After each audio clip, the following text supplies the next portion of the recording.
flags there in the Big Apple. But here's our XRAD, a radar system that we use to track the latest weather-related headlines, and you can see snow and ice, even flooding in some areas. They are a major concern. I do want to transition now, though, to discuss the very latest this morning.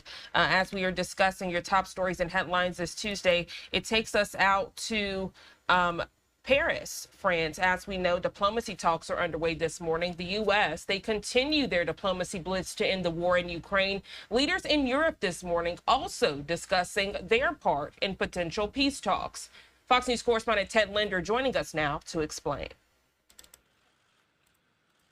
European leaders emerged from Elysee Palace in Paris on Monday, following an emergency meeting to discuss potential peacekeeping measures in Ukraine. While leaders from the North Atlantic Treaty Organization and European Union did not establish common goals at the meeting, many agree Russia remains their biggest threat. I think the most important thing about this meeting tonight is the need for all of us to step up when it comes to our spendings on defense. Russia is not only a threat against Ukraine, but all of us. Following the meeting, UK Prime Minister Keir Starmer said he's willing to send soldiers to Ukraine as long as a peace agreement is met. But there must be a US backstop, because a US security guarantee is the only way to effectively deter Russia from attacking Ukraine again. The meeting comes as senior U.S. and Russian officials plan to meet on Tuesday in Saudi Arabia to discuss a potential end to the war. The talks will leave Ukraine and European officials out, causing those leaders to scramble for a seat at the negotiating table. It's time for us to take responsibility for our security, for our continent. Meanwhile, Ukraine's President Volodymyr Zelensky landed in Turkey late Monday night to discuss the ongoing war with President Recep Tayyip Erdogan, as a Ukrainian representative of the United Nations called for a strong agreement to ensure peace once the war ends. Our task is to avoid repeating past mistakes, as the cost of those mistakes is more blood, suffering, and destruction. Ted Linder, Fox News. All right, Ted, thank you so much for that detailed report. And as the U.S. and other allies continue diplomacy talks to end the war in Ukraine, you saw that UK Prime Minister Keir Starmer was one of those people very vocal about wanting to assist in making that a reality. Right now, giving you a live look out in London, 6:01 here on the East Coast, very cloudy and foggy conditions in that area. While we are here, we know the UK Defense Minister John Healey spoke to the Institute for Government this Tuesday morning. Let's listen in.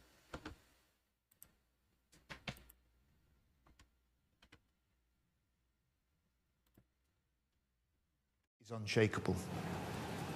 It's the foundation for our plan for change, for the delivery of our government's missions. We will match sustained investment with serious reform. It'll mean growing the economy. It'll mean a more muscular defence for a more dangerous world. It will mean Britain, which is secure at home and strong abroad. Thank you. Do you want me to take the questions up here or down there? Yeah, that's okay. Thank you very much. And there's a lot there that chimes with many areas of the Institute's research around procurement, around the importance of clear accountability, incentives and so on. So really good to hear that, and also good to see a clear plan developed in opposition coming to fruition with early action in government. I'm just going to start with a few questions myself, if that's okay, and then we'll go to the floor.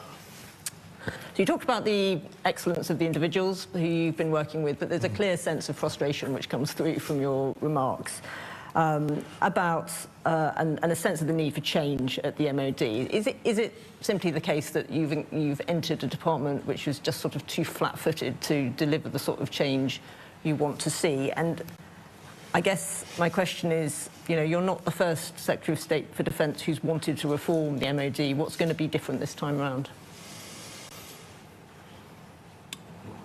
I mean, I've been certainly, as you say, I and Keir Starmer had recognised the requirement for defence reform early. We had come into government with a plan. What I've been struck by is how responsive defence is to direction and decision, how wide the appetite for change within defence is, and that's at every level. So I come across many just really talented officials who want greater scope to be able to take the initiative, who want the ability to offer the advice and make the decisions. And it goes right across the board and right to the top. I mean, the Chief of the Defence Staff did a speech at RUSI just before Christmas. And he said how much reform was needed. In some ways, he showed his frustration. He said that defence was still too slow, still too hierarchical, too concerned, or not enough concern with prioritisation. So I've been impressed and encouraged by how receptive defence is, how ready defence is for this reform. But I'm under no illusion that in the end this will only happen if I continue for the whole of the time that I am privileged to be in this post, for me to make this one of my first priorities as Defence Secretary. And I do it not because I want to spend my time doing this. There aren't any bonus points in politics for administrative and managerial reform, but I want the results. I want defence to be stronger. I want us to be more influential. And I want the people who are dedicated, that I talked about, in their different ways right across defence, in and out of uniform, dedicated to defending our country and keeping people safe. I want them to be able to do the job that they've joined to do and they give their service to do. And that's my responsibility. The good news is that the IFG, you do get points for administrative and managerial reform. Thank you. Turning to the changes in roles and jobs that you talked about. You talked about the National Armaments Director effectively being someone who's running a FTSE 100 company. That clearly requires a certain skill set. Yeah. I guess by implication you think that the system has not grown people with that skill set that you need. So what sort of, can you show us what sort of person you're looking for, what is the skill set they need, and can the civil service attract those sorts of people in?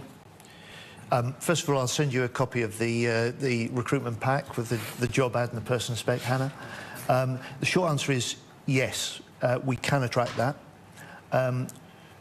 We can never pay the top dollar salaries that mean we can compete, but what we offer is that sense of service to the nation. And now for me is the time, not just where this role is needed, now is the time where this role is possible. And I say that because the wide recognition of the increasing threats that we're facing means that I'm finding, and David, our Permanent Secretary, would say the same, that there is a level of willingness from investors, from industry, from people across the country to work with defence and want to play a part. So I think now's the moment where we can.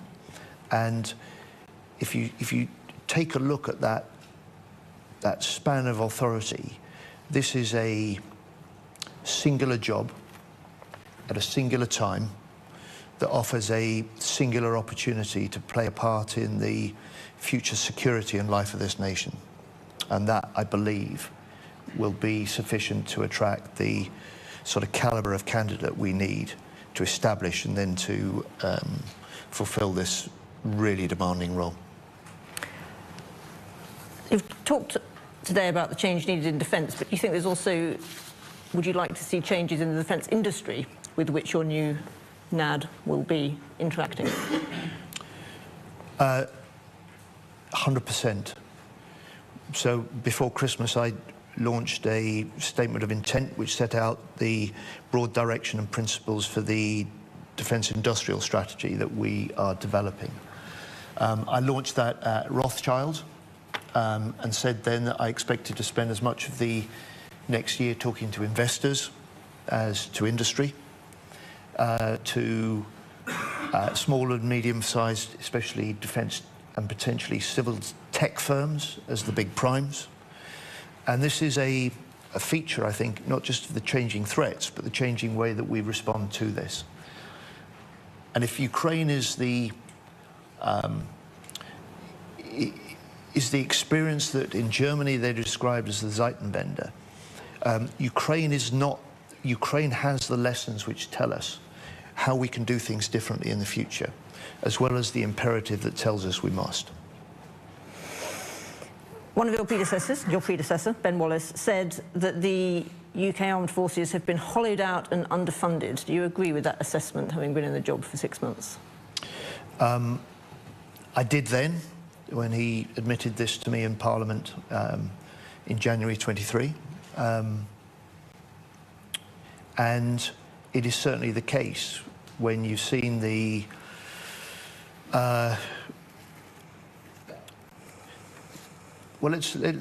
Ben Wallace's government came in 2010. The first thing they did in that first year was cut $2 billion from the defence budget. Over those first 5 years, George Osborne, as the Chancellor, reduced in real terms defence's budget by just under 19%. That's a very deep cut in defence, and the consequences are long-lasting. In 2010, when we lost the election and we were ejected from government in 2010, we were spending as a country 2.5% of GDP. That's the level that the last 14 years have got nowhere near. We had the British Army with over 100,000 full-time troops. It's now even below the 73,000 target mark that the previous government set. So there is a combination of a long legacy of decisions like that with an extraordinary professionalism and a willingness and a capacity to fight now, fight tonight, fight as required, and to do whatever this nation requires of our armed forces. And it's that extraordinary combination which is my responsibility as Defence Secretary now to lead. So there's been a lot of speculation about the timetable for getting to 2.5%, and you talked about, obviously, that's going to be considered as part of the, set out as part of the spending review in the spring. But is the question also on the table of whether 2.5% is the right level to be aiming at? Well, we've got to, first of all, in a way, what we're facing now is a vindication of the assessment and decisions we took as a party in opposition and put into our manifesto in government. A unique commitment to raising defence spending to levels we've not seen for 15 years. We've already made a start on that in the first budget, so this year the defence budget will be nearly £3 billion bigger than it was last year. And beyond that, we've said clearly, I've said it, Prime Minister said it, the Chancellor said it, is we will set that path to 2.5%, and we'll set that in the spring. Okay. Taking a step back from the UK and our various spending and capabilities, you were at the Munich Security Conference. Did the US interventions there change your assessment of the state of European security? No. What the discussions and with the US Defence Secretary Pete Hegseth, what the debate within the Ukraine Defence Contact Group that Britain for the first time convened and I chaired, confirmed what I've been arguing, and I think what European nations have been recognising and actually been doing for some time, which is we know as European nations we need to step up on European security, on defence spending and on Ukraine. Especially over the last year, we've been doing just that. What Pete Hegseth accelerated was that recognition that we're stepping up, but we must go further. And what was so strong in the middle of the, let's say, the reaction to the strength of his messages, the content of his messages was not new. And what was so striking was the recognition and agreement by the European nations. If you're just now tuning into Live Now from Fox, on the left side of your screen, we are in London as the UK Defence Minister is speaking to the Institute for Government on this Tuesday. Right now, he's speaking about the EU alliance as it relates to Ukraine with the Russia war. On the right side on your screen, that top right box giving you a live look out in Vatican City as this Tuesday morning, Pope Francis remains hospitalized. And then that bottom box giving you a live look out in Rafah, Gaza at the Sour aid trucks entering that area. You'll also see some displaced people returning to the area to see what remains following the conflict of Israel and Hamas. We're going to go ahead and go to our first 2-minute commercial break of the hour. As we do so, giving you a live look at a foggy London, England. We'll be right back.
.15 here on the East Coast. Welcome back to Live Now from Fox. Following breaking news headlines this Tuesday morning, I want you to take a good look at your screen as a Delta Airlines regional jet crashed and flipped while landing at the Toronto airport.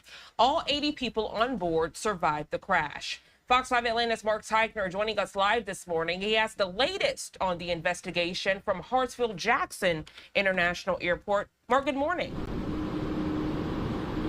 Yeah, good morning. And federal agents from both here in the United States as well as in Canada are trying to figure out what caused this Delta regional plane to crash and how they can prevent something like this from happening again. The aircraft is upside down and burning. Delta Flight 4819 crashes Monday afternoon during landing at Toronto Pearson International Airport. We just landed. Our plane crashed. It's upside down. The impact flipped the Mitsubishi CRJ-900LR commuter plane and sheared off the wings. Airport firefighters rushed to the scene while the 76 passengers and 4 crew members scrambled to get out of the upside-down aircraft. Most people appear to be okay. We're all getting off. Luckily, everyone survived, but a total of 18 people ended up getting sent to the hospital, 3 of them in critical condition. Airport emergency workers mounted a textbook response, reaching the site within minutes and quickly evacuating the passengers. This airplane just crashed at 23. The flight, which is operated by Delta subsidiary Endeavour Air, took off from Minneapolis. Conditions in Toronto weren't ideal. The airport got hit with a big snowstorm over the weekend and reported blowing snow and wind gusts Monday. The NTSB is sending a crew to help the Transportation Safety Board of Canada determine what caused the crash landing. What we can say is the runway was dry and there was no crosswind conditions. Atlanta-based Delta CEO Ed Bastian put out a statement. I'm going to read part of it to you. It says, the hearts of the entire global Delta family are with those affected by today's incident at Toronto Pearson International Airport. Reporting live from Hartsfield-Jackson International Airport in Atlanta, I'm Mark Teichner for Live Now from Fox. All right, Mark Teichner, always a pleasure to have you join the show. Thank you so much for that detailed breakdown. You enjoy the rest of your day.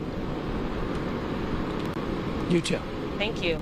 And right now here at 619 on the East Coast, I want to give you a live look outside of Hartsfield-Jackson. Again, this is where the hub of Delta Airlines is located. I have checked the X account this morning as relates to that Toronto airport. We are supposed to get more press briefings today. And when that happens, you will get that right here on Live Now from Fox. I can tell you all, late last night, we did get another update on the latest. Again, learning that all 80 people on board did survive, but several people in critical condition this morning. Take a listen. Good evening. We're here to provide an emergency briefing response at the incident that happened here at Toronto Pearson today. Toronto Pearson Fire Chief Todd Aiken will speak first, followed by Superintendent Butt, who is with Peel Regional Police. He is the commanding officer of the airport division. Good evening. I'm Todd Aiken, Toronto Pearson Fire Chief. The cause of the crash is still under investigation and being led by the Transportation Safety Board. It's not appropriate for us to comment at this time. However, I can speak to you about our Aircraft Rescue and Firefighting Services response. 3 of our stations in the airport operating area responded with 8 aircraft fire and rescue apparatus, plus Mississauga Fire and Emergency Services quickly responded with 6 engines, 2 district chiefs, a command vehicle, and a tanker. Peel Regional Paramedic Services responded with 18 paramedic units.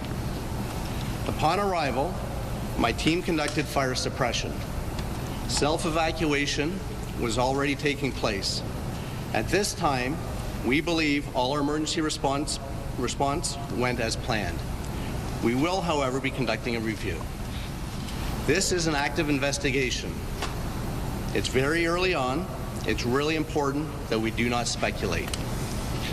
What we can say is the runway was dry and there was no crosswind conditions.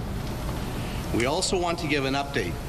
We can now confirm that 18 injured passengers have been transported to the local area hospitals. We had 1 additional passenger recently transported to a hospital. We will all be supporting the ongoing investigation by the Transportation Safety Board. Thank you to our teams at Mississauga Fire and Emergency Services, Peel Police, and Peel Regional Paramedic Services, and all other responders that responded on the scene. And now we'll be passing it over to Peel Police. Thank you. Good evening. My name is Wahid Butt. I am the superintendent in charge of the Airport Division, Peel Regional Police. As the police of jurisdiction, we assisted in today's response. We have secured the site and will continue to provide security and offer any assistance needed. We will also like to thank other GTA police services that are assisting us today. Thank you. Thank you both. There will be no more formal news conferences tonight, but we are scheduled to provide an update tomorrow. We will provide information on that. We will also be posting operational updates on our social medias throughout the night as well. For media who are coming to the airport, we ask that you continue to stage at 311 Convair Drive. Thank you. Oh, quick question here, guys. Firefighters can give aware of the incident. And 18. 17. Guys, the eyes of North America are on here, and you're walking away from the microphone. What are you guys doing? All right, so as you could see and hear, very chaotic inside of there. They did give the press briefing, the latest one last night, and then again, walking off, not answering questions from the media. But on your screen right now, this is the latest video we are getting right here on Live Now from Fox. This as that Delta Airlines regional jet crashed and flipped while landing at the Toronto airport. Good news this morning as all 80 people on board survived the crash. I want to share with you, you heard at the end of that press conference how the media director said, make sure we're staying tuned to their social media page to get the very latest. Well, this just coming down on X less than an hour ago, Toronto Pearson tweeting out, the media staging area will continue to be at the GTAA admin building there. A designated media area will open up in Terminal 1 around 8 a.m. So that's when we're expected to get this next press conference to learn more about what happened. Again, the National Transportation Safety Board, they are leading this investigation, but right there on the ground, Toronto Pearson, they are providing media updates. Of course, when that happens, you'll get it right here on Live Now from Fox. 6:24 here on the East Coast. Let's go to our second 2-minute commercial break of the hour. We'll be right back.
.26 here on the East Coast. Welcome back to Live Now from Fox. I'm Jeanne Francine as we continue with your top stories and headlines. Right now, we want to transition as we do have some updates related to the conflict in the Middle East. I want to give you a live look out in Rafah, Gaza.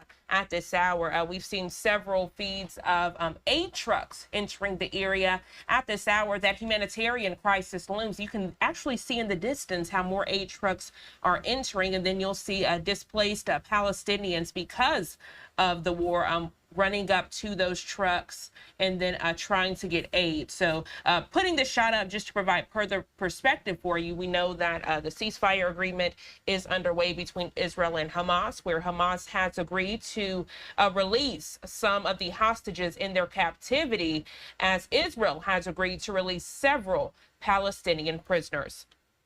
As we further discuss the Middle East, I want to transition to give you a live look out in Jerusalem, Israel. Earlier this morning, Israel's foreign minister spoke to the international media. He gave a briefing about the conflicts in the Middle East. I want to play that for you now.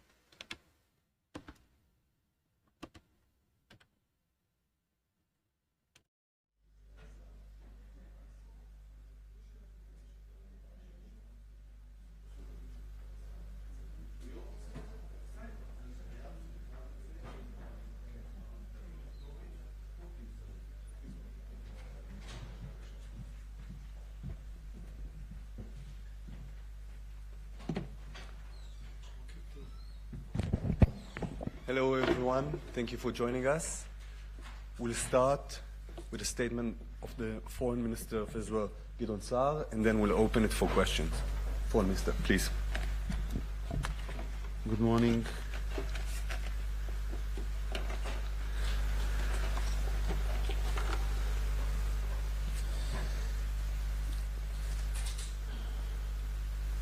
We will begin negotiations on second phase of the hostage deal. Israel is committed to our goal to ensure the release of all our hostages. We also committed to all the objectives of the war as were decided by the Security Cabinet. Hamas pushed for the adopt of the Hezbollah model in Gaza. According to this plan, Hamas will transfer civil rule to the Palestinian Authority or other group, but will continue to be the dominant military force in Gaza Strip and continue its war against Israel. Of course, it is totally unacceptable. We demand complete demilitarization of Gaza. We will not accept the continued presence of Hamas or any other terrorist groups in Gaza. With regard to Lebanon, as part of the ceasefire agreement in the north, the IDF will complete the withdrawal from Lebanon today.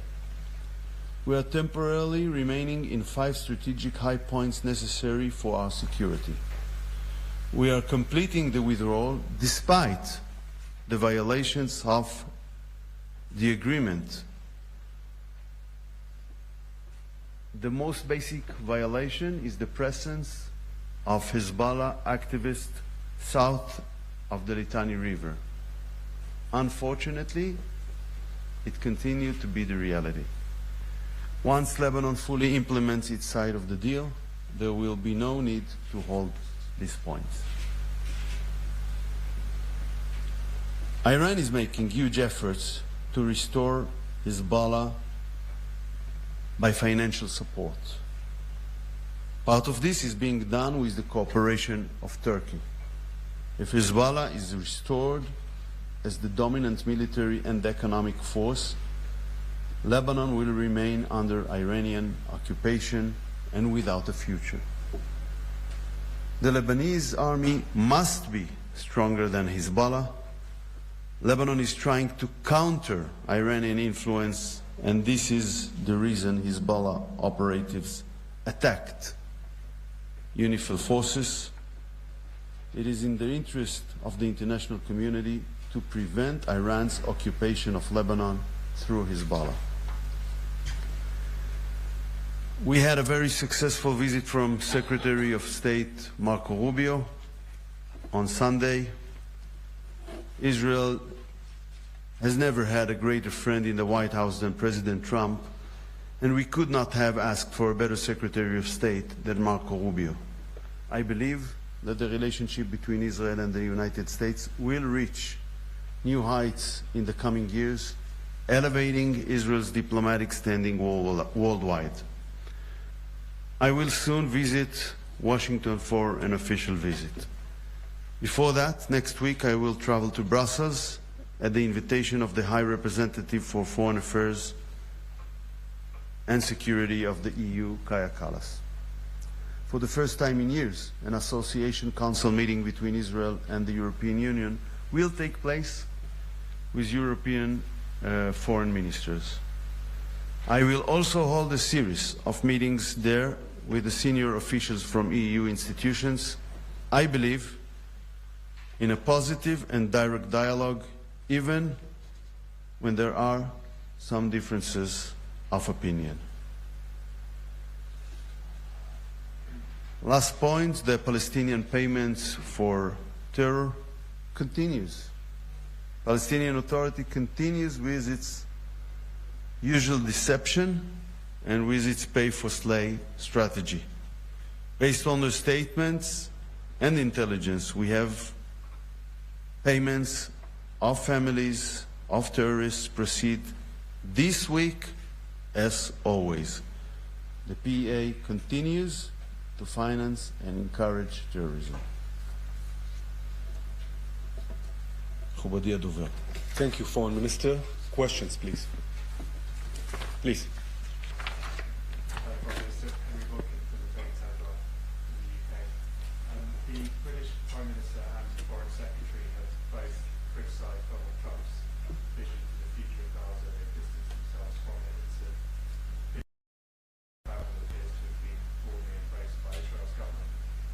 you still feel that the UK is an ally of Israel?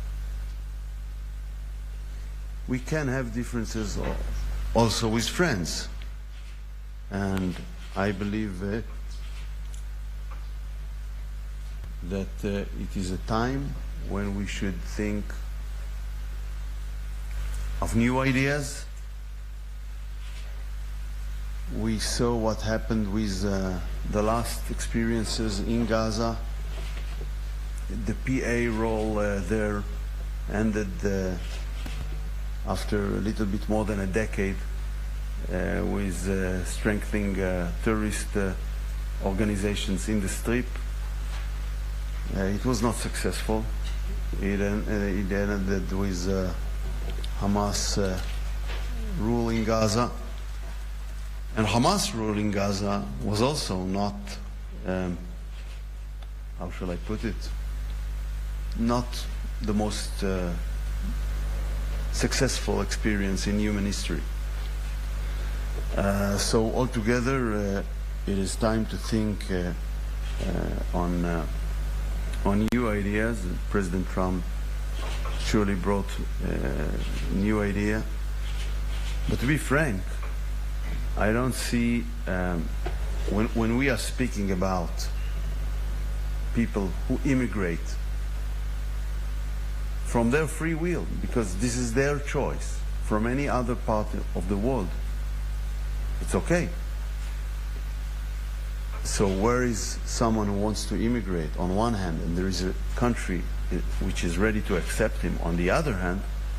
It is totally human, moral, and it is the same with regard to Gaza as anywhere else in the world. Thank you. Yes, please.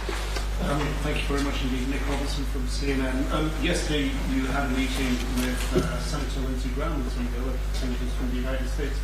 Lindsey Graham yesterday said that he expects leaders in the Middle East to come up with a plan to rebuild Gaza without, and I'm quoting it here, without a mass exodus, as President Donald Trump has suggested. Is that correct? Can it be done? Is there a plan? Will there be? Without mass exodus? In my meeting with Senator Graham, he didn't say that. And anyhow, I presented my view on the issue, just in my last words. Thank you.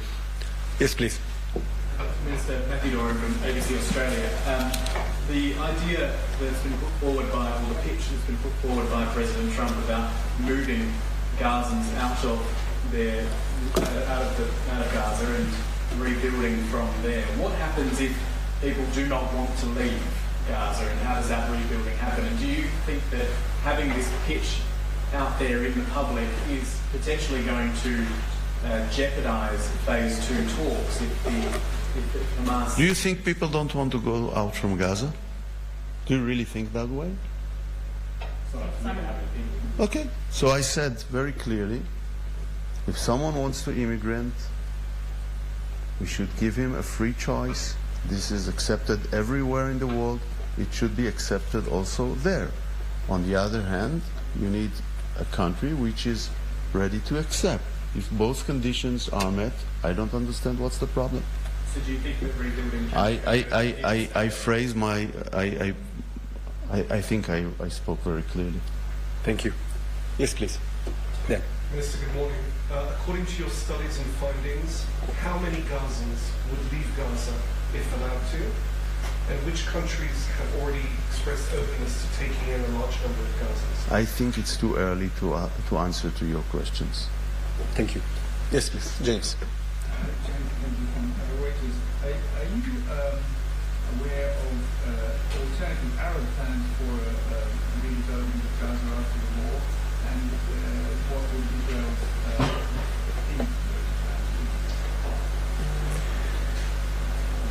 If the plan, for example, I'm saying if the plan is example, transferring the control from the civil control from Hamas to PA, and the continuation of the presence of terror organizations there, according to the Hezbollah model of Lebanon, it is totally unacceptable if it is the plan. But we'll see what it will be. Are you aware of Arab... I'm aware that they are discussing it, and there will be, I believe, a summit of the Arab League, I believe, next week, and we'll hear it. Thank you. When we'll hear it, we'll know how to address it, but I'm stating it very clearly. Hezbollah model in Gaza Strip will not be acceptable by us, because it will maintain the threat of our citizens. It will remain a threat for the security of this country, and therefore we need a total demilitarization of Gaza Strip.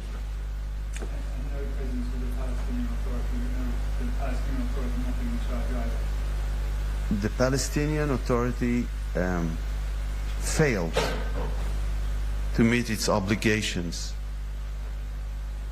in the PA territories. By the way, when they had full power in their hands, they lost Gaza Strip in 2007.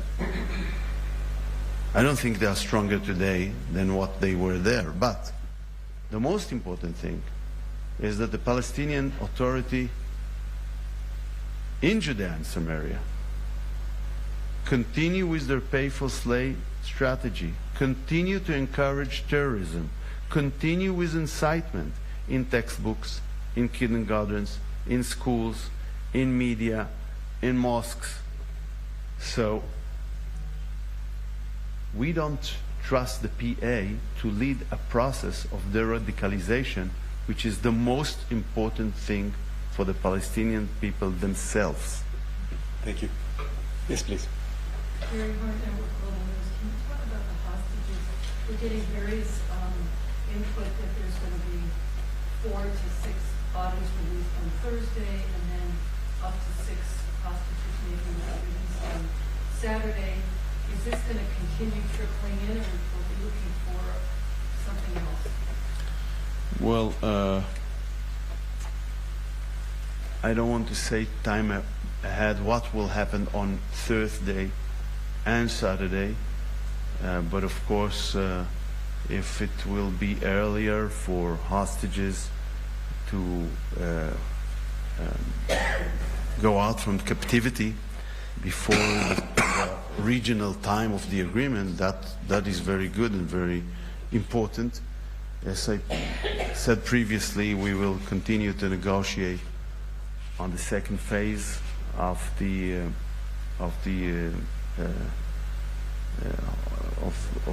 hostage framework, and while doing it, we will negotiate according and based on the resolutions of the Security Cabinet about the objectives of the war.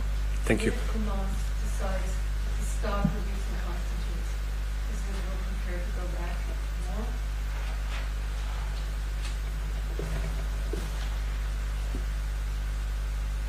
The answer is yes.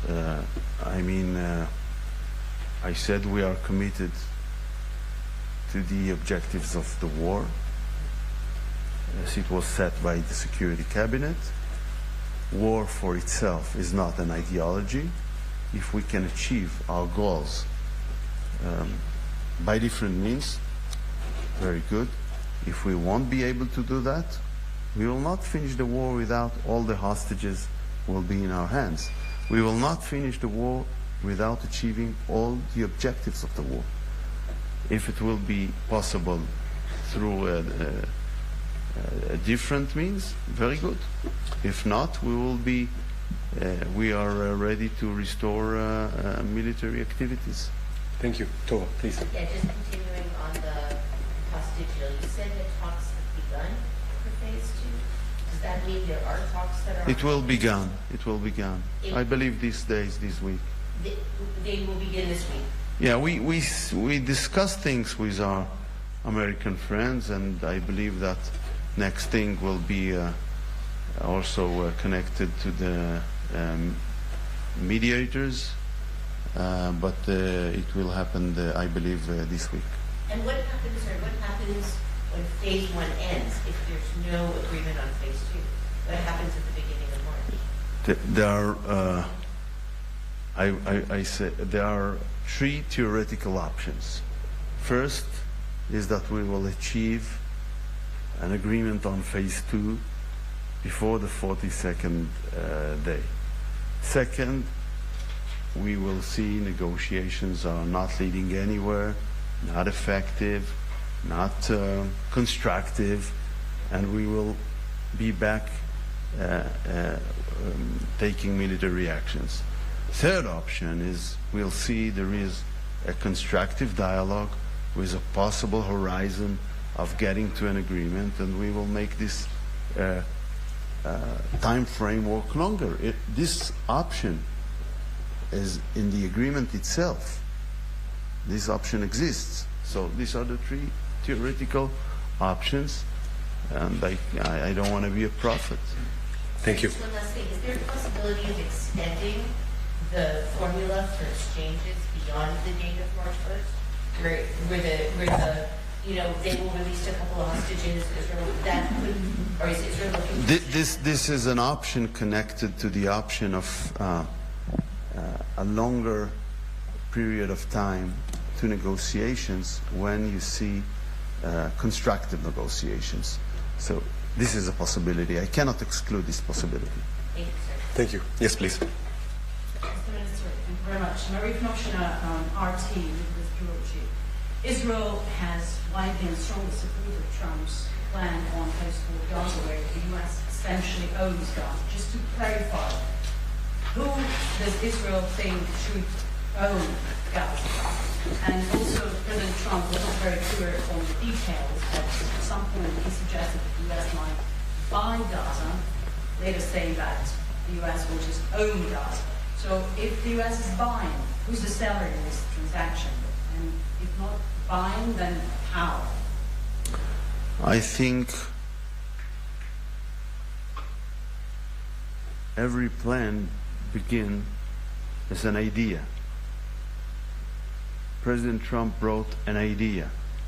I believe that during time we will have, because people here, before you ask about how many people, what are the countries, you are putting some other issues or dimensions. I believe the idea is quite clear, and we should work together and see how to what extent it is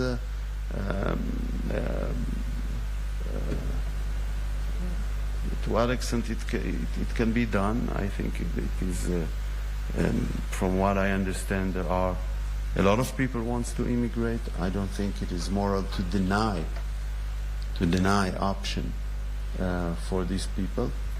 Some people ask me about some said Gaza belongs to Palestine, but as far as I know, a state named Palestine never existed in history.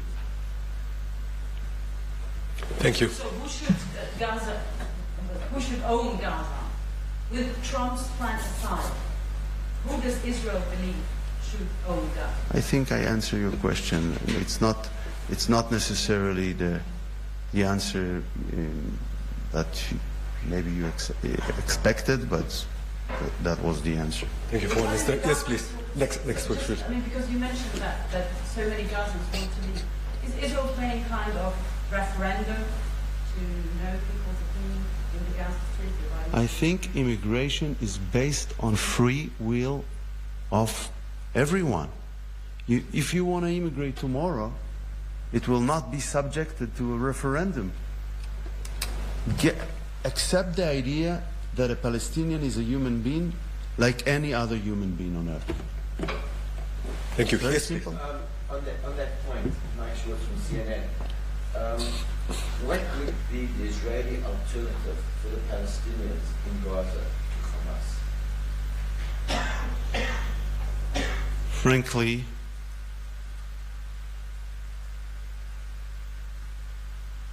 We don't care who will lead them. For us, what's most important is what will be the policy. And if the policy will be not connected to terrorism and incitement, anyone can be a good option.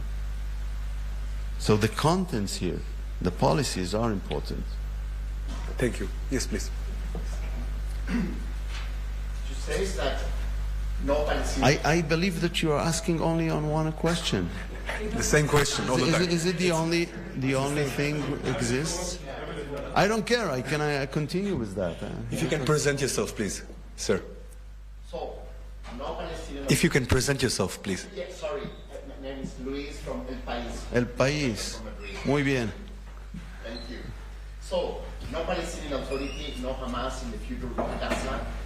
Have you opened the door maybe for a possibility like the one that was talked about in the summit of Peking in Beijing last summer as a government of unity in which Hamas already accepted they are not going to be?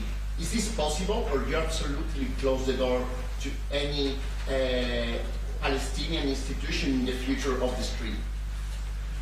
I said previously, what's important is the policies, the strategies. The problem is what's needed here is de-radicalization process, a deep one. According to our experience with the Palestinian Authority during 30 years, they were not leading policies that denounce and not only denounce but also finish incitement. They are already poisoning the minds of the new generation there as much as Hamas in the textbooks, in the kindergartens, in the schools there. They hadn't denounced really terrorism if they continue to pay for terrorists and terrorist families. That's an encouragement for terrorism. So this is the problem. And again I say, the issue is the policies. With whom you can promote a strategy of de-radicalization. That's the most important thing. Thank you. Yes, please. Let me ask you a different question. Okay, very good. About Hezbollah ceasefire, you just stated in the 5 points, the IDF will stay temporary. But isn't this the violation of the ceasefire agreement? The violation of the let's analyze the term agreement. Agreement is not something that only Israel should implement and the other side is totally released from meeting its obligations. This is not agreement. This is a unilateral approach in spite of the fundamental breach. And the fundamental breach is the presence of Hezbollah terrorists southern to the Litani River against the agreement. Despite of that, we withdrew. We must protect we must protect first of all our citizens and our security. Then we should protect the agreement. And the agreement will collapse if there will be a successful effort of Hezbollah terrorists to invade Israeli territory. So we must be in these high points to avoid it.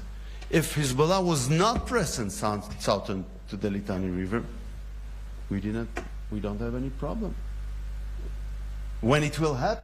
If you're just now tuning into Live Now from Fox, Israel's foreign minister providing an update on the Middle East conflict early this Tuesday morning, playing that out for you now. It took place in Jerusalem, Israel. On the right side of your screen, giving you a skyline shot of Jerusalem, Israel. Then right below, a live look out in Gaza as aid trucks enter this hour to help with that humanitarian crisis. In the Israel foreign minister's briefing, he did mention Secretary Marco Rubio, we want to share the latest from him. He's puts on X this morning, "In my meetings with the Saudi Crown Prince and Foreign Minister, we reaffirmed our commitment to implementing the ceasefire in Gaza and ensuring Hamas releases all hostages. We also discussed ways to enhance our economic and defense." 6:53 is the time. We have to take our third 2-minute commercial break of the hour. We'll be right back.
Welcome back to Live Now from Fox. Really briefly, we want to share an update for you. You're getting a live look out in Vatican City. We're learning from our content partners at Reuters this morning that doctors have changed treatment for Pope Francis's respiratory tract infection to tackle a, quote, complex clinical situation. We're learning he will remain in the hospital for as long as necessary. The Vatican confirming this to Reuters. The 88-year-old has been suffering from a respiratory infection for more than a week and was admitted to the hospital Friday. In a brief statement, we're learning the results of the tests carried out in recent days have demonstrated a microbial infection of the respiratory tract, which has led to further modification of the therapy. In an evening update last night, the Vatican said Francis was in stable condition with no fever. We're going to take our final 2-minute commercial break of the hour. We'll be right back.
minutes shy from the top of the 7 o'clock hour here on the East Coast. Welcome back to Live Now from Fox. Good morning to you. If you're just now tuning in, I'm Jeanne Francine. As we continue with your Tuesday morning headlines, I want you to take a good look at your screen as we continue to follow the U.S. They continue their diplomacy blitz to end the war in Ukraine this morning, as leaders in Europe are also discussing their part in potential peace talks. Fox News correspondent Ted Linder joins us now to explain. European leaders emerged from Élysée Palace in Paris on Monday, following an emergency meeting to discuss potential peacekeeping measures in Ukraine. While leaders from the North Atlantic Treaty Organization and European Union did not establish common goals at the meeting, many agree Russia remains their biggest threat. I think the most important thing about this meeting tonight is the need for all of us to step up when it comes to our spendings on defense. Russia is not only a threat against Ukraine, but all of us.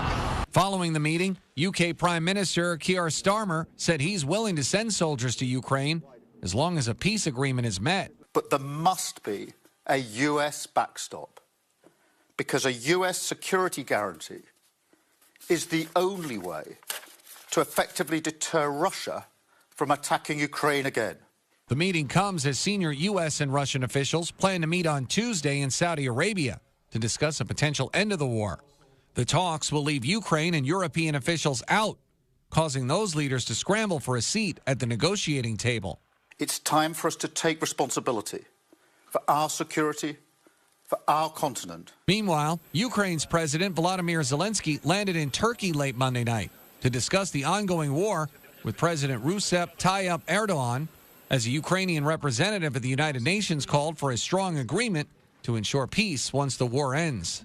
Our task is to avoid repeating past mistakes, as the cost of those mistakes is more blood, suffering, and destruction. Ted Linder, Fox News. All right, Ted, thank you so much for that detailed breakdown. And as the U.S. continues their diplomacy talks, as you saw in Ted's report, the U.K., they are playing a vital role. Right now it's 7:01 on the East Coast, giving you a live look at a foggy London skyline. This morning, we heard from the U.K. Defense Minister. He spoke to the Institute for Government on several topics, including diplomacy and aid to Ukraine. Let's take a listen. This is a government whose commitment to defence is unshakable. It's the foundation for our plan for change, for the delivery of our government's missions. We will match sustained investment with serious reform. It'll mean growing the economy. It'll mean a more muscular defence for a more dangerous world. It will mean Britain, which is secure at home and strong abroad. Thank you. Do you want me to take the questions up here or down there? Yeah, that's okay. Thank you very much. And there's a lot there that chimes with many areas of the Institute's research around procurement, around the importance of clear accountability, incentives and so on. So really good to hear that, and also good to see a clear plan developed in opposition coming to fruition with early action in government. I'm just going to start with a few questions myself, if that's okay, and then we'll go to the floor. So you talked about the excellence of the individuals who you've been working with, but there's a clear sense of frustration which comes through from your remarks about and a sense of the need for change at the MOD. Is it simply the case that you've entered a department which was just sort of too flat-footed to deliver the sort of change you want to see? And I guess my question is, you know, you're not the first Secretary of State for Defence who's wanted to reform the MOD. What's going to be different this time around? I mean, I've been certainly, as you say, I and Keir Starmer had recognised the requirement for defence reform early. We had come into government with a plan. What I've been struck by is how responsive defence is to direction and decision, how wide the appetite for change within defence is, and that's at every level. So I come across many just really talented officials who want greater scope to be able to take the initiative, who want the ability to offer the advice and make the decisions. And it goes right across the board and right to the top. I mean, the Chief of the Defence Staff did a speech at RUSI just before Christmas. And he said how much reform was needed. In some ways, he showed his frustration. He said that defence was still too slow, still too hierarchical, too concerned, or not enough concern with prioritisation. So I've been impressed and encouraged by how receptive defence is, how ready defence is for this reform. But I'm under no illusion that in the end this will only happen if I continue for the whole of the time that I am privileged to be in this post, for me to make this one of my first priorities as Defence Secretary. And I do it not because I want to spend my time doing this. There aren't any bonus points in politics for administrative and managerial reform, but I want the results. I want defence to be stronger. I want us to be more influential. And I want the people who are dedicated, that I talked about, in their different ways right across defence, in and out of uniform, dedicated to defending our country and keeping people safe. I want them to be able to do the job that they've joined to do and they give their service to do. And that's my responsibility. The good news is that the IFG, you do get points for administrative and managerial reform. Thank you. Turning to the changes in roles and jobs that you talked about. You talked about the National Armaments Director effectively being someone who's running a FTSE 100 company. That clearly requires a certain skill set. Yeah. I guess by implication you think that the system has not grown people with that skill set that you need. So what sort of, can you show us what sort of person you're looking for, what is the skill set they need, and can the civil service attract those sorts of people in? First of all, I'll send you a copy of the recruitment pack with the job ad and the person spec, Hannah. The short answer is yes, we can attract that. We can never pay the top dollar salaries that mean we can compete, but what we offer is that sense of service to the nation. And now for me is the time, not just where this role is needed, now is the time where this role is possible. And I say that because the wide recognition of the increasing threats that we're facing means that I'm finding, and David, our Permanent Secretary, would say the same, that there is a level of willingness from investors, from industry, from people across the country to work with defence and want to play a part. So I think now's the moment where we can. And if you take a look at that span of authority, this is a singular job at a singular time that offers a singular opportunity to play a part in the future security and life of this nation. And that, I believe, will be sufficient to attract the sort of calibre of candidate we need to establish and then to fulfil this really demanding role. You've talked today about the change needed in defence, but do you think there's also, would you like to see changes in the defence industry with which your new NAD will be interacting? 100%. So before Christmas, I launched a statement of intent which set out the broad direction and principles for the defence industrial strategy that we are developing. I launched that at Rothschild and said then that I expected to spend as much of the next year talking to investors as to industry, to small and medium-sized, especially defence and potentially civil tech firms as the big primes.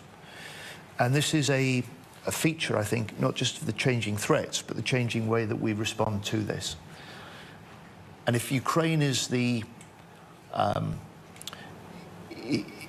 experience that in Germany they described as the Zeitenwende, Ukraine has the lessons which tell us how we can do things differently in the future, as well as the imperative that tells us we must. One of your predecessor, Ben Wallace, said that the UK armed forces have been hollowed out and underfunded. Do you agree with that assessment, having been in the job for 6 months? I did then, when he admitted this to me in Parliament in January 23. And it is certainly the case when you've seen the Ben Wallace's government came in 2010. First thing they did in that first year was cut $2 billion from the defence budget. Over those first 5 years, George Osborne, as the Chancellor, reduced in real terms defence's budget by just under 19%. That's a very deep cut in defence, and the consequences are long-lasting. In 2010, when we lost the election and we were ejected from government in 2010, we were spending as a country 2.5% of GDP. That's the level that the last 14 years have got nowhere near. We had the British Army with over 100,000 full-time troops. It's now even below the 73,000 target mark that the previous government set. So there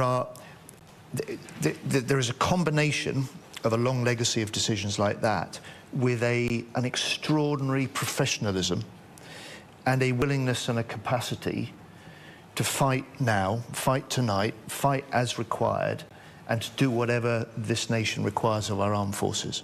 And it's that extraordinary combination which is my responsibility as Defence Secretary now to lead. If you're just now tuning into Live Now from Fox, a discussion underway in London as the UK Defence Minister is speaking to the Institute for Government. 7:11 here on the East Coast. We have to take our first 2-minute commercial break of the hour. We'll be right back.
.13 here on the East Coast. Welcome back to Live Now from Fox as we continue with your top stories and headlines this Tuesday morning.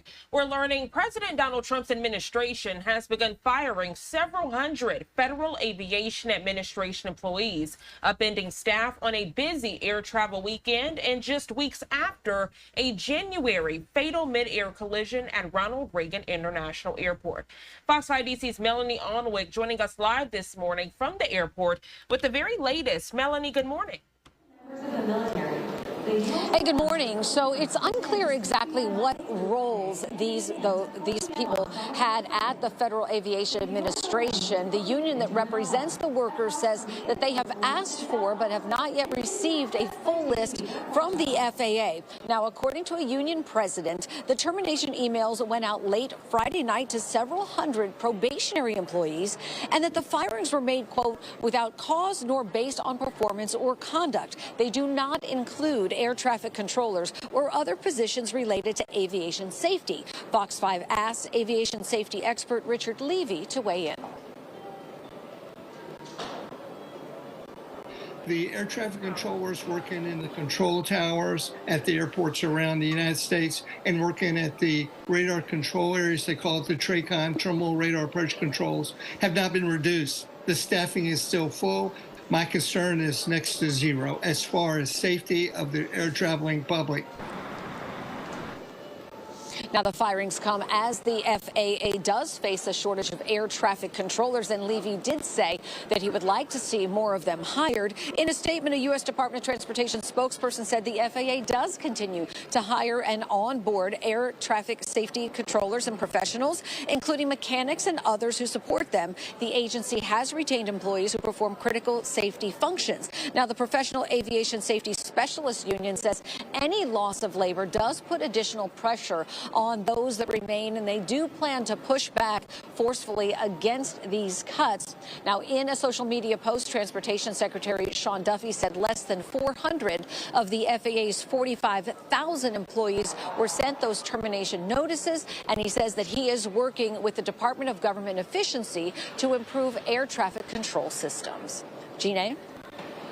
All right, Melanie Onwick there with Fox 5 DC. Always a stellar breakdown. Thank you so much for joining us, Melanie. Have a great rest of your day. You too. Thank you so much. And as we further discuss your top stories and headlines, and speaking of aviation and the National Transportation Safety Board, this is the footage we're just getting in this Tuesday morning. Take a good look at your screen. We're learning a Delta Airlines regional jet crashed and flipped while landing at the Toronto airport. All 80 people on board, though, survived the crash. Fox 5 Atlanta's Mark Teichner joins us with the very latest on the investigation from Hartsfield-Jackson International Airport. Out of the aircraft, there's upside down and burning. Delta Flight 4819 crashes Monday afternoon during landing at Toronto Pearson International Airport. We just landed. Our plane crashed. It's upside down. The impact flipped the Mitsubishi CRJ-900LR commuter plane and sheared off the wings. Airport firefighters rushed to the scene while the 76 passengers and 4 crew members scrambled to get out of the upside-down aircraft. Most people appear to be okay.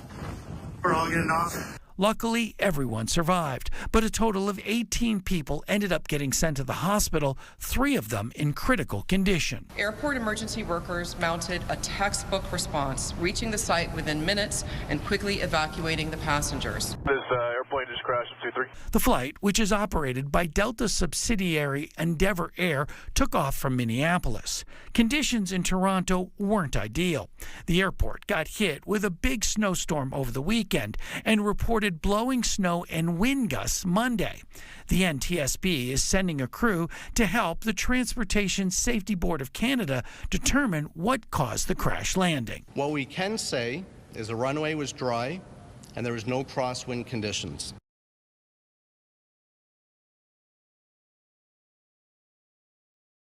We appreciate Fox 5 Atlanta's Mark Teichner for that detailed update. And we do know that just in from Toronto Pearson on this Tuesday, they put out on X, the media staging area will continue to be at the GTAA admin building. A designated media area will be opened up in Terminal 1 around 8 a.m., just further alluding to a press conference that will take place this Tuesday morning for further updates. I can tell you the National Transportation Safety Board, they are heading this investigation, but Toronto Pearson saying they do want to provide updates of their own on the ground.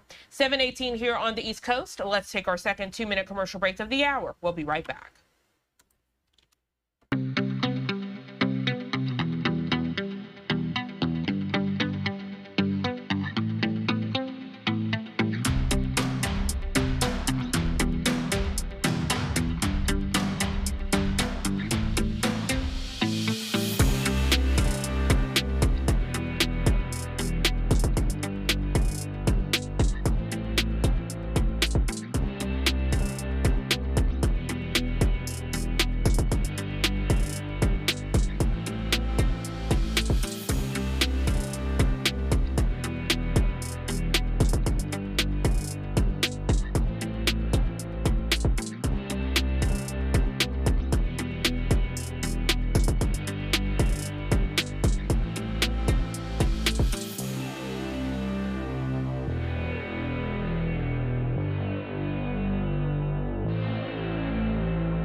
7:20 here on the East Coast, and welcome back to Live Now from Fox as we continue with your top stories and headlines, taking you back out to London, England, giving you a live look there at their skyline, a beautiful skyline, but hard to see with all of the fog in that area this morning. We know the leader of Britain's right-wing Reform UK party spoke this morning, being interviewed at the Alliance for Responsible Citizenship conference. This conference kicked off yesterday, so today marks day 2 of the conference. Let's watch and listen in.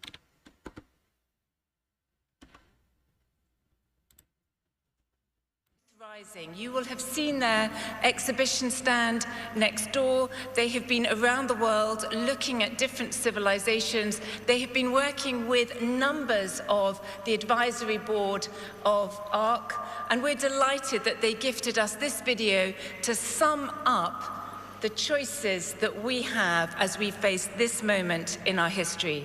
Ladies and gentlemen.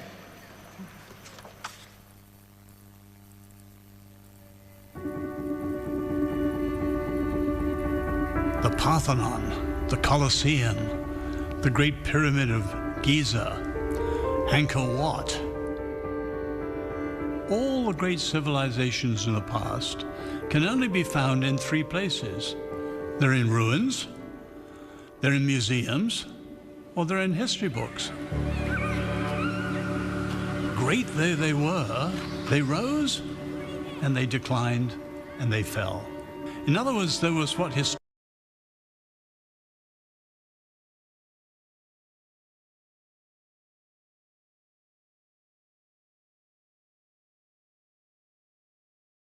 the turning point and the foundational building block of everything that we know today.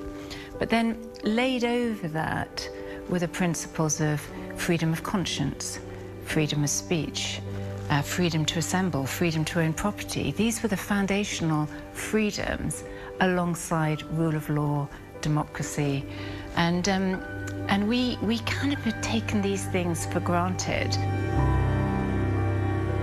I do think our civilization is at a tipping point.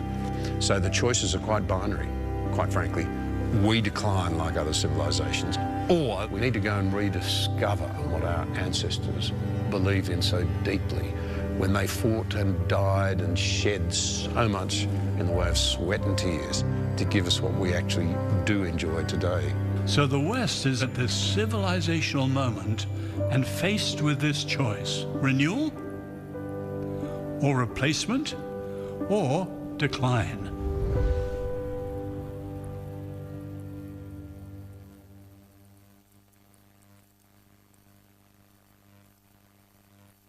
Ladies and gentlemen, please welcome Douglas Murray.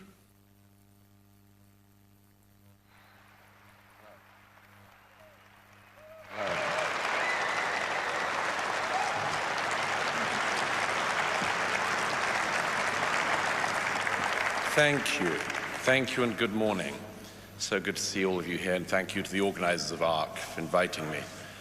Perhaps I could just start by saying that I think that the challenge that Philippa and the organizers of this conference have laid out is much bigger even than we speakers have been told. It's a sort of challenge upon a challenge to be invited to be optimistic about the future from the wastelands of East London. And I'd like to tell all foreign visitors to this conference that if you go just a few miles from this conference center, you'll find a most charming and historical city with many landmarks worth seeing.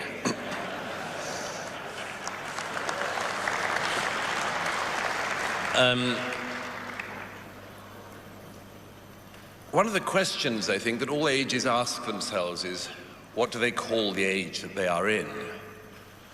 Almost every age has had this question. Most recently, the age of modernism asked what comes after modernism, and the rather unoriginal idea was postmodernism. Postmodernism, of course, included its offspring of deconstructionism, and nothing came from that. But I would like to suggest a name for the age that we should be in and the age that this conference can help bring in, the age of reconstruction. We should be the reconstructionists. The deconstructionists knew something about how to take things apart, but like children with bicycles, had no idea how to put them back together. So it'll be the job of people like those in this room to try to put that civilization back together, and I'm delighted that that's one of the things that we're gathered here to do. I wanted to lay out two broad ideas of what we can do to bring that to pass. First, let me just give an example. Since we are in Britain and there are many Europeans here, I might just make reference to the fact there seems already to be, not in this room, but in Europe, widely a certain contempt for innovations that are occurring in the US, not least at governmental level. There's a whining and a howling about, for instance, Doge's attempts to not just stop government waste, but actually to reform by exposing government waste. One of the great advantages of Doge so far is that you don't only see a way in which a country like America might balance the budget, but in stripping away all of those layers of bureaucracy and budget, you also unveil underneath it the kind of rot that our societies have been willing to put up with along the way. I gather that the administration in DC is looking to do, after USAID, something which was found to be so rotten that it had to be gotten rid of in its entirety, is looking at doing the Department of Education. In America, as in the rest of the West, there is no greater task to do. In New York State, where I spend much of my time, an average spend at a state school is now per pupil around $35,000 a year. For that sum, K through 12 students finish with only just about half of them with basic literacy and half with basic numeracy. So nobody can tell us that money is the problem. Money is not the problem. You could keep throwing money at this problem and you can still create more and more illiterates.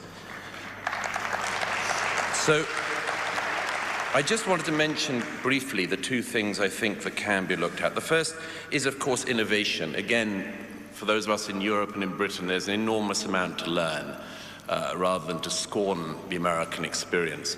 There are reasons why so many of the unicorn startups are from America, why disproportionately they're still from America. There must be something that they're doing right.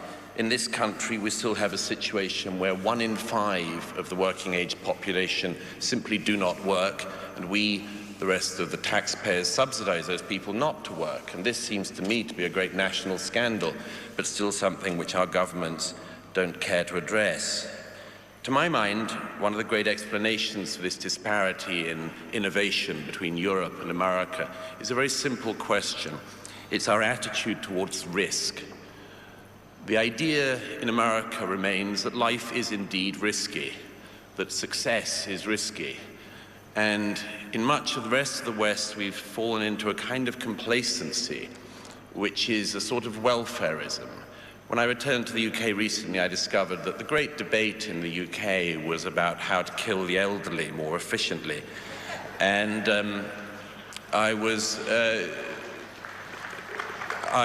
struck that the only argument that any Labour minister could make against euthanasia coming online with the NHS was that she didn't think that the NHS was capable of performing euthanasia efficiently.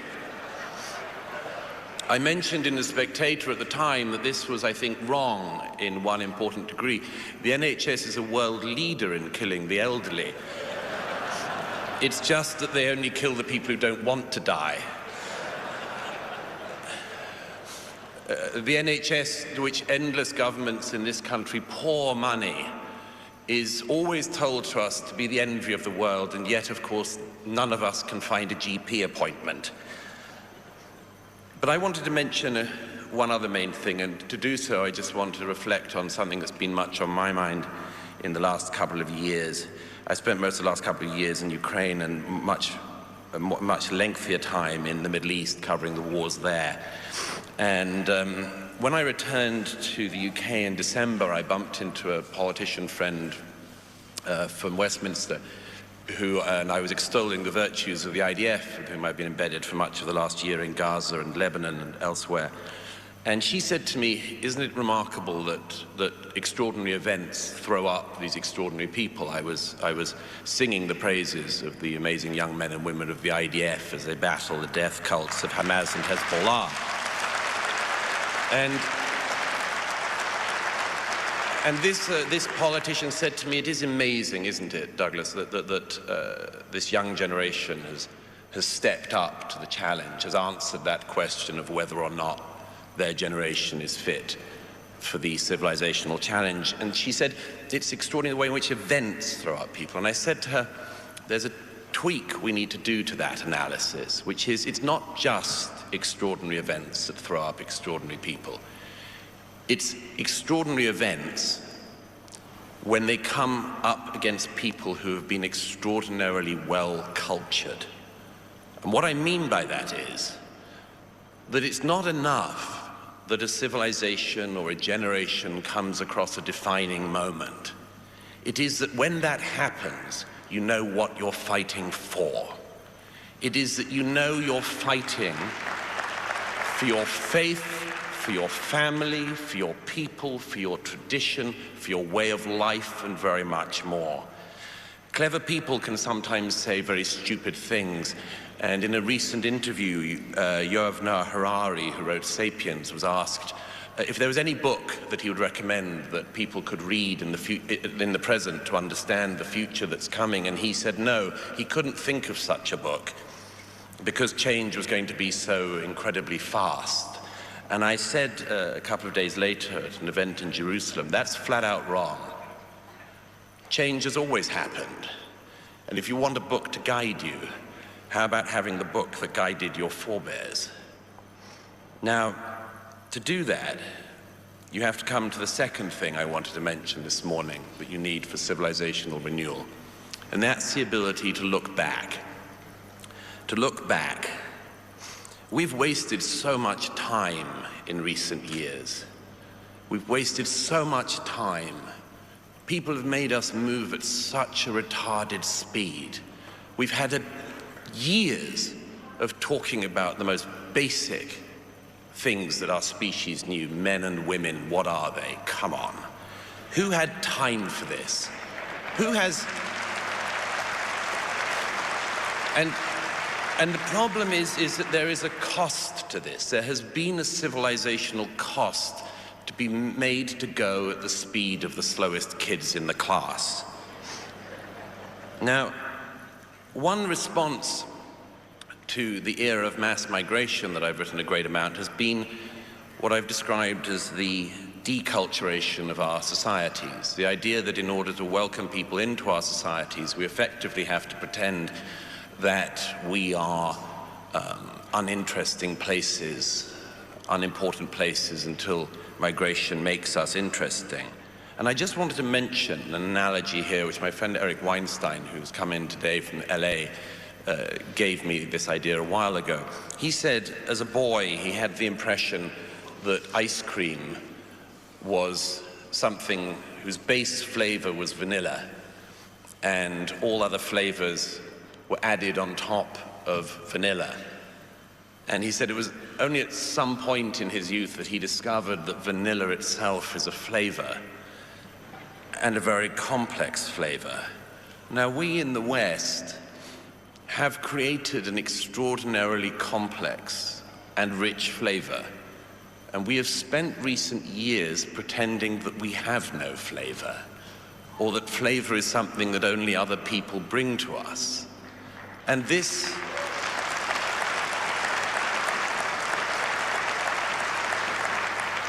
is, of course, flat out wrong, but it's been something that we have told more than one generation of young people in the West. We've told them that we don't really have anything very great, or if we do, we oughtn't to talk about it too much. And I believe that that is flat out wrong, because what we have in cities like that just a little way up the road, and in the cities of Europe and the West, are the greatest civilization that the world has known.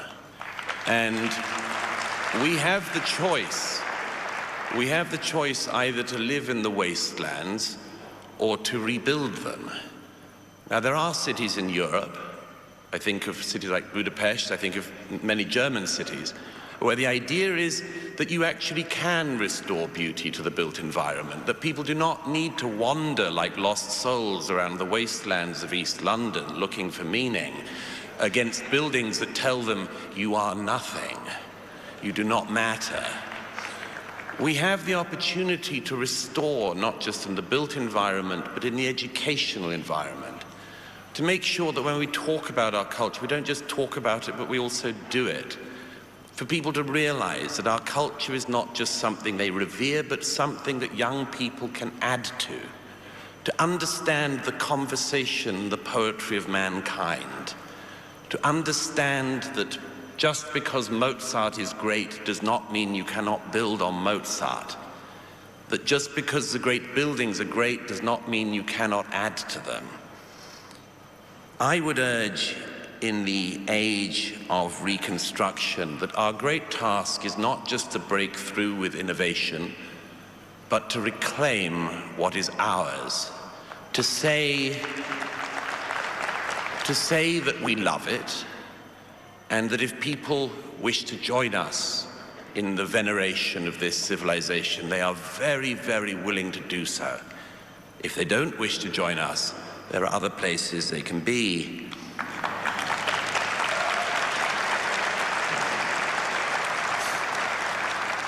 Everybody knows that those of us who revere T.S. Eliot revere him in part because he told us, and indeed tells us still, that a civilization can be reclaimed even at the 11th hour. But even in this hall, I would say that there is another possibility as well, which other philosophers, Strauss and others, also give us, which is the possibility that civilization can also be reclaimed even at the 13th hour, even in the most inauspicious circumstances, and most importantly today, from the most inauspicious of locations. Thank you.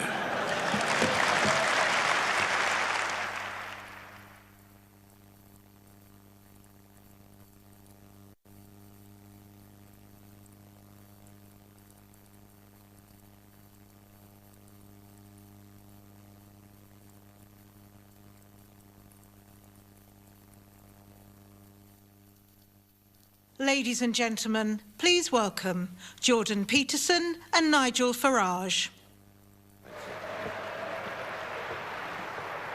Very good.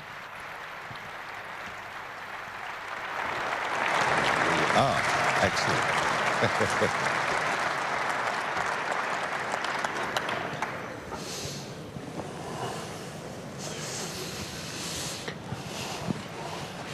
So we might as well get right to it, I guess. I'm curious about the overlap, or the lack of overlap, I suppose, in the principles that we've been promoting. I've been thinking, for example, some of the success of the convention so far and of our organization has been, well, the positive vision element of what we're promoting. And I guess that's where I'd like to go with you. Yesterday we had a very interesting panel on energy, and this is something I've been thinking about a lot, energy and the environment. Scott Tinker in particular has outlined a vision of the future, and it's not a net zero vision, I can tell you that. It's a vision where we cooperate to do everything we possibly can to drive energy prices down as low as they can possibly be, using everything at our disposal, right? Nuclear, coal, gas, oil, solar, wind, whatever can compete, because the most effective way of enriching the absolutely poor and likely of serving long-term environmental needs is to make people wealthy. so they can afford to care about the future, especially in the developing world. And so I'm kind of wondering, you have an opportunity now, because the right is split in the UK, to really hash things out on the Conservative side. And this sort of thing happened a bit in Canada, and that means that it's possible now for Conservatives to push the envelope. And I'm really curious about your view on, it isn't exactly even on net zero, which I think is an appalling policy, to get that right out on the table. But more than that, it's like, how appalling is it? Good morning, everybody.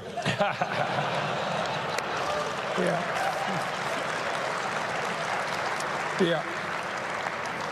Old-fashioned upbringing, couldn't help it. First things first, the right is not split in this country.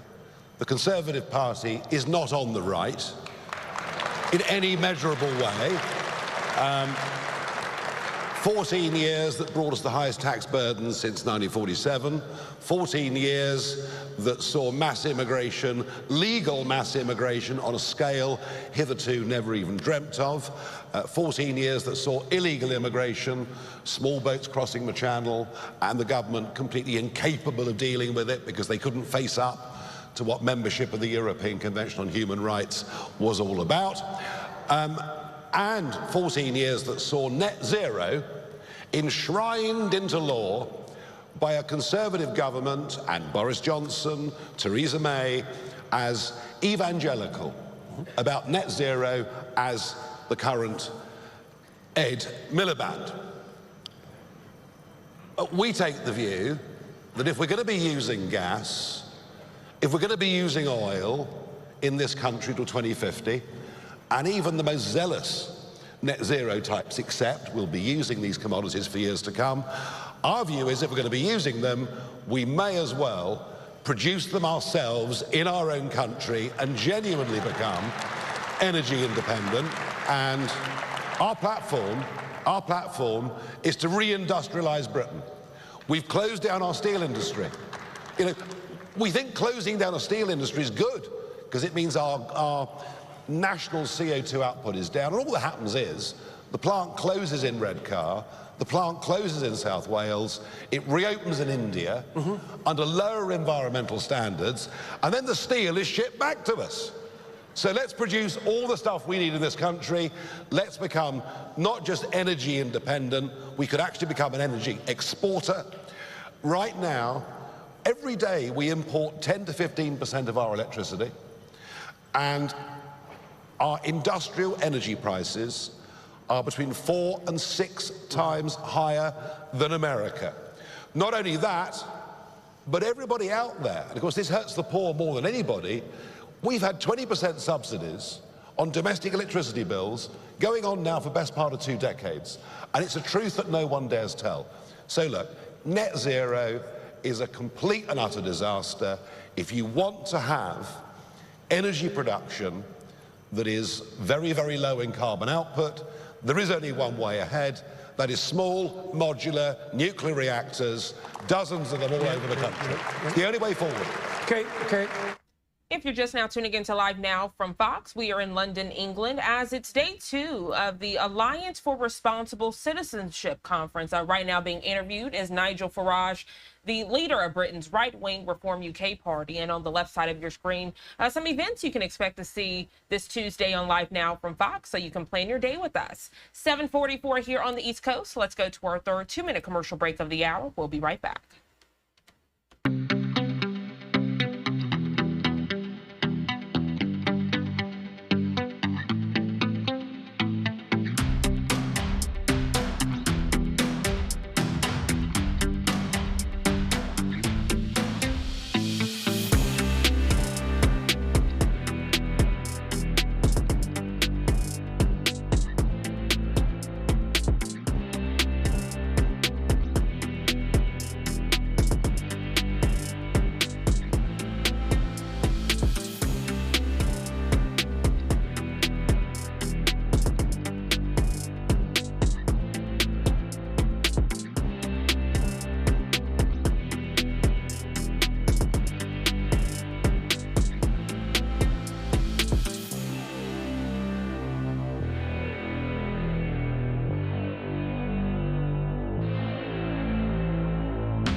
7:45 here on the East Coast, and welcome back to Live Now from Fox. Our next story takes us out to the Big Apple, giving you a beautiful skyline shot this Tuesday morning at the New York skyline, while Mayor Adams remains steadfast this morning that he won't step down from office. The decision could be taken out of his hands. Governor Kathy Hochul has called a meeting with key leaders to discuss the mayor's future following the resignation of 4 deputy mayors.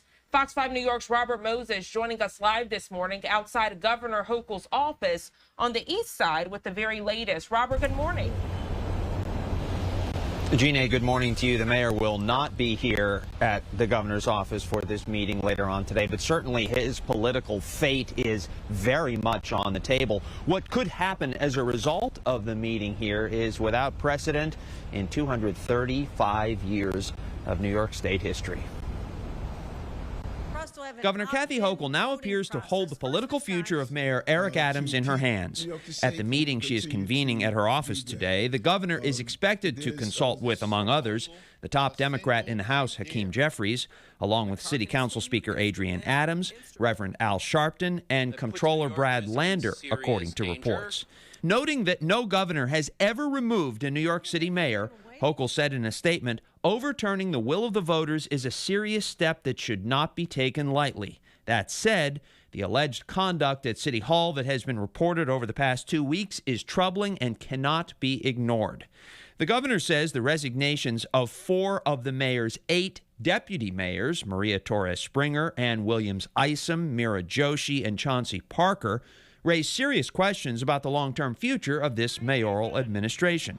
The mayor shrugged off the resignations. Go back and do an analysis from the day that I was indicted to what we have accomplished. That is my ability to lead through turmoil, and I'm going to continue to do that. Later in a statement, Adams said that he's disappointed to see the deputy mayors go, but he understands their decision.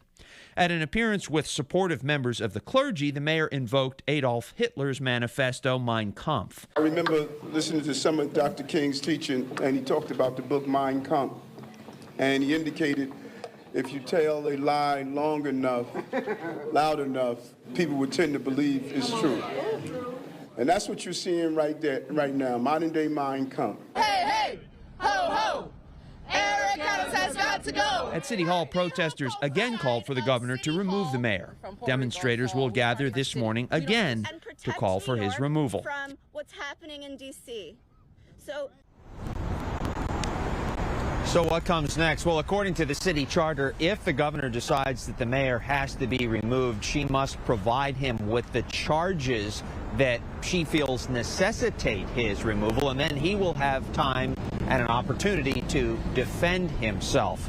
Let's see what happens as a result of this all-important meeting here at the governor's office today. Gina, back to you. All right, Robert Moses there with Fox 5 New York. As you just stated, a lot of eyes on this meeting to see what happens, Robert. It's always a pleasure. Thank you so much for joining us. Thank you. And as we go to our final 2-minute commercial break of the hour, giving you another live look at this beautiful skyline there above the Big Apple. 7:50, we'll be right back in just 2 quick minutes.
Welcome back to Live Now from Fox, and getting back to this event in London, as today marks day 2 of the Alliance for Responsible Citizenship conference. Right now being interviewed is the leader of Britain's right-wing Reform UK party, Nigel Farage. Let's continue to listen in.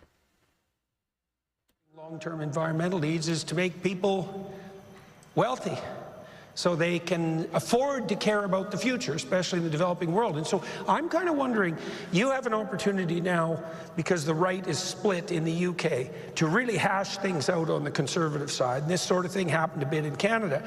And that means that it's possible now for Conservatives to push the envelope. And I'm really curious about your view on, it isn't exactly even on net zero, which I think is an appalling policy, to get that right out on the table. But more than that, it's like, how appalling is it? Good morning, everybody.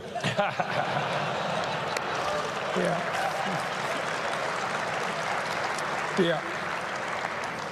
Old-fashioned upbringing, couldn't help it. First things first, the right is not split in this country. The Conservative Party is not on the right in any measurable way. 14 years that brought us the highest tax burden since 1947, 14 years that saw mass immigration, legal mass immigration on a scale hitherto never even dreamt of, 14 years that saw illegal immigration, small boats crossing the channel, and the government completely incapable of dealing with it because they couldn't face up to what membership of the European Convention on Human Rights was all about. And 14 years that saw net zero enshrined into law by a Conservative government and Boris Johnson, Theresa May, as evangelical about net zero as the current Ed Miliband. We take the view that if we're going to be using gas, if we're going to be using oil in this country till 2050, and even the most zealous net zero types accept we'll be using these commodities for years to come, our view is if we're going to be using them, we may as well produce them ourselves in our own country and genuinely become energy independent. And our platform is to reindustrialize Britain. We've closed down our steel industry. You know, we think closing down a steel industry is good because it means our national CO2 output is down, and all that happens is the plant closes in Redcar, the plant closes in South Wales, it reopens in India under lower environmental standards, and then the steel is shipped back to us. So let's produce all the stuff we need in this country. Let's become not just energy independent, we could actually become an energy exporter. Right now, every day we import 10 to 15% of our electricity, and our industrial energy prices are between 4 and 6 times higher than America. Not only that, but everybody out there, and of course this hurts the poor more than anybody, we've had 20% subsidies on domestic electricity bills going on now for the best part of 2 decades. And it's a truth that no one dares tell. So look, net zero is a complete and utter disaster. If you want to have energy production that is very, very low in carbon output, there is only one way ahead. That is small, modular, nuclear reactors, dozens of them all over the country. It's the only way forward. Okay. Well, it's the only way forward. And you know, if you look at the way the Far East produces nuclear energy, we can do it a damn sight cheaper than we've ever done it before. Okay. Well, that warms a Canadian's heart. And it's good to get warm in a convention center that's this chilly because of the net zero restrictions. But let me push it a little bit, you know, because we have the opportunity to do that. And I think that it's time. You know, you talked about at least until 2050. And one of the things I've been discussing with my fellow Canadians, let's say, is the fact that, I mean, maybe it's time to stop our obsession with carbon altogether. And so I'm going to say something relatively radical. And well, let's just play this out and see how it goes. So, you know, I've I've reviewed a lot of scientific papers. Now, they're not climate papers, but I'm a reasonable hand at separating the wheat from the chaff on the scientific front. And when I look at the carbon data, there is one fact that leaps out to me in my experience with scientific data is that there's usually one or two major facts and a bunch of trivial sub-facts that more or less you can ignore. As far as I can tell, the most stunning effect of carbon, atmospheric carbon, that has been recorded scientifically is the effect of carbon on plant growth. Right. And we know this. Look, in the last 25 years, thereabouts, 20% of the Earth's surface is greened. 20% is a lot. It's a lot. It's an area equivalent to twice the size of the continental US, so that gives you a quick picture of scale. And it's also primarily greened in semi-arid areas, because when you give plants more carbon dioxide, their stomata close, and so they can live where it's drier. And so the deserts are shrinking, not growing, which is exactly the opposite of what we were told was going to happen. And crop yields are up, something approximating 10 to 13%. So that's not bad, that's good. And so I'm afraid that even throwing the dog a bone, let's say, and saying, well, we're certainly not going to hit our 2030 targets because they were proposed by buffoons and liars, we're not going to hit our 2050 targets either. I'm dead serious. This is not good. And so I'm curious about how far this needs to be taken. I have because I also think, conceivably, that the environmentalist climate scam was really an offshoot of the Club of Rome Malthusian stupidity that is predicated on the presumption that resources are finite and that there's far too many people on the planet, and there's a terrible anti-human motivation lurking underneath all of that that's pessimistic and brutal and genocidal in its fundamental ethos. And I think it's kind of time for people who would like energy to be inexpensive and reliable and there for the poor to just end it. It's like no more carbon apocalypse mongering and terrorizing. And so I guess I'm wondering what you think about that. Well, the one thing that drives me absolutely possy is when I hear that carbon dioxide is a pollutant. That's what they tell us. That clearly is absolutely nuts. Now, there are times in our past when CO2 in the atmosphere has been much, much higher than it is today, and that's before people drove 4x4 Chelsea tractors. And I remember having this debate about 20 years ago. There was a man called Sir Patrick Moore. Yes. Very famous scientist, The Sky at Night, great character, very respected man.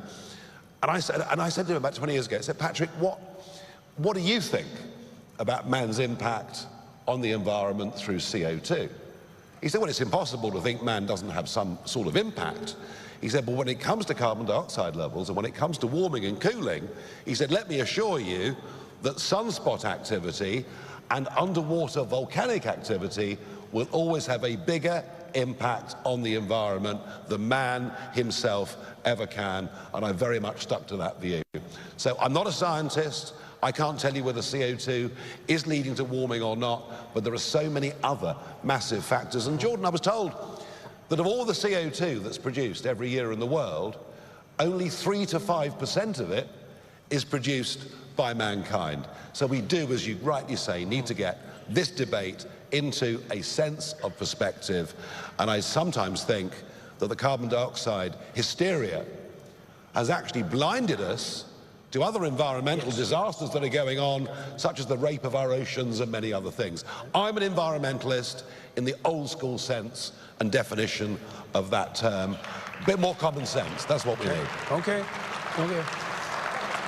All right, so I'm going to harass you about one other issue too. I think we'll focus on 2 out of our 5 platforms. So the principle that we've founded ourselves on that actually produced the most internal dissent in our organization was our family policy.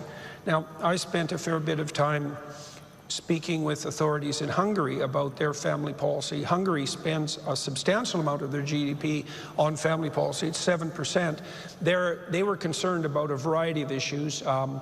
High rate of abortion, high rate of divorce, low rate of female participation in the workforce, which is kind of a strange addition to that group, but that was still a concern, and extremely low birth rate. And so they made it a priority to address those, and they've had some success reducing abortion, which is still legal in Hungary, substantively, reducing the divorce rate, flattening the decline in the birth rate. They haven't managed to pop it up again. Only Israel has managed that, by the way, and it's not exactly obvious why.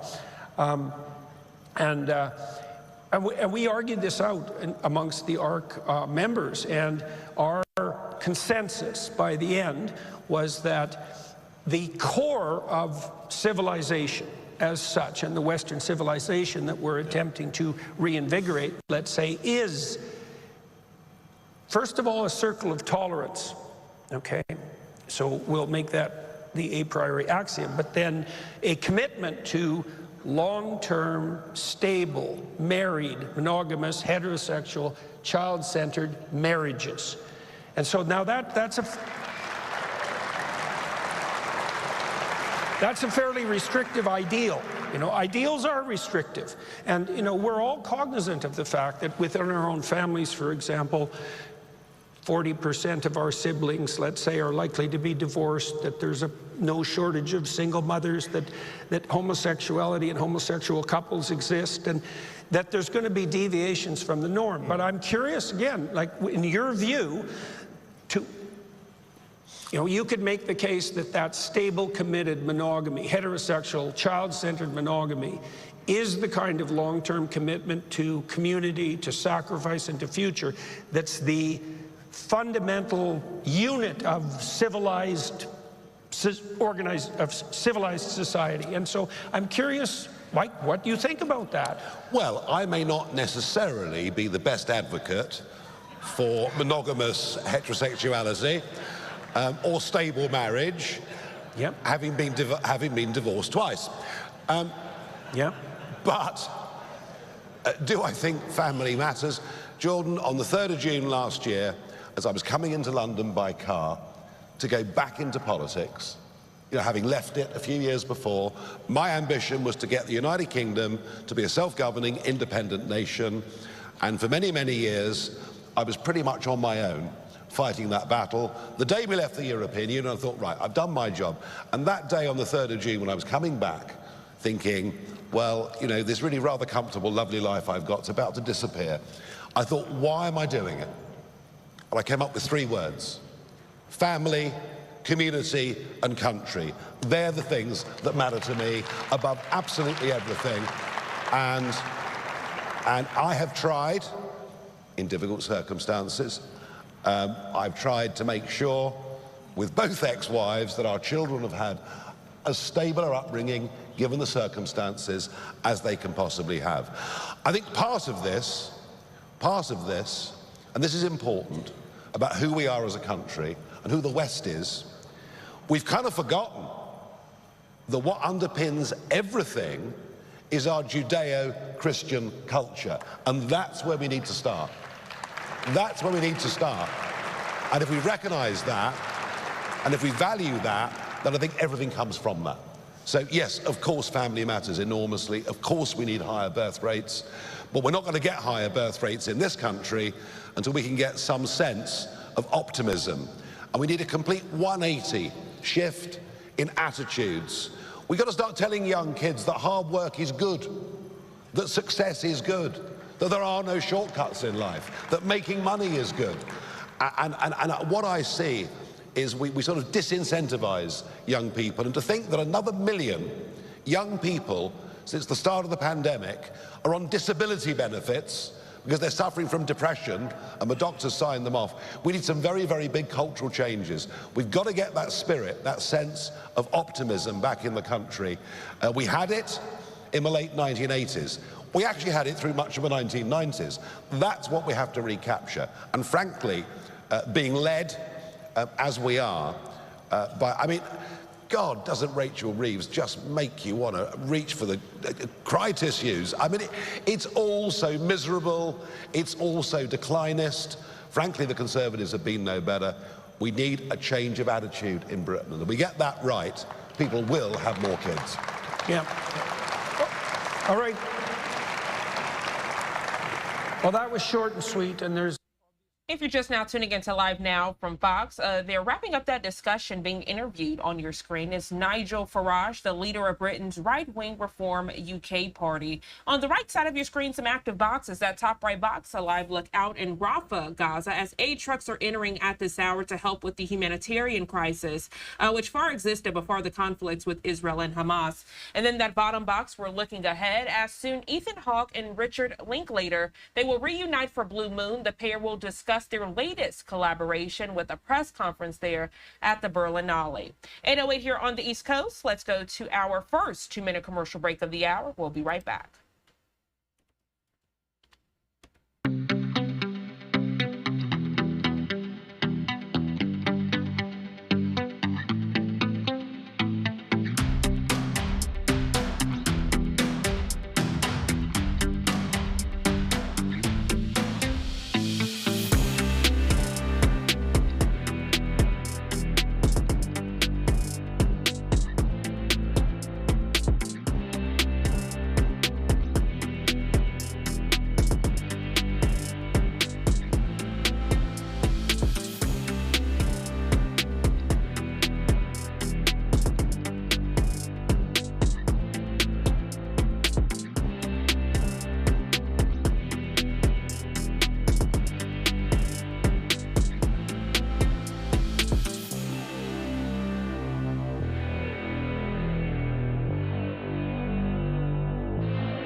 Eight-10 here on the East Coast, and welcome back to Live Now from Fox. Take a look at your screen as Secretary of State Marco Rubio is speaking there with other members of the U.S. delegation in Saudi Arabia. This comes as top Russian and American officials meet in Saudi Arabia this Tuesday to begin improving ties and negotiating an end to the war in Ukraine. Let's listen in. Annexed since the beginning of the war in February 2022? Well, I think those are things that those are to be discussed, and those are things that will start and do the tough work ahead. But the important thing is that we've started that process, and what the president did not find acceptable was an endless war in Europe that was literally has turned into a meat grinder of people on both sides. So if you just think about, just in a few months, President Trump has shifted the entire global conversation from not if the war is going to end, but just how it's going to end. And only President Trump can do that. And in the Oval Office less than a week ago, both President Putin and President Zelensky both said to him, only you, President Trump, could drive this war to a conclusion. What concessions do you expect? Well, again, we're not going to pre-negotiate an end to this conflict.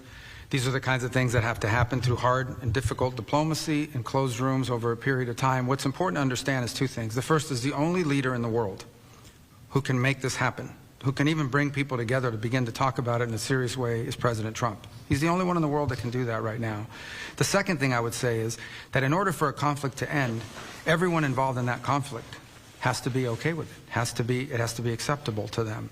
But we have to understand that it's been 3.5 years since there's been any sort of regularized contact between the United States and Russia, and in some cases between any of the participants in this conflict and Russia. So the goal of today's meeting was to follow up on the phone call the President had a week ago and begin to establish those lines of communication. The work remains. Today is the first step of a long and difficult journey, but an important one.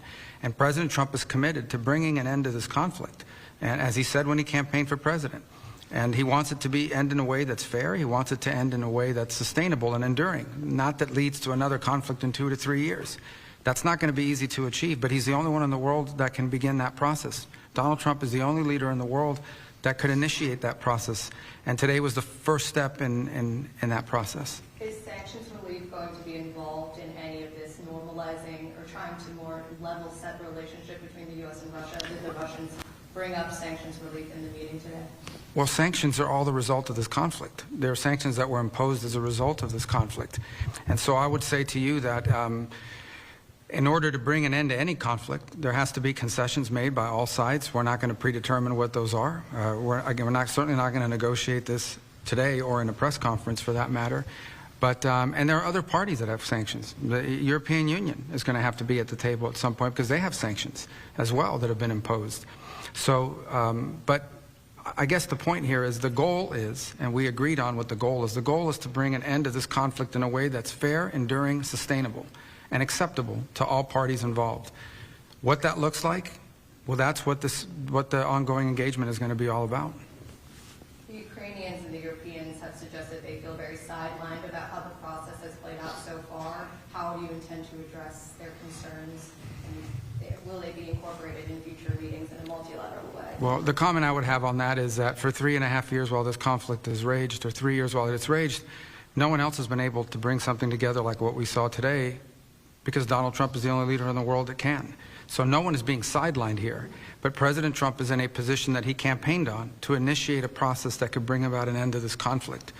And from that could emerge some very positive things for the United States, for Europe, for Ukraine, for the world. But first it begins by the end of this conflict. And so the only thing President Trump's trying to do is bring about peace. It's what he campaigned on. It's something the world should be thanking President Trump for doing. He's been able to achieve what for 2.5, 3 years no one else has been able to achieve, which is to begin this process, a serious process. Obviously, a lot of work remains before we have a result, but President Trump's the only one that can do it. Look, it's common sense. If you're going to bring both sides together, you have to talk to both sides. And we'll continue to remind everyone, literally within minutes of President Trump hanging up with President Putin, he called and spoke with President Zelensky. So shuttle diplomacy has happened throughout history. It's happened all over the world. We are absolutely talking to both sides. The Secretary of State just met with President Zelensky days ago, along with the Vice President, 7 cabinet members in Europe at the same time, really showing the importance of engaging our allies. President Trump spoke with President Macron just yesterday. Prime Minister Starmer is coming to Washington next week. So I think the facts will continue to push back on this notion that our allies haven't been consulted. They are being consulted literally almost on a daily basis, and will continue to do so.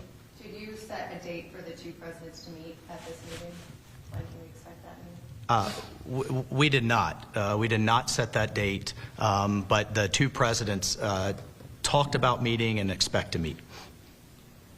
Can you take us a little bit in the room today? What was the interaction like? How would you characterize the discussions? It was positive, upbeat, constructive. Everybody there to get to the right outcome, solution-based. We discussed it afterwards. We couldn't have imagined a better result after this session. It was very, very solid. Will you be traveling to Russia again, Mr. Witkoff? I'm not sure, but we'll make that determination in the next couple of weeks. The Europeans, Keir Starmer, the UK Foreign Minister, has said the U.S. needs to back any sort of European solution to the war. Is this something that you are willing to commit to? Well, I think that's something that we'll continue to discuss. We have certainly, again, as a first principle, a European-led security guarantee. We have the President, many of us, as members of prior members of Congress ourselves, have called for the Europeans to continue to contribute to our common defense, to continue to share the burden of NATO defense. We'll continue to point out that while things have improved, starting with President Trump's first term, the fact that a third of our NATO allies still do not contribute the minimum of 2% of their GDP to defense a decade after that we all collectively made that agreement isn't acceptable. We have the NATO summit coming up this June, and we would expect with the type of conflict, the type of warfare and destruction we've seen in Europe, sadly, the last several years, that we have 100% at the minimum, and in fact are exceeding that. So, look, this is a common effort. This isn't just about what the United States is going to continue to contribute and what we are going to continue to ask of the American taxpayer. We all have to make those tough decisions. We all have to contribute to our common defense, and we expect that this to be a two-way street for our European allies. And the fact that both the United Kingdom, France, and others are talking about contributing more forcefully to Ukraine's security, we think is a good thing.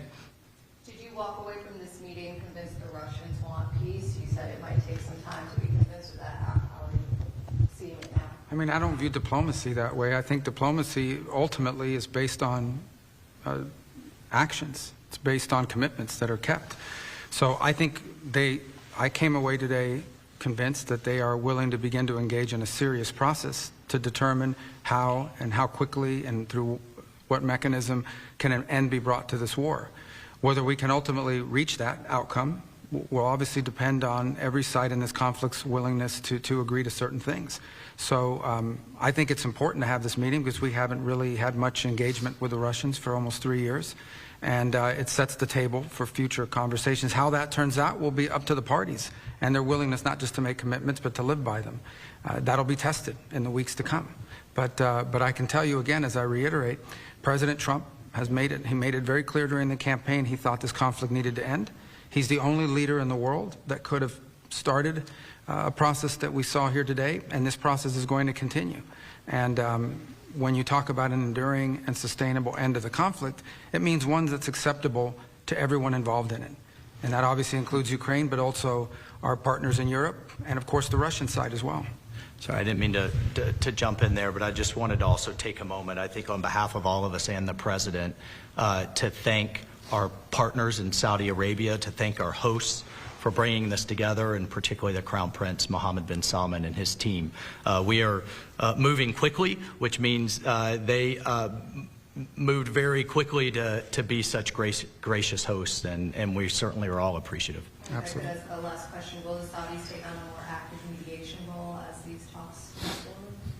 Well, that's a decision for the kingdom to make, but I can tell you that the Kingdom of Saudi Arabia is playing an indispensable role in making today possible. Not just hosting us, but bringing the parties together to have these conversations. I think it's something we're very grateful for. Something we're very grateful for the partnership that we have with them on a host of issues, and this being one of them, where we thank them for doing it, and we hope that they will. I think they've offered, and I believe that they will continue to be helpful in any way they can. Thanks. Can I just I'll be extremely brief. So what is the next step now?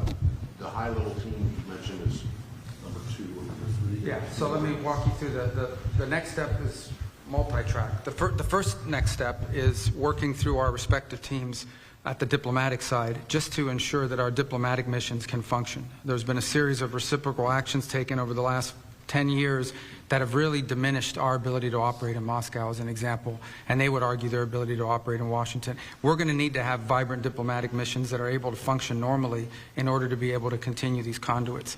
The second is a high-level team, including those who are experts on these topics, the technical side, to begin to engage with their side on parameters of what an end to this conflict would look like. And on that front, obviously, there's going to be engagement and consultation with Ukraine, with our partners in Europe and others. But ultimately, the Russian side will be indispensable to this effort, and so that process will begin. And then the third is, together with those other two, is beginning to engage in identifying the extraordinary opportunities that exist should this conflict come to a acceptable end, the credible opportunities that exist to partner with the Russians geopolitically on issues of common interest, and frankly economically on issues that hopefully will be good for the world and will also improve our relations in the long term between these two important countries. So all three of those efforts will be happening in conjunction with one another. Obviously the diplomatic one is one we hope to move pretty quickly on, because this involves the treatment of our respective missions. The second one will be difficult, which is the question of Ukraine and the end of that conflict. But I think that's essential in order for the third piece to even be possible, which is our ability to work together on other geopolitical matters of common interest, and of course some pretty unique, potentially historic economic partnerships as well. The key that unlocks the door for those opportunities, however, is the end to this conflict. In terms of when does the high-level team meet? Has there been any date? There's no date set, but as President Trump is, as you've seen over the last 4 weeks, not patient in terms of getting action. He drives hard, he wants to get things done. He's been wanting to do this, and he's moving very quickly to fulfill the promises he made to the American people when they elected him as our president. Okay, and then in terms of number one, in the restoration of the diplomatic missions, you'll remember that the first big tit of the tit for tats was after the Skripal poisoning, and the U.S. under one of your predecessors, Mr. Tillerson, expelled a lot of Russian diplomats, to which they responded. The consulate in St. Petersburg got closed down by the Russians. You guys closed down the consulate in Seattle, several others. Are those going to reopen? Well, that's what we're going to be talking about. And but ultimately, again, I'm not going to negotiate or just work on that in public. That's what these channels will be about. But ultimately, what the goal we need to have is we have to have some normalcy in our missions and in their ability to function. In the main embassies, even. And in the main embassies, just the main in embassies, regardless of the consulates. I mean, if our diplomatic channels are broken, it's going to be very difficult to consistently engage on a host of topics, including some unrelated irritants that could derail the broader talks on Ukraine. So there has to be some improvement in the way our missions are able to work and in the environment and space that they're given to operate in. So that's something we want to move on quickly, and it's important to set the table for the other two things that we want to do. But I think the key really in all of this is ultimately going to be whether an agreement can be reached with all parties involved on an acceptable resolution to the conflict in Ukraine. Because if that happens, not only will the world be a better place, but I think there will be some pretty unique opportunities to work with them on areas of bilateral geopolitical interest and some very unique economic opportunities. But we have to get the Ukraine situation resolved first in a way that's acceptable to everyone. Okay, my last one. But does that mean if you get the staffs back to the normal operational level, and staffs at the embassies, that you consider the Skripal case, the Crimea annexation, to be closed? There are no longer issues? Because I think, you mentioned that Keir Starmer is going to be in Washington next week. I can imagine that the Brits won't be particularly. Yeah. Again, I'm not going to negotiate or talk through every element of the disruptions that exist or have existed in our diplomatic relations and the mechanics of it. Suffice it to say that President Trump has pledged and intends to keep his promise to do everything he can to bring an end to this conflict. We cannot do that unless we have at least some normalcy in the way our diplomatic missions operate in Moscow and in Washington, D.C.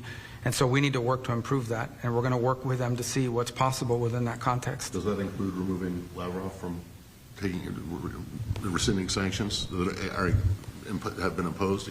We're just not at that level of conversation yet, but there'll be a number of topics that will have to be discussed along the way. We haven't even begun that process. Today was just an agreement to begin a process to talk about those things. All right.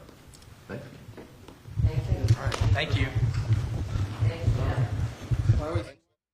So that was the very latest from Secretary Rubio, joined by National Security Advisor Mike Walls and Special Envoy Steve Witkoff, the three officials aiming to reestablish ties with Russia and seek an end to the Ukraine-Russia war. Of course, as we get more press conferences in, you'll get that right here on Live Now from Fox. I do want to transition to a live look we are getting here at 8:27 on the East Coast. It takes us out to Warsaw, Poland. The U.S. envoy to Ukraine visiting Warsaw this Tuesday to meet with the Polish president. If events get underway momentarily and if they are in English, we will bring that to you here on Live Now from Fox. Let's go ahead and go to a quick 2-minute commercial break. We'll be right back.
Welcome back to Live Now from Fox. I'm Jeanne Francine as we continue with your breaking news headlines, top stories, and of course your live events of the day. One underway right now. It takes us out to the Berlinale. On your screen, Ethan Hawke and Richard Linklater, they're reuniting for Blue Moon. The pair discussing their latest collaboration this Tuesday with a press conference. Let's listen in. The sequels Before Sunset and Before Midnight also premiered in Berlin. In 2013, he was honored with the Berlinale Camera. And the following year, Boyhood won him another Silver Bear for Best Director. Please welcome Richard Linklater.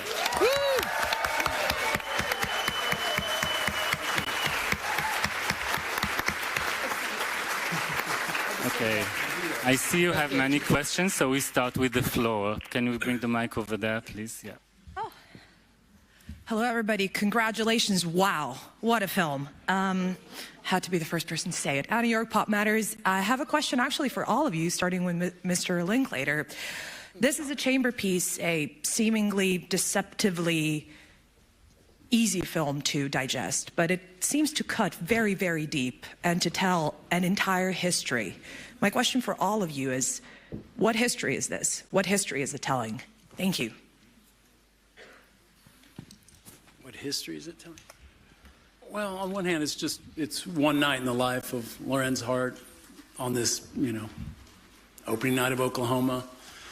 But I've always loved this period so much, the 30s and 40s musical theater, the craftsmanship of it. And I think our goal with this movie was to, if it could be like a Rodgers and Hart song too, the song craft, if it could be beautiful and kind of sad and funny and, all these things all at the same time. So I don't know if that's answering your question, but history, it's one night in their life, 82 years ago.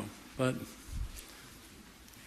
all these years later, we're still talking about it. So, I don't know. All right, we have another question there. Yeah. Hi everybody, this is Mark Karapetian, publisher of Spirit, A Smile in the Storm, my film magazine I do since my 16th living year, and what a classy and heartbreaking masterpiece. Really, I was so touched. My question goes to Ethan Hawke, but just I want to tell Margaret, I love your dog. My first dog was also a toy poodle called Habibi. What's the name of your dog? You can tell. And Ethan, 30 years ago, we met at the Zoopalast before sunrise and did cool pictures with my magazine. So it's a long journey and you become an international star. But this role is really not fishing for compliments for me, the performance of your life. How did you prepare to play this part? Thank you. You know, the truthful answer to that is it takes a lifetime. You know, I was thinking about that. You prepare for a part like this by playing Macbeth. You prepare for a part like this by it's an what Robert Kaplow wrote for us is absolutely beautiful script that, if done right, we imagined it's basically a film that's one scene. It starts and all the dominoes fall in one gesture. And if it could have that simplicity, but to make that the verbiage come alive, to make the dynamics, the musical quality that Rick's talking about. When is it fast? When is it slow? When is it arresting? When is it heartbreaking? When is it stupid? You know, how can it keep changing? Stupid in a good way, I mean, you know, silly. It takes a long time to understand the dynamics at play, I think, for me. Because I could say, oh, I prepared by shaving my head, or I prepared by listening to Lorenz Hart songs, but that's not really the truth. It's a long time of figuring out how to stage scenes and how to make a 7-page, 11-page scene dynamic enough for you to watch it and for it, you know, to not fall flat. It takes a long time to understand those kind of dynamics. And this character that Robert created has so many opposites. That's what really turned me on about it. He's very small and he's huge. He's a lover and he's lonely. He's deeply insecure and wildly confident. And I love those opposites make life more realistic somehow to me. It creates dynamics. So I don't know. I think that's the answer.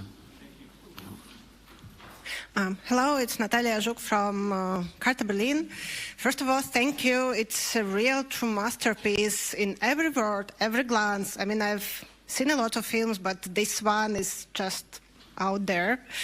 I'm a huge theater fan as well. I go to London like every 2 weeks for a month.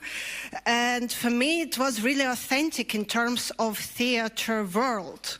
Could you comment a bit how you brought also, because Ethan and Andrew, you've got experience in theater, huge experience. How did you bring your knowledge of theater world from inside to this role? And also how you worked with this script in terms of text, because the text is so perfect and you revived it. Yeah. And Andrew, I don't know if I have a chance to tell this sometime later, but you're one of the people I turned a theater critic for. And Vanya and Hamlet and Present Laughter is the pieces that are forever in my heart. Thank you for that. Thank you so much. That's very kind of you. You want to answer that? Yeah, I'll give that a go. Yeah. Well, it's something we talked an awful lot about. I suppose one of the things we spoke a lot about was creative friendships, and certainly in the theatre, I think, you know, the theatre gives birth to so many creative friendships that are slightly different, I think, to the ones that you make perhaps on movie sets. But the film is set on an opening night, and one of the things that we were very concerned about was how do you make a conversation that is supposed to be sort of laden with history and love and emotion, and how do you conduct a conversation like that in the midst of the opening night of one of the biggest musicals that's ever lived? And what happens, I think, is that you're interrupted, and many of us have been in those situations where there's a premiere of a film or the opening night of a play, and it's a very, very extraordinary atmosphere on those nights. Because you're incredibly vulnerable, but you're also strangely elated.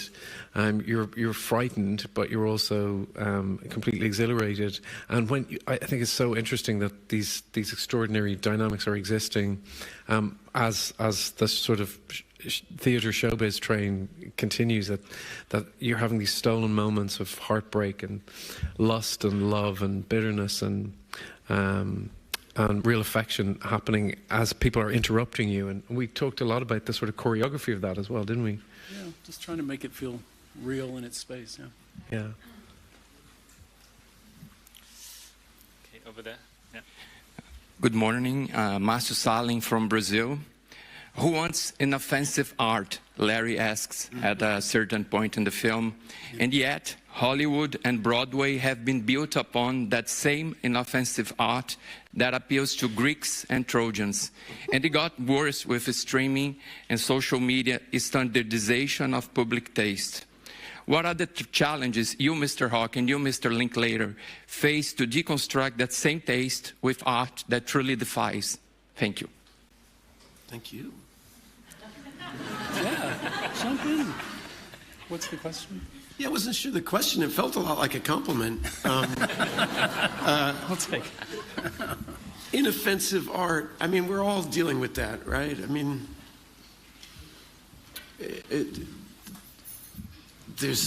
I don't think I have anything original to say about that. I don't know. Well, we all like all kinds of art. You know, sometimes I like inoffensive art, but sometimes you need to be, I don't know. What did we make here? Is this inoffensive art? It's not itself offensive, I don't think. But, I don't know. Art's always going to... I feel like we should, if it was 2 in the morning and we were having a piece of pie, I could talk about that for 4 hours. But I don't have anything smart and witty to say about it. Okay, so let's move on. We have a question there. Yeah. I liked it, though. I liked what you said. Hello. Catalina Neonea, magazine Conștiința from Romania. Congratulations, first of all, for a great film. I've just seen it at the press screening in Berlinale Palace just now, and the audience laughed, applauded. It was just an incredibly entertaining film, although with a strong theatrical character and with a lot of juicy, interesting dialogues and monologues with intertextual references. And Mr. Hawke, your character in the film makes more than just one references to Casablanca, maybe the most famous film in the world. And he quotes what for him is the best and the worst line from Casablanca. Mm-hmm. If you were to choose the best and the worst line from this film, Blue Moon. Ooh, wow. Robert Kaplow, are you here? Yeah, quick. Robert, what's the best line in our movie? Huh? That's a tough one. That's a tough one. I love the line, and I'm going to get it wrong, but beware of love stories. Pay attention to friendship. It's more enduring. Yeah. The advice he gives to George Roy Hill. Yeah, I found that really moving. But strangely, my favorite moment is probably a silent moment, which is when you two leave me. It's like it's strange to watch a movie about heartbreak when everyone is actually trying to be kind. It's one of the things that I really love about Richard Linklater's films is that they love people. That you seeing human beings in all their frailty, but with the respect and honor. The film seems to like the people. And these hearts are getting broken, but people are all being kind to one another. They're trying, and we still get hurt. And I find that kind of profound. We see a lot of movies where people are trying to hurt each other. And a lot of my daily life is more like the movie where people are trying and they still hurt each other. Do you guys have a favorite line? I think you did I a did good it. job. Yeah. Did you? Okay. Okay, we have a question there. Yeah.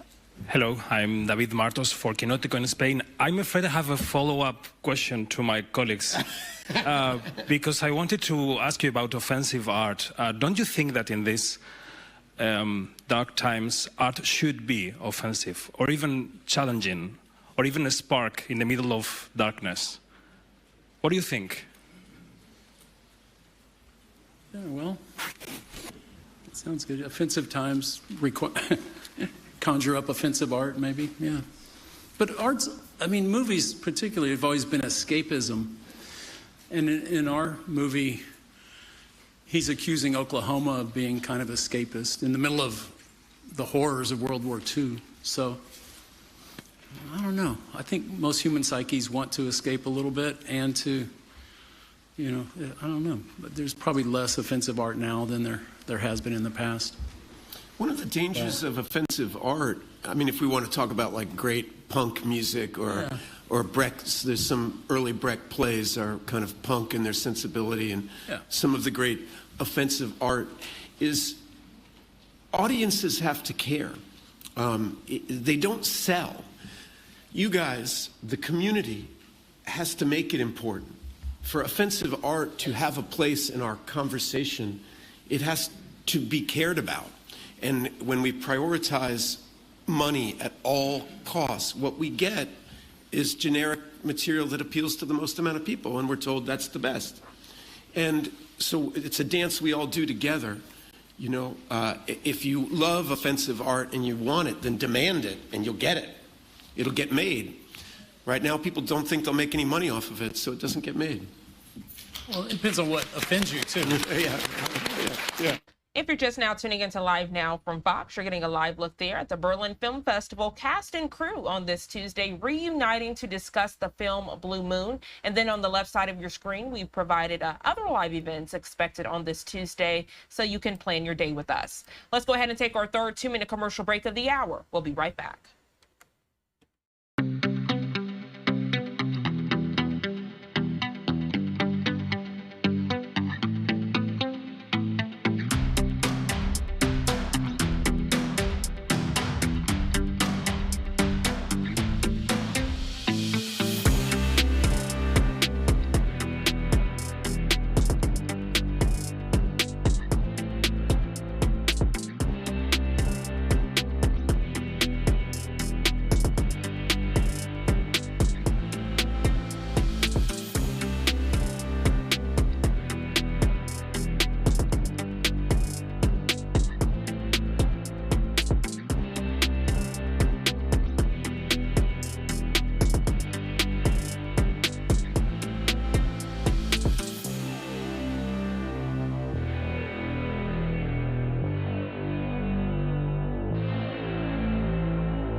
Welcome back to Live Now from Fox. We continue to listen into this compelling discussion at the Berlin Film Festival as cast and crew reunite to discuss the film Blue Moon. Let's continue to listen in. How much the long shot that you use supports the ignition of feelings after the second part of this remarkable work? Thank you. Thank you. Yeah. What's the question? I mean,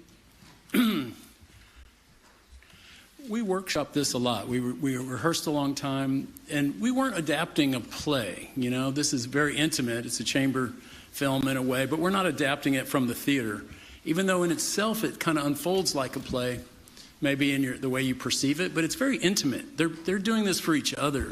They're not performing for, it's not for an audience.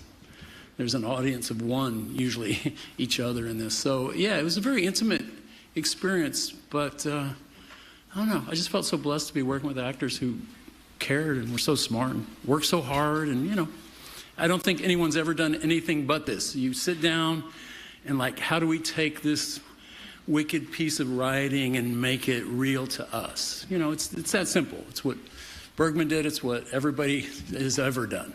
So you just do your best with what's, you know, what you're feeling, you know. So I don't know if that answers. Okay, we have a question in the back, yeah. Hi, Hossein Fahmy, film critic from Egypt. Question to director Richard Linklater. So once again, unfulfilled love is appearing in your film. It's also appearing in many other novels, movies, songs. Why do you think unfulfilled love is much more interesting than fulfilled love? Wow. Well, I think that's what Lorenz Hart is, the ultimate lyricist of unfulfilled love. That's what makes it so enduring. I think we all feel that. You know, it's more poignant. But yeah, love, you know, this film's about, you know, it's about relationships and art, but it's also about love, and it's, you know, impossibilities maybe and complexities. So I don't know. It's something we're all interested in forever.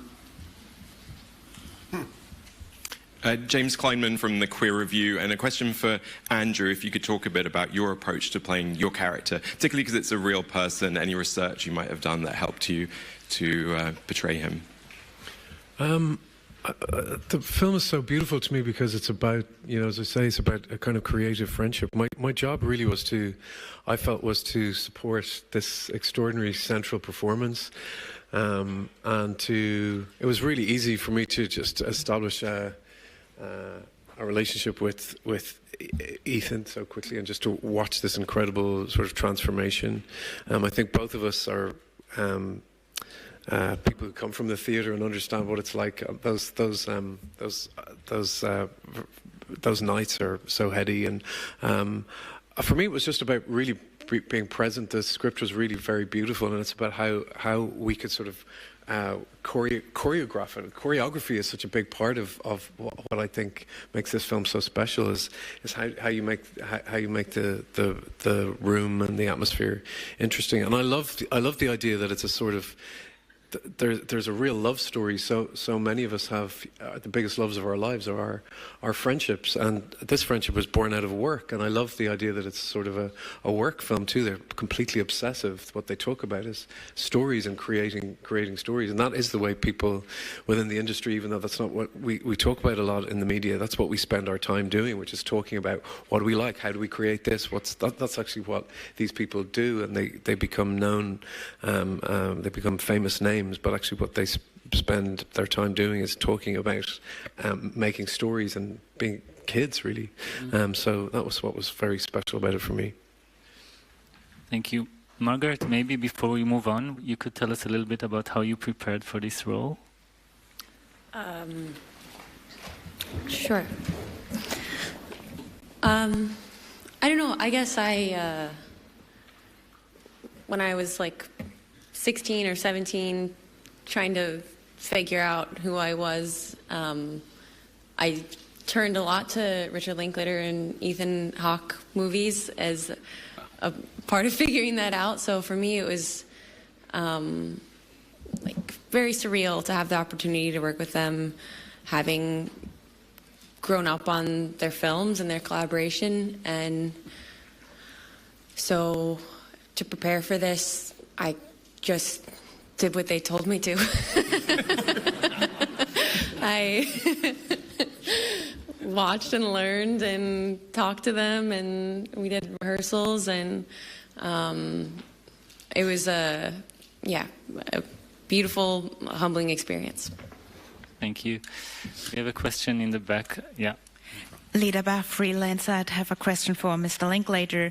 The movie's title is Blue Moon, which is, of course, the most famous song by Lorenz Hart at the time the movie recreates. But it's also a song title that's explicitly criticized by Hart as an example of how he's forced to tone his art down to make it more accessible.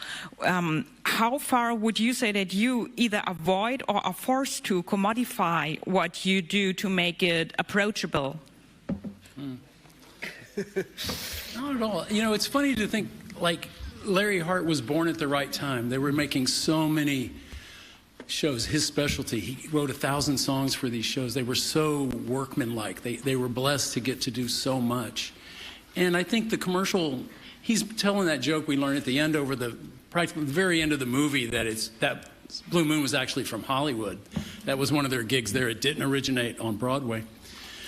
And yeah, it changed the name. You can watch an early version of that song in another movie, and it has its own commercial history, let's say. But, you know, yeah, they were professionals, but within professional work, so much beautifully inspired. If you're an artist, you're going to express yourself when and where you can. I mean, to answer your real question, I don't think I've compromised much at all over the years. I don't, you know, we have no pressure. It's a low-budget film. We do whatever we want. I don't, you know, I didn't, there's no, I mean, I don't know. I don't have complaints about compromise. You know, it's just like, you hope everybody likes the movie, but there was no, you know, test screenings or any of that. You hear the horror stories.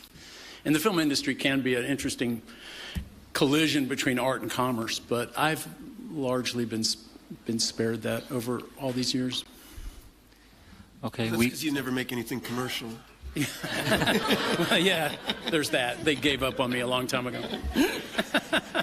We have time for one more question, and it will be over there. Yeah. Kerstin Legenza from German television RTL.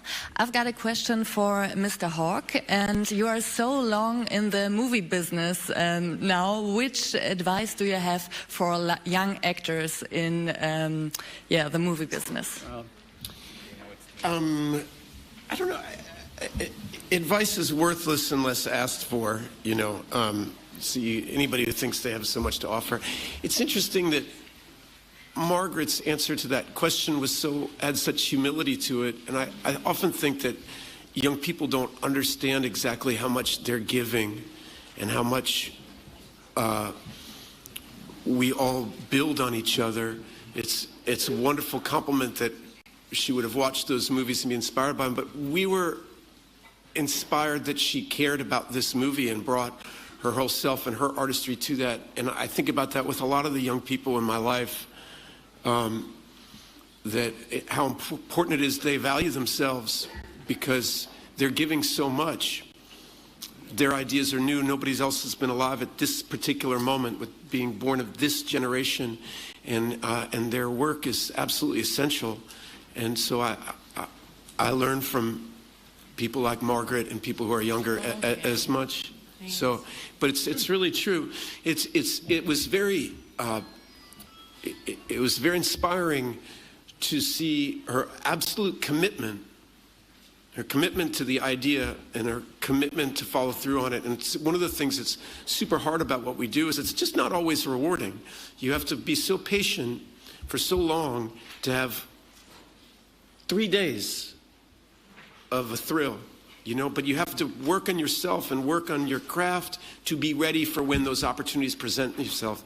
And then you have to be humble enough to show up and do all the boring stuff to have these moments. And I was so impressed that she was so committed. I hope that speaks for the way that younger people are attacking their work now. It was really exciting for me. So. Okay, thank you very much. So cast and crew reuniting on this Tuesday to discuss the film Blue Moon at the Berlin Film Festival. And on the left side of your screen, events we're following on this Tuesday, so you can plan ahead with us here on Live Now from Fox. I'm Jeanne Francine. The time now 8:55 here on the East Coast. We have to take our final 2-minute commercial break of the hour. We'll be right back.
Welcome back to Live Now from Fox, and good morning to you if you're just now tuning in on this Tuesday. The United Nations meeting in Geneva, Switzerland to hold a press briefing. Let's listen in.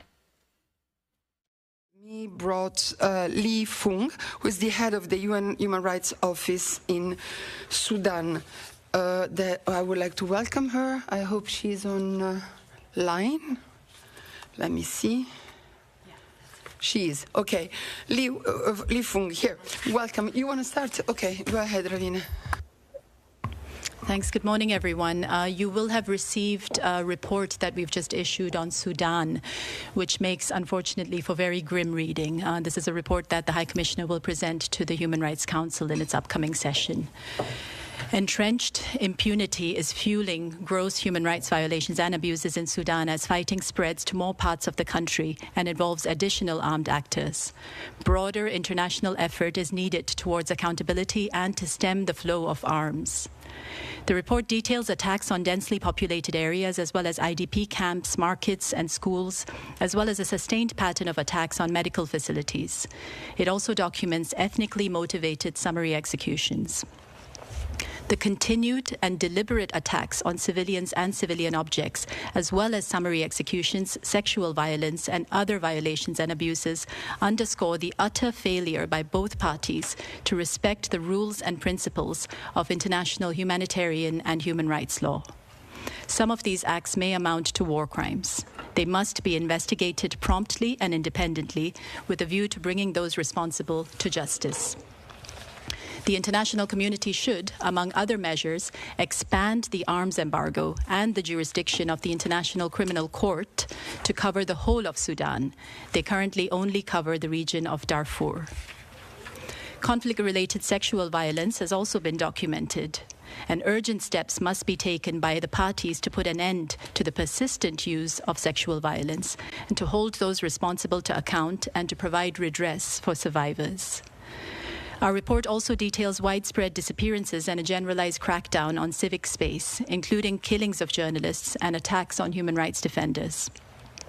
Since April 2023, when the conflict began, it has triggered the world's largest displacement crisis and an unprecedented food security situation, with half the population facing acute food insecurity and famine conditions confirmed in at least 5 locations. The conflict has also undermined the rights to health and education, with 70 to 80% of health facilities rendered non-functional and over 90% of school-aged children left with no access to formal education. As fighting intensifies for control of Khartoum and El Fasher, the UN High Commissioner for Human Rights, Volker Turk, remains very concerned about the protection of civilians, particularly those belonging to groups that have been subjected to persistent discrimination. We stress that accountability, regardless of the rank and affiliation of the perpetrators, is critical to breaking the recurring cycle of violence and impunity in Sudan. I'll pass the floor now to the head of our Sudan office, Ms. Li Fung.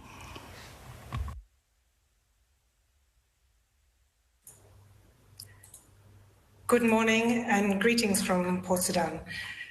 The report of the High Commissioner on the situation of human rights in Sudan issued today highlights the expansion of the conflict across the country in 2024.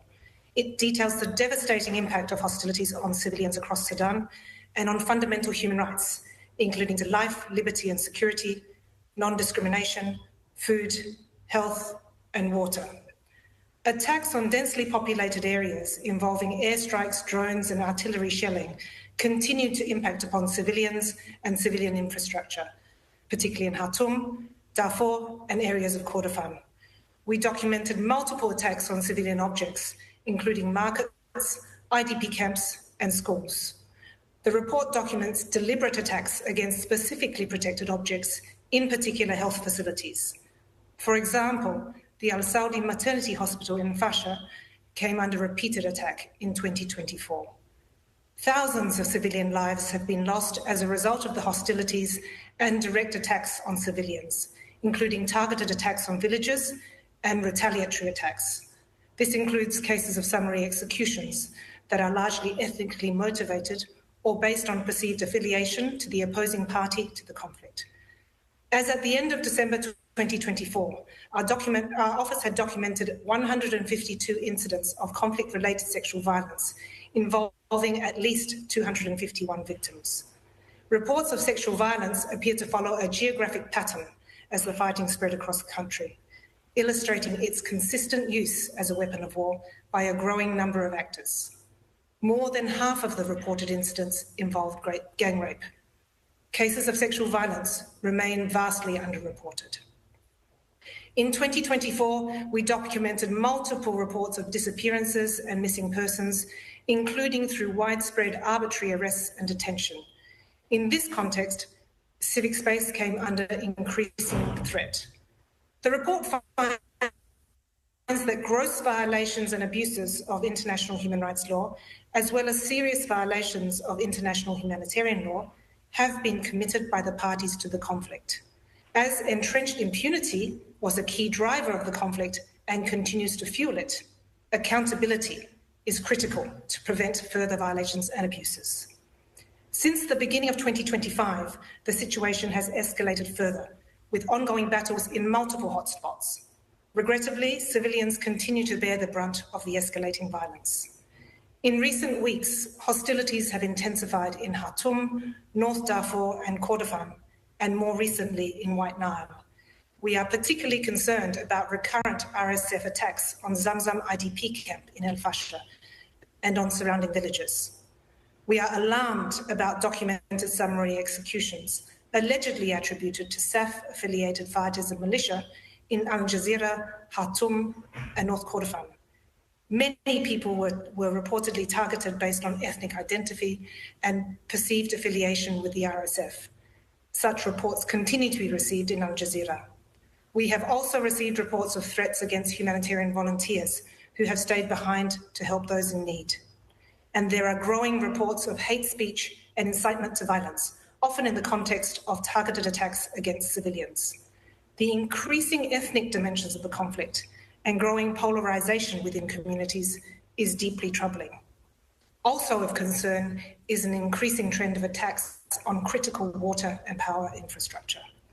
Last week, I visited Kassala in eastern Sudan, where I firsthand the impact of the conflict in areas where there are no active hostilities. Kassala is hosting hundreds of thousands of IDPs who have fled conflict and violence. I had the opportunity to hear from women who have been displaced multiple times. This made clear the major challenges of providing for such large numbers of IDPs and of planning for safe and sustainable returns. I'm here in Port Sudan now, aiming to reinitiate direct dialogue with authorities and institutions to pursue our mandate on the promotion and protection of human rights in Sudan. The situation in Sudan has reached a dangerous tipping point. Now is the time to renew focus on the human rights crisis in Sudan and take all necessary measures to protect civilians and prevent further violations and abuses. It remains urgent to ensure critical humanitarian assistance can reach those in need. Together, we must stand with the people of Sudan. Thank you. Thank you very much, Li Feng and Ravina. Just before opening the floor to questions, I'd like to remind you that yesterday our colleagues, both UNHCR and OCHA, launched the 2025 Sudan Humanitarian Needs and Response Plan and the Regional Refugee Response Plans. As you may have heard yesterday from Tom Fletcher, these two appeals, these two plans request $6 billion to support close to 21 million people in Sudan and up to 5 million others who are primarily refugees in neighboring countries. As Mr. Fletcher said yesterday, it would be a staggering amount to try and raise in normal times, let alone in the midst of a financial crisis that we are experiencing. But there was a first start at the beginning of the last weekend in Addis with 300 million raised. And we really believe that this being a humanitarian crisis is truly unprecedented, as we have also heard from our colleagues. It demands a response unprecedented in scale and intent. And just as a last information for you, also on Sudan, you may have seen that Jean-Pierre Lacroix, our Undersecretary General for Peace Operation, will begin a visit to Sudan, South Sudan and Abyei today until the 24th of February to support, to strengthen the cooperation, coordination, supporting peacekeeping efforts in the region. So I'll open the floor to questions on Sudan now. Nina. So I'll introduce you for Lee. Nina Larsson, AFP. Yes, hi. Thanks for taking my question. I wanted to ask if you have more details on the ethnically motivated summary executions, if you can provide numbers and the increase you may have seen there, and also in terms of rape being used as a weapon of war. Is that also, are you also seeing ethnically motivated instances of that? Thank you. Ravina? Fang. Okay. Can you? Would you like to take this one, Li Feng? Thanks. Yes. In terms of the summary executions, the recent summary executions, these have been outlined in recent press releases in the course of January. What we have been able to do, we do not have comprehensive figures. It has been very difficult to reach these comprehensive figures because of cuts in telecommunications, in the security challenges, also because of fear of reprisals. But what we have documented in Al Jazeera State and in Khartoum, as well as in North Kordofan, are that these attacks are retaliatory against civilians based on their perceived affiliation with the RSF, and that they're often ethnically directed, based on their identity from Darfurian or Kordofan tribes from Western Sudan. What we are also continuing to do is we are continuing to receive reports from Al Jazeera, which we are trying to follow up. In terms of rape and the ethnically motivated rape, indeed, as outlined in the report of the High Commissioner, in West Darfur, we had documented multiple cases of rape that were ethnically motivated against the Masalid community from late 2023 and early 2024. Other questions in the room? Beyza is our correspondent of the Turkish news agency. Morning, Alessandra. Thank you for taking my question. I don't know if Ravina would like to answer or Ms. Lee, but first I would like to ask about, there are concerning reports about progress of the Sudanese army in many fronts against rapid forces. Do you think this could have any ease on the facilitating of humanitarian aid or any good or bad impact in general? Also, the second question, the report recommends expanding the arms embargo beyond Darfur. What specific measures needed, as many weapons entering Sudan reportedly coming from the regional actors, and how is the UN engaging with neighboring countries to curb arms smuggling and prevent external actors from fueling the conflict? Thank you. Thanks, Faiza. I'll take the question on the arms embargo and the flow of arms, and I'll ask my colleague Lee to take the question on humanitarian access. On the flow of arms, it's no secret, it's very clear that arms continue to flow into Sudan. We are seeing the use of very heavy weaponry in populated civilian areas. What is currently in place is an arms embargo put forth by the Security Council on Darfur in particular. And what we are calling for is for the arms embargo to be extended throughout Sudan. The High Commissioner has repeatedly called on all states who have any involvement or any leverage over parties to the conflict to use that leverage to bring this conflict to an end and to bring peace to the people of Sudan, and we would reiterate that call.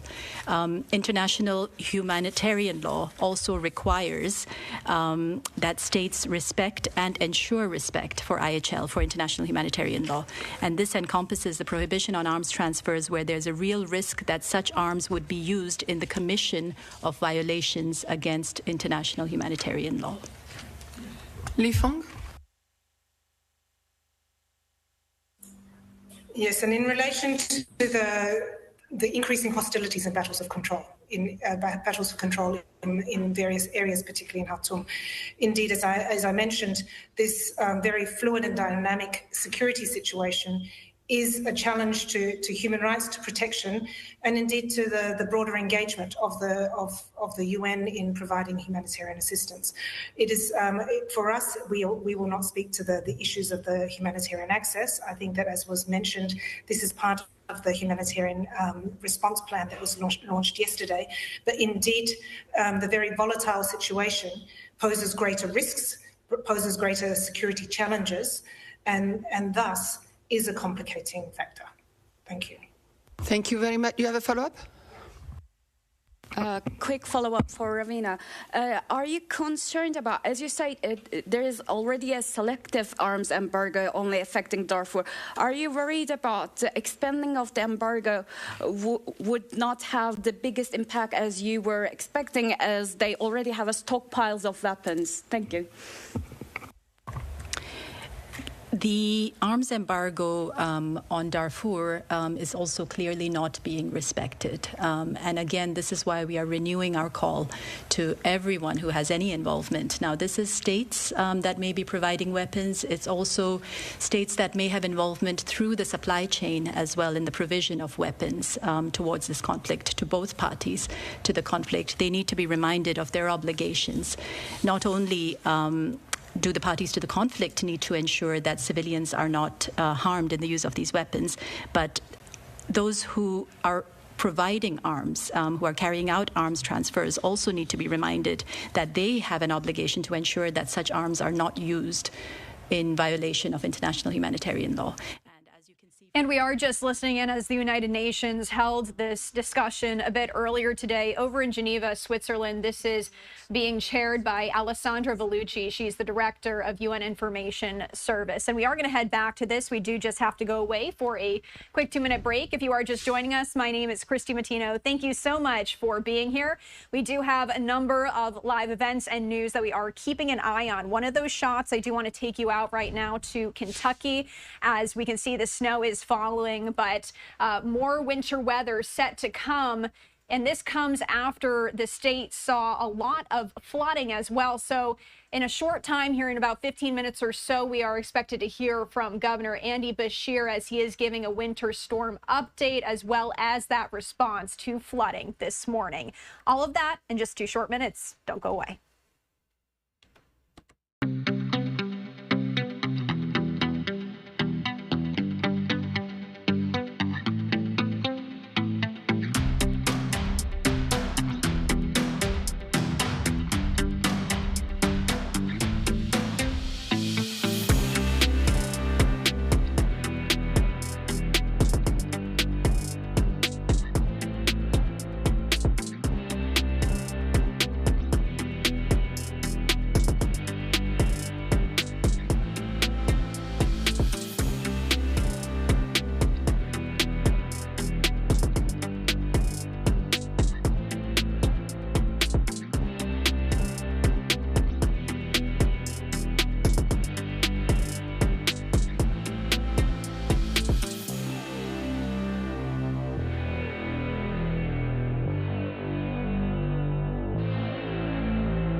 Welcome back. as we do await live events to start, I did just want to show you some of the live images we are getting into our newsroom before we head back to the United Nations discussion out of Geneva, Switzerland. So this, what you're taking a look at right now, this is that live look at that Delta Airlines flight that flipped yesterday. Thankfully, everyone was okay, but that investigation still ongoing this morning. The latest here, it did flip onto its roof while landing yesterday at an airport in Toronto. But again, all 80 people on board did survive this, and those hurt badly had relatively minor injuries. So we're keeping an eye on when we're going to get another press briefing here on all of this, and of course going to bring it to you on Live Now from Fox. Another live image I showed you before the break, this is out of Kentucky. You can see that winter weather, and we are expecting to hear from the Kentucky Governor, Andy Beshear, shortly here in just about 10 minutes or so is when this press conference is slated for. This winter storm that is coming could bring significant impacts headed towards the state. Also, he's going to be speaking on the response to flooding, as the state also did see a lot of flooding over the weekend. On top of this, we are also expecting to hear from the West Virginia Governor, Patrick Morrisey, around 10 a.m.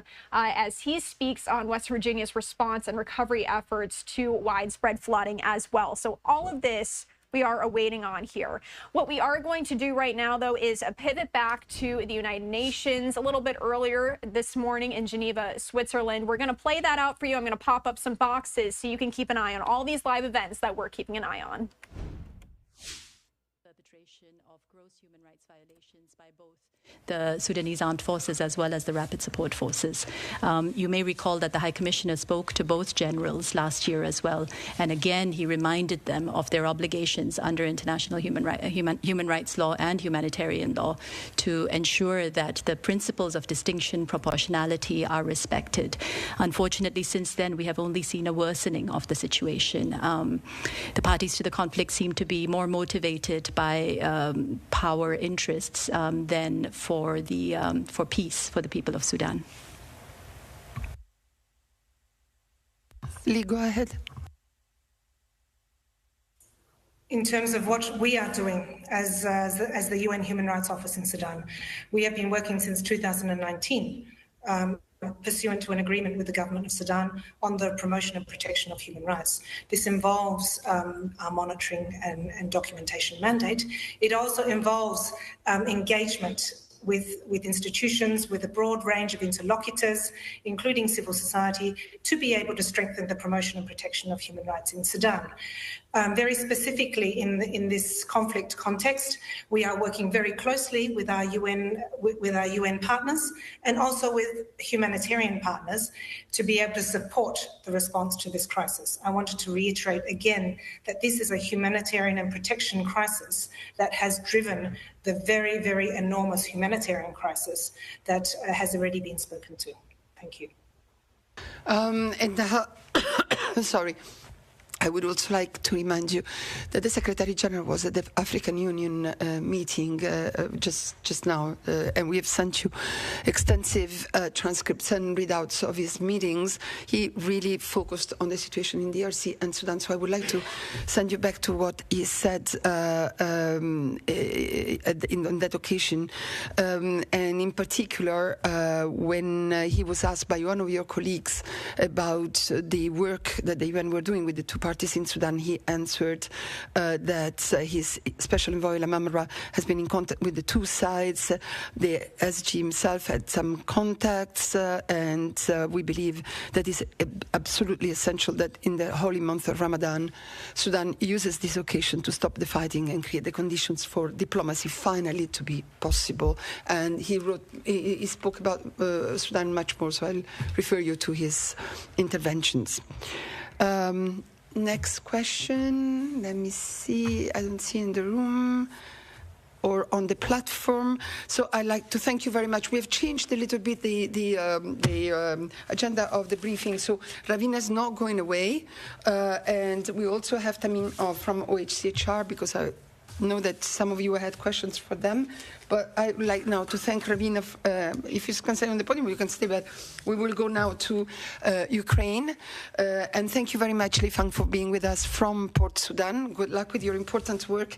And I'd like now to call on our colleagues of UNHCR and IFRC to come to the podium to talk about the situation. Thank you, Ravina. I'll see you in a moment. On DRC. And I'd like to invite them to come to the podium because we will have a briefing on the situation in Ukraine. So I'd like to welcome, thank you for, oh, sorry, my coat is there. Sorry, maybe you can give it to, thank you. Okay, so let me introduce you. Of course, we have Matt for UNHCR. I don't need to introduce you to him, but we also have the pleasure to welcome Philippe Leclerc, who is the UNHCR Director of the Regional Bureau for Europe of UNHCR. And on my right, Tommaso Della Lunga, again, not need to introduce him, but he brought us Birgit Bischoff-Ebbesen, who is the IFRC Regional Director for Europe. And both colleagues will tell us about the situation in Ukraine. So I'd like to start with you, Philippe, to hear about the situation in Ukraine after 3 years of war, and then we'll go to Birgit. Thank you. Thank you very much. Indeed, I visited and accompanied the High Commissioner in January to his sixth visit to Ukraine since the full-scale invasion, and almost at 3 years of anniversary of the invasion, the full-scale invasion. The resilience of the people is obviously remarkable, but 3 years of war have had so devastating consequences on so many people. Thousands of people have died. 10.6 million Ukrainians are displaced, 3.7 million of them within Ukraine, and around almost 7 million refugees throughout the world, mostly in Europe, continue to receive protection abroad.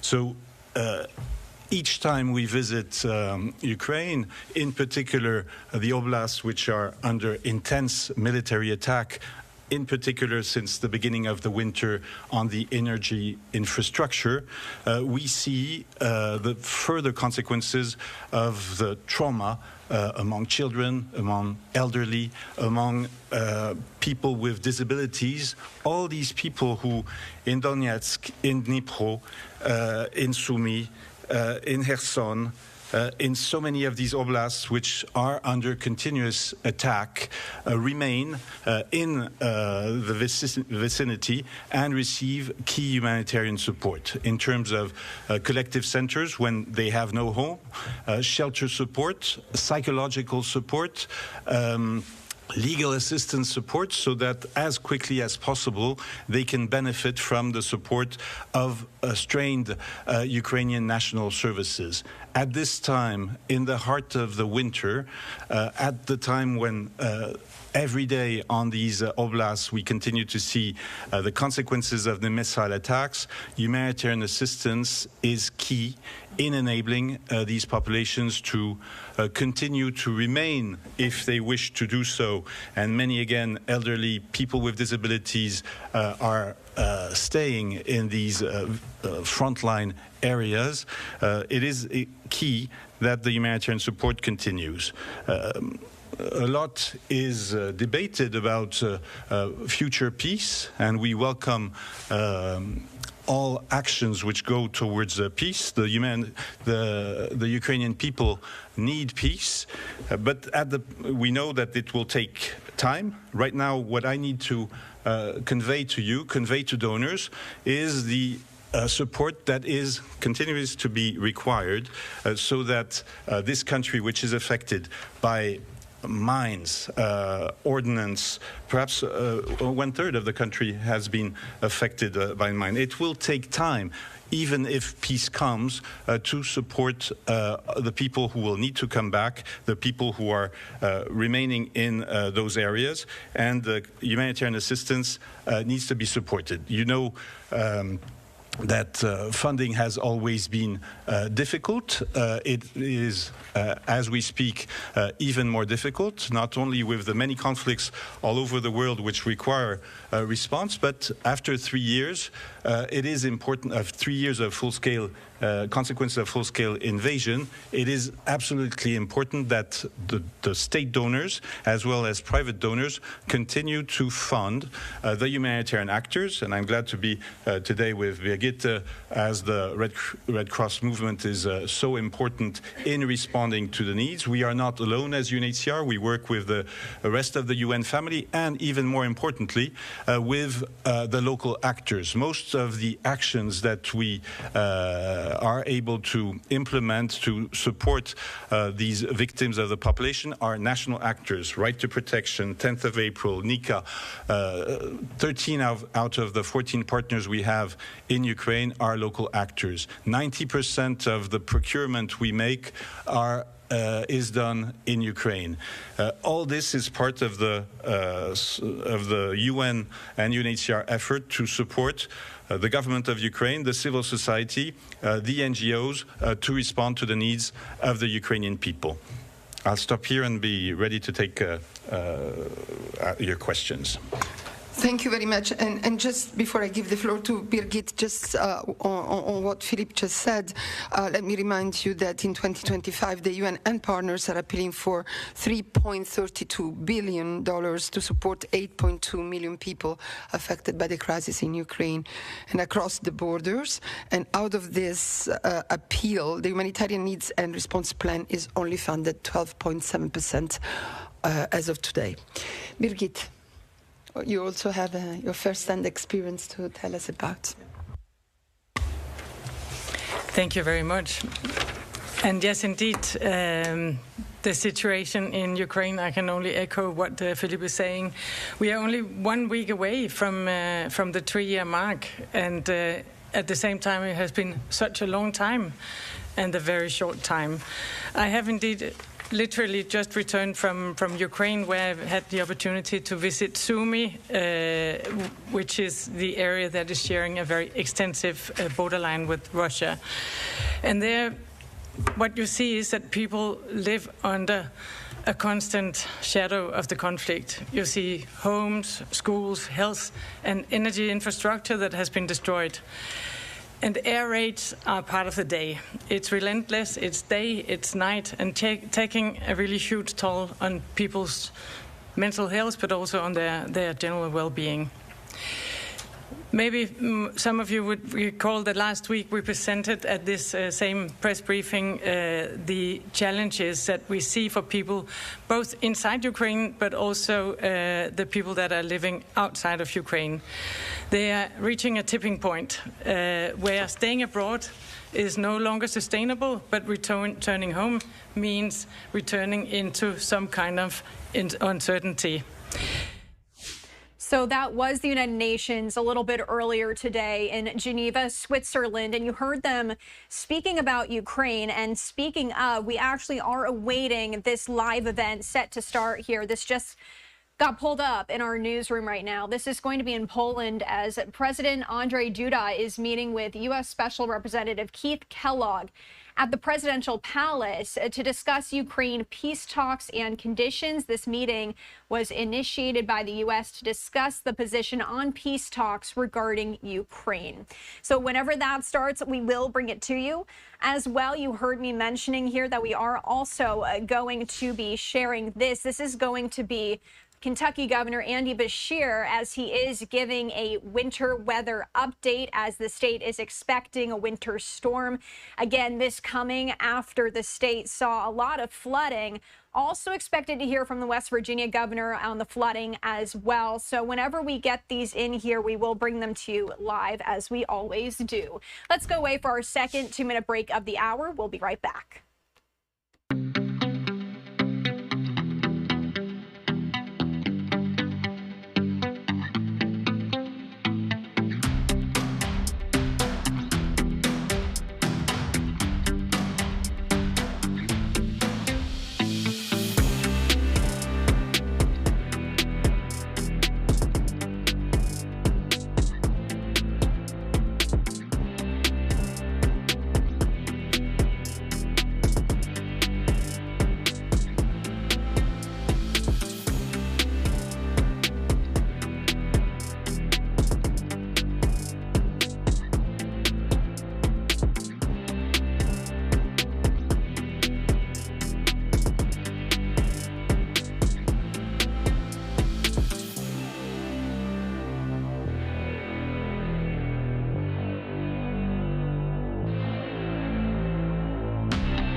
welcome back. We're going to head right out to a live event out of Kentucky as Governor Andy Beshear is speaking on winter weather. They are expecting a storm to come. And again, this comes on the heels after a weekend of flooding. Let's listen in.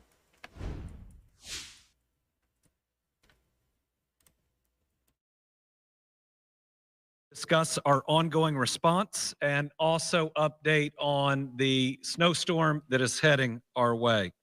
Yesterday, I toured Pike County, and it has been hit hard. Significant damage to homes, the inside of homes, so many people having lost just about everything on the first floor. Businesses that had 6 to 8 feet of water through them. Talked to one lady who runs a small business that opened her doors and just didn't know where to start. Just about every piece of equipment that she had invested in over 10 years wiped out. City of Coal Run hit especially hard, and we're thinking about them. Today, I have the unfortunate news of also updating our fatality count. We are now at 14. The 2 new fatalities both come from Jefferson County, an adult female, an adult male. They appear to have been homeless. Both appear to have died by hypothermia. So that should tell all of us that the weather conditions are as dangerous as that water is. And so when I go through these weather slides, I hope all Kentuckians will be prepared, especially if they do not have power or it's not safe to heat their home because of the damage that they had.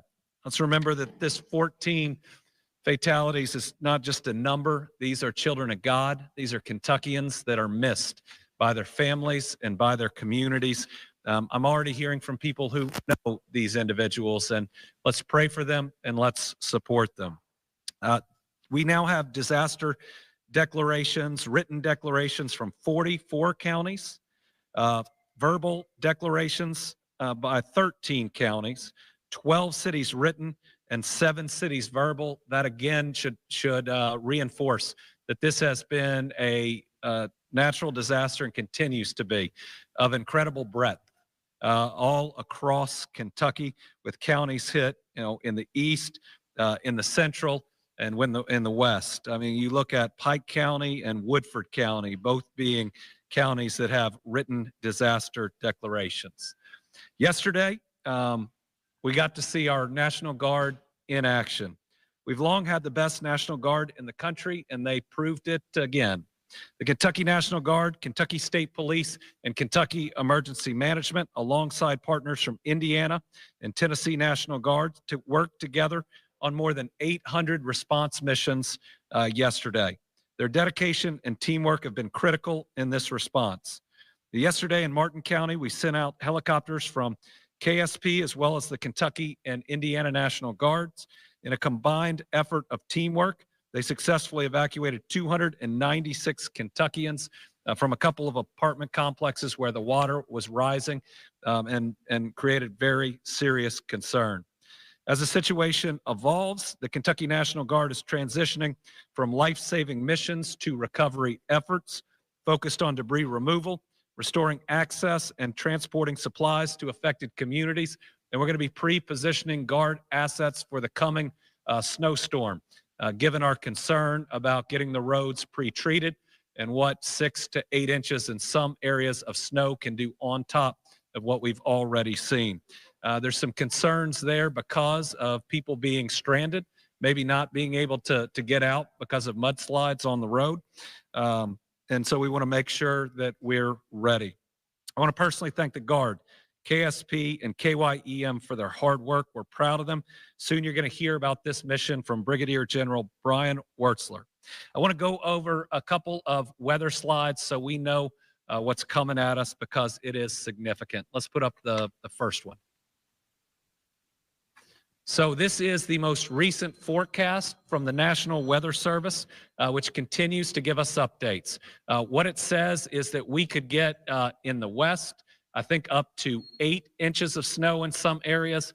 And then in the east, places that are hurting like Pikeville could get 6 to 7 inches with what we have seen in the weather recently.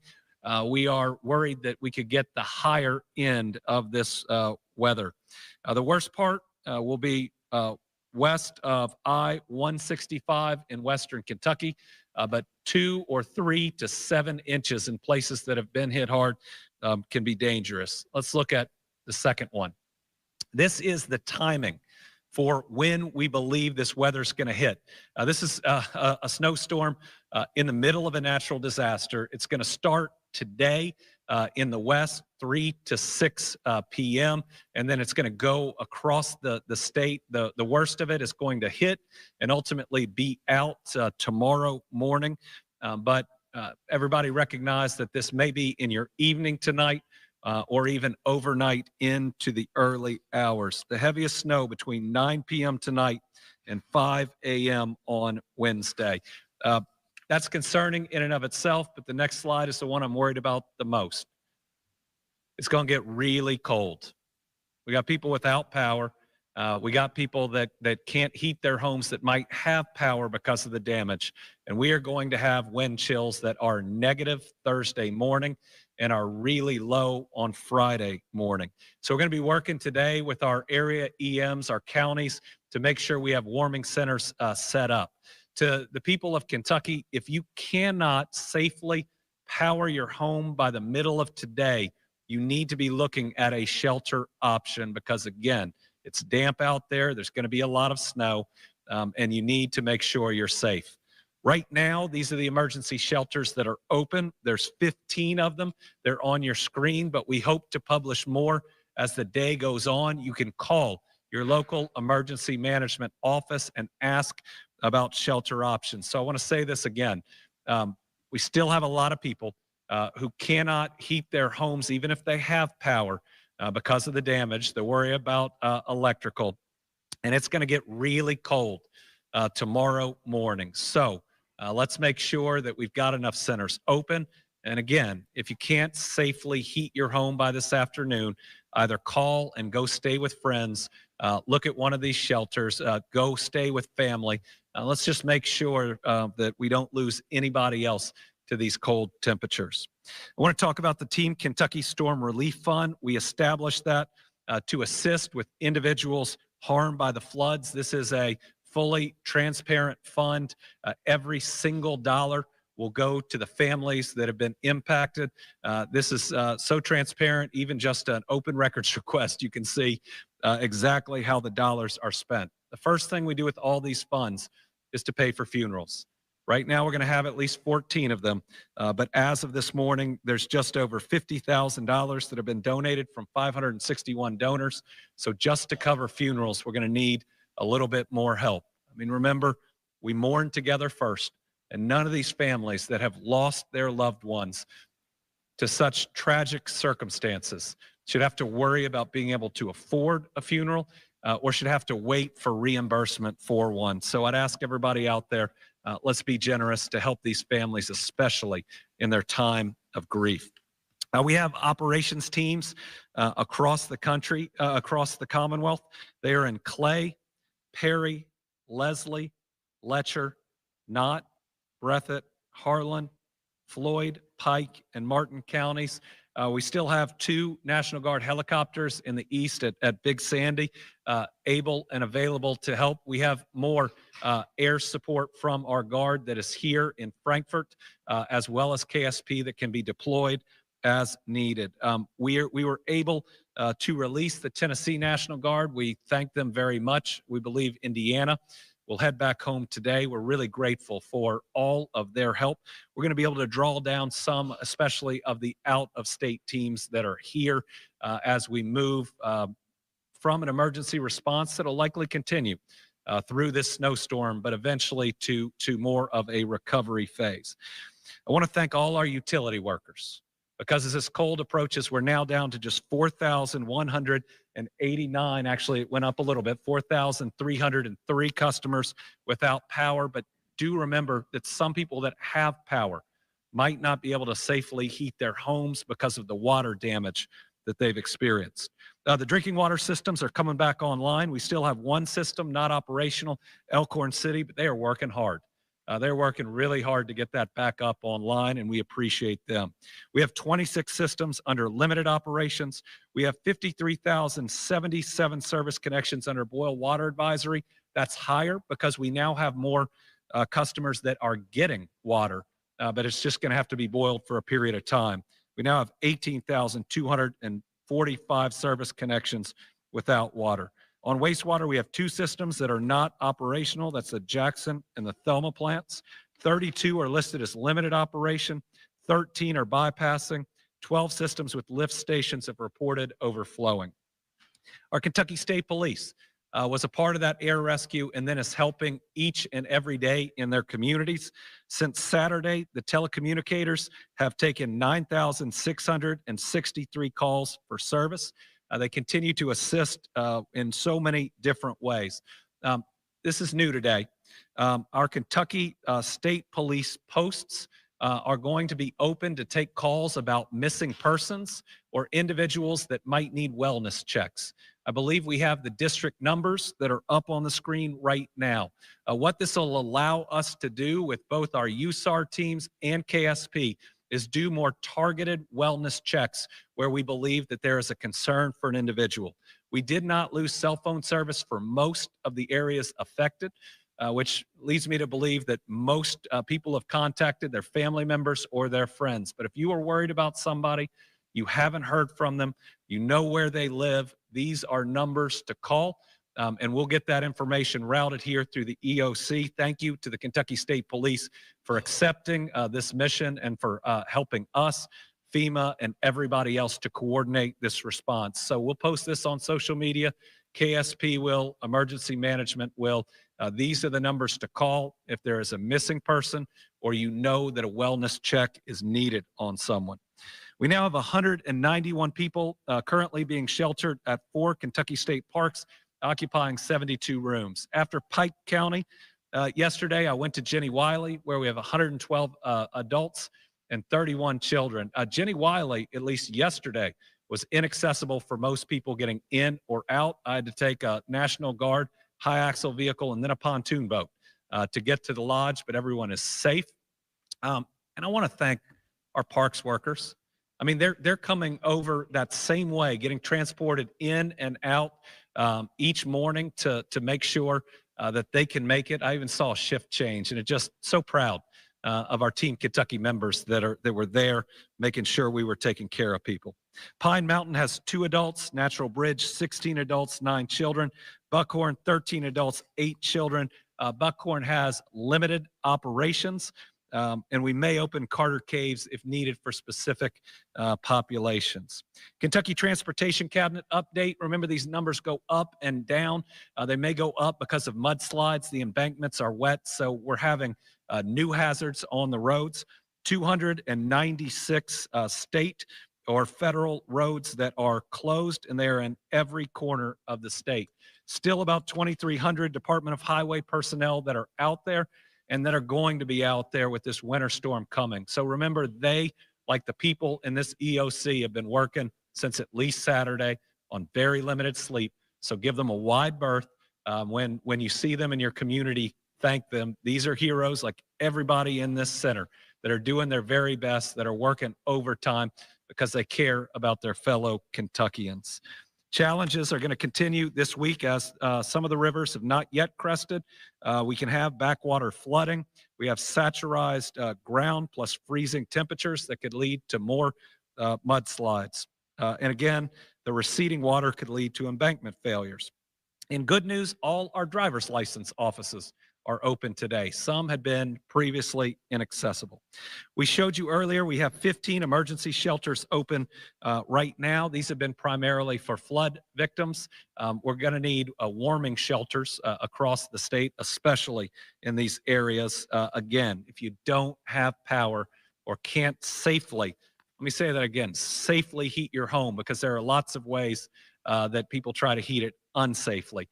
You need to be calling friends or family. You got some time today to do that. Please, we're already in a very difficult situation. We don't want it to get worse. You have time to get to a safe place by tonight to wake up somewhere warm, as opposed to the wind chills that we're going to see tomorrow. City of Jackson's water's been restored. That means our 2 Department of Juvenile Justice facilities located there, they're now able to shower and wash clothes, but we're continuing to use bottled water until it's safe. The Southeast State Correctional Complex in Floyd County now has access to water, but boiled water advisory is in effect. A bridge leading to the maintenance building of the Bell County Forestry Camp, which is a minimum security prison, has been completely washed out. It's not affected our operations. It just is affecting that infrastructure. And we are going to pause briefly for a commercial break, but you were just listening into Kentucky Governor Andy Beshear giving an update, a sad update, as this winter storm death toll now rising to 14 people. And you did hear them say that the 2 people adding to that count, they suspect died of hypothermia. So what we're going to do is go away for a 2-minute break. We're going to come back and head back there. Stay with us.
Welcome back to Live Now from Fox. I did want to give you this live look again out of Kentucky, as before the break we were listening in to Kentucky Governor Andy Beshear as he shared that sad news that the winter storm death toll now rising to 14.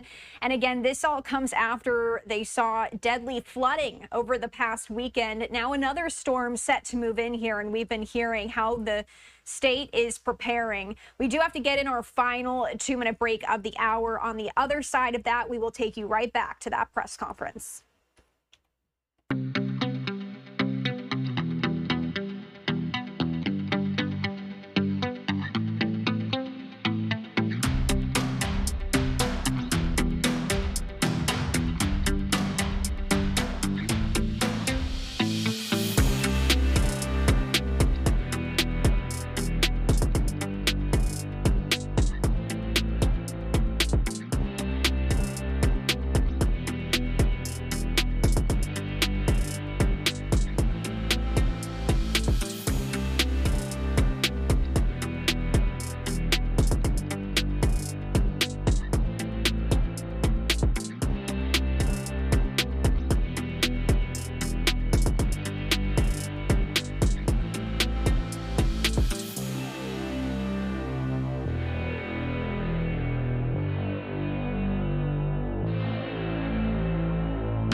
And welcome in. We are going to head right back to Kentucky as we are hearing from Governor Andy Beshear about the death toll that has risen, sadly, due to winter weather as well as flooding in the state. Thank you, Governor. Good morning. I'm Brigadier General Brian Wurtzler. I'm the Deputy Adjutant General for the Kentucky Army National Guard. Since Friday, we've had more than 250 soldiers and airmen from the Kentucky Army and Air National Guard, as well as airmen or Air Guardsmen from Indiana and Tennessee National Guard, as the Governor mentioned. Within our units from 149th Maneuver Enhancement Brigade, 75th Troop Command, 63rd Aviation Brigade, within the Air Guard, 123rd Air Wing, their Special Tactics Squadron, and their contingency response teams have been on mission. We have assisted in 16 of the counties from Paducah to Prestonsburg since Saturday.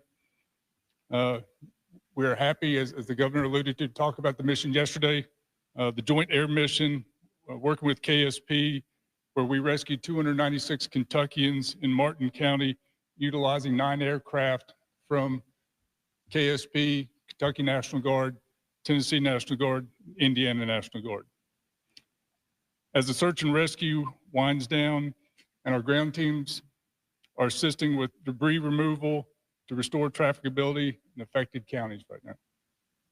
As we transition our missions from flooding response to potential winter weather response, our focus remains on the safety of Kentuckians that we serve, as well as our airmen and soldiers within the Kentucky National Guard. The National Guard's motto is always ready, always there. And we will continue to work with the Governor and the Kentucky Emergency Management to anticipate needs and deploy resources as requested. The Kentucky National Guard remains committed to safeguarding the well-being of the Commonwealth's citizens during this challenging time. Thank you, and I'll be followed by Director Gibson. Thank you, General. Thank you, Governor. So this morning, I just come to you with a brief update on the operational status. The Governor's done an excellent job telling you about what's going on now and what's coming up with this new weather event.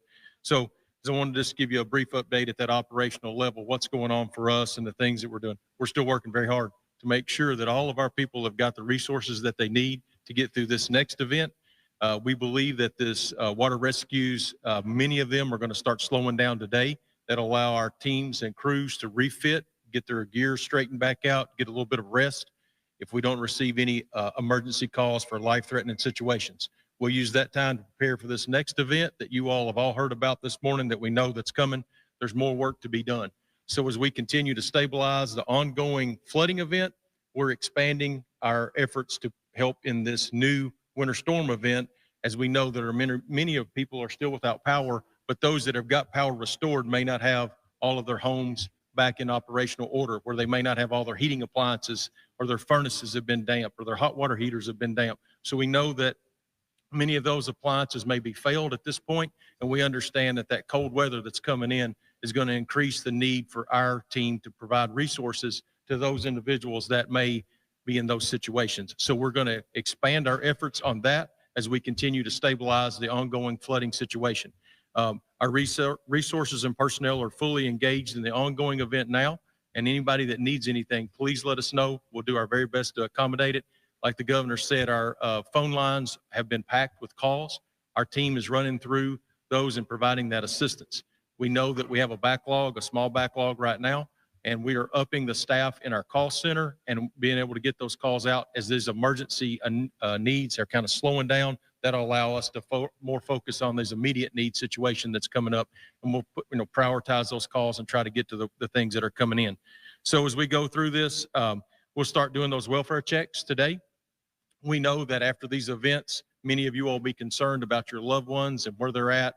If you haven't heard from someone that you think may live in a flood-prone area, they're missing, haven't been able to make contact, the state police, we worked with them this morning to get their non-emergency numbers posted as the Governor showed. And we're going to use that, and they're going to filter those calls into us and through their troopers and through the local agencies, the local emergency managers. And we're going to try to get those calls checked before this next storm. If someone's in need, we want to try to reach them. If someone's had trouble, we need to make sure that everyone's okay the best we possibly can. Our priority still remains the safety and well-being of everyone in these affected areas. And as you all can see, the power outages are isolated where this storm is still affecting most of our Kentuckians. The west seems to have stabilized pretty considerable at this point. We're hearing of one rescue here and there that still be going on where people are driven around barricades. There were some things that we dealt with yesterday. So please heed those barricades. If they're up and transportation through your county or city or state government have put those up, those are there because that road's damaged. The water's impassable. Please don't drive around the barricades. That's just more work for their already heavily tasked crews that are out there. So we just ask that you keep safe during this event, and we'll continue to get those roads repaired. And we know that those are needs that are coming in from our counties, helping us with that need to get these roads back passable, get them open so they can get into those areas that have been hit. So we're working with our county road departments across the Commonwealth to help their partners in those other counties. So we're working on some mutual aid between our counties that have not had major impacts to help those that have had some major impacts to their roads. So if your county has some available equipment that you'd like to share in mutual aid with your counties that are impacted greatly, that need their roads repaired, if you could spare them for a few days, that's what we'll be coordinating here in our building to try to help that, because those counties are calling us and asking us, can you give me some additional equipment down there? And if you have the ability to help out. Now, with that snowstorm coming, I understand you're probably not going to be able to release your plows and your trucks. So we're facing this issue. As you see, we've got this additional need that's going to lay on top of the ongoing need. But we'll work through this issue, and this isn't a one-day issue. This is going to be several days of work to get these roads back open. So after the snow event, when you get back to a steady state, if you can assist, we would be glad to have your help for those counties that are willing to help. As we continue to work with this, like I said, we're going to move through this event. You saw the weather conditions coming up for this new event. Our team is still here. We're not going anywhere. We're going to be ready and able to respond to the needs of the Commonwealth during this new event. We know that this snow, we're using the forecast. We know what the Weather Service is telling us. They've been really accurate through this entire event that started several days ago with rain, snow, and here we go in the same cycle. So you all are seeing that come in. The Weather Service will be back in here just in a few minutes to give us the most current forecast, and we'll continue to update with any pertinent information. But right now, the forecast that they're telling us, they have high confidence that that's a legitimate forecast. So we're preparing accordingly to handle that event. But I will end with just one thing. What do you need from us, and how can we help? And where are the people that are unaccounted for or missing? And we'll do our very best to address that today. Thank you very much for your time. Back to you, Governor. We also have FEMA represented up here. We're grateful for their work, especially in this emergency phase, how they can help us surge resources, coordination, been great cooperation between the federal government, the state government, and all of our local governments. It always ought to be one team when we respond to these natural disasters, and that's exactly what we've seen. Director Gibson gave some good warnings that we need to heed. Don't drive around barricades. Don't drive through water. We lost a lot of these people driving through water, and we don't want to lose any more. Make sure you're in a warm place going into tomorrow. And if we get a lot of snow, take your time in shoveling. Remember that last snow event, we lost at least 4 people to cardiac events. If you're going to power your home through a generator, it's got to be outside. So just all these steps that we should take to take care of ourselves and each other. 14's too many. We don't want to see a 15th or a 16th, whether that's today or through this snowstorm. We want everybody out there to stay safe. With that, we'll open it up to questions. We got 2 journalists here and 2 on the line. We'll start with Karen Czar.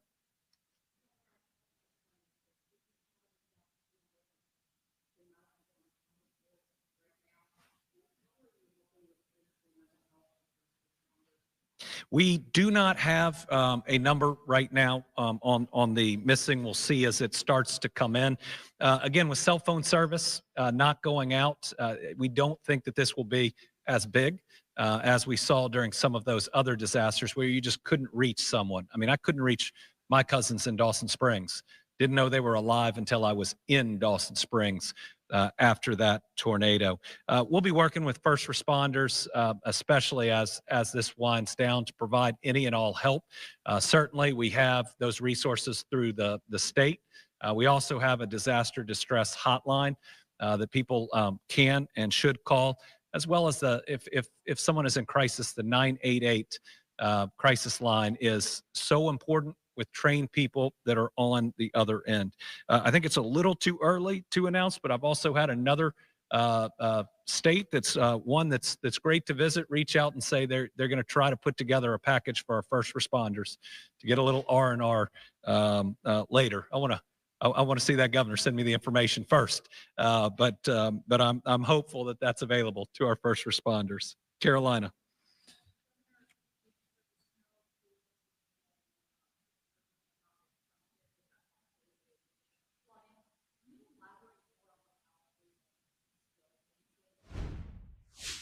And that was Kentucky Governor Andy Beshear, joined by other officials, as the state is bracing for more winter weather after they just saw flooding this past weekend. And we did get that update, sadly, that the death toll now at 14 people. We are going to go away for our first 2-minute break of the hour. If you are just joining us here on Live Now from Fox, my name is Christy Matino. We'll be right back. We do have some breaking news on the other side, as well as lots of live events. Don't miss it.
Welcome in here to Live Now from Fox. We do have some breaking news that we're learning. Hamas saying it will free 6 living hostages and hand over the bodies of 4 others. I'm going to give you a live look at Gaza right now as I continue to tell you the latest. A top Hamas leader saying the militant group will release 6 living Israeli hostages on Saturday and the bodies of 4 others on Thursday. This is a surprise increase that apparently comes in return for Israel allowing mobile homes and construction equipment into the Gaza Strip.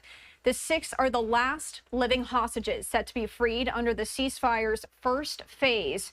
The warring sides have yet to negotiate the second and more difficult phase, in which Hamas says it will release dozens more hostages in exchange for a lasting ceasefire and an Israeli withdrawal. Hamas's leader said in a pre-recorded remark that the Bibas family would be included in the handover of those 4 bodies, and that's referring to Shiri Bibas and her 2 young sons. This is the first we are hearing about this. However, Israel has not confirmed their deaths, and the Prime Minister's office urged the public not to distribute photos, names, and rumors. That's a quote from him. One of the sons, who was 9 months old at the time, was the youngest hostage taken in Hamas's attack back in 2023 that did trigger the war. An Israeli official said Prime Minister Benjamin Netanyahu had agreed to allow long-requested mobile homes and construction equipment into Gaza as part of efforts to accelerate the hostages released. Hamas last week threatened to hold up releases, citing the refusal to allow in mobile homes and heavy equipment, among other alleged violations of the truce. Israel's expected to continue releasing hundreds of Palestinian prisoners, including many serving life sentences for deadly attacks, in exchange for the hostages. Others were detained without charge. Now, Israelis and Palestinians marked 500 days of war yesterday, and major challenges are still ahead. Israel's government says it wants to eliminate Hamas's military and governing capabilities in Gaza, but the militant group said it's reasserted its control of the territory during the ceasefire, despite losing leaders and many fighters. In addition, U.S. President Donald Trump's proposal to relocate the Palestinians out of Gaza so the U.S. can redevelop the territory has been rejected by the Arab world and by the Palestinians, who fear they'll never be allowed to return. Egypt is working on a counter plan to rebuild without moving Palestinians. Israel has embraced that plan, and the Trump administration have emphasized they share the same goals in the war. So again, if you are just joining us here on Live Now from Fox, this breaking news: Hamas saying it will free 6 living hostages and hand over 4 bodies. All of this set to happen on Saturday. The bodies of 4 others on Thursday. Any more developments on this, we will bring to you here on Live Now from Fox. Do you want to head over to another live event starting right now? Oh, give me 1 second. Oh, never mind. We were going to take you out to a live event, but it is not in English. So what we're going to do instead is go to another live event happening right now as I pull this up for you here. Tell you a little bit about this. This is going to be out of New York, as we are hearing from the New York City Comptroller Brad Lander. He's holding this press conference on the sudden resignations of 4 deputy mayors. Let's listen in. People who go to work every day to keep it safe, to educate our kids, to deliver all of the services, from the water we drink to the garbage getting picked up. Those employees need to know what the continuity plan is, and New Yorkers need to know. I want to step back for just 1 minute and talk about how we got here, and then just a little about how we're going forward. In September, when the indictments hit, I was amongst the people that called at that time for Mayor Adams to resign. And I said at that time, his need to defend himself is in conflict with, is incompatible with his ability to put the time and attention necessary to govern and lead this city. There's just a conflict between his own interest and the interests of New Yorkers. And unfortunately, that has only proven to be more and more and more true in recent days. We saw this as he began to seek a pardon from Donald Trump and made it quite clear that he would be putting his own interests, not just his time and attention, but his own interests ahead of the interests of New Yorkers. That then became even clearer last week when the Justice Department turned the process of so-called justice into a kind of hostage-taking, and made clear right out in public for everyone that his case dismissal was contingent on his doing their bidding on immigration and who knows what else. And then obviously yesterday it rose to a whole new level when the deputy mayors who oversee the critical city agencies have indicated that they cannot continue to serve with a mayor who's being held hostage in this corrupt way. You know, New Yorkers need to know what the plan is to deliver the services that they rely on. And let's just get back to that. I mean, at the beginning and the end, what our job is in city government is to make sure that New Yorkers have the services that they rely on for their safety and protection, for their quality of life, for the basic services that make New York City run. And that really is where we should begin and end, you know, with, as elected officials, our duties under the city charter, which are laid out there. and with the sacred responsibility that we have to all of you and every New Yorker to make sure that whether it's a snowstorm or whether it's a fire or whether it's an emergency or whether it's bird flu or whether it's the simple day-to-day services that you count on your block and your neighborhood, you've got the strong, steady, proven leadership to make sure that those services are provided. That's what my job is to help oversee as New York City Controller. That's what the job of the mayor is designed to do. That's what the job of those 4 deputy mayors who have shown talent and experience in their work and who showed courage yesterday is. And that's what I'll be talking about with the governor, with the other committee members, and with New Yorkers in the days to come. Thank you. Dan, nice try, but you did this last week. Marcia, I saw your hand up. Mr. Controller, I wonder what your take is on the decision by Governor Hochul to start calling people in. I know you're going to be meeting with her today. I wonder what you will tell her, and what do you think your way, which is to impanel the committee of mayoral inability, is better, or she has a better chance of taking action because she has the power under the state constitution to remove the mayor? Look, I'm largely going to talk with the governor about the exact same set of things I just set out, and I'm talking about with you. Like, first and foremost, how are we ensuring New Yorkers get the services and the government they deserve? Like, let's just always begin and end with that. The political drama of the moment might distract some people, but I know that the governor and I are thinking, how do we ensure good continuity of government to make sure we're ready for each one of those activities? That's why, what I put in my letter yesterday to the mayor was, what is the contingency plan? In September, the governor rightly said, we need to make sure that strong leadership is in place. And now, Deputy Mayor Torres Springer and Commissioner Tisch and Commissioner Tucker and others have been providing that leadership. Some doubted whether that would happen. It did happen. So, there's a set of questions around, what the mayor will say in response to that letter. Obviously, there's a set of questions around what will happen in court, which is a separate issue that's not under the city or the governor's control, but that is relevant as well for how things play out. And yes, I'll be talking with the governor about what the Committee of Mayoral Inabilities, function is, how it works. It has not been called in quite some time, so what I can share with the governor my understanding as a member of that committee of what its powers, authorities, and timeline would be as we see what happens. Can I just follow up?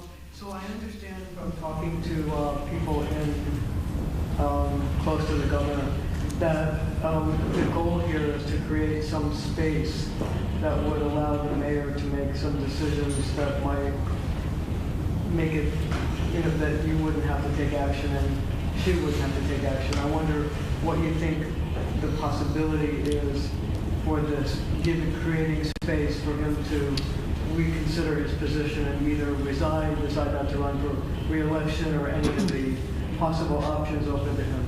But the way I think of this is, how do we ensure continuity of good government? So, that was why my approach yesterday in my letter was to ask him to outline what the plan is. And yes, I've said over and over again that I think he should resign. So if he were to write back and say, my plan is to submit my resignation and ask those deputy mayors to stay so that they can keep providing the services to New Yorkers, I can't say that's what I expect the response will be, but that would be a response that guaranteed continuity of services to New Yorkers. If he has a different plan for what he will do in the face of the resignation of these deputy mayors, he needs to lay it out.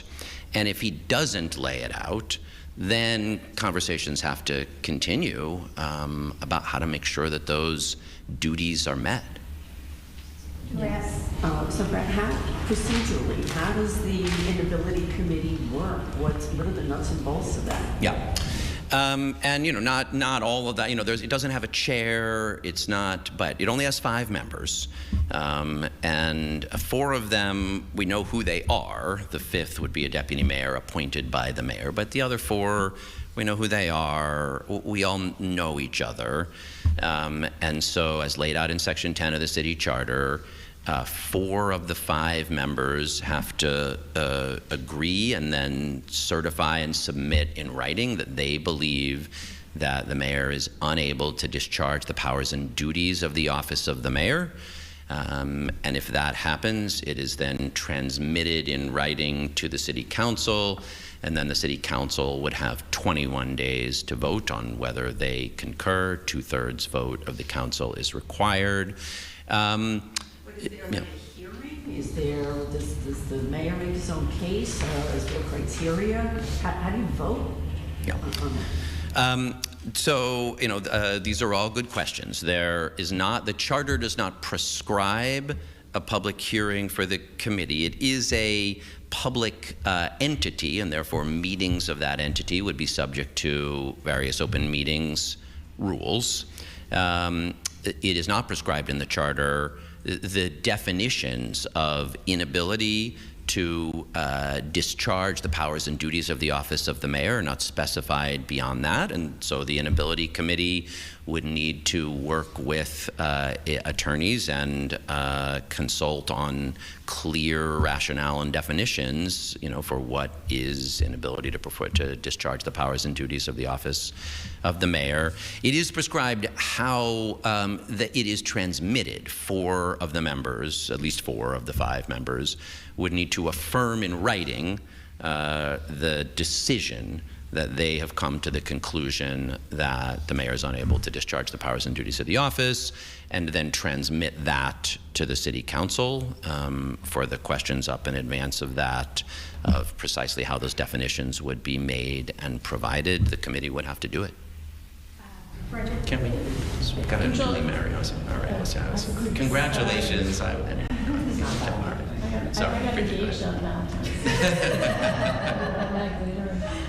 Controller, an easy question first. What time are you meeting with the governor today? This afternoon. Okay, and then, my understanding of the history of the Inability Committee is that it dates back to the Koch administration when Mayor Koch had a stroke. The set of circumstances surrounding its legislative history seem very different than the moment we're in. So can you talk a little bit about that and any of the legal advisors who've been involved in helping you figure out how this process will work? Yeah. You're right about the history of when it was brought into being, but it doesn't speak to infirmity or illness. What it speaks to is an inability to discharge the powers and duties of the office of the mayor. That's the language that's provided, and the members, and in consultation with our lawyers, will have to address that question: what constitutes inability to discharge the powers and duties of the office? And one can imagine a set of medical conditions that would make someone unable to perform the powers and duties of the office. Then there's a question of what's temporary and what's permanent. Whether the combination of Justice Department jeopardy and leadership vacuum created by the resignation of half the deputy mayors constitutes an inability to discharge the powers and duties of the office. This is the open question that we're assigned by the charter to deal with. And I'm not giving you an answer to it today. That's why yesterday's letter, I didn't say the committee should meet. Yesterday I said the mayor needs to provide a contingency plan for how he's going to replace those deputy mayors to be able to discharge the powers and duties of the office. And if he doesn't do that, then we'll proceed in conversation. I have been talking to my general counsel, Justina Rivera, here at the controller's office, and she and her team advise me on questions of our duties under the charter.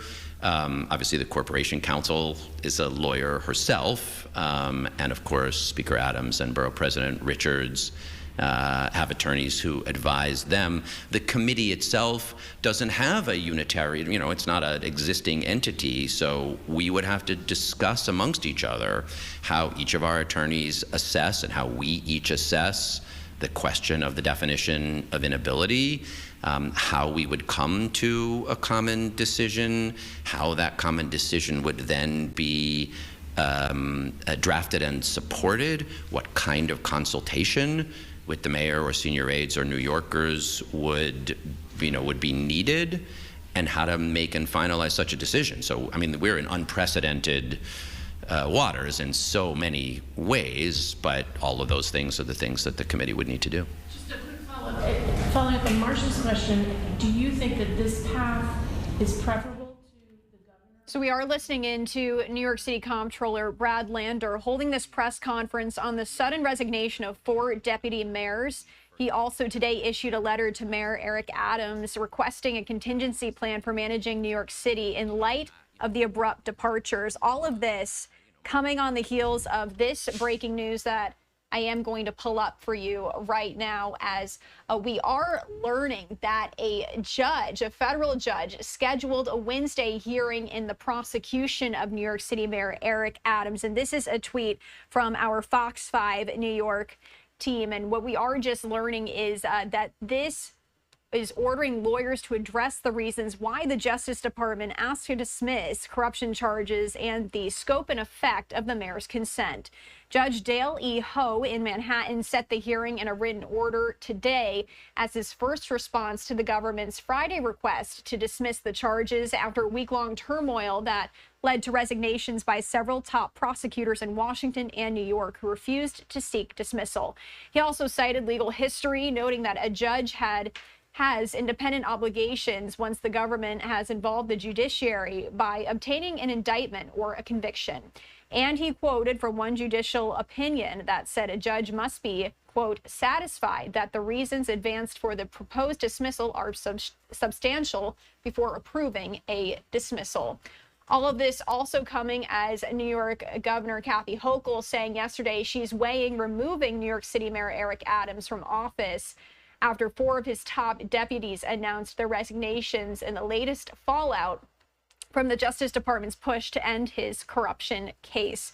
Again, all of this just coming into our newsroom here on Live Now from Fox. But if you are just joining us, a judge has set a hearing in motion to dismiss the case against New York City Mayor Eric Adams that is going to be happening tomorrow.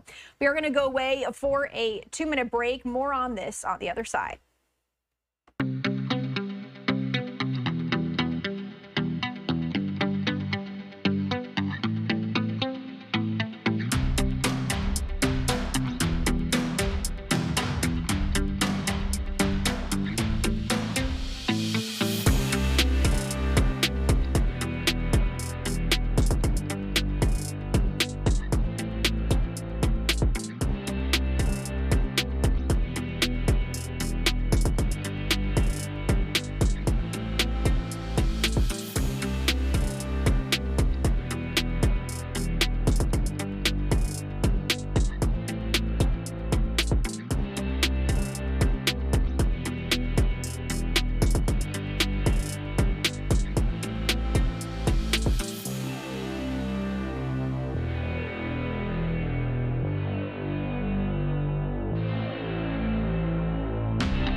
And welcome back to Live Now from Fox. I do want to take you back out to New York City, where we are hearing from the comptroller.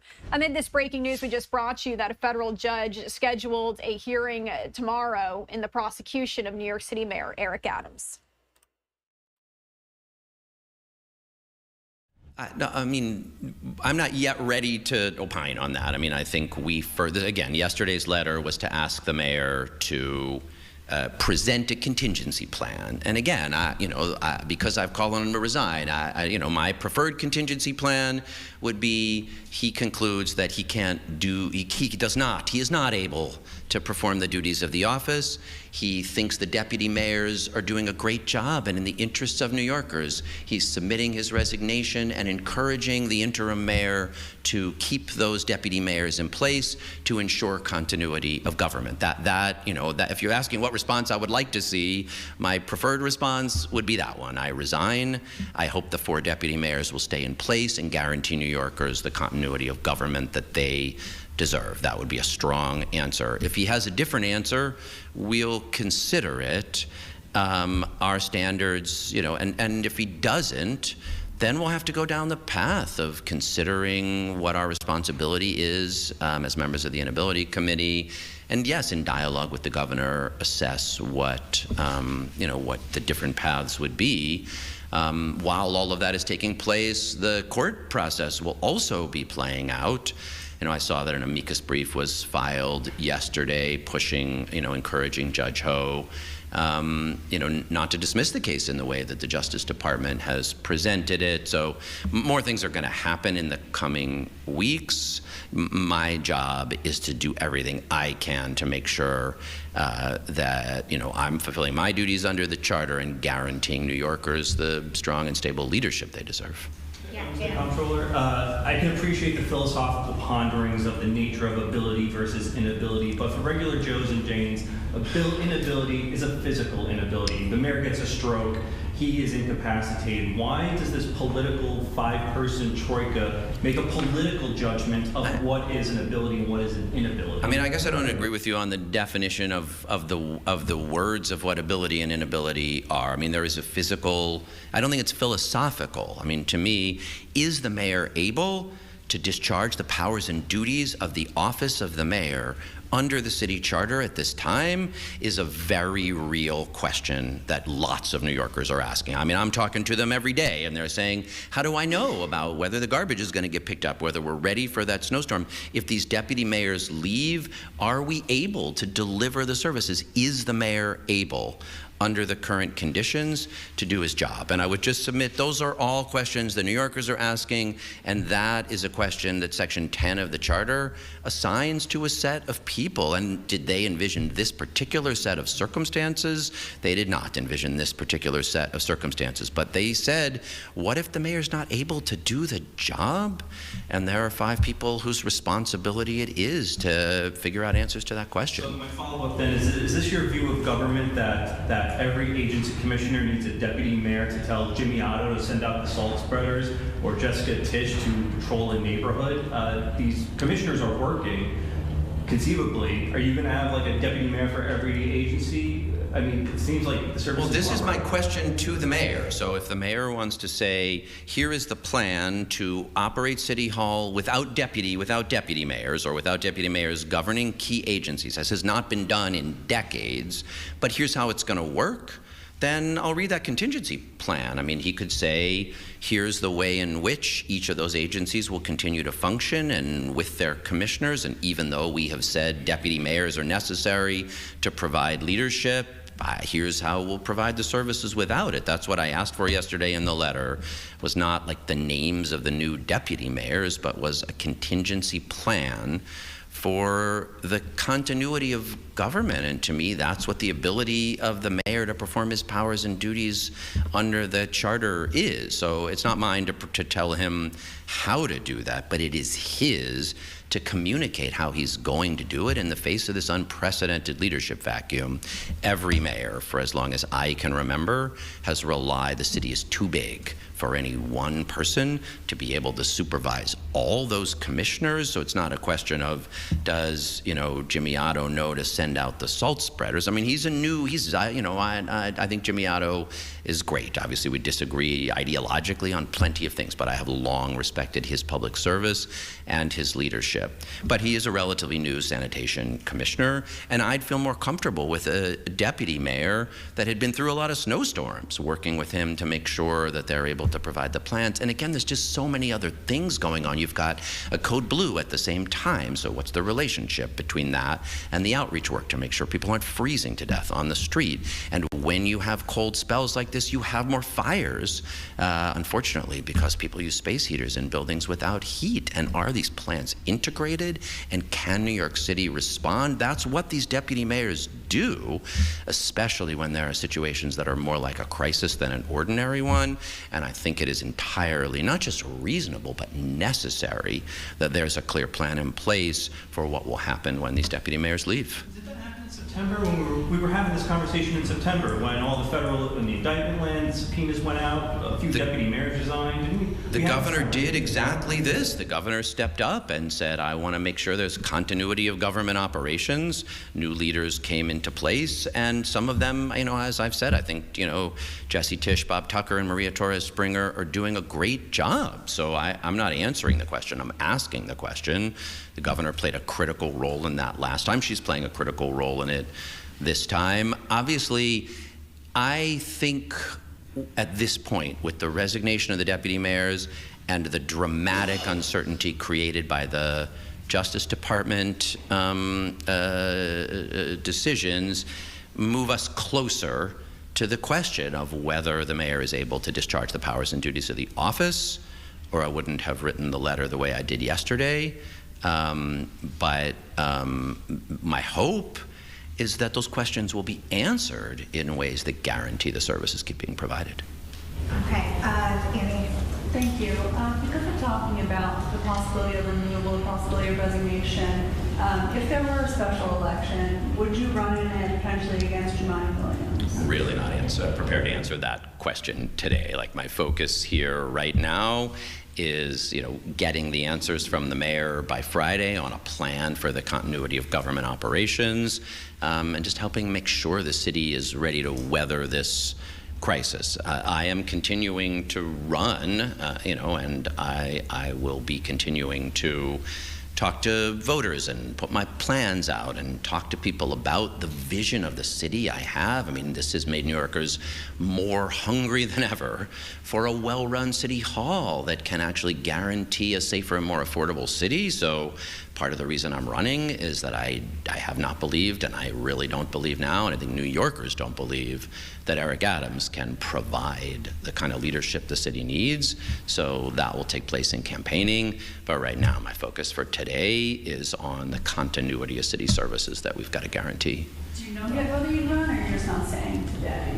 We don't know. I mean, there's so much we don't know today. Like, if the mayor resigns and a special election is called, then I'll be glad to tell you whether I'm running in it or not. But until then, I'll try to focus on what's in front of me. Yes, Sam. Excuse me. I was curious about how you're going to assess the contingency plan to say whether it's good enough or meets the standard that you have, and how, if at all, does Adams' independence or possible ability to trump the plan? Yeah. I have to see it. I can't say that we have an existing rubric for evaluating contingency plans when 4 of the 8 deputy mayors resign. We have standards and dashboards for many things, but that is not yet one of them. But look, what happened last time was pretty quickly clearly qualified individuals were discussed and appointed into jobs. And, I've known Maria Torres Springer for many years, so when she became first deputy mayor, it was easy to assess that she was qualified for that job. It was clear that Jesse Tisch and Commissioner Tucker are qualified. So some of that is going to be who individuals are that are identified. If there are some structural changes, we'll look and see, does that seem plausible? Obviously, we have to get something at all and see, the mayor's remarks yesterday obviously were not encouraging. Rather than say, here's how I will reassure New Yorkers, I have a plan in place to respond to the resignation of my deputy mayors, he used gross and offensive language and attacks on the character of the public advocate in a way that undermined public trust and confidence. That did not give us confidence that there's a strong contingency plan in place for continuity of government. So what he will do by Friday, we have to see. In terms of the court questions, I mean, I mentioned this before. I mean, those are separate from my duties under the charter. Like, my duties under the charter are the fiscal health and efficiency and effective operation of city government. What happens in court is certainly relevant to the question of how New Yorkers think about whether their mayor is working for them or for Donald Trump. And Judge Ho has to take that into consideration. I thought the amicus brief filed yesterday that raises those questions in a way that he can answer because they've been put before him in court are interesting, and they're certainly relevant to that question. But to me, that's less a responsibility of the controller and of the members of the Committee on Mayoral Inability than the contingency plan. But doesn't that affect what happens in the city? Yes. No, I mean, well, yes, absolutely. I mean, I think it does. I think it's an important set of factors that the governor will consider, that the members of that I will consider, that other members of the Inability will consider, and the New Yorkers will consider. It's absolutely a relevant set of questions and information that's needed to figure out how we ensure the integrity and quality of city government. I only meant to say that, my specific duties under the charter speak to the management of city agencies. Given the issues that Maria Torres Springer and the other deputy mayors raised yesterday in the resignation letters, who would want these positions at this point that would fulfill the kinds of criteria that you would be looking at? Well, now the question that was just asked is relevant. If you were asked to be first deputy mayor, I would guess it would be a pretty different situation depending on what Judge Ho does. The way I understand what the deputy mayors said yesterday, these are deputy mayors who chose to serve after the indictments, and I really respect them for doing so. They were not implicated in the issues surrounding the indictments, so they've been able to deliver for New Yorkers in the months since September. I mean, let's take Maria Torres Springer, who delivered City of Yes. So Mayor Adams was not able to step up and deliver City of Yes as a result of the indictments and his distraction. But he had a great first deputy mayor in place who had been deputy mayor for housing and economic development, and she did the work to get it across the finish line. So he did discharge the powers and duties of the office of the mayor by having someone in place who delivered historic and important progress on housing. And that's to her credit, and he gets the leadership, the benefit of having had her in that position. Now she is saying, as I understand it, given the status of the Justice Department and the sword of Damocles hanging over the head of the entire administration, if it doesn't do Trump administration bidding, she can't serve. Maybe that will change if Judge Ho says, I won't dismiss the case in that way. Then perhaps someone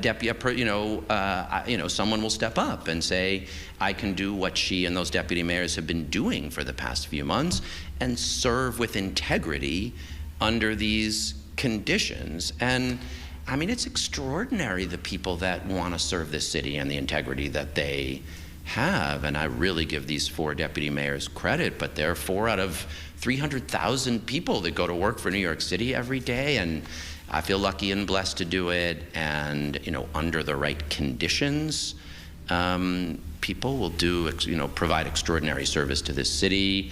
Again, my first preference would be these 4 of them stay and he goes, and let's see what happens. How was it communicated to you from the governor or her office that she wanted to meet today? Did he lead you to think anything about her seriousness about removal? The governor's office reached out to my team last night to arrange the meeting today. I read the governor's statement, and I think it shows a very appropriate seriousness on the set of questions we're talking about here. I mean, the governor is committed to making sure those, services and continuity of government are provided.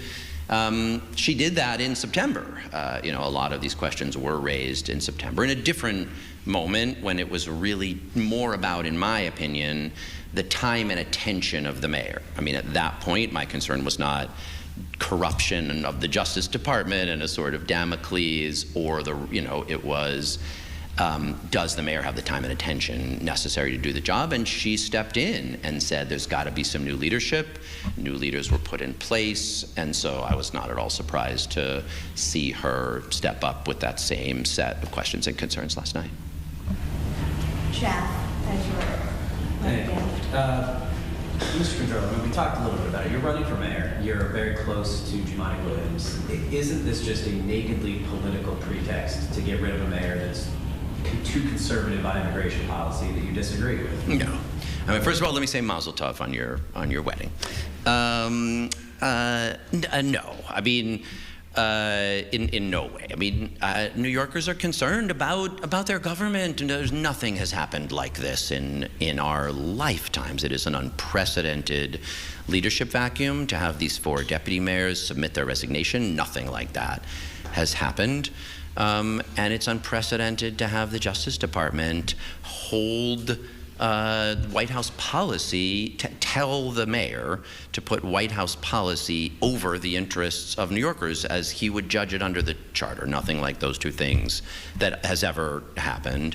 Certainly one piece of wisdom of this Committee on Mayoral Inability is that it goes far beyond anyone's individual interests or politics. If 4 members of that committee, which would have to include not just me, and not just the independent Speaker of the City Council, and not just the independently elected, longest-serving borough president, but also either the Corporation Council appointed by the mayor or a deputy mayor of the mayor's choosing, if 4 of those 5 people were to determine that the mayor's failure to articulate a contingency plan and other circumstances constitute an inability to discharge the powers and duties of the office of the mayor, it would be entirely about whether he can lead in a way that New Yorkers require.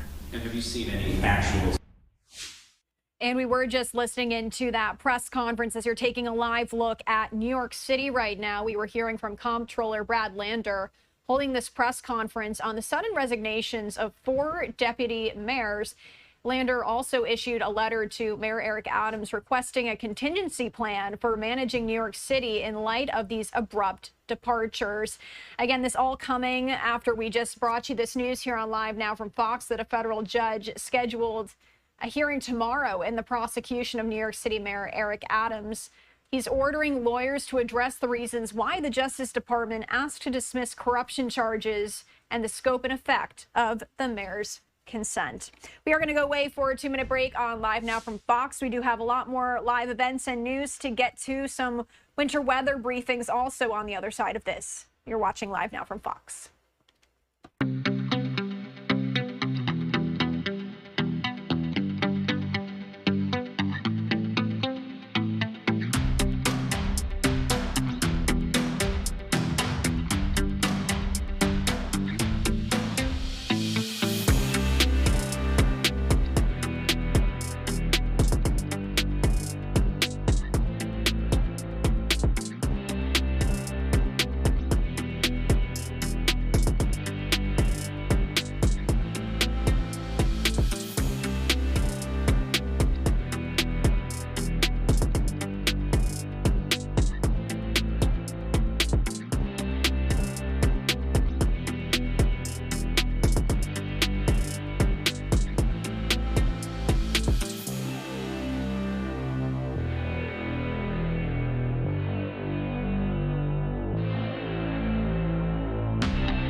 And welcome back. Before the break, we were listening in to the New York City Comptroller as he was discussing the turmoil surrounding New York City Mayor Eric Adams.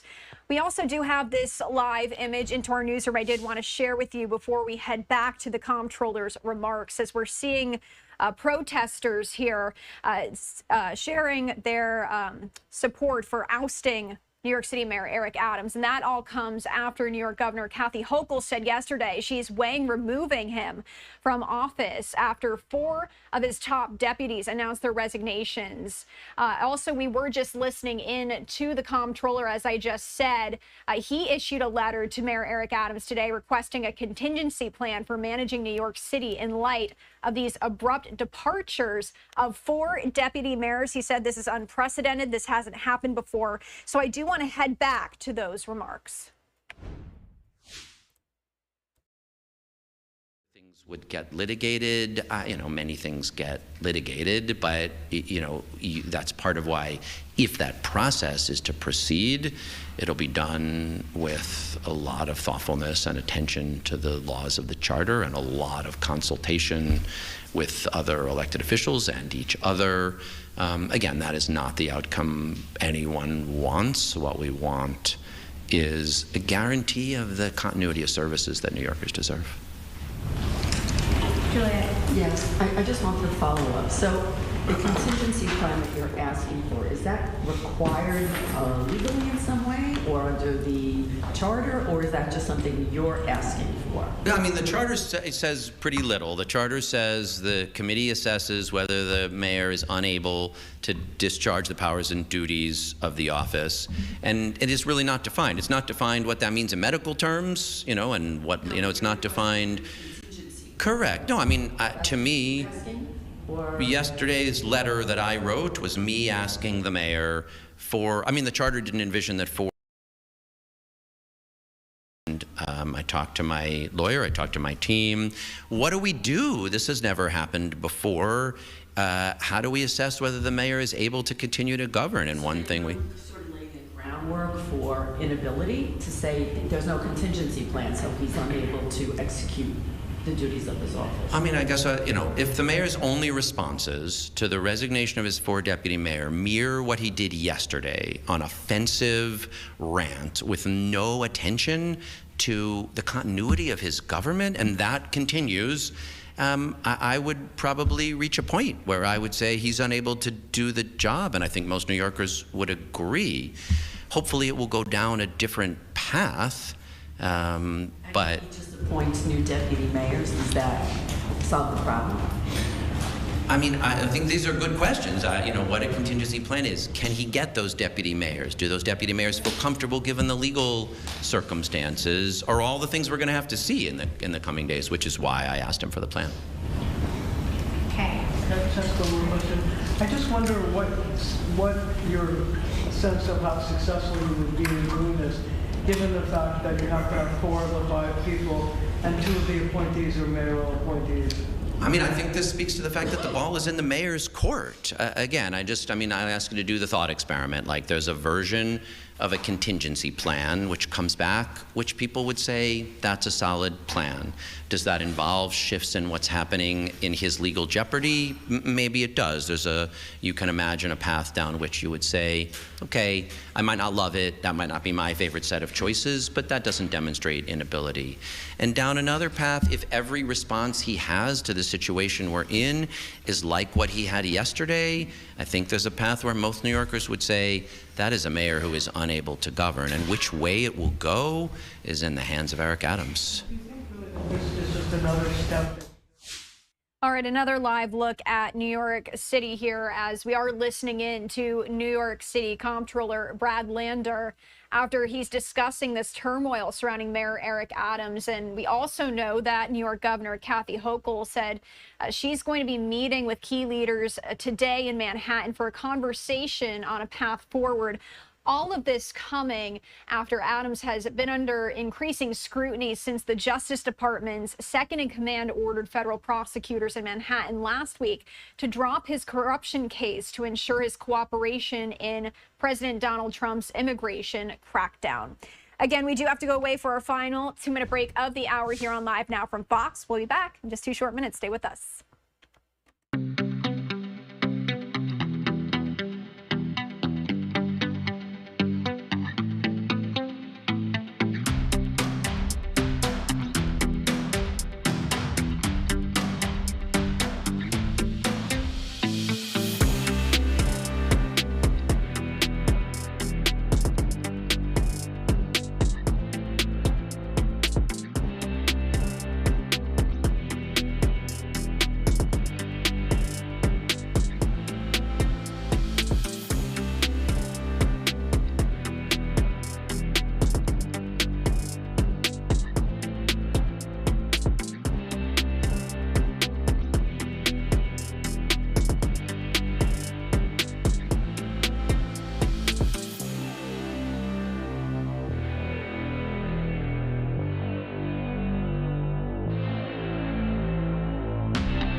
And welcome back to Live Now from Fox. Our next live event takes us out to Virginia, where we're hearing from Governor Glenn Youngkin ahead of a winter storm. And we've been bringing you these press conferences from officials across different states, as many of them expecting to see more winter weather. You're taking a live look out of Lynchburg, Virginia right now. And as I just said, our Fox weather team reporting here, another major and deadly winter storm is unfolding across major cities in the plains and the Midwest before heavy snow heads eastward into areas suffering from recent flooding in Kentucky and Tennessee. We were telling you how this is all coming on the heels of flooding in certain states. The storm will conclude with a blow to parts of the East Coast later this week. Winter weather alerts have been posted from the Central Plains eastward through parts of Virginia and North Carolina. I do want to head over to Virginia Governor Glenn Youngkin as he does provide us an update with the latest on how the state is preparing.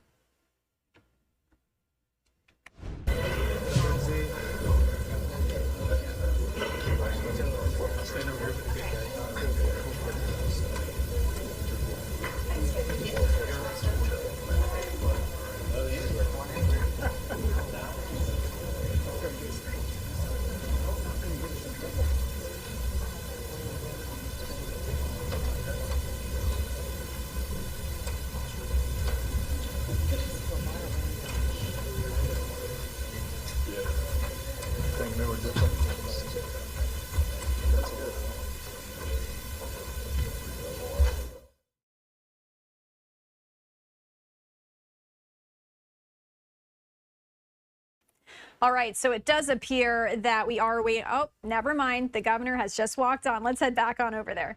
Please have a seat. Thank you. First of all, I want to thank everybody for coming together this morning, and I see lots of important people in the room. I appreciate our General Assembly members coming over. Let's see, Israel Quinn, Will Moorfield, Terry Kilgore, Jed Arnold, Travis Hackworth, Bill Stanley. Did I miss anybody? I want to thank you guys. I know you've been living through these storms, and the collective impact of these storms is not just severe, but it is something that so many parts of Virginia have been dealing with for a long time, particularly Southwest Virginia. And as we head into this latest snow event. I know there's a lot of people who haven't recovered from the last one. And so that's what I want to spend some time talking about. The Lieutenant Governor and the Attorney General and I are going to brief in what's happening.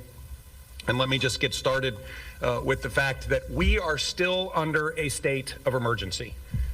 And I cannot be more clear. We declared this now 10 days ago, but I need everybody to understand that the state of emergency continues. And if there wasn't one that had already been declared, I would be declaring one today. The snowstorm that we have coming starting early tomorrow morning is going to be severe. It's going to impact a vast majority of the state. And I just want to make sure that every headline says we are still under a state of emergency. The events over the course of the last week particularly have reminded us that, one, our first responders do an extraordinary job. And the collective team of our emergency management department under John Scrivani, who was our state coordinator, VDOT, the state police, our Virginia National Guard, along with our utility partners, and the amazing men and women from all of the localities have been going around the clock since the very first beginning of snow, which was now 10 days ago. And I want to just highlight that these men and women have not been sleeping. They have given everything they've got, and we're asking for them to put on the boots again and get ready for this major storm coming tomorrow morning. Starting with the ice storm from last week, we had 450,000 power outages across the Commonwealth of Virginia. My friends, we had 315,000 power outages associated with Hurricane Helene. And so we had more power outages across the Commonwealth of Virginia than we had in one of the most intense hurricane events that we've ever dealt with. We reacted quickly across the state, and as of this morning, we had about 2,500 power outages, which is about normal for the state. Between the 450 and the 2,500 today, we peaked back at 200,000 because of the heavy rain and flood events over the weekend. And so our utility partners, along with VDOT and the Virginia National Guard, particularly, who have been aiding in road clearing and access and tree clearing, debris clearing, so that we can get the crews to the down power lines, have done an amazing job. And so this morning, as we head into this next event, it is really important that as many Virginians have power as we possibly can get back online, and we're in good shape this morning. We still are dealing with road closures all across Southwest Virginia. And again, our road closures peaked during the flood event over the weekend at 408 road closures. We're now down to 149, and those are mainly secondary roads. But we still have lots of areas in Southwest Virginia, and particularly Buchanan and Dickinson County, where we just don't have access yet. And that's really serious. And so we've got real work going on there. In advance of the snowstorm, and this snowstorm is going to be serious. It's going to start tomorrow morning, early tomorrow morning at around 2 a.m. in Southwest Virginia, and make its way across the state. And so, second big headline: if you are not where you want to be by midnight tonight, don't go. Stay at home and make sure that you have good provisions at home. But I do not want anyone on the roads after midnight tonight. We have to have clear roads across the state so that all of our great VDOT personnel and everyone helping them can do the work of getting cleaned up after this snowstorm. We're expecting a varied degree of snow across the state. There are lots of regions like Northern Virginia, which is going to be on the lower end, at least based on today's forecast. And let's call that 1 to 2 inches. And then we have really heavy snow expected, sadly, again, in Buchanan County and Dickinson County, anywhere from 6 to 12 inches, all the way through the central part of the state, where it's expected to be anywhere between 4 and 6 inches, and then again into Hampton Roads, where we're expecting 6 to 12 inches again. This will be a 24-hour snow event. There may be breaks along the way, but heavy snow for 24 hours. We are deploying serious resources across the state, and that begins with road treatment going on everywhere. And once again, please drive slowly and get out of the way of the vehicles doing this really important work. We're pre-treating roads all across the Commonwealth. The second thing we're doing is repositioning a lot of assets. We had lots of assets that had been deployed into Southwest for both flood and ice issues. We are leaving most of those assets there because of the snow and the continued effort to clean up after the floods. But we are deploying other assets predominantly in central part of Virginia and into Southwest. That includes all of our road treatment equipment, all of the plowing capabilities, and wrecker and accident clearing capabilities. State Police again is now surging into their full manning across the state, and the National Guard is deployed. And we will have National Guard troops with capability deployed, yes, remaining in Southwest Virginia, but now moving, yes, Lynchburg in case we have problems on I-81 and the Valley Corridor, but predominantly Richmond, Fredericksburg, and down into Hampton Roads. We are moving resources onto the Eastern Shore because they don't have that many resources to make sure that the Eastern Shore is taken care of. Because again, 6 to 12 inches of snow in this part of Virginia is a lot. The net of it is we feel that we are doing the work necessary to prepare, and we do need our citizens to be as cooperative as possible. And I will repeat, if you are not where you want to be by midnight tonight, please don't go. Stay off the roads tomorrow and let us do our work. This snow is going to be heavy, and therefore we've got to get ready for it.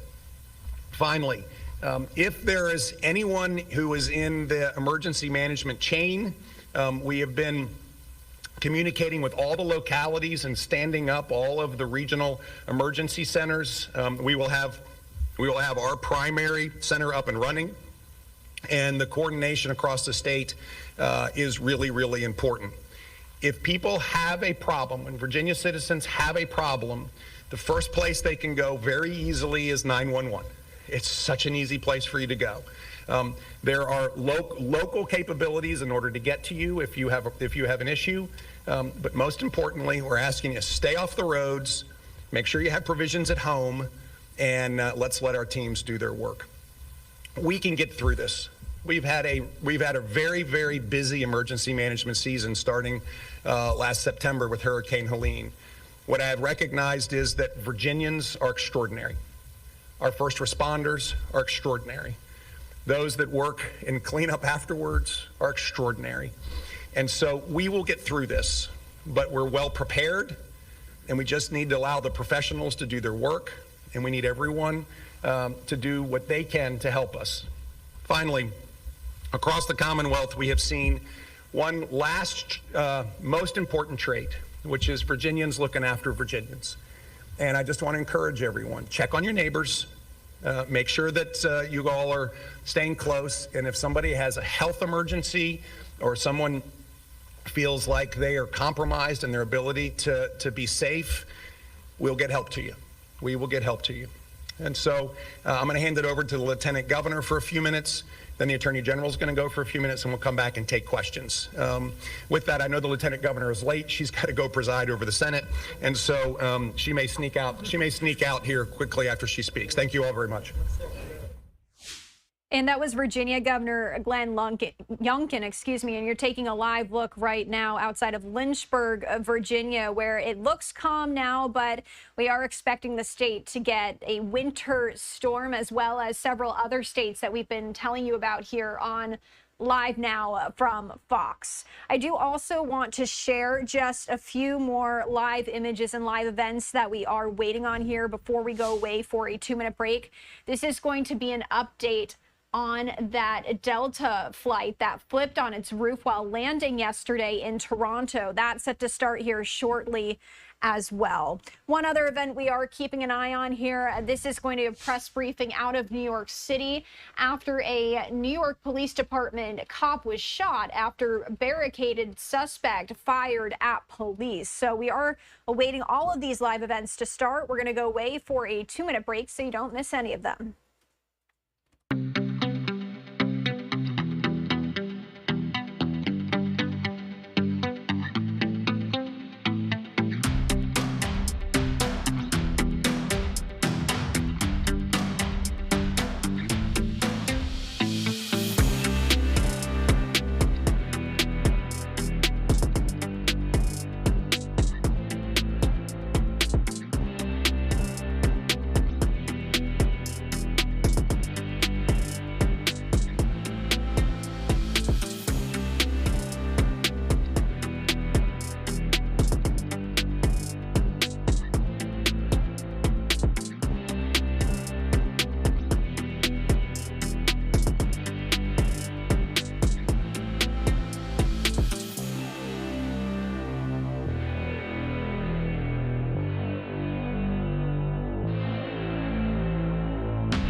Welcome in here to Live Now from Fox. If you are just joining us for the top of the hour, my name is Christy Matino.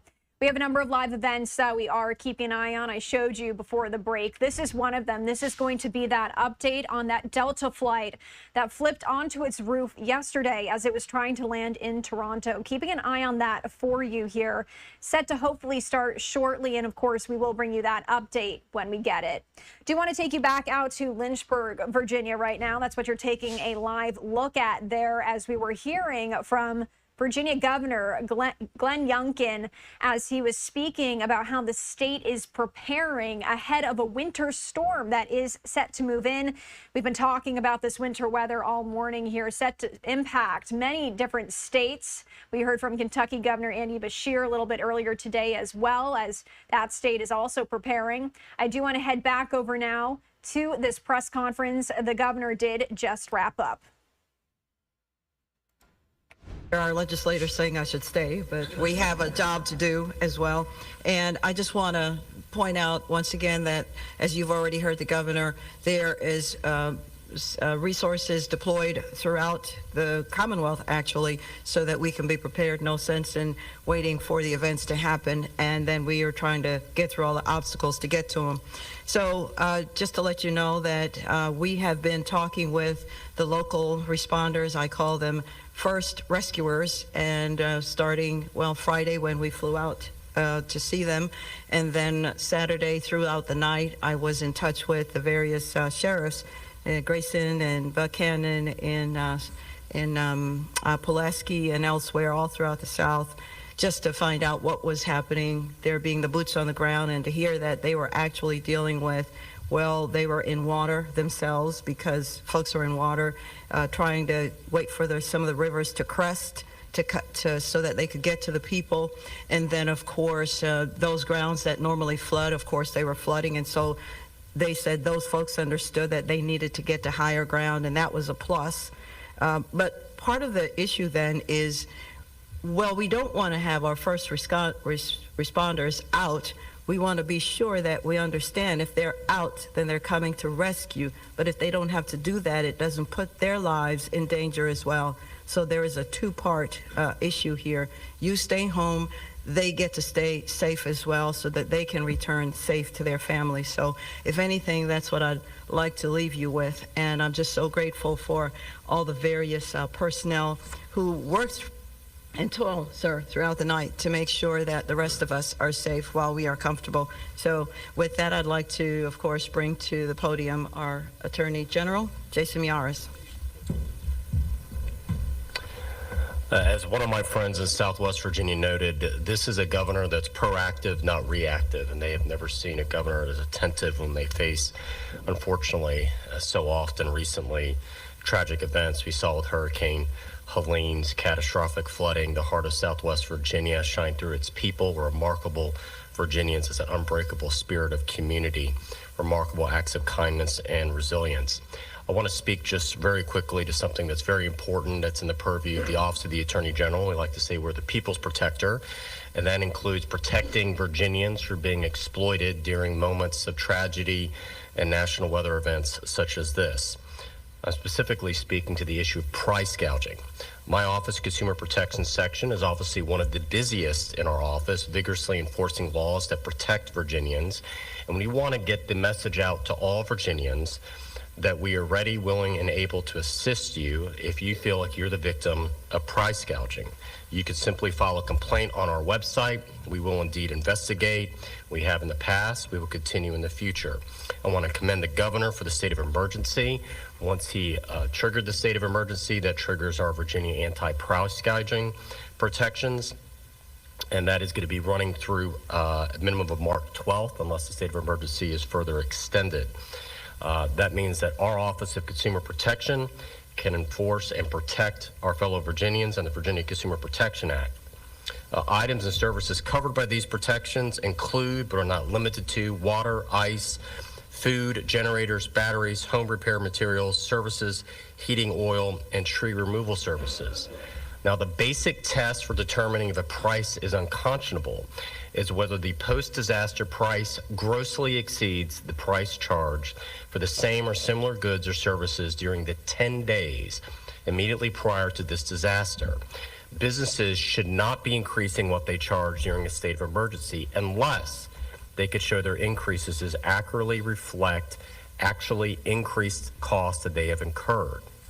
Give an example. During the last state of emergency here in the city of Richmond, during the water crisis, my office received 19 price gouging complaints, 17 which were specifically regarding the water crisis in Richmond.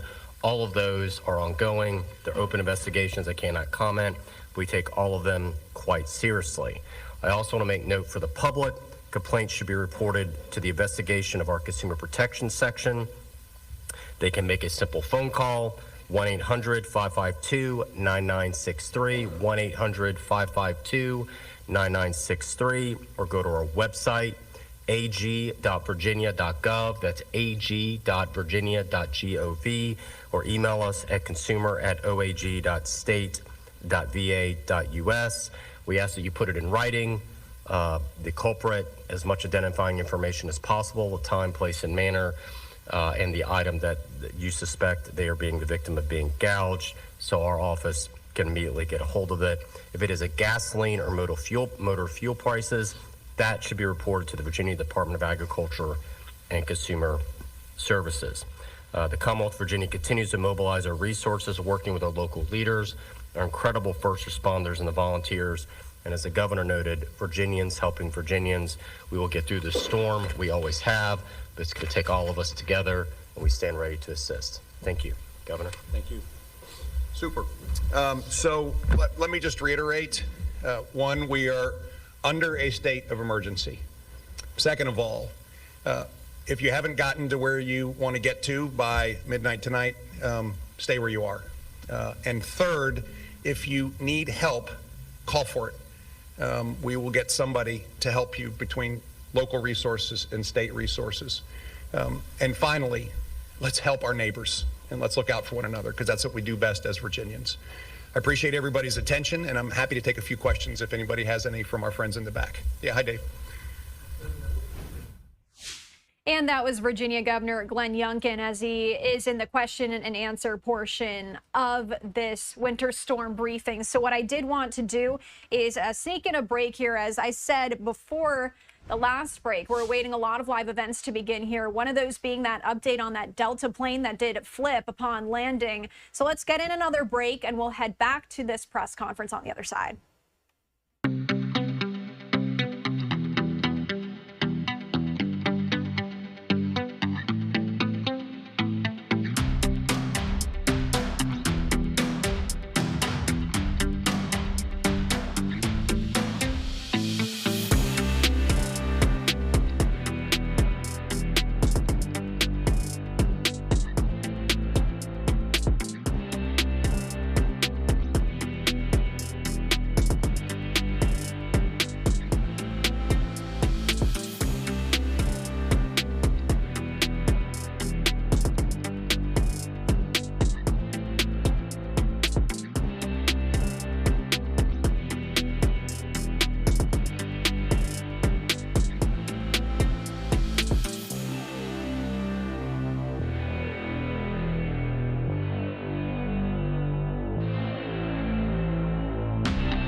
And welcome in here to Live Now from Fox. We are awaiting a number of live events, one of them being this Delta plane that flipped. We are watching here in our newsroom. It looks like they are mic testing right now. I am going to pull up that shot for you so you can see for yourself.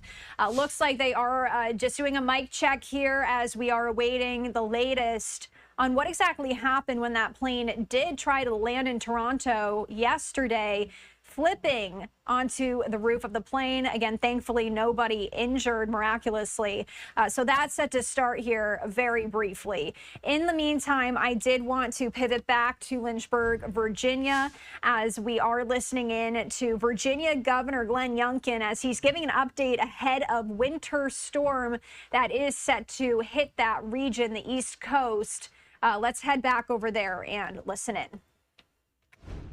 Second of all, if you haven't gotten to where you want to get to by midnight tonight, stay where you are.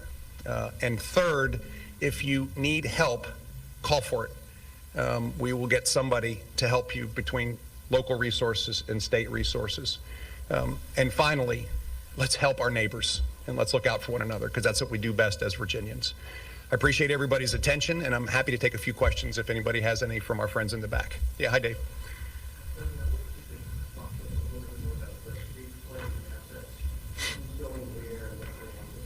Yeah, so I'm going to start with the Guard, and so we have more guardsmen that are being called up.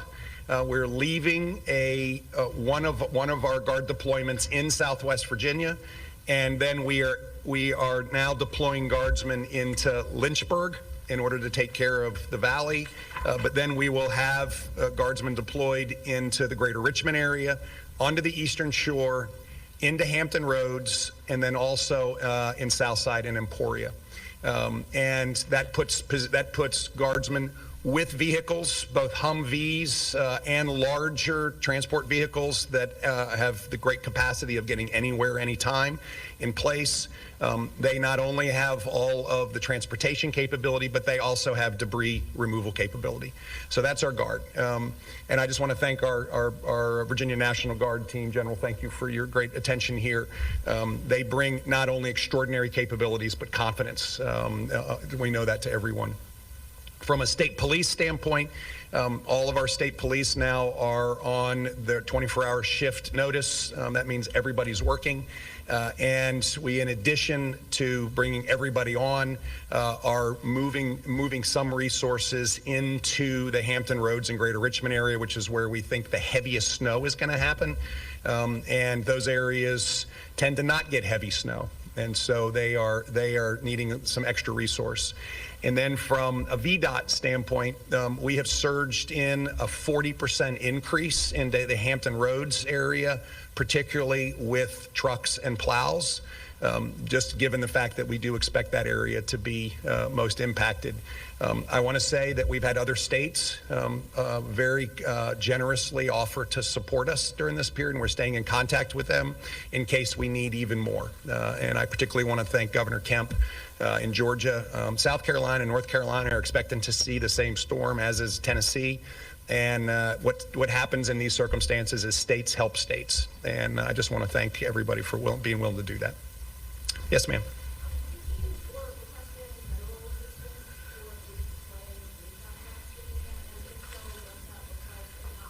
Yeah, no, thank you. So we did make a formal request for an accelerated declaration of emergency from the federal government.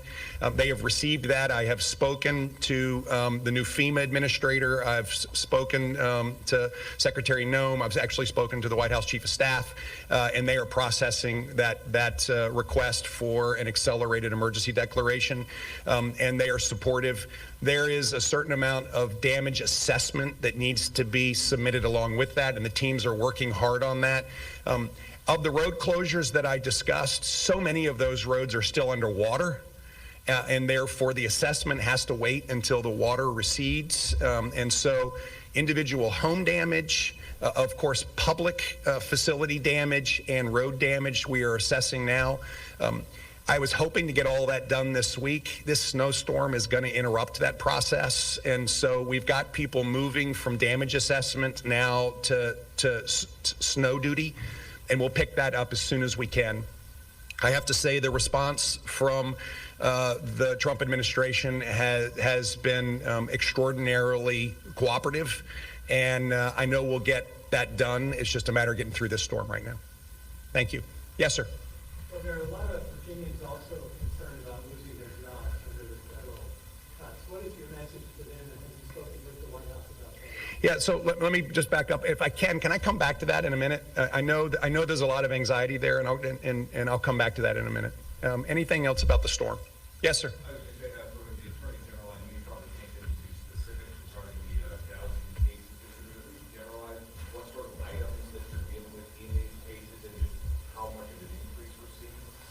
Well, I think it is primarily water, ice, food, generators, battery, home repair materials, heating oil, tree removal services. Those are the type of items that primarily in the past, when we have a major hurricane or weather event, those are the type of items that overwhelmingly come through our office. Yeah. And I would just add, when we are in a state of emergency like this, it is a time to help one another, not pursue extraordinary profit.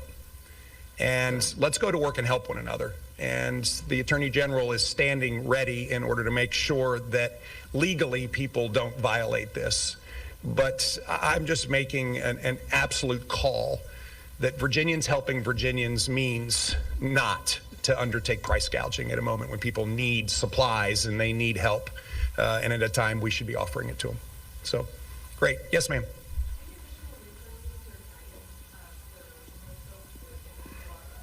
Yeah, thank you. So we've been working with local government to make sure that the homeless shelters are, one, open and, of course, advertised. And we're just checking now on backup power supplies. We've pre-positioned substantial supplies of bottled water and provisions, so meals, into Richmond. From Richmond, we can get quickly down to Hampton Roads, and we've left very large provisions in Southwest. So I think it's a really important comment, and the local government has been doing a very good job of communicating to folks that may be homeless. This is where the shelters are. Please come. And that's really, really important. So thank you. Yes.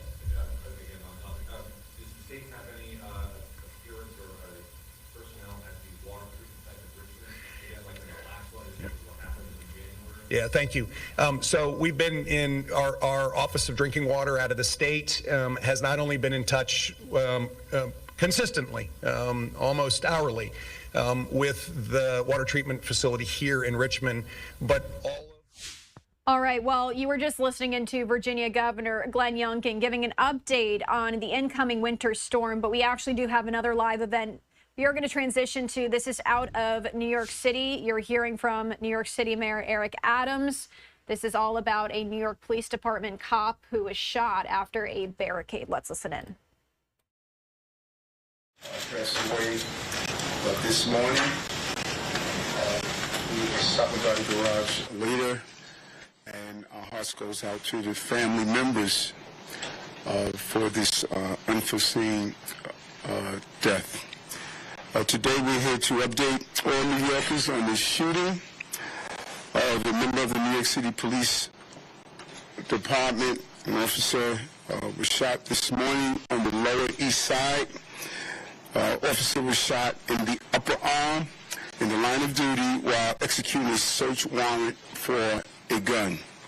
He was transported here to Bellevue Hospital, where Commissioner Tisch and I were thankful to hear that he's expected to have a full recovery from his injuries. We want to thank the medical staff for their quick response and handling the officer. We're grateful to his safety, for his safety, but we're also angry. We're angry because the shooter is a violent, repeated offender with prior gun arrests, who was on parole for narcotics use and sales. We're angry that this man is back on our streets, possesses yet another firearm, and ultimately shoot an NYPD officer. Another example, a reminder of the danger the men and women of the NYPD run towards every day. Finest was doing what our police officers do every day. And searching for bad guys with guns to get them off our streets. And I just visited him and his family, his son and his wife. He's in good spirit and just wants to get back to work. That is his desire. He takes pride and courage to do the job. It takes pride and courage to do the job of running towards danger while others run away. It takes courage to put your life at risk for others, to answer the call for service. And today's investigation could have turned deadly quickly. But thankfully, our injured officer and his colleagues are now safe. And the people of New York City are safer because this violent offender is off our streets. I will be praying for his quick recovery, and I want to thank him and all of the NYPD officers who place their lives on the line every day. Thanks to our brave officers and committed public servants. Their efforts is allowing our city to continue to be the safest big city in America. At this time, I will turn it over to Police Commissioner Tisch for more. Thank you, Mayor. Good morning. Earlier this morning at approximately 8:18, an NYPD ESU detective was shot in an apartment building in the Vladeck houses, confines of the 7th Precinct.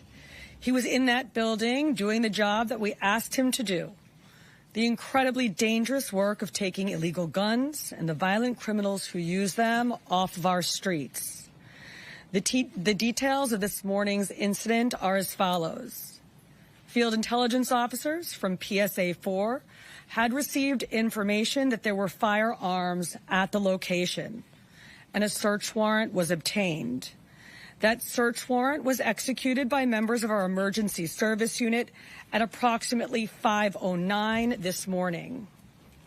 The team gained entry and immediately were fired upon by the perpetrator inside the apartment. The perpetrator fired 5 to 6 rounds at our cops. One struck our officer's ballistic shield. Our officers exercised restraint. They did not return fire at that time, and the team tactically repositioned into the hallway. At this point, the perpetrator barricaded himself in the apartment with a couch upright blocking the doorway. The hostage negotiation team responded and were able to make contact with the perpetrator over FaceTime, also getting his family involved to try to do everything possible to de-escalate the situation. We also had information that there was possibly a female in the apartment with the perpetrator, perhaps being held hostage. The suspect eventually disengaged contact with our officers, and at 8:18 this morning, the team attempted to move the couch, which was inside the apartment, out of the doorway. While our officers were in the doorway, the perpetrator shot multiple rounds at our officers again, this time striking an ESU detective with 1 round in the left shoulder, narrowly missing critical vessels and nerves that could have been life-ending. Officers then returned fire, striking the perpetrator multiple times. He is currently at Bellevue Hospital in not likely condition. Our detective was also brought here to Bellevue Hospital in stable condition. I just spent time with the detective and members of his family, and as the mayor said, I am pleased to report he is in good spirits, and all indications are that he will make a full recovery. But let me be extremely clear. This could have ended very differently, and we should not have been at his door this morning in the first place. The suspect, 35-year-old Edwin Rivera, is a career criminal, a convicted felon with multiple priors for gun possession and narcotics. He has been on parole 4 times, and he is actually on parole today. And I want to be very clear that today is not the only time that Mr. Rivera has been arrested while out on his current parole. He was previously arrested on November 6th, 2024, for criminal possession of stolen property and resisting arrest. The Manhattan DA only charged him with resisting arrest, and so sadly and predictably, and although he was on active parole, he was released the very next day. So the real question here is this: why was this individual out of jail and in a position to shoot our officers? How is the system set up to allow one person to commit multiple violent offenses while out on parole with no consequences? I ask our elected officials up in Albany, our DAs, and our judges, what are you doing here? We should never have had to be at that door this morning. We should never have had a cop shot today. Blessedly, our officer will be going home to his family, and we are all incredibly grateful for that. I want to thank from the bottom of my heart the medical staff of Bellevue Hospital, especially the chief of acute care surgery, Dr. Spiros Frangos, for their work this morning and for everything that they do for our department. And to the members of the emergency service unit who put their lives on the line every day in some of the most dangerous assignments. Thank you. Scott. Thank you, Commissioner. Thank you. Good morning. Good morning. Today, New York City and NYPD are extremely fortunate that we are not planning a funeral for our hero detective who got shot and injured in the line of duty. This incident, once again, underscores the dangers faced by the NYPD detectives.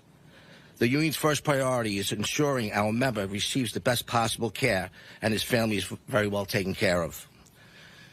We are careful for a quick response of his fellow cops and medical professionals providing care.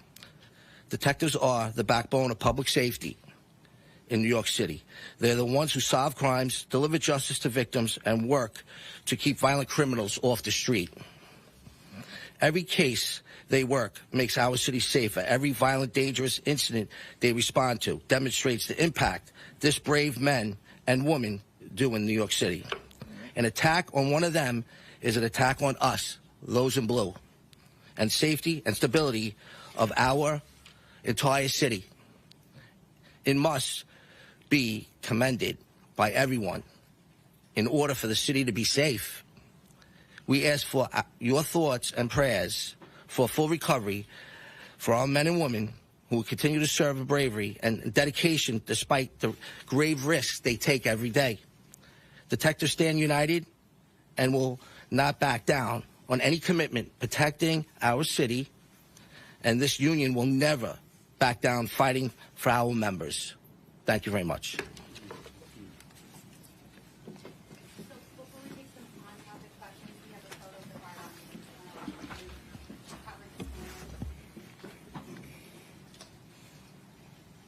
Okay. All right, folks, we're going to take some on-topic questions. On-topic questions. Okay, we're going to start with Marla Diamond, 10 wins. So can you give us a timeline of the shooting? You spoke about an officer that was struck in the vest, and then we have the other officer. So when your officer was shot in the arm, was that as police were going in or breaking down the door? Can you just talk about the timeline of events? So the officers were initially making entry at 5:04 in the morning, where they're fired upon. They said they tactically move out of the hallway. They use a lot of restraint. They don't fire back because they don't know exactly what's going on in the apartment. They reposition themselves, and then they decide to make re-entry again. This time the officer is shot in the left shoulder. So there's two entries made. The initial entry, the officers are shot in the ballistic shield. They reposition. They make a second entry. The officer is shot in the left shoulder. And that's when officers fired at the... That is correct. Okay, we're going to move on to WABC stuff. Was there a hostage inside? You said that you thought there was. Initially, we thought that there was a female in the apartment. As it turned out, that was not the case. We're going to go over to WNYC for you, Chris. Yes, hi. Wondering if you could tell us about the suspect's injuries at this time, where he was shot, and then did the member service, the ESU officer, require any surgery or anything? As of right now, the officer has not required surgery. He's being treated. And as far as the perpetrator's injury, he shot multiple times on his left flank, the left side of his body. Okay, go over to John Mueller. The perpetrator right now is not in serious condition. He's not likely to die. Okay, folks, thank you very much. Thank you for your time. Appreciate your time. Thank you. Was that completely unrelated? Yes. Yes. We're going to find it out now. Mr. Mayor, can you take questions about what's going on with the governor and your future? All right, so that was New York City officials giving an update on this New York Police Department officer who was shot, all following a standoff with a man inside an apartment building. That shooting happening while officers were executing a search warrant on the Lower East Side. The suspect fired 3 rounds at officers. And you did see there that Mayor Eric Adams did not take any press questions. And of course, this all comes amid some turmoil for him after a federal judge has scheduled a hearing for tomorrow. In the prosecution of Adams, he's ordering lawyers to address the reasons why the Justice Department asked to dismiss corruption charges.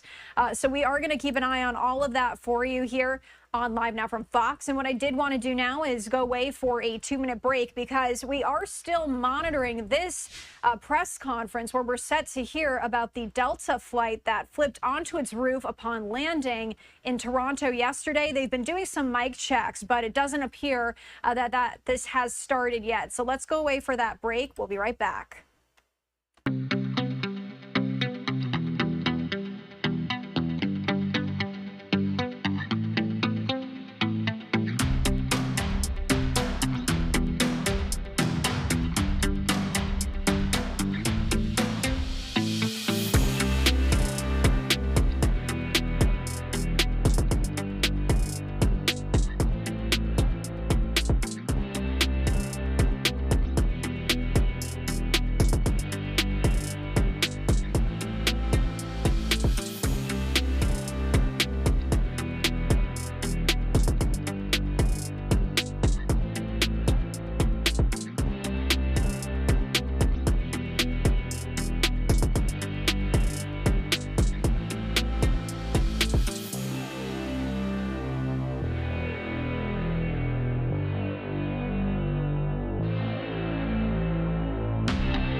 And welcome in here to Live Now from Fox. You've been hearing us talking about this winter weather that is set to be impacting many states. And I do want to give you a live look out of Charlotte, North Carolina, because North Carolina is one of those states that is expecting this winter storm that is set to unfold across major cities in the plains and the Midwest before the heavy snow heads eastward into areas suffering already from recent flooding that we've been telling you about, one of those states being Kentucky. And as of right now, winter weather alerts have been posted from Central Plains eastward through parts of Virginia and North Carolina. We did just hear from Virginia Governor Glenn Youngkin as he was speaking on how his state is preparing. But now we are hearing from the governor of North Carolina, Josh Stein, as he is giving an update. This was moments ago. Everyone, thank you for joining us. We've had a tough winter season in North Carolina, and it is not over yet. We expect more winter weather to return to our state tomorrow, impacting the majority of North Carolina. So this morning, I've declared a state of emergency across the state to respond to this weather development. As a result of that declaration, we are activating the cross-agency storm response that is the state emergency response team.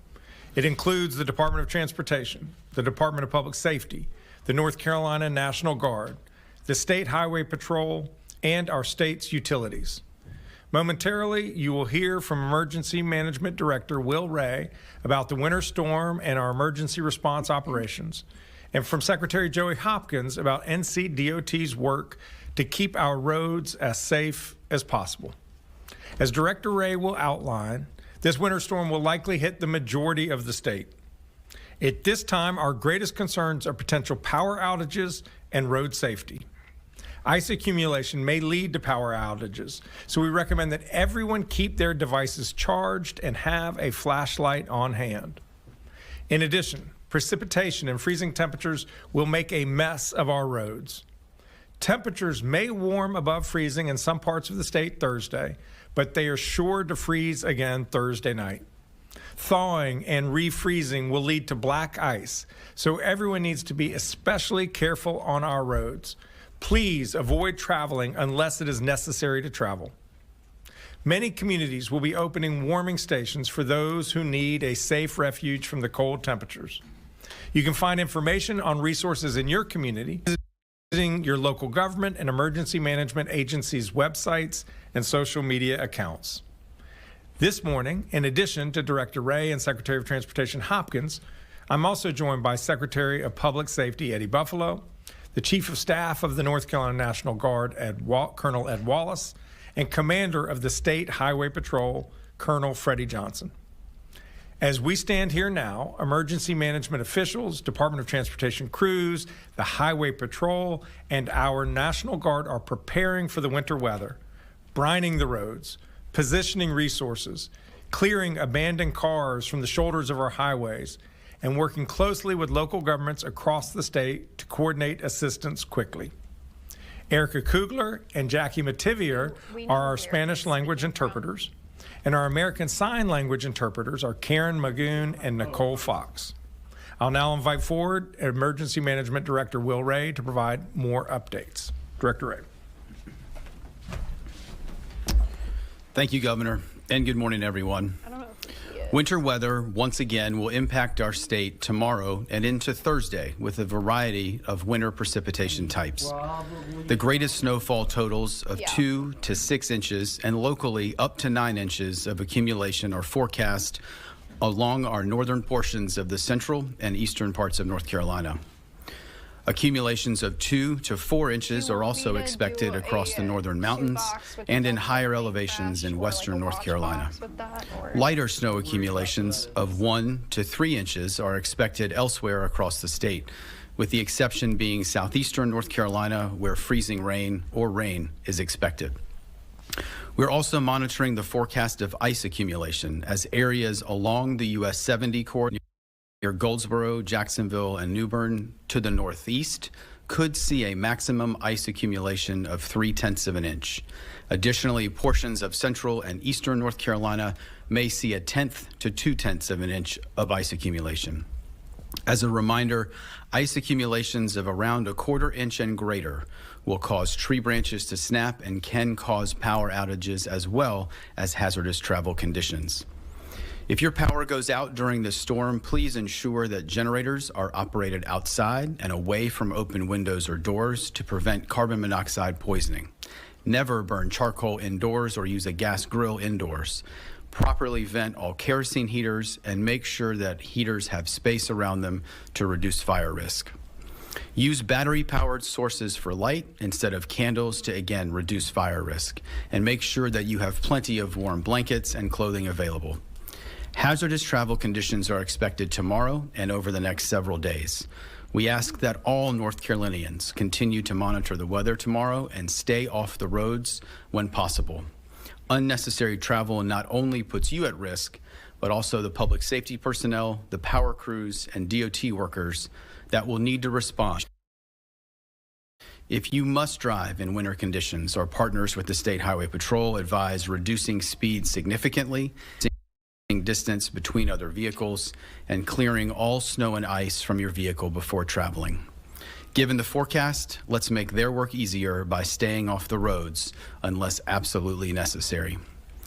The State Emergency Response Team has been activated and is working with key partners such as the Department of Transportation, the North Carolina National Guard, the State Highway Patrol, the Department of Health and Human Services, and our local emergency management agencies to ensure that any resources needed are quickly provided to communities throughout our state. As a part of the activation, our state's energy providers will be integrated here at the State Emergency Operations Center. We've been in close coordination with them over the last several days, and they are positioned to quickly respond to any power outages to reduce restoration times. As the governor said, a state of emergency has been issued in preparation for this event, and the State Emergency Operations Center, along with our regional coordination centers, remain in close communication with our local emergency managers across the state. Based on forecasted impacts, we have activated more than 180 National Guard to assist the State Emergency Response Team in supporting communities that are impacted by this storm. National Guard assets are pre-positioned in Kinston, Elizabethtown, Edenton, Greensboro, Lewisburg, Rockingham, Surrey County, Raleigh, and Charlotte to quickly respond to the needs in those areas. Their primary mission is to support local public safety agencies and emergency services, as well as the Department of Transportation. Remember to utilize 911 only for emergencies. If you need general information regarding the storm, please visit www.readync.gov, where you can find information on power outages, roadway conditions through drivenc.gov, and general preparedness information to make sure that you. And we were just listening into this press conference as the North Carolina Governor Josh Stein has declared a state of emergency ahead of this winter storm. And you were just hearing from William Ray, that was who was just on your screen. He's with North Carolina Emergency Management, reading off some of those critical numbers to know ahead if you do need help. And you're taking a live look at the calm before the storm right now. This is out of Charlotte, North Carolina. We're going to go away for a final 2-minute break of the hour. Much more to come here on Live Now from Fox.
Welcome into Live Now from Fox. We are awaiting this press conference to begin after a Delta Airlines jet flipped on its roof while landing yesterday at Toronto's Pearson Airport.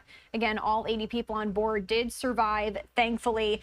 They've been doing a mic check here for quite some time now, so we're keeping an eye on all of this for you. We'll bring it to you once it does start. In the meantime, I did want to head back to this press conference out of North Carolina after Governor Josh Stein declared a state of emergency ahead of winter weather set to hit parts of the East Coast.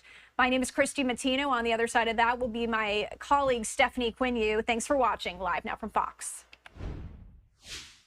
Survivors can still access services tomorrow by calling 1-800-621-3362. Finally, please check on your friends, family members, neighbors, and those in your community who may need additional support, especially as it relates to food or water. We are stronger and more resilient together. I'll now turn it over to Secretary Hopkins for his update. Thank you. Thank you, Director Ray. Good morning. As another winter storm approaches central North Carolina this week, please know that our crews and contractors have been working hard to prepare North Carolina roads for the pending snow and ice. We have more than 1,300 employees and contractors that are conducting pre-storm preparations. As of this morning, we have used 1 million gallons of brine to pre-treat hundreds of miles of highways across the state. We have nearly 500 trucks with plows and spreaders and 240 motor graders ready to remove snow and ice. We have 130,000 tons of salt ready to treat roads once the snow hits. We are staging equipment in areas that are known trouble spots during winter storms so crews can quickly plow and treat roads. We're also working with our partner agencies, the North Carolina State Highway Patrol and the North Carolina National Guard, to help clear roads of disabled vehicles in hot spots where breakdowns frequently occur during winter storms and on highway shoulders.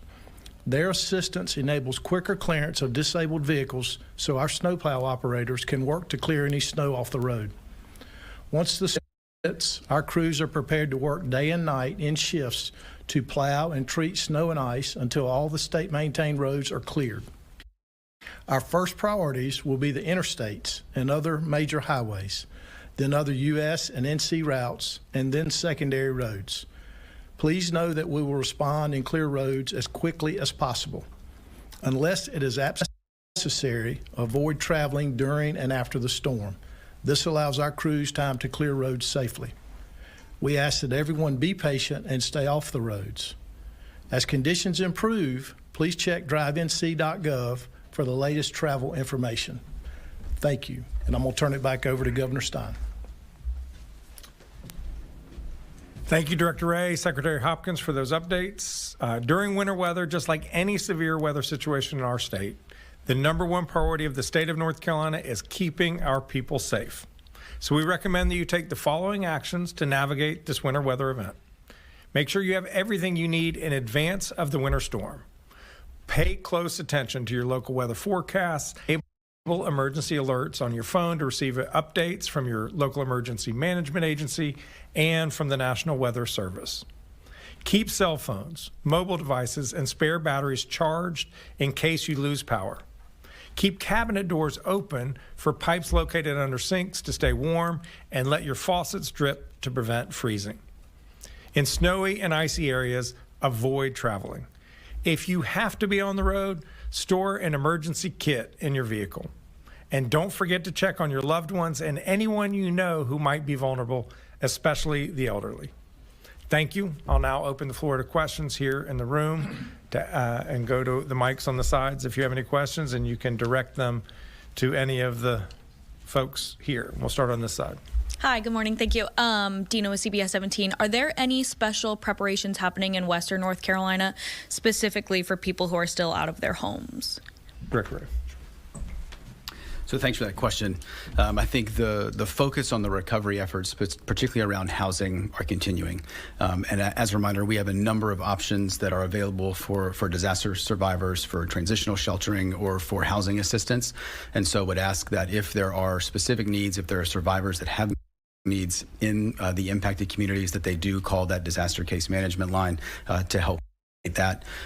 As over the last couple of days at the run up to this event, impact, I think obviously the more significant weather impact seems to be trending towards the central and eastern part of the state, and so much of the snow and weather that is forecasted in the west is within what we would say local capability and capacity, and so a number of those communities are doing targeted outreach to those individuals that they know of in their jurisdictions that have additional needs, and we stand ready to support some of those specifically as they reach out. Thank you. Thanks. Terry? Governor Terry from Sanford TV.live and WWGP. What advice? Two questions for you. What advice will you give for the senior citizen? And my second question is, what advice will you give for our wonderful farmers and our pet lovers? As it relates to senior citizens or folks who aren't moving around very much, we don't want people moving around. Make sure you have enough supplies, non-perishable food and water in case you lose water or power to your house. You don't want to have to be opening and closing your refrigerator. So make sure you have the right supplies on the front end, plenty of blankets to stay warm, have points of contact for people who can check in on you if necessary.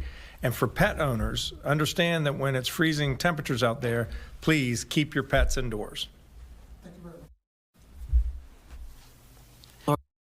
Or Leslie, WRAL.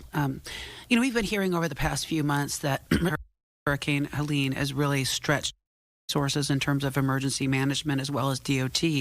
Is there sufficient money in those budgets to handle this third response to this third storm this season? Yeah, so there's no question that the state is prepared to respond to the issues of the moment, but I'll pass that on to Secretary Hopkins first and then. Yes, thank you. Question from a transportation standpoint, yes, our budget is strong enough to handle this storm. We will continue responding to the Helene Recovery 2. Work will be ongoing even through this week as the storm hit.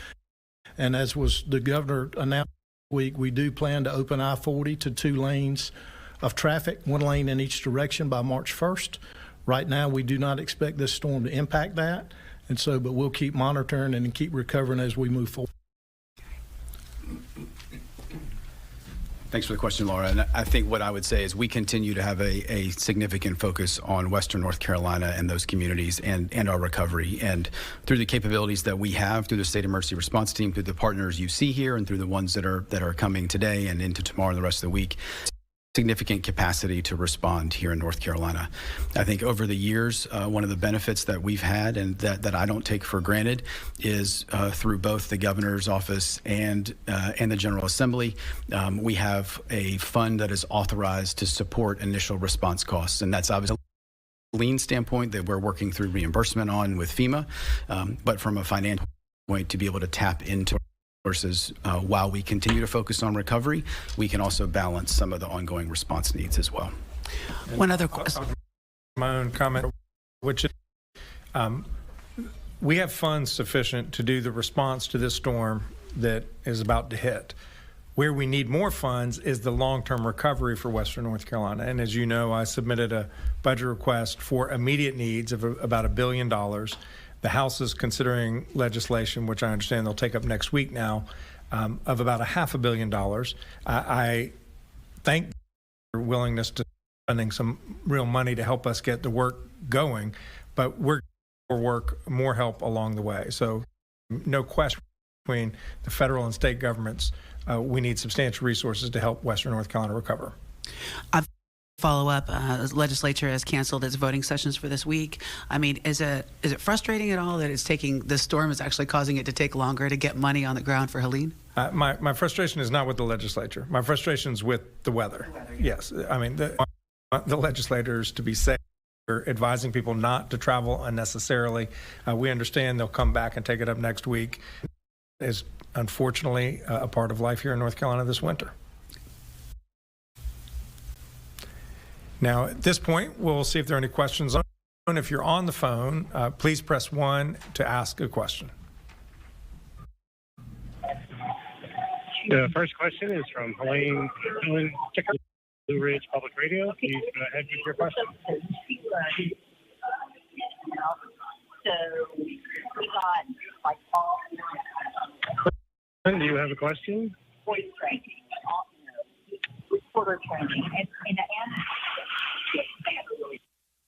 The next question. Moving to the next is with Chris Peterson with WXII TV. Chris, please go ahead with your question. Good morning, Governor. My question is about schools. School systems in Western North Carolina and in my area, Winston-Salem, Greensboro, and High Point, have already missed a considerable number of days because of previous winter weather. And remote learning days have been a challenge as well with the 5-day limit. So I was curious, since now there's been a state of emergency declared, would these days that are probably going to be missed this week count against schools? Would they be forced to make these days up, or are you going to waive them? We will look into that question. One element in the budget request that I have made of the General Assembly that they have not indicated a willingness to fund at this point is paying for summer instructional time. There are school systems out west that have missed more than 15 school days already. It's imperative that students not miss out on the opportunity to learn. So we want to have instructional time this summer. That obviously costs money to operate, and so that is one of the budget items that remain in discussion with the General Assembly. I want to make sure that all young people in North Carolina have every opportunity to learn so that they can build whatever life they want for themselves. The next question is from Simone Jasper with the NNO. Please go ahead with your question.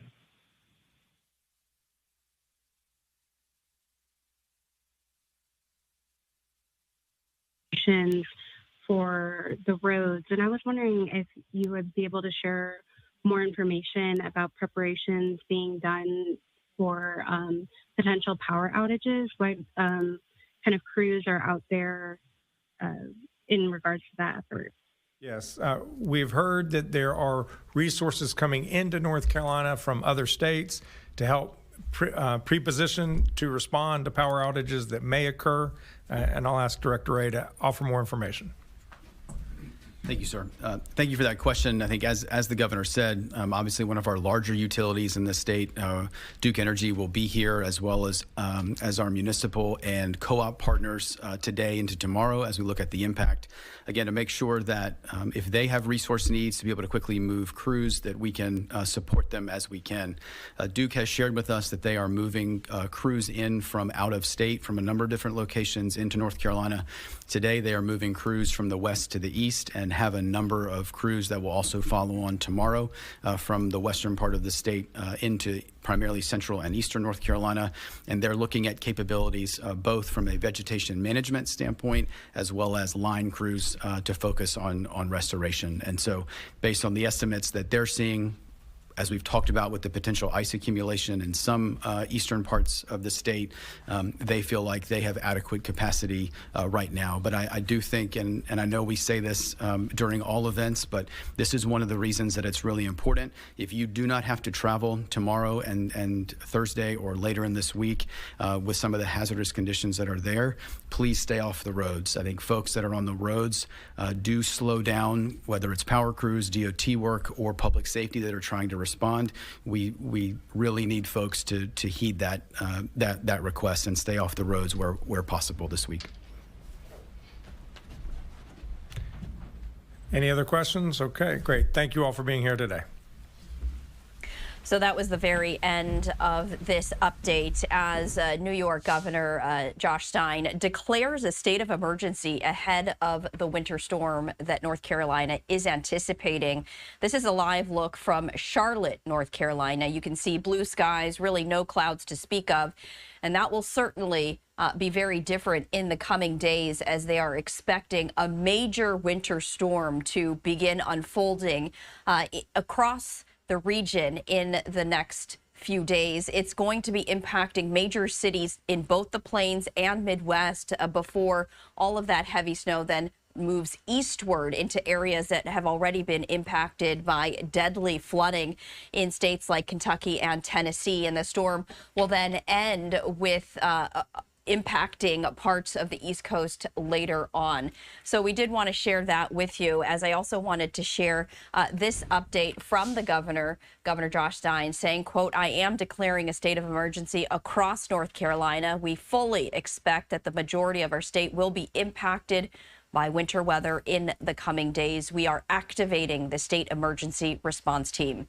And North Carolina, not the only state to be holding these emergency briefings, as we have been hearing from the governor of Virginia just a short time ago, and also Kentucky Governor Andy Beshear, as Kentucky continues to grapple with the severe flooding in that area, also anticipating cold and snow as part of this most recent winter storm. We're also continuing to keep a very close eye on this live event that is set to get underway at some point today. Now, this is the briefing where we are going to be hearing from officials to give an update on the fiery Toronto plane crash. This update was set to get underway earlier this morning. It has been delayed for a number of hours, and no new timeline as to when we might anticipate this. We have been seeing microphone checks from Toronto Pearson International Airport, but we haven't seen any official actually speak about this. This is because a Delta Airlines jet flipped on its roof while landing yesterday at Toronto's Pearson Airport. All 80 people on board survived. There were injuries on board, but according to the airport's chief executive, those hurt had minor injuries. Now, the climate, the weather at the time, snow blown by wind gusts of up to 40 miles an hour. So this is what the flight from Minneapolis into Toronto was dealing with as they were carrying 76 passengers and 4 crew members. They tried to land at the runway here at the airport. Communication, it seemed normal on approach. So at this point in time, it's not clear as to what happened when the plane touched down. We are anticipating that update to get underway at some point, and as soon as it does get underway, we will bring it to you. In the meantime, we are going to step away for a 2-minute break here on Live Now from Fox. I'm Stephanie Quinu. Time right now is 12:13 Eastern, 9:13 Pacific. We do have another live event to get to. That takes us out to New York City. The UN Security Council is discussing international threats, and we're going to head over there as we do await this Toronto plane crash update. We'll be right back.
Welcome back to Live Now from Fox. I'm Stephanie Quinu. We are waiting on a number of events to get underway, and the very first one takes us out to Toronto as we are expecting officials to give an update on yesterday's plane crash. No one died in that crash as it flipped over on the runway going from Minneapolis to Toronto. 80 people on board. There were injuries, and we are expecting to hear more information as this will get underway at some point. We are going to play it out in its entirety as soon as that happens.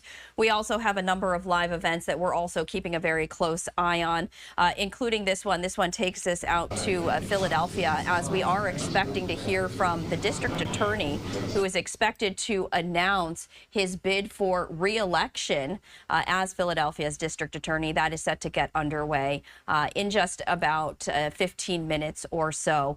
We do see some movement, however, that I wanted to get back to, and it does look like, I just wanted to share this with you as we continue to monitor this live event out of Toronto. You can see that there is some movement now here in this briefing room. This is at Toronto Pearson International Airport. This is where we are expecting officials to provide additional information into yesterday's plane crash here at the airport.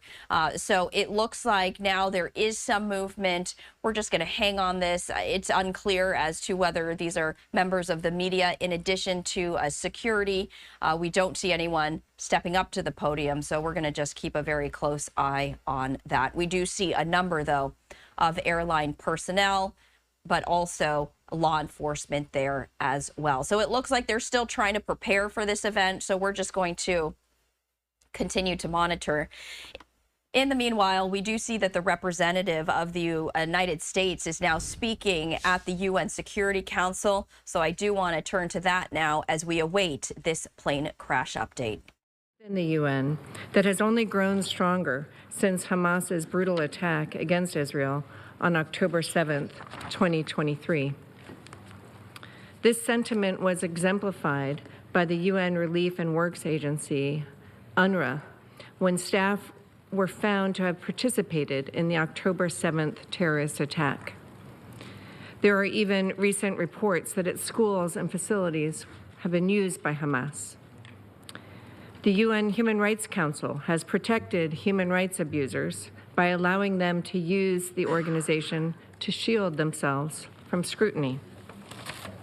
As for the Security Council, it is charged with maintaining international peace and security, but critical issues that demand the Council's attention continually fall by the wayside. Prior to Bashar al-Assad's departure from Syria, Russia used the Security Council to block any action to hold the Assad regime to account for its crimes against humanity. Russia's war in Ukraine is the bloodiest in Europe since the founding of the United Nations after World War II. This war needs to end.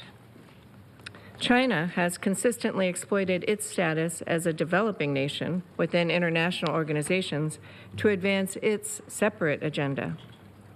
The UN should not be in the business of endorsing any one country's initiatives.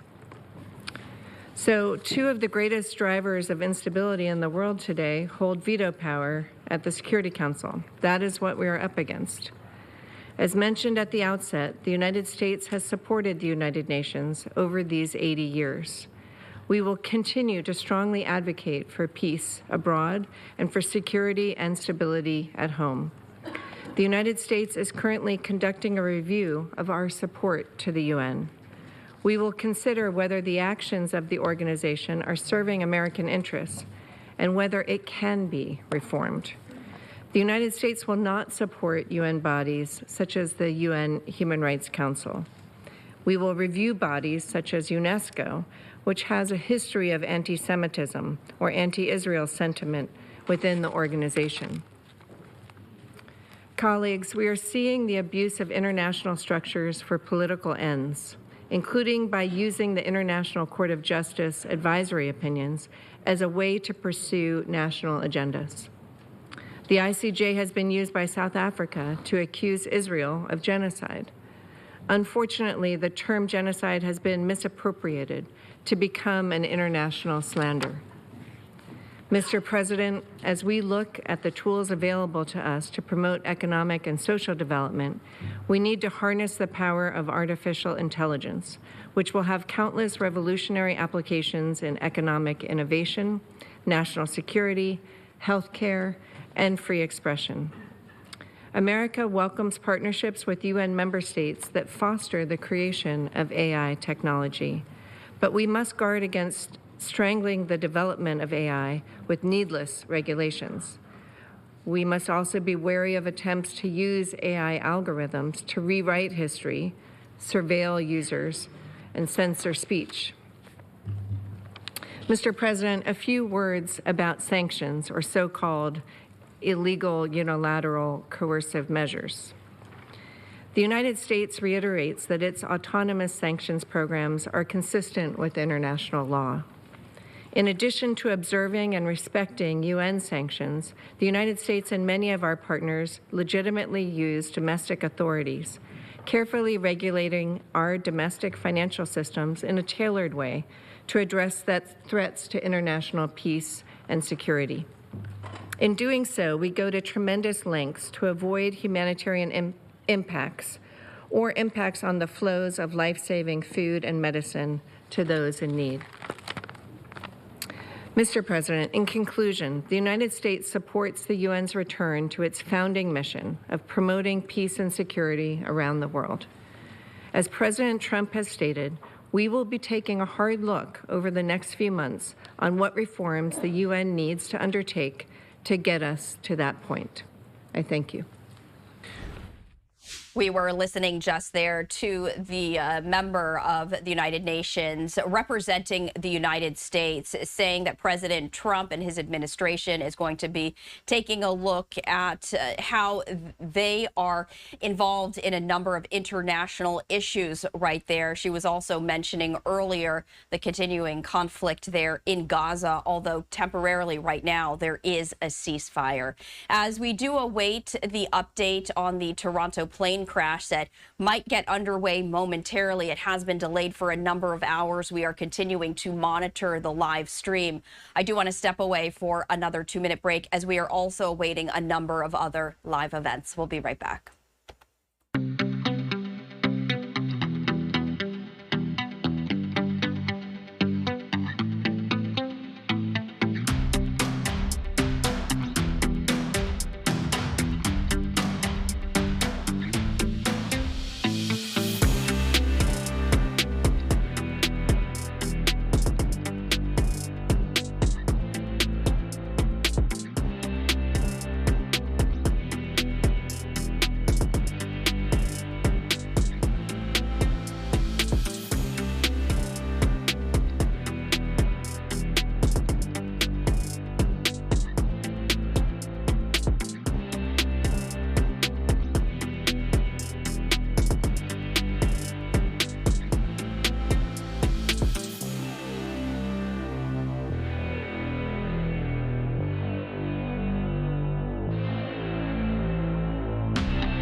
Welcome back to Live Now from Fox. Happening right now in Toronto. We do see that officials have taken to the podium there at the international airport to give an update on the plane crash that happened yesterday. Let's listen in.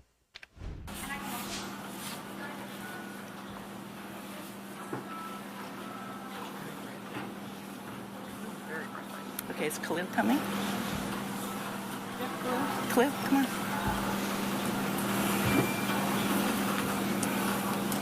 All right. Well, thank you. Thank you, everyone, for being here today. My name is Karen Mazurkiewicz. I'm the Vice President of Stakeholder Relations and Communications for Toronto Pearson. Today, Toronto Pearson CEO and President Deborah Flint will be providing an update on airport operations and the investigation following Monday's incident. We also have several representatives from our first responder agencies, as well as our COO of Toronto Pearson Operations. So behind me are Peel Regional Police Deputy Chief Mark Andrews, Peel Paramedics Commander of Operations Corey Tokach, Mississauga Fire Chief Darren Reetsey, and Toronto Pearson's Fire Chief Todd Aiken, and Khalil Laramet from our COO of Toronto Pearson. With that, I'd like to welcome Toronto Pearson CEO Deborah Flint, who will take a couple of questions after her remarks. Following that, our first responders are available to also answer some questions. Thank you. Thank you, Karen, and good morning to all. We are providing a third update this morning on yesterday's events as the accident transitions to the investigation phase, and I will share more on that investigation phase and what to expect shortly. First, however, it's really important to recognize how grateful we are that there was no loss of life or life-threatening injuries in yesterday's accident. You know, every time you board a flight, you are greeted by flight attendants and by flight crew often. It's their job to make us comfortable and confident about the flight ahead, and they do an incredible job with that. But we saw the most important role that they play in action yesterday. The crew of Delta Flight 4819 heroically led passengers to safety, evacuating a jet that had overturned on the runway on landing that was amidst smoke and fire. I thank each and every one of these heroes, every flight attendant and crew member on Delta Flight 4819. I also thank every flight attendant and crew member across the industry. Thank you for all that you do every day and every night in service of safe air travel.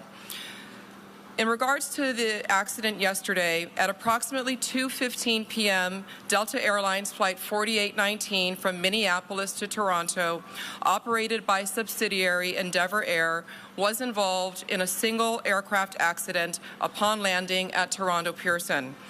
The plane was carrying 4 crew and 76 passengers, among them 22 Canadians. Flight attendants, flight crews, and airport emergency workers and responders mounted a textbook response, reaching the site within minutes and quickly evacuating the passengers. At the time, there were 21 injured passengers ranging from minor to critical but not life-threatening injuries.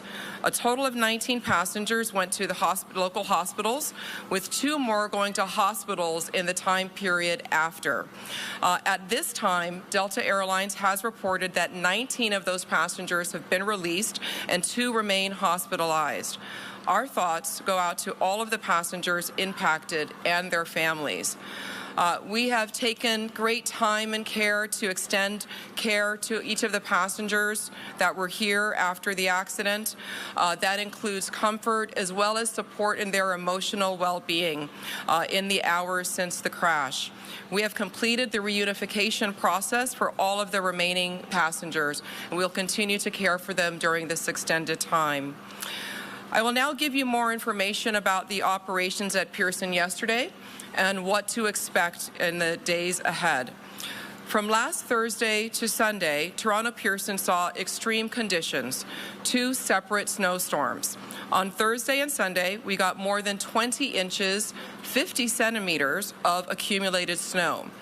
That is actually not typical. In fact, it is more snow within that time window than we received in all of last winter. There were many delays and cancellations across this part of Canada and the U.S. Northeast during this time, creating numerous flight delays and backlogs. At Toronto Pearson, 221 of 974 scheduled flights were canceled on Thursday. 75 of 1,012 scheduled flights were canceled on Friday. 128 of 937 scheduled flights were canceled on Saturday, and 371 of 987 scheduled flights were canceled on Sunday. Monday was a clear day, though, and it was an operational recovery day for Toronto Pearson, with 1,006 scheduled flights. The results yesterday, in due part to the accident, were 462 scheduled flights canceled and 544 flights operated. Let's now talk about the investigation and what to expect in the next few days as we pivot to this phase. Last night, 7 members of the Transportation Safety Board of Canada arrived at Toronto Pearson to begin the investigation. 13 more of those investigators arrived today. Members of the U.S. Federal Aviation Administration are also here on site, participating in the investigation. As it is a Mitsubishi aircraft, Mitsubishi will be here on site as well, and Delta Airlines has sent their GO team who are already here on site. So what does this all mean for operations at Toronto Pearson today and in the days ahead? Our Emergency Operations Center does remain open, though operations on the runways resumed at 5 p.m. Eastern Time yesterday. We have been in recovery mode since resuming flights at 5 p.m. yesterday, catching up on delayed flights, and that continues into today as well. We are currently without use of our longest east-west and north-south runways. This and ongoing expected additional weather conditions today will affect how fast we recover operations, particularly with departure of aircraft. We do expect that the investigators on site will be reviewing the aircraft on its current configuration on the runway for the next 48 hours. And we are looking to get to support that investigation and the removal of that aircraft off the runway, at which point we can do our inspections and then return that runway into service. Toronto Pearson will continue to provide you all with operational updates, but this is now an active investigation time, and you can expect to start hearing more from the investigating authorities about the accident that happened here. We expect that the Transportation Safety Board of Canada will be issuing a statement with more information around that later this afternoon. In closing, I thank the industry, the community, and all of our employees here and across the sector for all the work that they are doing to support this incident and those affected, and that they do every day. Air travel remains the safest form of transportation. We are proud of that record here, and at times like these, we're very grateful and thankful of how the community and the industry comes together as one. Thank you. We'll now take a few questions. Folks maybe can come up to the mics if possible, or if there's a mic in the audience. Okay. Sure. Hi there. Alex Capriello with News Nation. A question about the conditions yesterday. Obviously, you just explained the extent of the snowstorms that came over the past few days. Wondering if there's been any developments or any comment about what exactly it was like on the runway in terms of iciness or wind gusts. Last night we heard the fire chief say that he did not believe that that played a role in this crash at all. Is that still the theory here? And if so, do we have any developments on what caused the crash if it wasn't weather related? Okay. Yeah, this would not be a time for us to have theory or to speculate on what caused the crash. So as I shared, we have a number of agencies that are here that are responsible for doing a thorough and full and complete investigation to determine all the causal factors. And we are looking forward to getting those results and to sharing those. And those will be shared very publicly once they are received. And I understand that if you don't want to speculate about the crash, but can you tell us then what the condition of the runway was like at that time of the impact? I mean, was it slick? Have your teams been able to determine that? I look forward to sharing all of that information at the proper time. Again, those are all the details that are going to be covered during this investigation, and that is active currently. Viosa Isai from the New York Times. I have one question and a follow-up. Does air traffic control handle CRJs differently than other aircraft in crosswinds? The air traffic control is responsible, NAV Canada, for all of the aircraft activity here at Toronto Pearson and in the surrounding areas. They will have to respond differently themselves as to how they manage those aircraft uniquely. And then how do you decide to pause operations because of wind, and who makes that decision? That is a cross-collected decision that is made between NAV Canada and the pilots during live operations. We are not pausing operations. We do have a slowdown in the operations due to 2 of our runways being closed for operations at this time, and those are the key contributing factors to the delays. Last question. There's no Delta or TSB representatives on the stage with you right now. Are you able to speak to why they're not present? We've been very much in communication with all of those involved, all of the agencies, Delta Airlines and others. We've all had quite extensive communication. They've been in our EOC, our Emergency Operations Center. So the system and the response to the accident is working as planned and going quite well with our partners. John Worrell with the Associated Press. 2 questions. One is the 2 people who remain in the hospital. Any timeline on how long they may remain? I do not have that information. Do you know what condition they're in? What we do know is that, again, 19 of those that were hospitalized are no longer hospitalized. The 2 that remain, none face life-threatening injuries from what we've been briefed and what Delta Airlines has released as well. And just finally, Deborah, given what we saw from all the videos that are on social media, and I'm sure what you've seen internally, how is it more remarkable that everyone was able to survive this incident? There are so many factors that lead us to have gratitude today. Again, I cannot commend enough the crew, the flight attendants, pilots, and our emergency responders for their quick and effective response. It's really incredible. And when you see that aircraft, it just makes you really thankful for all the safety checks that go into running this one of the world's safest air transportation systems. Okay, we'll take questions now from the first responders, please. Good morning, Momin Qureshi from 680 News Radio. My question really is, last check, the wreckage was still out there on the runway. I just wanted to know if we know how long that will be out there and what kind of impact that's having on service here at the airport. Yeah, so as I shared, yes, that the remains of the aircraft will remain on the runway while the investigators are performing their reviews. We expect that could be about 48 hours. And so until that time, 2 of our runways will remain closed, and that is affecting the volume of traffic that we're having. So passengers should be looking and working with their airlines, checking our website for information on delays and potential cancellations as well for the next several days. Just as a follow-up to that, then, I've been upstairs, as many of us have, talking to passengers, and many of them, most of them, all of them really are understanding of the ripple effect, but are extremely frustrated by the lack of information or conflicting information. So just what do you say to your passengers right now who are trying to get themselves on flights to their destinations, but are left feeling frustrated by conflicting information or a lack of information? We are here very much at the airport to support and provide passenger care for people that might find themselves here at their airport and have their flights disrupted. So we'll continue to provide that customer care for them.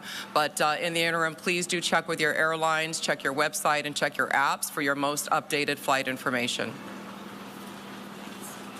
Thank you. We'll move now to questions to the responders. Thank you. Yeah, sure. It's Shauna with City News. Can you talk a little bit about the response, how long it took fire trucks to get to the plane, and can you talk a little bit about the flame that we saw in the video and the smoke, and was it easy to put out?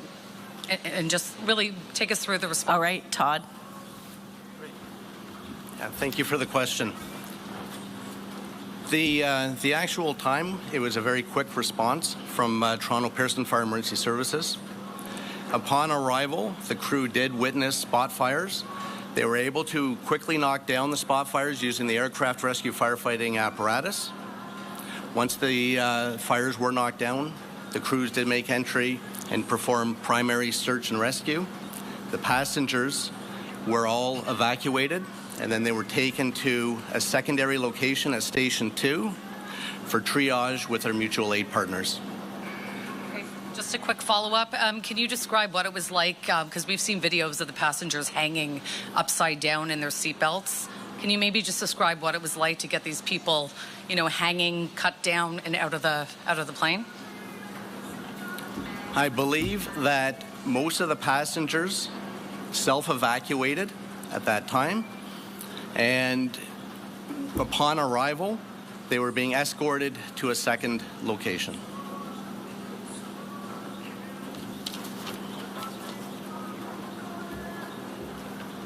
Hello, Nate Foy, Fox News. I'm just seeking some clarity from a first responder's perspective on the elements and how they played a role in your efforts yesterday. I know a lot of people are hoping for some clarity on what the fire chief said, and it sounds like you guys won't give us that, but can you tell me what it was like out there on the runway as you were doing your job? Was the runway dry and the wind gust, how did it impact you?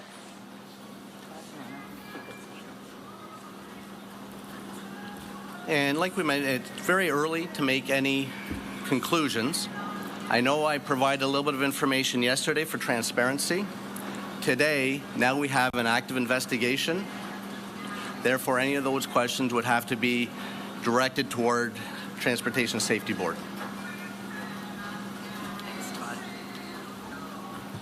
Hi there, Karen Lieberman with Global News. Besides the chief, I just wondered if any of the other first responders can speak to their own experiences and what you found and how you cared for some of these passengers. Sure.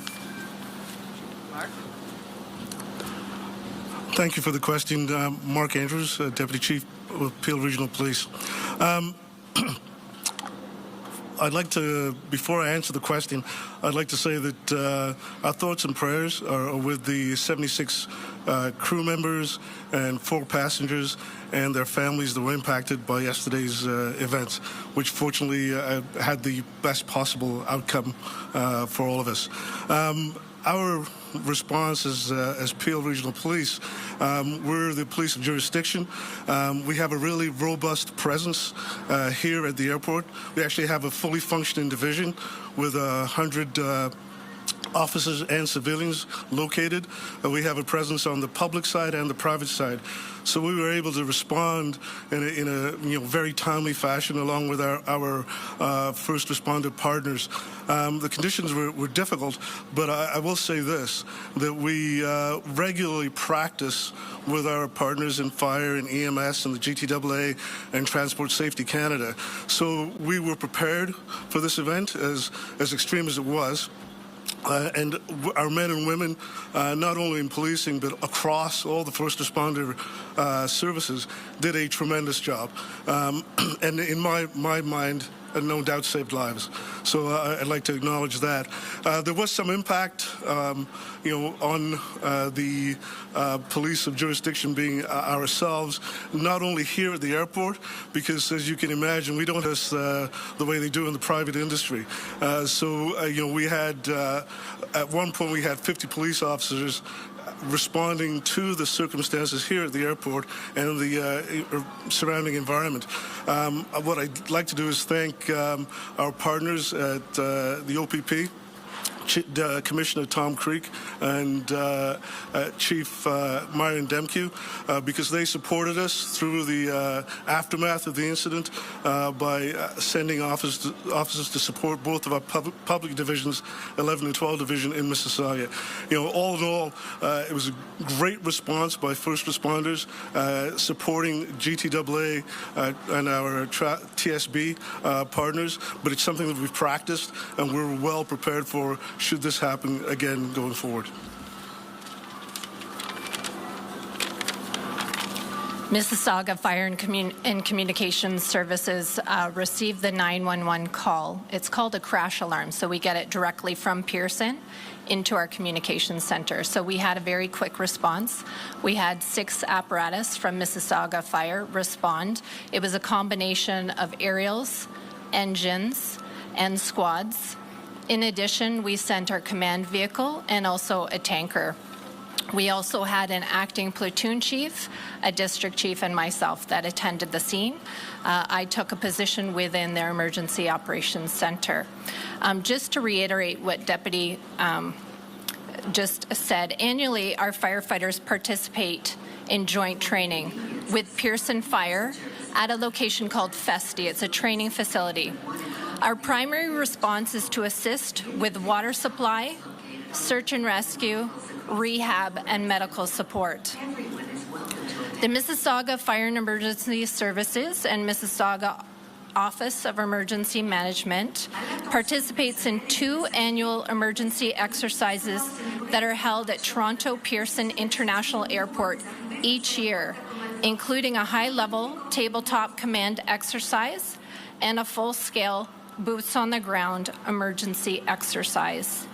In addition to the exercises conducted each year at Toronto Pearson International Airport, the City of Mississauga conducts its own functional emergency exercise, and we did that in 2021, examining an aircraft accident occurring within the City of Mississauga.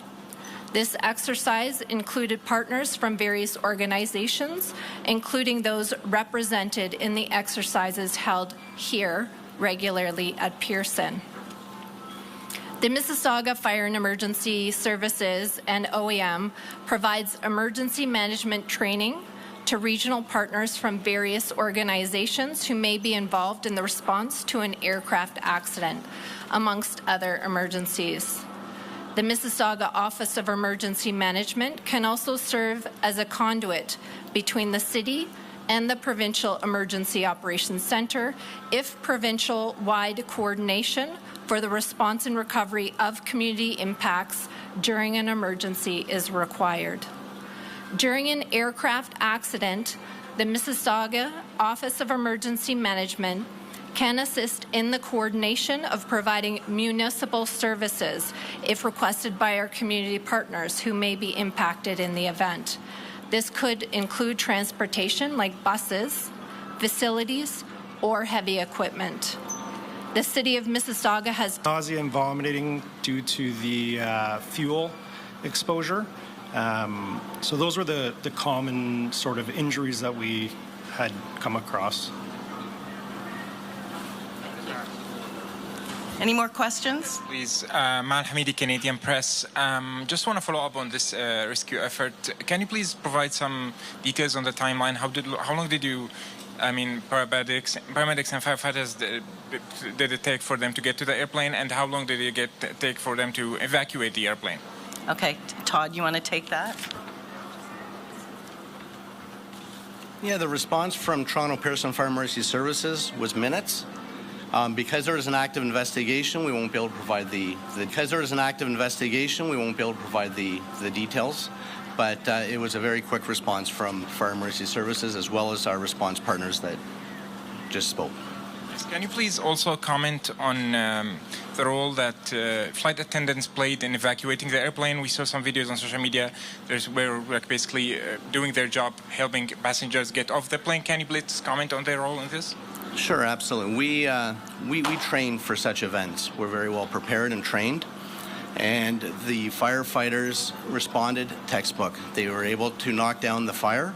They're able to assist the passengers getting off the plane and then performing triage and then response to the hospitals. Thank you. Next question. Hi, I'm Alex Miller with Scripps News. I know you can't confirm what you saw on the runway, but can you confirm that the runway had been coded as 5s across the board as a wet runway for the pilots, which is a runway with light snow or slush? Sorry, I don't know if I followed that question. Do you want to answer, or do you want to repeat it? Did you get it? Yeah, like I mentioned earlier, because there's an active investigation, that will have to be directed towards the Transport Safety Board, please. Hi, Jessica Murphy, BBC News. I want to go back to something Mr. Andrews said. You talked about difficult conditions that rescuers faced on the ground. I'm hoping you could go into a bit more detail. Sorry, with who said? Sorry? BBC. Oh, no, sorry. You. Peel Regional Police. Peel Regional Police. Thank you for that question. The conditions that I was speaking of is the environmental conditions, the cold, the wind, the fact that we were still having the occasional snow. But those are conditions, again, that we're used to working in as first responders, and our people, along with the other first responders, did a tremendous job of responding in those conditions. It's part of the environment that we operate in. Megan Fitzpatrick from CBC News. What can you tell us about the child that was airlifted to sick kids? Do we know if the child was on somebody's lap or buckled in? What can you tell us about the nature of their injuries? No, we don't. I'm sorry. You don't know if the child was on a lap? No, we don't have those details. Can you give us an age range of the passengers on the plane? We don't have that either. I would direct that to Delta. Okay, we're going to take two more questions. Okay. And just one more. Of the two that are in hospital, is one of them the child?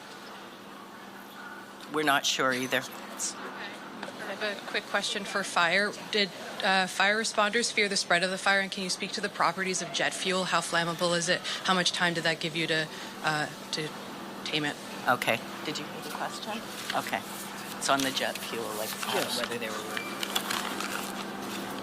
Yes. Upon arrival, there was jet fuel and there was flames. We do have specialized aircraft rescue firefighting equipment that carries water, foam, and dry chem, and that it is utilized to smother and cover up the jet fuel to provide mean-free egress for the passengers. So we do have the appropriate equipment and the appropriate training to mitigate that emergency. Okay, we'll take the last question. Just like a last question on the nature of the injuries. The people who were more seriously injured, those who were at one point in critical condition, what type of injuries were those? Are we talking about like broken bones, serious sprains? I think the paramedic did speak to that a bit, but he can come back and reiterate. Yeah. So on the initial assessment in any mass casualty incident, we do a triage of patients. And yes, some patients were deemed to be critical at that time. And we make that assessment based on our initial contact, what the patient's complaining of, the fact that they were involved in a plane crash. And some of those determinations happen quite quickly in the short amount of time that we spend with that patient to ensure that they're receiving the quickest care possible. And there are times when further care occurs and those conditions get downgraded. So from critical to like serious and non-life threatening. There are times in scenarios like this where somebody may be complaining of like abdominal pain or a head injury, and we may err on the side of caution to deem them critical because we can't see inside their skull, we can't see inside their abdomen, but based on some of their vital signs and other determining factors, that's when sort of the decision to make them a critical patient would have occurred. So in terms of like the acuity of injuries, perhaps the most acute would be that like the back sprain or the head injury possible. Yeah, a head injury from an acuity state is obviously very dangerous. The issue is we obviously can't see inside the head at that time, right? So. Well, thank you all for coming today. We really appreciate it. I really thank all the responders as well for their time to come today and explain the situation on the ground. We will continue to give more updates on operations, Toronto Pearson, but from this going forward now, it is an active investigation, and we can expect hopefully to hear some news from the investigators. Thank you. And so that is the conclusion of the press conference that we were just hearing. The very latest on the Toronto plane crash. You're taking a look at some video from this plane that flipped over on the runway as it was descending here at Toronto Pearson International Airport. This is a Delta plane, and you can see that first responders right there are just trying to get those flames under control. The investigation now is underway into what caused this plane to crash and flip over as it was descending and arriving there on the runway. There had been previous snowstorms in the area. You can actually see the snow still there on the tarmac. But according to the president of the airport yesterday, when the plane crash happened, it was a clear day. She declined to speculate as to whether runway conditions or weather conditions might have been a factor, stating that the investigation is now underway. And she does anticipate the Transportation Safety Board of Canada will be releasing more information later on this afternoon. She also mentioned that 2 individuals remain in the hospital. Neither have life-threatening injuries, although she couldn't provide any more details into how exactly these 2 individuals are doing. There were 80 people on board this plane. It left Minneapolis. It was arriving there in Toronto, and it made it on the runway when something happened, causing this plane to flip over, and other video showing that the plane caught on fire. None of the people on board perished. More than a dozen, though, went to the hospital. 2 still remain there. As soon as we get any additional updates, we, of course, will let you know.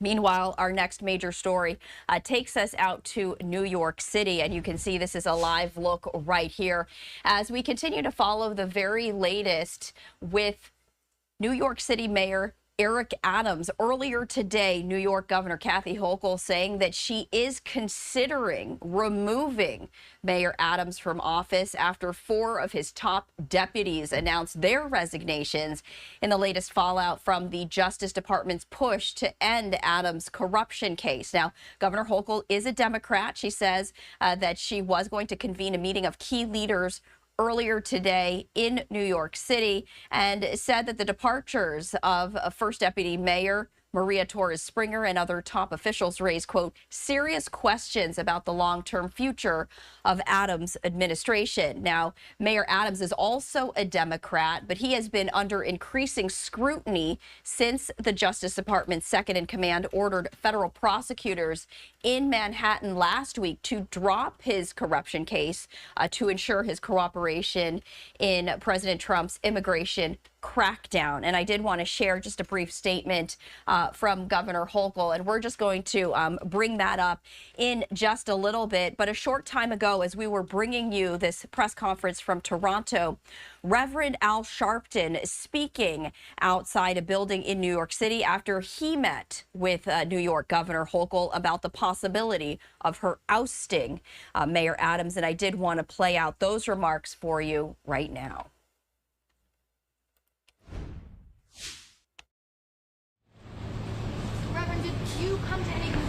With Governor Hochul about whether or not she should I'll make a statement and then I'll answer you. Thank you. I had a meeting around 35 minutes with the governor and expressed to her my concern about what is going on in the city and the state.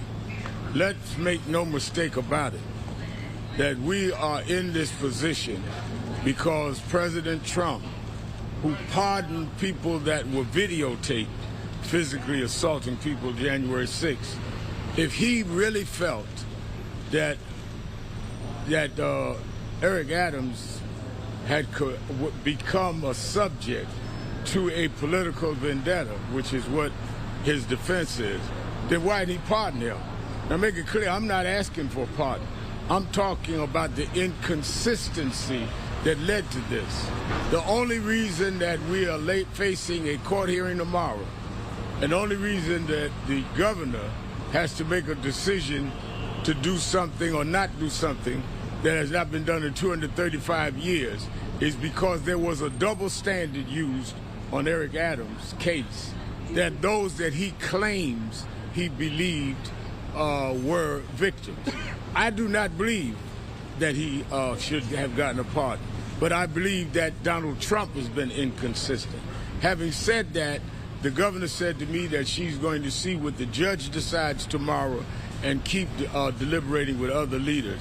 My feeling is that the faith of the city people have been shaken, and there needs to be a resolve, but at the same time we must protect the law and not establish a precedent that could come back to haunt us. Do you believe he should be removed? The governor should remove him. I just answered that. What was the first question the governor asked Yes, I you, did. Reverend? That's my answer. Well, what's the first question the governor asked you? My answer is that we're going to wait and see what the judge says tomorrow, so that we do not set a precedent that, suppose if today she removed him saying because he's been indicted, and the judge says tomorrow I'm throwing out the indictment. So it would be premature to say that. Are you worried about the resignations of these deputy mayors? I'm concerned about the state of the city and whether we can continue. Yes. So do you see no issue then with the mayor being indicted in September and I guess the only changing factor is that the DOJ negotiated a dismissal. What if that hadn't happened? Would you have been okay with Adams staying in office? Well, it seems like everybody was. There was no move for him to be removed when it happened. So it's not what I would say. The people that are asking for his removal based on the indictment should have said that when there was the indictment. So Trump is I'm going by what you asked. I'm using your words. So Trump is the differing factor. The differing factor is that Trump did not use a pardon. The Department of Justice decided to go with a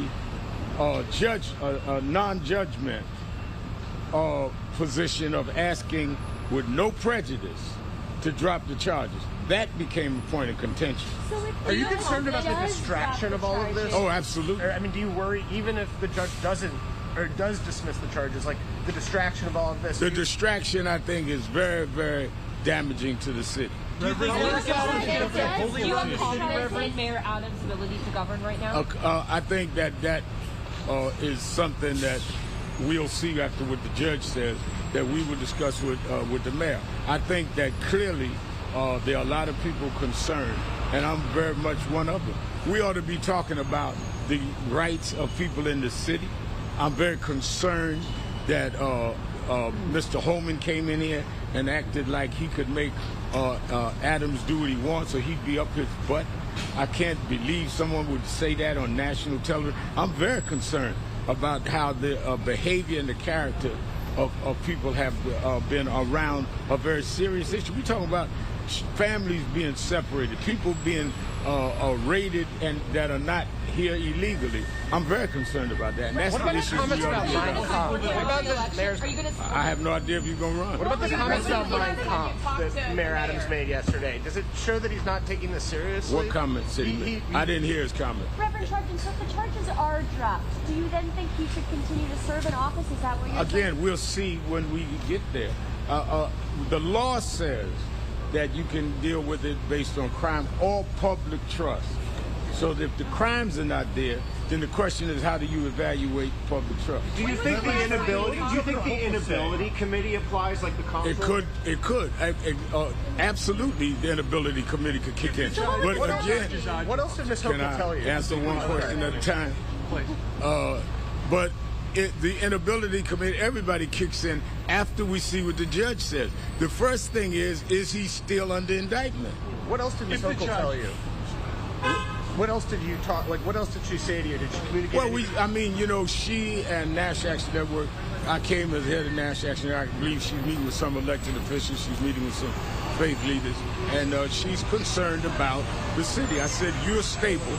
You've been stable. We've got to go through this stable, and it's not about friends. If somebody's wrong, they ought to be held there. But we should not create a precedent we can't live." Reverend, when was the last time you talked to the mayor, and I guess how was that conversation? We talked over the weekend. He's feeling confident though, but everyone's kind of losing faith in him a little bit. It seems like. I talked to him over the weekend. You know him for a long time. You get along with him. Again, this is not about a friendship. This is about You know, I'm going to stand up for what I believe. I've had friends that I campaigned against in office. This is about what is right and what's going to be a precedent. Reverend, if the charges are dropped, do you think that the governor could still seek the mayor's removal, even if the charges are dropped tomorrow? Again, I just said that there are two ways, I understand, whether or not there's a crime or whether there's enough of an outcry of the city or of a given city that you've lost the public trust. And the question is, if there's no crime and you go to public trust, how do we gauge the public trust? Reverend, she could ask him to resign. She could. Should she do that? You should ask her that. What do you think? What I thought, I told the governor. Right now, was this a political or? Thank you very much. All right, so there we have it as we take a live look at the skyline of New York City. We were hearing from Reverend Al Sharpton after he met with New York Governor Kathy Hochul on potentially ousting Mayor Eric Adams. And Reverend Sharpton says he wants to leave it up to the judge. Tomorrow, Judge Ho, who is a Biden appointee, has scheduled a hearing at 2 p.m. Eastern Time to review the decision to dismiss the charges against New York City Eric Adams. That means that President Trump's DOJ and Adams' lawyers must appear to discuss the reasons to dismiss these charges.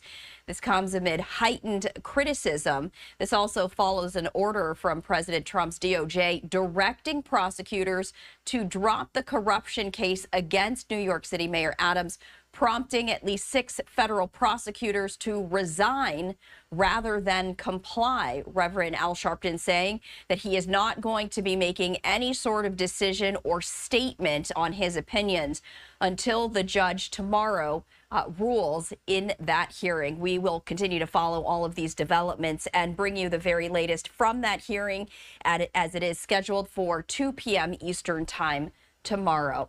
I also wanted to share this with you. This is the very latest statement from Governor Hochul as she is weighing serious steps, potentially removing Mayor Adams, saying, quote, "I recognize the immense responsibility I hold as governor and the constitutional powers granted to this office. In the 235 years of New York State history, these powers have never been utilized to remove a duly elected mayor. Overturning the will of the voters is a serious step that should not be taken lightly. That said, the alleged conduct at City Hall that has been reported over the past 2 weeks is troubling and cannot be ignored." Reverend Sharpton saying that he, along with Governor Hochul, will wait and see what the judge rules tomorrow in terms of dismissing the corruption charges against Mayor Adams before making a decision. We are going to step away for a 2-minute break here on Live Now from Fox. I'm Stephanie Quinue. Time right now is 1:09 Eastern, 10:09 Pacific. All day long, we have been sharing with you updates from governors as millions of people are now bracing for another round of severe winter weather. The Tennessee governor, at the very same time that we were sharing with you the update on the Toronto plane crash, gave an update of his own, and we did want to play that out for you after this 2-minute break. We'll be right back.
Welcome back to Live Now from Fox. I'm Stephanie Quinu. As I mentioned before the break, the governor of Tennessee provided an update as Tennessee braces for another round of severe winter weather.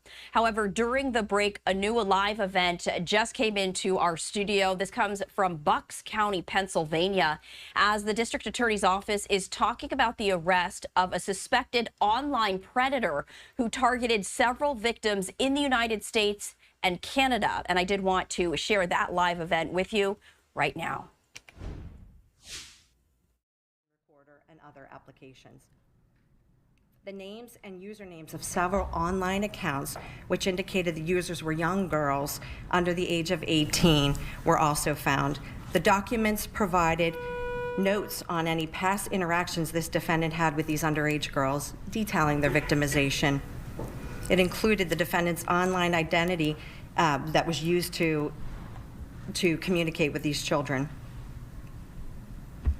A forensic extraction of the seized electronics led to the discovery of hundreds of screen recordings, which contained hours and hours of videos showing the defendant interacting with underage girls. The first video was created in June of 2024, and the most recent was January of 25. The youngest victim appeared to be prepubescent, meaning under the age of 13. In the videos, the defendant would engage in chat and video conversations with the underage girls and directed them to undress and perform sexual acts on themselves. Days after the defendant's home was searched, he obtained a burner phone, liquidated over $50,000 in cash, and fled the state. Thanks to the U.S. Marshals Service and West Virginia authorities, they apprehended this defendant before he could further endanger children. Thus far, the detectives have been able to identify the identities of 4 of the minor victims. However, we fear the numbers are much greater. We anticipate the victimization could be in close to 20 victims in this case. We've identified all of the victims out of state and 1 in Canada at present. If anyone knows this defendant or has had any interaction with this defendant and believes they have pertinent details regarding this investigation, we ask that you please contact us at the number provided. And certainly, we encourage every parent to discuss this with their children and check and make sure those applications that you're reviewing them and making sure that there are individuals who are preying upon our children. We have seen at alarming rates individuals like this preying upon our children online. And it's thanks to the men and women behind me and their counterparts and their colleagues that we are able to apprehend and prosecute individuals like this. I want to thank, before I conclude, all of the agencies that took a part in this, and that's what it takes to catch these online predators. Specifically, as mentioned, Homeland Security Investigations, the U.S. Marshals Service Fugitive Task Force, the Bucks County Sheriff's Department, the Pennsylvania Office of Attorney General, the Ben Salem Township Police Department, the Middletown Township Police Department, Lower Southampton Township Police Department, Northampton Township Police Department, Humeville Borough Police Department, and the Federal Bureau of Investigations, as well as my colleagues who work in the District Attorney's Office. I can take any questions at this juncture. Where was he headed? We don't know. We do know that he has successfully evaded police before in the early 90s, and so it's pretty remarkable the U.S. Marshals Fugitive Task Force was able to apprehend him in such a swift manner, and he will be extradited in a matter of days. What was he doing in the 1990s that he evaded police? He was involved in another criminal enterprise, and not related to online preying upon children, but another criminal enterprise. How long did he evade them? I can't say with certainty, but for quite some time that the other individuals responsible were prosecuted. So he basically set up fake identities, posing as young boys to talk to these girls. I see that you have the names of the screen IDs. Did he use pictures of boys? And are you, I guess you couldn't release those so parents can see, yeah, my daughter was talking to this guy, or... We can't release more than we have thus far, but it's really important. If anybody has been in communication with those monikers, it's important that they reach out to the detectives to the number provided. Obviously, he's portraying himself to be an adolescent age boy. Some of the years of birth indicated he was 14 years old, he was 16 years old, so he could access these young girls, and they thought they were having a relationship with someone, a peer-to-peer relationship, and in fact, he was a serial predator. So you recommend if there's a parent that has questions and thinks that their child may have interacted, to sit down and talk to them. Can you kind of tell us a little bit about the conversation you would recommend they have with their kids? Yeah, to reassure them that they have done nothing wrong. I think that's part of the problem, is oftentimes they go unreported because the children feel like they're complicit in these acts, and to reassure them that they have done nothing wrong and that it's really important that they share the information with a trusted adult so that we can then, as you know, the strength is in numbers in these cases. This investigation is so airtight. There's no question we will have a successful prosecution, but we don't want victims unidentified. We have services that we can provide them and will provide them once they're identified. The 4 who've been identified, are any of them from Bucks County? No, out of state and 1 from Canada. But again, oftentimes, to the great work the men and women behind me do, we find an online predator and we fear whether or not they're in fact hands-on offenses. So we encourage the community, if anybody's had contact with him, to please come forward and provide information if they believe it's pertinent. And let us decide. Even if they're not certain, we will determine if it's relevant. There's no bit of information that's too little. Was he alone when you found him? I believe he was in the home alone at the time. Or excuse me, he was. Thank you. Did he have any ties in West Virginia? Or he was just traveling, that's just where he happened to be? So, my name is Robert Clark. I'm the supervisor for the U.S. Marshals Fugitive Task Force out of Philadelphia. At the time we apprehended him, he was in a mall in Clarksville, West Virginia.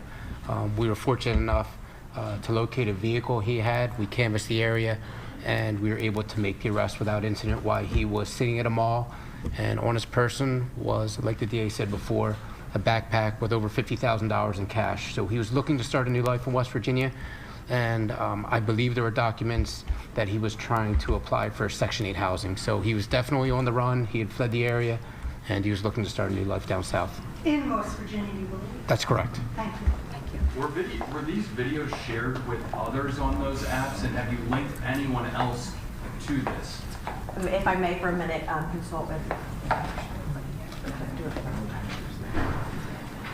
So that still is very much an active part of the investigation, but we did confirm that they were shared with other online predators. And that's the problem with these.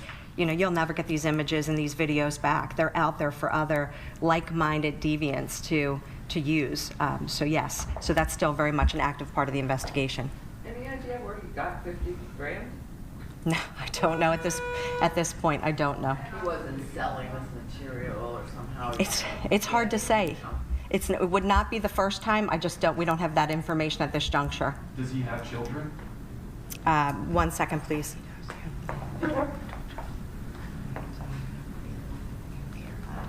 There was no, I'm going to be cautious to answer that. There was no immediate concern for anyone living in the home in Humeville at the time that these tips were received. Was it his home, or was he living with someone, or was he renting? He was living with someone. I'm not certain as to whether or not he owned the home or if he was renting the home. Do you think that anybody living with him was aware of what he was doing? It's hard to say. It really is hard to say. Certainly if we have evidence that they were aware and facilitated any of these acts, then I can assure you we'll follow them. A criminal prosecution will follow. But at this juncture, I can't say. What kind of penalties do these charges carry? Presently, we have only charged for the initial victimization, so I believe, if my math serves me correctly, he's looking at in excess of 75 years, or a maximum of 75 years for this singular charge. We anticipate that there will be more charges that follow. Because this was across state and even country lines, are there federal, I know that's not your jurisdiction, but potentially, and I know the federal authorities have mandatory minimums for manufacturing child pornography that are steep. They're 10-year mandatory minimums, and that's exactly what this was, to be clear. This is manufacturing child pornography while victimizing children, in their own homes, the reach of the internet. Can you confirm or not that he was arrested on his birthday? You know what? I didn't even do the math, but I think you are correct. That was, in fact, his birthday. Yes. It's a great birthday present. Great birthday present. And I got to say, but for the work that the men and women do in the U.S. Marshals, they deal with the most dangerous of dangerous individuals. And the fact that the partnership, that they're able to, refocus what they're doing to help us apprehend someone who really does pose a threat to the community, we're so fortunate. This defendant seems, based on his past criminal history and this offense, somewhat of a savvy person, and he was able to liquidate the money so quickly. Is he under investigation for any related or unrelated offenses? Not that I'm aware of at this juncture. You know, what I'm confident is that this team will call through every piece of physical evidence that they've received. Obviously, you know, at some point you have to stop to make the arrest, but they'll continue to work through that forensic evidence that was obtained. And if there are more charges that follow, trust me, we will be pursuing them. You mentioned... Was he having the victims take videos and send them to him, or was he screen recording videos? I think both. Yes, a number of screen recordings, which he captured himself in some of the screen recordings, and therefore we know, obviously, to be clear, that it was for his sexual gratification, that his deviant interest was adolescent age girls. So, yes. And then those were the files that he was sharing with others? And then in some instances, he was sharing them with others. This timeline, he started in, or at least there's proof that you believe he started in June and ended in January. Was there anything before that June mark, though? I would say that does not suggest that he was not doing more before that. That is the way the cyber tip was provided to us, and we're so fortunate, you know, that they captured information being exchanged through an application that suggested could be child sexual abuse material and triggered the NICMAC tip.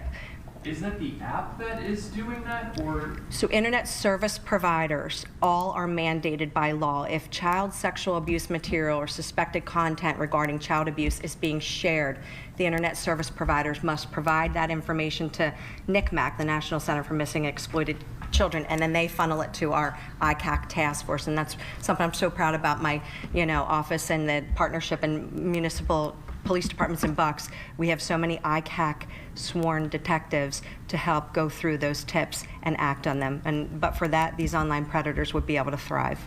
Do you believe he was at that address when he was doing this? Oh, at the Humeville address? Yes, most definitely. Okay, thank you very much. Oh, I'm sorry, go ahead. My apologies. In general, I'm kind of curious how this works. When a tip like that comes in, if you don't mind, not specific to this case, but just in general, how does that work? Well, it's remarkable because it's quite frankly drinking from a fire hose, the number of tips that come in.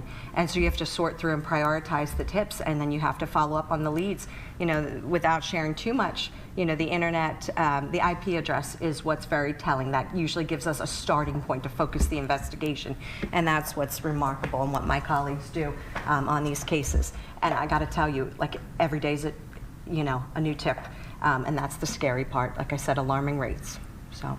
Just for clarity's sake, is he 60 or 61 because of his recent birth? Yeah, again, he just turned 61, given the math, yes. So when this investigation started, he was 60, but when he was apprehended on his birthday. Thank you. All right, have a good day.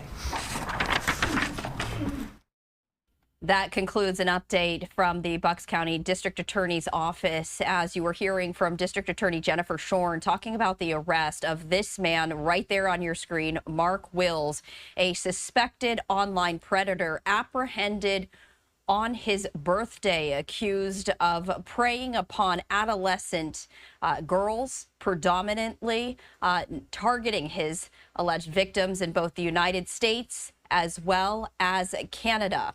And they do plan to extradite him. But this is the photo right there of that suspected online predator who is the subject of this investigation and also this press conference that we were hearing from the Bucks County Pennsylvania District Attorney's Office. We are going to step away for a 2-minute break here on Live Now from Fox. As I was mentioning just a short time ago, the governor of Tennessee providing an update as Tennessee braces for even more severe winter weather. And I did want to share with you what officials are now doing in preparation. We'll be back in 2 minutes.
welcome back into Live Now from Fox. I'm Stephanie Quinu.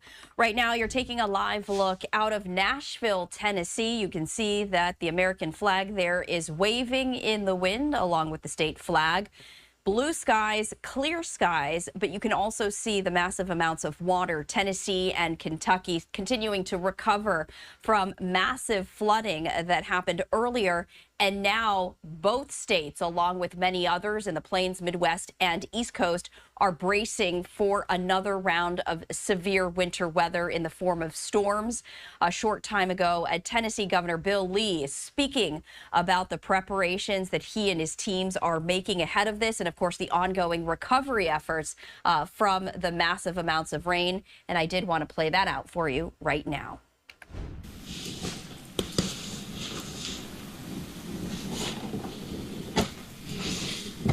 Thank you.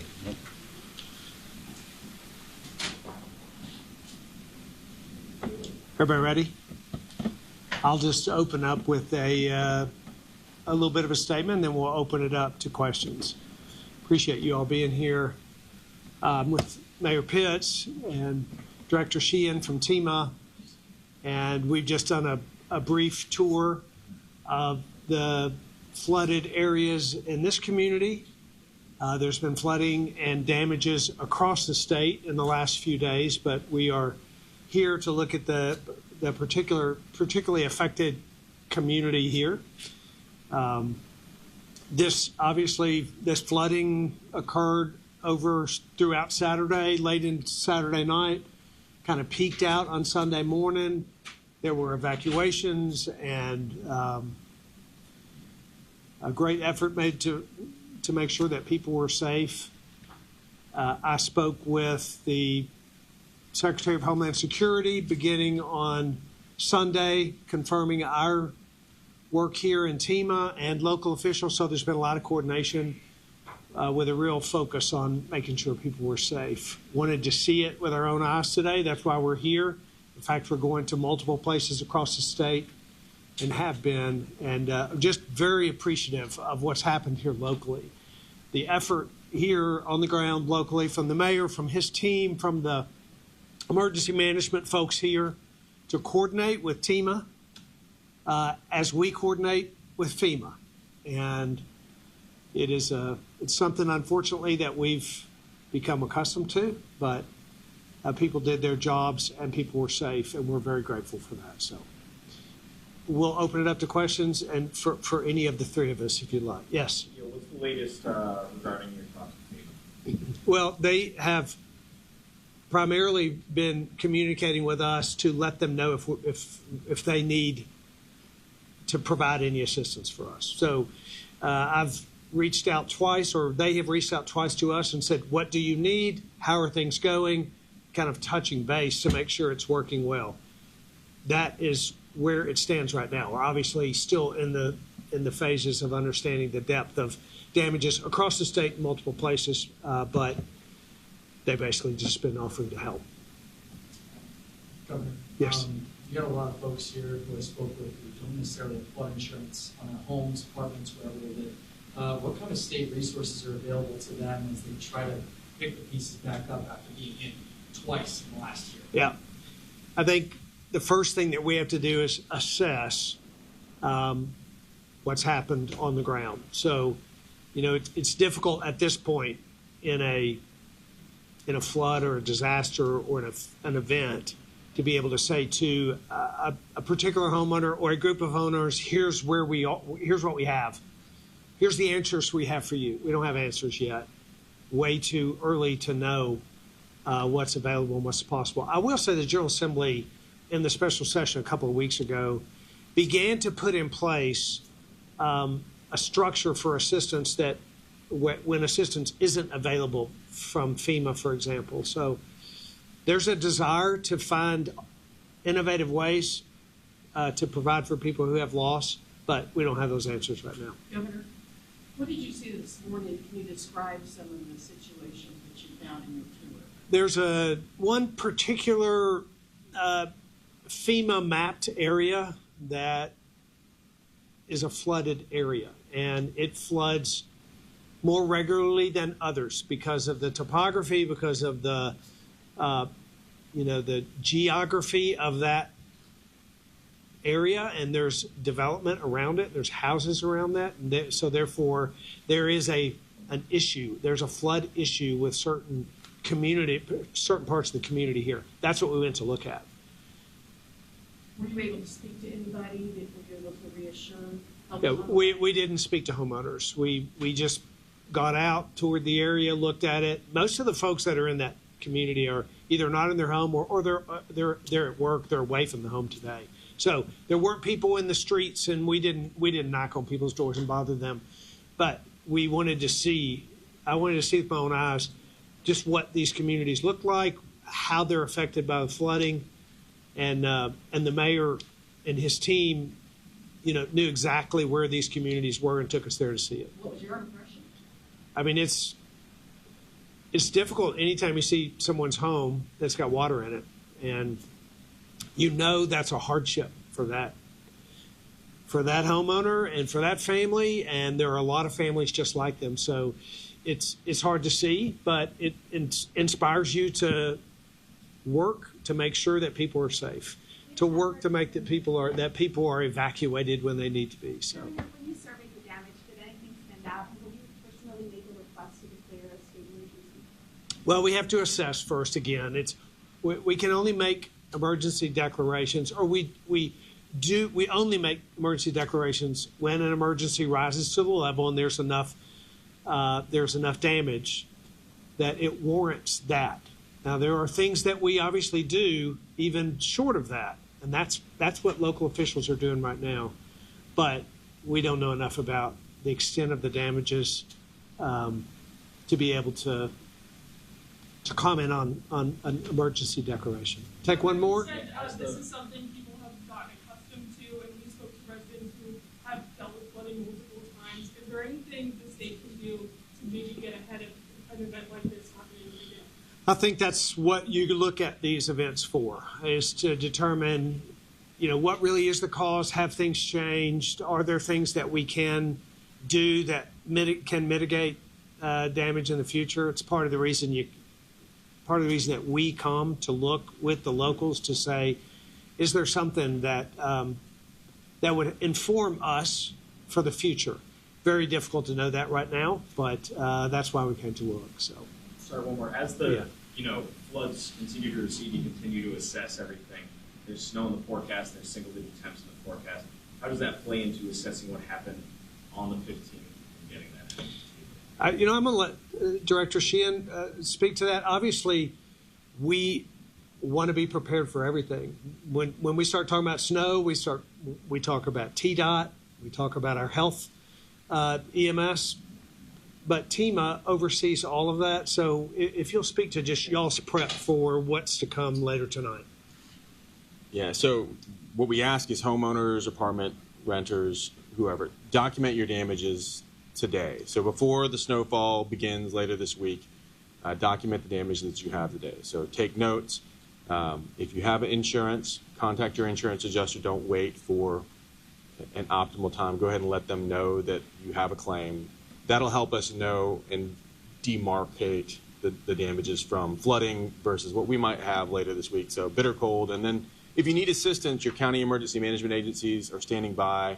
On TEMA's website, we're mapping where shelters are and heating centers are. So if someone needs assistance, just make sure someone knows. And Tennesseans, we're Southern, and so check on your neighbors too. So if you're not impacted, we ask folks to check in. But for those that have damage, just make sure you're documenting those damages, cataloging them, and then if we get to a certain criteria, certain numbers, we'll evaluate that and make a declaration request as appropriate, as in accordance with Mayor law. Fitch, you have a comment? You want to make a comment before we wrap it up? Yeah, thank you, Governor Lee and State of Tennessee and Director Sheehan for TEMA for being here today. One thing we know about Clarksville, it's resilient. We have a website set up for people who have been affected, CMC Responds, cmcresponds.org. We're asking people to go to that website and register for help, and this help will come in a matter of helping them clean up And then we'll have funding for restoration as well and helping everybody that we can. So cmcresponds.org. But we're just very grateful, Governor and Director Sheehan, for being here today. Mayor, a couple folks while I was out there on Alberta Drive, Freestone Drive, they've raised concerns about recent construction possibly playing a role in drainage issues in that area. Are you guys aware of any drainage issues in that area that turned that field into a pond/lake? Well, I can tell you there's no recent construction that's been going on that turns that field into a lake. It's historically been a problem, and we're looking at ways we may be able to mitigate that, but we can't speak to solutions at this point. Director, earlier this morning you kind of were giving media availability to kind of explain what the state is doing ahead of the snow. What can Tennesseans expect, say in Middle Tennessee, if they're going out on the roads?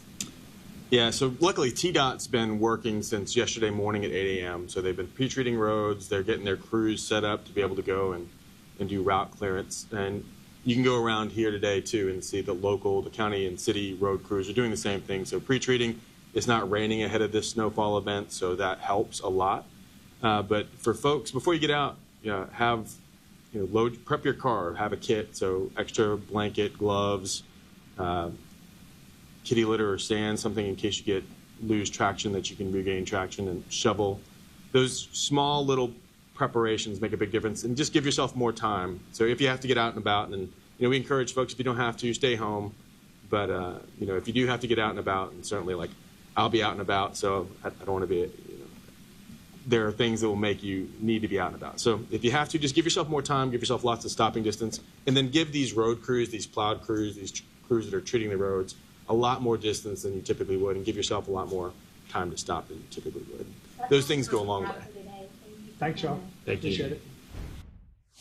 That was the very latest from Tennessee officials as they're talking about the ongoing recovery efforts from the floods that really just devastated the state. You can see the water right there in Nashville, Tennessee. And on top of the recovery efforts, now officials are preparing for a severe winter storm.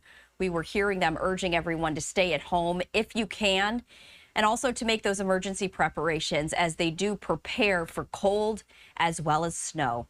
We're going to step away for a 2-minute break here on Live Now from Fox, continuing our live coverage after that.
Welcome back to Live Now from Fox. We're going to head now live to New York City, where the UN Security Council continues to deliberate on a number of international security threats. Let's turn over to that and listen in. must better reflect the realities of the 21st century. This entails a more representative membership, reflective of the diversity of nations, and is crucial to ensure the full participation also of smaller and medium-sized states in the Council.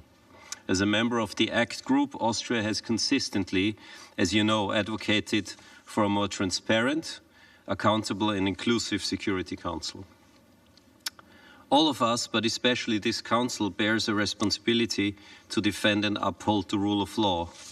And I would like to emphasize it is our UN Charter, not the charter of a few, but it is our UN Charter, and it should serve as a universal yardstick that we all agreed to when joining the United Nations. Therefore, we encourage all states to support the ACT Code of Conduct. We call on the Council to advance reform by implementing the Pact for the Future's interim measures, including the implementation of Article 27.3 of the United Nations Charter, and welcome the positive impact of the veto initiative. Finally, my own country, Austria, remains committed to continue its role as a reliable partner. As a smaller state that is not a member of any military alliance, multilateralism is in our DNA. Multilateralism is essential for our security policy, and we will stand up for existing disarmament and non-proliferation regimes in place that are now increasingly being challenged. Moreover, climate change and the use of new technologies are issues that no one can tackle alone, not even large countries. This is why Austria believes that institutions need to deliver to the people, and this is why we have been very much engaged in helping advance the dialogue on the reform of the Security Council. My predecessor was particularly active in this, as you know. Through a new model of networked multilateralism, we support efforts to enhance the effectiveness of UN peace operations, which we have promoted through a series of seminars, retreats, and roundtables, all in the spirit of advancing a real dialogue, together with the Department of Political and Peacebuilding Affairs and the Department of Peace Operations here at the HQ. Austria is fully committed to come to an end, Mr. President, to acting on these principles when it next has the honor to serve as a member of the Security Council, if indeed we're elected, and of course we hope for your support at the upcoming elections in 2026. Thank you very much. 我感谢奥地利代表的发言。下面我请新西兰代表发言。 Thank you, President. I have the honor to deliver this statement on behalf of a group of 61 member states. We are listening in there to the UN Security Council talking about council membership. However, we have another live event that we do want to get to that takes us out to Houston, Texas. And you can see a gentleman now speaking right there, talking about an escaped inmate who was caught after he shot himself in the head. Let's listen in. Don't make me look bad. No, I appreciate you, Troy. Thank you so much. Yes, sir. Y'all be good. We'll take the mics from you. I'm gonna run. That's fine. We'll just eavesdrop on your conversation for the rest of the day.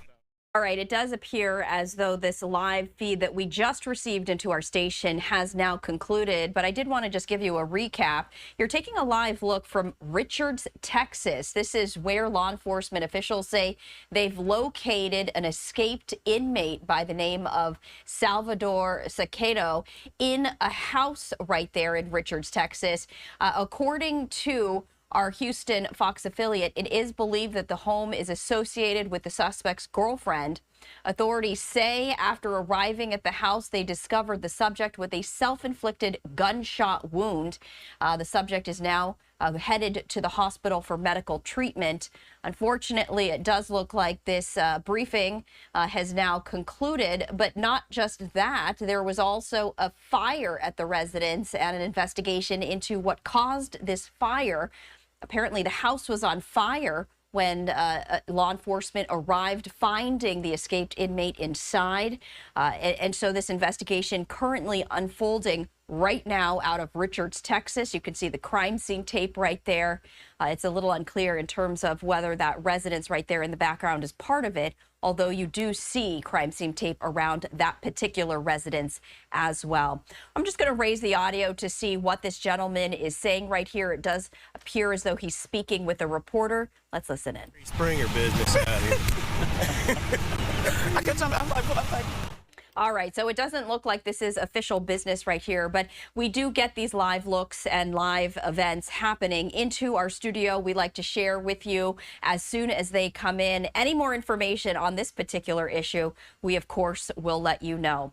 In the meantime, we're going to head back to the UN Security Council as we do see that New Zealand, the member from New Zealand, is speaking. Over cooperation on matters of international peace and security. Its effect is one of disillusionment and mistrust. President, despite their imperfections, we as a group remain committed to finding ways to contemporize our multilateral institutions so that they are best positioned to respond to the collective challenges we face, particularly as they relate to international peace and security. We are pleased that the Pact for the Future contains many elements that, when implemented, will better enable the Council to deliver on its mandate. A mandate that requires the Council to act on behalf of all of us. We have all agreed on the urgency of further and meaningful Security Council reform. The Pact calls for the full implementation of the Charter, highlighting Article 27.3, which obliges parties to a dispute to abstain from voting on relevant Chapter 6 resolutions. If any lack of clarity on the scope or definition of this clause is the reason this Charter obligation has not been honoured in full, it must be addressed as a matter of priority. Importantly, the Pact also includes language which aims to strengthen the relationship between this Council and the General Assembly. The General Assembly, where all 193 member states are represented, is the very embodiment of multilateralism. Under the Charter, the Security Council is afforded primary but not exclusive responsibility for international peace and security. Chapter 4 makes clear that the General Assembly too has a role and responsibility in this regard. The Pact is explicit on the ability of the Assembly to take action. General Assembly Resolutions 377 and 76/262 on the Emergency Special Session and the Veto Initiative, respectively, established important platforms for action in the General Assembly. President, the Pact also requires us to revitalise the General Assembly while we work in tandem to reform this Council. Our goal must be to ensure that the UN as a whole is able to act on matters of international peace and security, fulfil the mandate we have given it by signing the Charter, and deliver for the people we serve. The Council and Assembly must work more closely as envisaged in the Charter and in the spirit of multilateralism. The General Assembly must strengthen its peace and security role when the Council cannot act. The recently published Assembly for Peace Handbook, commissioned by the President of the General Assembly, outlines the breadth of precedent that the General Assembly can draw from in this respect. The Council, in turn, should increasingly recognise General Assembly action on matters of international peace and security and draw inspiration from General Assembly products and actions in the formulation of Council resolutions and products. Finally, delivering on our collective commitment to multilateralism and international rule of law hinges on the implementation of the commitments made at the United Nations. Thank you. That was a representative of New Zealand speaking at the UN Security Council, and they've been speaking about what it takes to be a member of the UN Security Council right there. Continuing on. Time right now coming up on 1:53 Eastern, 10:53 Pacific. I'm Stephanie Quinu. You are watching Live Now from Fox. We are going to be stepping away for our final 2-minute break of the hour. After that, Mike Page is going to be your host, guiding you through a number of hours of breaking news, live events, and top stories. Stay with us.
And welcome back, everyone, to Live Now from Fox. We appreciate everyone continuing to join us all right here as you take a live look right now at New York City. I'm your host, Mike Page. I'll be with you for the next several hours, bringing the day's biggest top stories. And when breaking news happens, we have you covered here as well. Coming up in the next couple of hours, we are expecting some executive orders to be signed by President Trump at Mar-a-Lago. So we'll be bringing that to you as soon as we get that feed. In the meantime, let's keep our live events going. Keep you back out now to New York City. The UN Security Council meeting continues.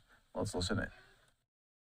Including artificial intelligence, as opportunities for peace, security, and sustainable development.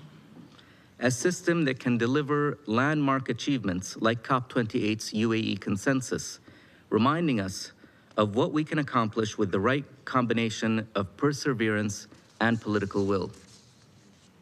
Mr. President, abandoning multilateralism in the pursuit of narrow interests will only exacerbate global challenges.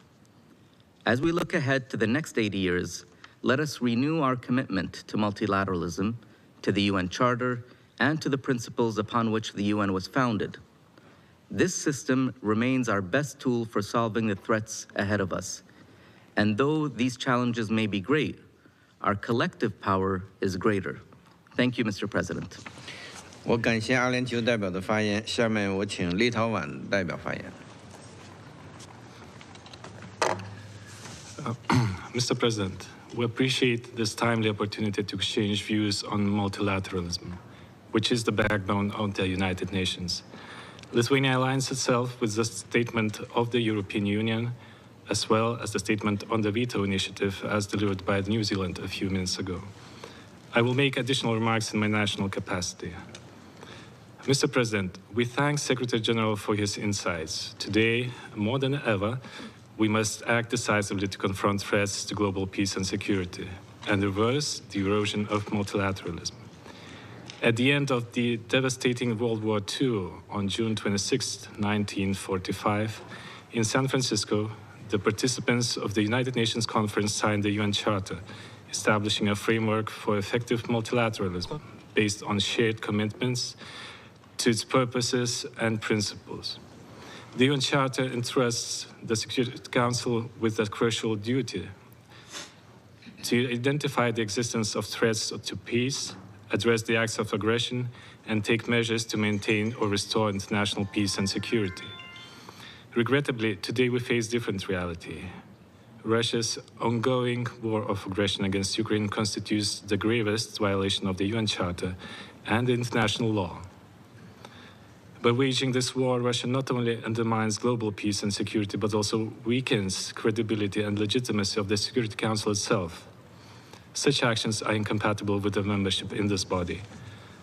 Russia further abuses its current position in the Security Council by involving states like Iran, DPRK, and Belarus as accomplices in its aggression.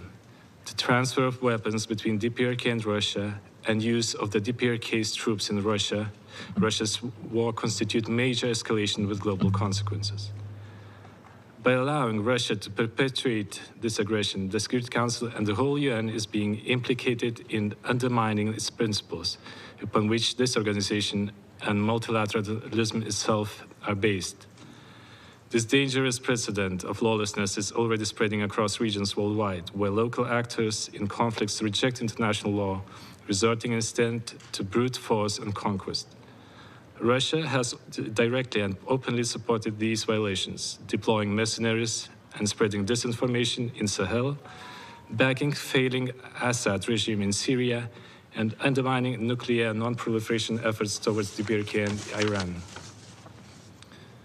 Lithuania invites all states to support the resolution on advancing a comprehensive, just, and lasting peace in Ukraine that will be adopted by the General Assembly next Monday.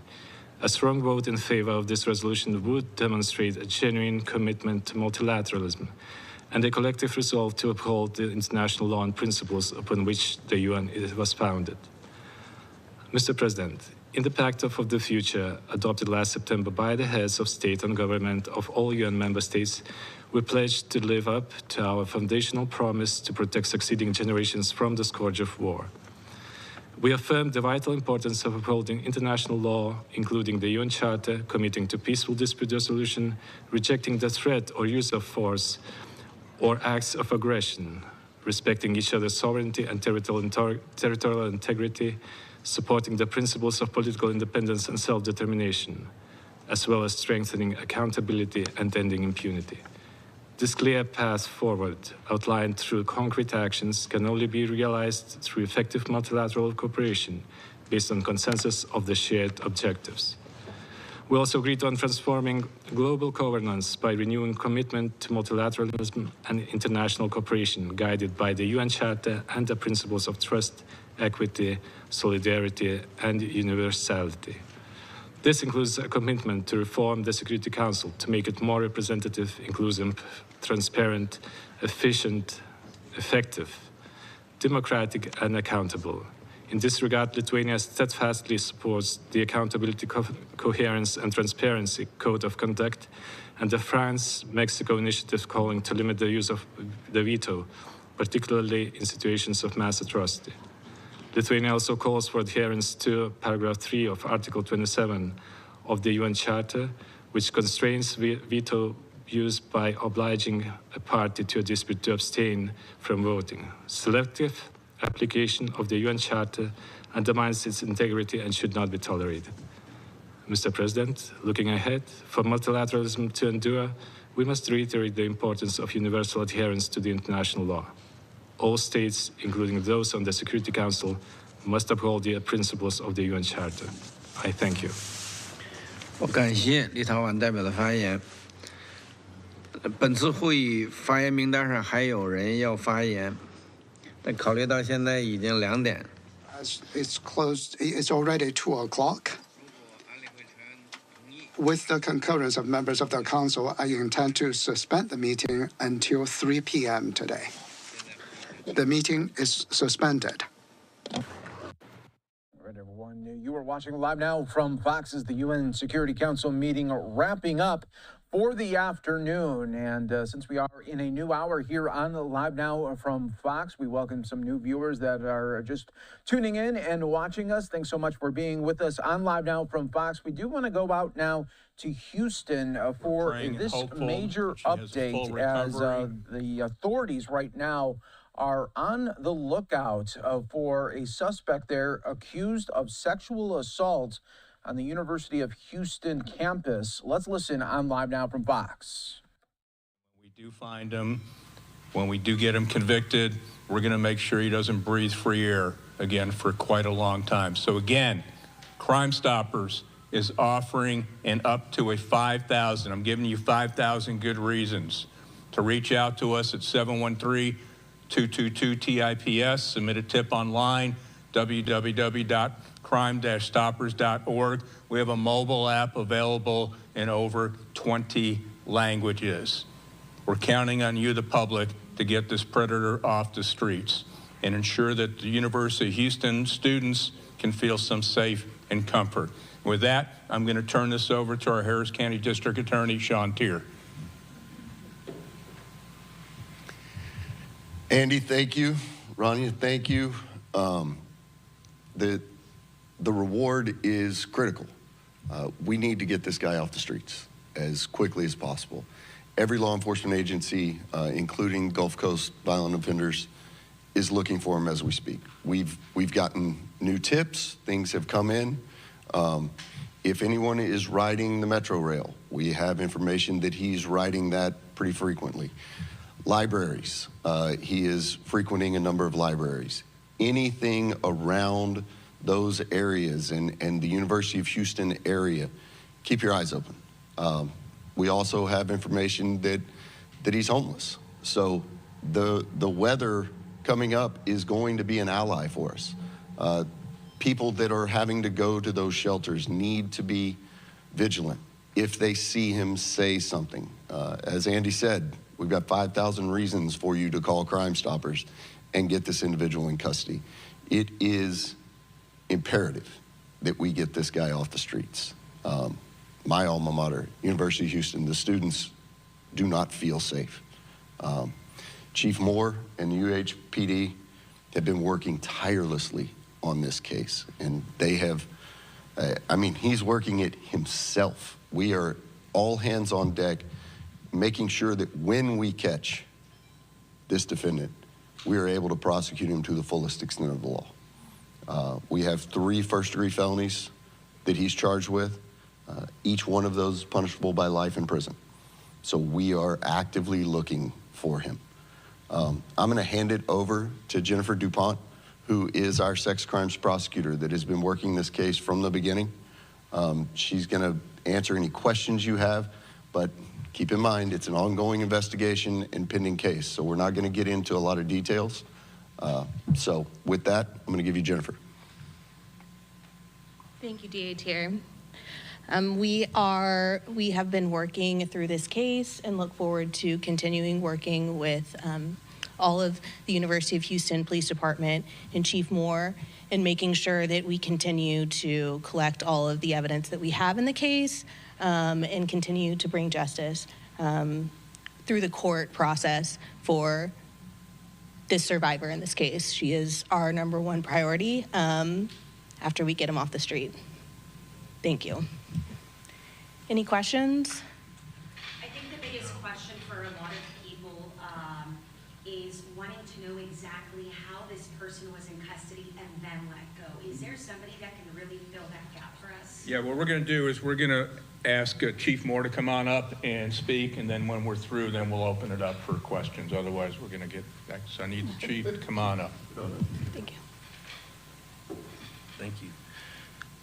Caesar Moore, I'm the Associate Vice Chancellor for the University of Houston Policing System, and I'm also the Chief of Police for U of H.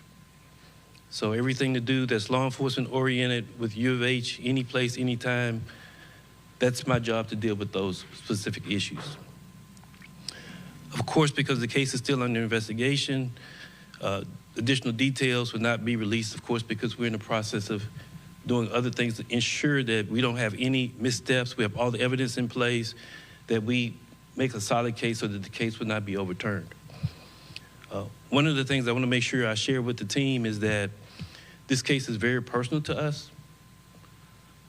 When the cases happen on campus, I ask my officers this. I say, what if you were the father and that was your child, what would you want the police to do? Knowing what you know, what would you want the police to do? And those are the things that we're doing. So the night, Friday night that this happened, all of us were at work. When he was arrested, I was on the scene. We were all involved, engaged, because this is very personal to us. One of my lieutenants fell ill.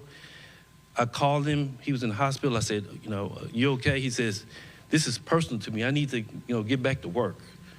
So people oftentimes think that the police may not care about a specific case or a specific issue. And this case is extraordinarily personal to her. And I'm very mindful of my word usage because I do not want to do anything to re-victimize the young lady that was the victim. I don't want to say words in such a way that they could be misconstrued. Because we support her, she was extraordinarily brave throughout the entire episode. She came to the police station at 3 o'clock in the morning the night of. Very strong lady. So that's where we are right now. Case is still under investigation. At the appropriate time when there's closure, then of course we will answer a lot of questions, more detail about what happened when and when this particular thing happened. But right now, again, the case is still under investigation. And again, Chief, since you're on the podium, can you answer what exactly happened, how they were let go, how the person was let go? Yeah, we'll get to that. So again, finally, just again, Crime Stoppers is offering an up to a $5,000 reward for any information leading up to the arrest of Eric Brown. It's a pretty bold and brazen predator to be able to do this at 5:30 in the afternoon in a garage. So that's why it's imperative if somebody is willing to do that at that time of the day in a public place, we need the public to be our best eyes and ears out there. So again, $5,000 up to for any information leading up to his arrest. And at this time, we'll open it up for questions. Any other? Yes. So, Chief, I just wanted to ask you, a lot of people want to know, how was a person detained, then let go? Did the officers not receive the notification? What was the gap, and how did it kind of slip through everybody's fingers? I think the DA did a good job in an extensive interview in addressing that. I think he answered that question. I think he answered the timeline, so to speak. So I would suggest that everyone refer to his interview where he talked about, you use the word gaps, or the reason that it happened. I think that's the best course of action as far as me responding to that, because he did a full interview in explaining that. Okay, but Chief, just to follow up on that, the DA did say last week that mistakes were made in the handling of this case. What's your assessment of how your officers and how your department handled the response to this case, at least so far? Okay, there's two questions. One question is, how do we respond to the investigation? I think the officers did a stellar job in responding to the case because the perpetrator was arrested within 6 hours of committing the event. Obviously, there could have been better communication. I think it's a communication issue, timing issue, shift change issues. I think a lot of things came into play, but the bottom line, it was a communication issue which resulted in that. Do you take any responsibility? Just on the UH perspective about this, there was a statement put out on Saturday morning that the suspect was in custody, and then there was no notification, at least that we've seen publicly, that says that he was not in custody anymore. What was the thinking behind not letting the UH community know that he was back out on the streets? I'm not sure how to respond to that. The communications to the community, for the most part, have been, as you said, an administrative statement from the university. My role was to conduct investigations, catch the crook, and ensure that I did everything possible to make sure that people felt safe on campus, which resulted in the number of officers, the increased presence to make sure that people felt better. That was a big part of this.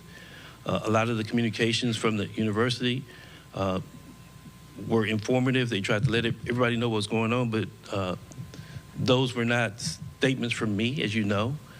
This is my first time speaking about this case. And again, my focus has been, of course, the survivor, investigating the case, getting the guy in jail, and making people hopefully feel safer on campus. The person over here, I'm answering your question, okay? The person over here asked the question, do I accept responsibility? I'm the police chief of U of H, so everything that happens on campus, I have to have responsibility with that because I'm the police chief. So did that answer your question? That's a yes. I guess if you could elaborate on what more you could have done to prevent the shortfalls in communication and also the transparency to the students who didn't know until the following week that the guy was no longer in custody. Okay, that's the 3 questions? Interpret it as you will. Okay, let's go back. Ask the question again in part so I can make sure I answer your questions. Do you take responsibility for the shortfalls in communication? Like, what could you have done better? If I wasn't a party to the communications, then how can I take responsibilities for a communication I wasn't a party to? Then you asked about, what's part 2? The lack of transparency to the students with them not finding out till the following week that the guy was no longer in custody. What could you have done better? Obviously, we can communicate better. I answered the question earlier that communication was an issue, and of course, we could have communicated better. Chief, why not bring in another agency? So that manhunt continues in Houston for the man they're wanted for sexual assault, and they're offering now a $5,000 reward for information in the lead up to the arrest of this suspect. You are watching Live Now from Fox, everyone. We appreciate everyone continuing to join us. We'll take our first break here of the hour. We'll get back to some other live events that are happening across the country when we come back.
Back to Live Now from Fox, everyone. I'm your host, Mike Page. Yeah, yesterday we brought you this breaking news out of Detroit of a massive water main break that impacted close to 200 families. Right now we are getting an update as some of the cleanup has already started, as well as some of the assessments to fix this problem. Let's listen on Live Now from Fox.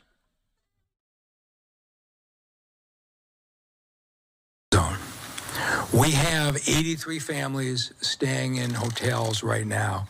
That's 296 are pitching in together. We are doing very thorough assessments. And slowing down. Almost half of our houses right now do not have their furnace working. I want to say thank you to every one of the volunteers that's out on the streets today, and all the city teams, the Department of Neighborhoods, the Health Department, and the like. It was cold out there, and you're walking down streets with piles of ice that you're having to navigate. But the people of this city are just remarkable. And I talk to people who are staying in their homes and are just going to continue to watch out for their neighbors as long as they've got power. They're going to be there. I was with one felt like the best way to care for the dog was to stay in the house, and so he's got electric heaters that he says is working for him now, and we're making sure that he has support there. And I met a number of folks who stayed in the hotel last night and were back in their house cleaning up today, but plan to return to the hotel this evening. And I think we're going to see that for a while.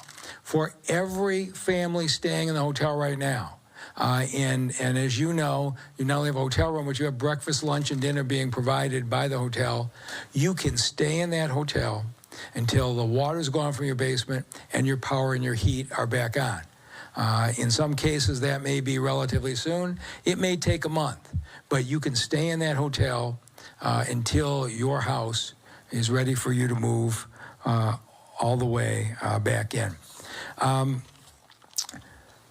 Can't say enough about the Great Lakes Water Authority. I spent some time with GLEWA engineers at the site of the transmission break, and it is just a monumental hole in the ground. The magnitude of it is something you almost have to be up close to appreciate. But while I was this morning, they did succeed in shutting off the last bit of flow of water into that hole. That was quite an engineering feat, and that's going to allow the repairs to go forward. And Todd King from GLEWA will talk about how that's going to work.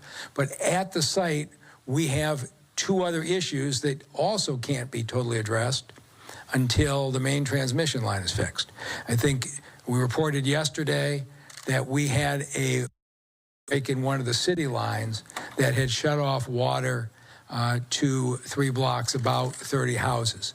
That's right at the major collapse. We aren't going to be able to completely repair it until the main transmission line is fixed, but I do expect DWSD to have capped it so that only 3 or 4 people will be without water very shortly, and we're going to have to make longer-term arrangements for those 3 or 4 families.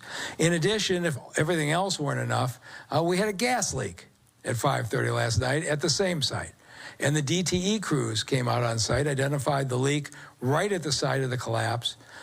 They quickly shut off gas flow to the area, but that meant another 5 folks now are without gas. And I got a chance to talk to one by one. Is just remarkable, but I want to thank DTE for that quick response. I want to talk about what happens now. To every one of you with these 398 houses, we are going into full recovery. Or anything. That city inspector has to be in the house and do that initial inspection. Step 2 is that Gary Brown and the Detroit Water and Sewer Department will have emergency contracts in place to start to do the repairs. To schedule a time, or we haven't been in contact with. We have cooperation so that next week we can start to go into repair and replacement mode. And as I say, I want to see contractors in the houses next week. The insurance question is always going to be complicated, but this is simple. If you've got insurance, file your claim. What GLEWA and DWSD have committed is to cover the costs of the damage that's not insured, but you can start the process right now with your own insurance company. So don't wait. Please go and file that claim. And finally, I'm really pleased that Chief Beddison, we've seen nothing but cooperation and people looking out for each other, but Chief Beddison has committed to greatly increase the patrols in that neighborhood. And police chief of the city of Detroit. And with that, I will turn it over to the man who has been out there directing the repair of the transmission line from the beginning, from the Great Lakes Water Authority, Todd King.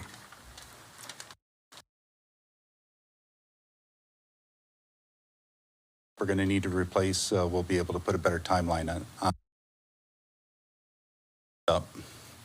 So with that, I'll turn it over to Director Gary Brown from DWSD. Thank you, Todd, and thank you to all the men and women of Great Lakes Water Authority, as well as your contractors that are out there working in frigid temperatures, getting the job done. So as the mayor indicated, the first step is to get the houses inspected, because it's my responsibility. Water the basement. If the drains haven't allowed the water to get out of the basements, we're going to have to pump it out. We have to make sure that the homes have electrical systems that will allow our electrical systems are operating, and make sure that the home is safe for people to move back in. Which contractors to assign to what level of work that we find out there. So I'm hoping that within the next 6 weeks, we can have all of this behind us with regards to having everyone back in their home. That's our goal. We're going to shoot for that and make sure that happens.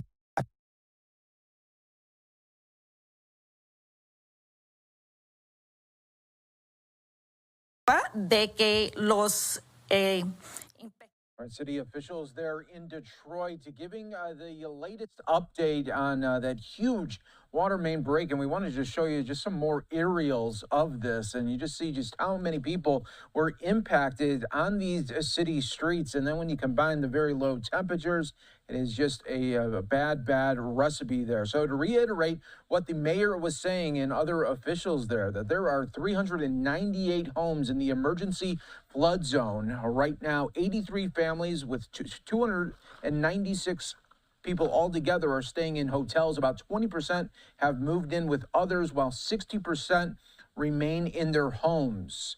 The mayor says this is a tight-knit community, and we're seeing neighbors come together to support each other.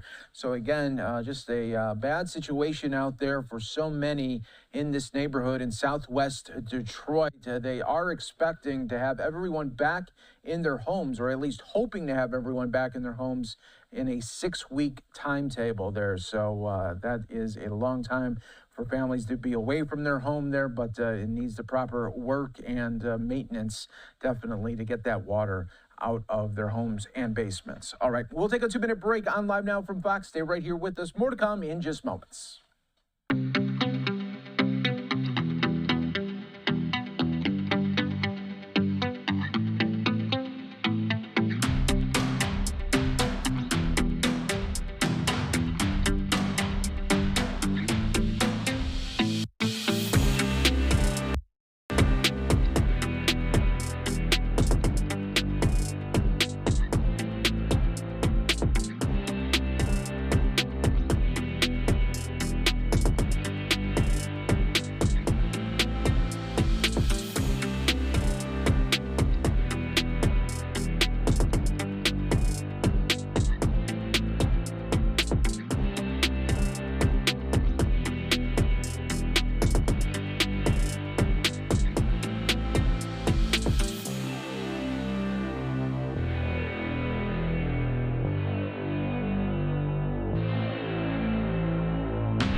And welcome back, everyone, here to Live Now from Fox. I'm your host, Mike Page. Thanks again for joining us. As always, bringing the top stories, headlines, and, of course, when breaking news happens, you know we have you covered here as well. All right, next up, everyone, we want to go out to Pontiac, Michigan. This is where the Oakland County Sheriff is speaking on a case and an investigation where a mom is accused of leaving alone her kids in a neglected home for years. Let's listen on Live Now from Fox. Some of this content could be very, very hard to really retain here, so viewer discretion is advised as we learn the details of this case.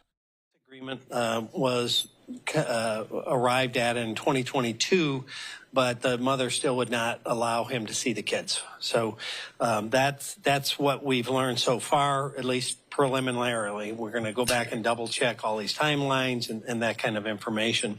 So he, in essence, had lost contact with the kids. And that's where that stood. So we've had questions about that. The other questions that we've had was, who were the other people potentially dropping food at the house other than the mother? So far, again, the investigation is pretty layered and complex, given that it's going over years. But it appears that those are companies, like an Instacart or a DoorDash, things like that. So, so far, none of the people that were coming to the house had any awareness that there were kids inside or the situation in which they were delivering to. Obviously, the question was somebody dropping food off knowing there's kids there? No information at this point leads us to believe that. The kids were forensically interviewed with our partners at Care House. They've already been seen once at McLaren. We intend to have them at a much more detailed both physical and mental health kind of checkup, if you will. That will happen hopefully this week. When our detectives saw them at their interview at Care House, they were already making amazing progress, having had some tender love, having had some supportive care, having been put in new clothing and some basic hygiene. The one detective said that the little girl was talking quite a bit. So that's super exciting to see that happening. And as it relates to being in the house, the only one of the three that ever came out was the young boy, and he came out twice. Once because he wanted to feel the grass, which by itself is heartbreaking, and a second time to check the mail. So you wouldn't do this to an animal, let alone your child. So, just to hear that he came out to touch the grass is just crushing, soul crushing on so many levels. As it relates to the house, we have obviously released pictures. I'll get my technical expert up. You've already seen some of these pictures. I rolled that little mouse, but it didn't want to cooperate. So inside of the home, as I had mentioned with these pictures, trash was piled, in some places 3 and 4 foot high. Everything was covered with feces and trash. The toilet had become non-functional, and the bathtub was filled with feces. That's the kind of situation these poor kids had been living in for years, not just hours or days, for years. And so when you have the complete lack of hygiene, a complete breakdown of basic living conditions that they were subjected to. And to get a little deeper into that, detectives have narrowed down the initial abandonment they believe to be somewhere in the spring to summer of 2020. Obviously, COVID played a little part in the disconnect potentially with schools and school communications.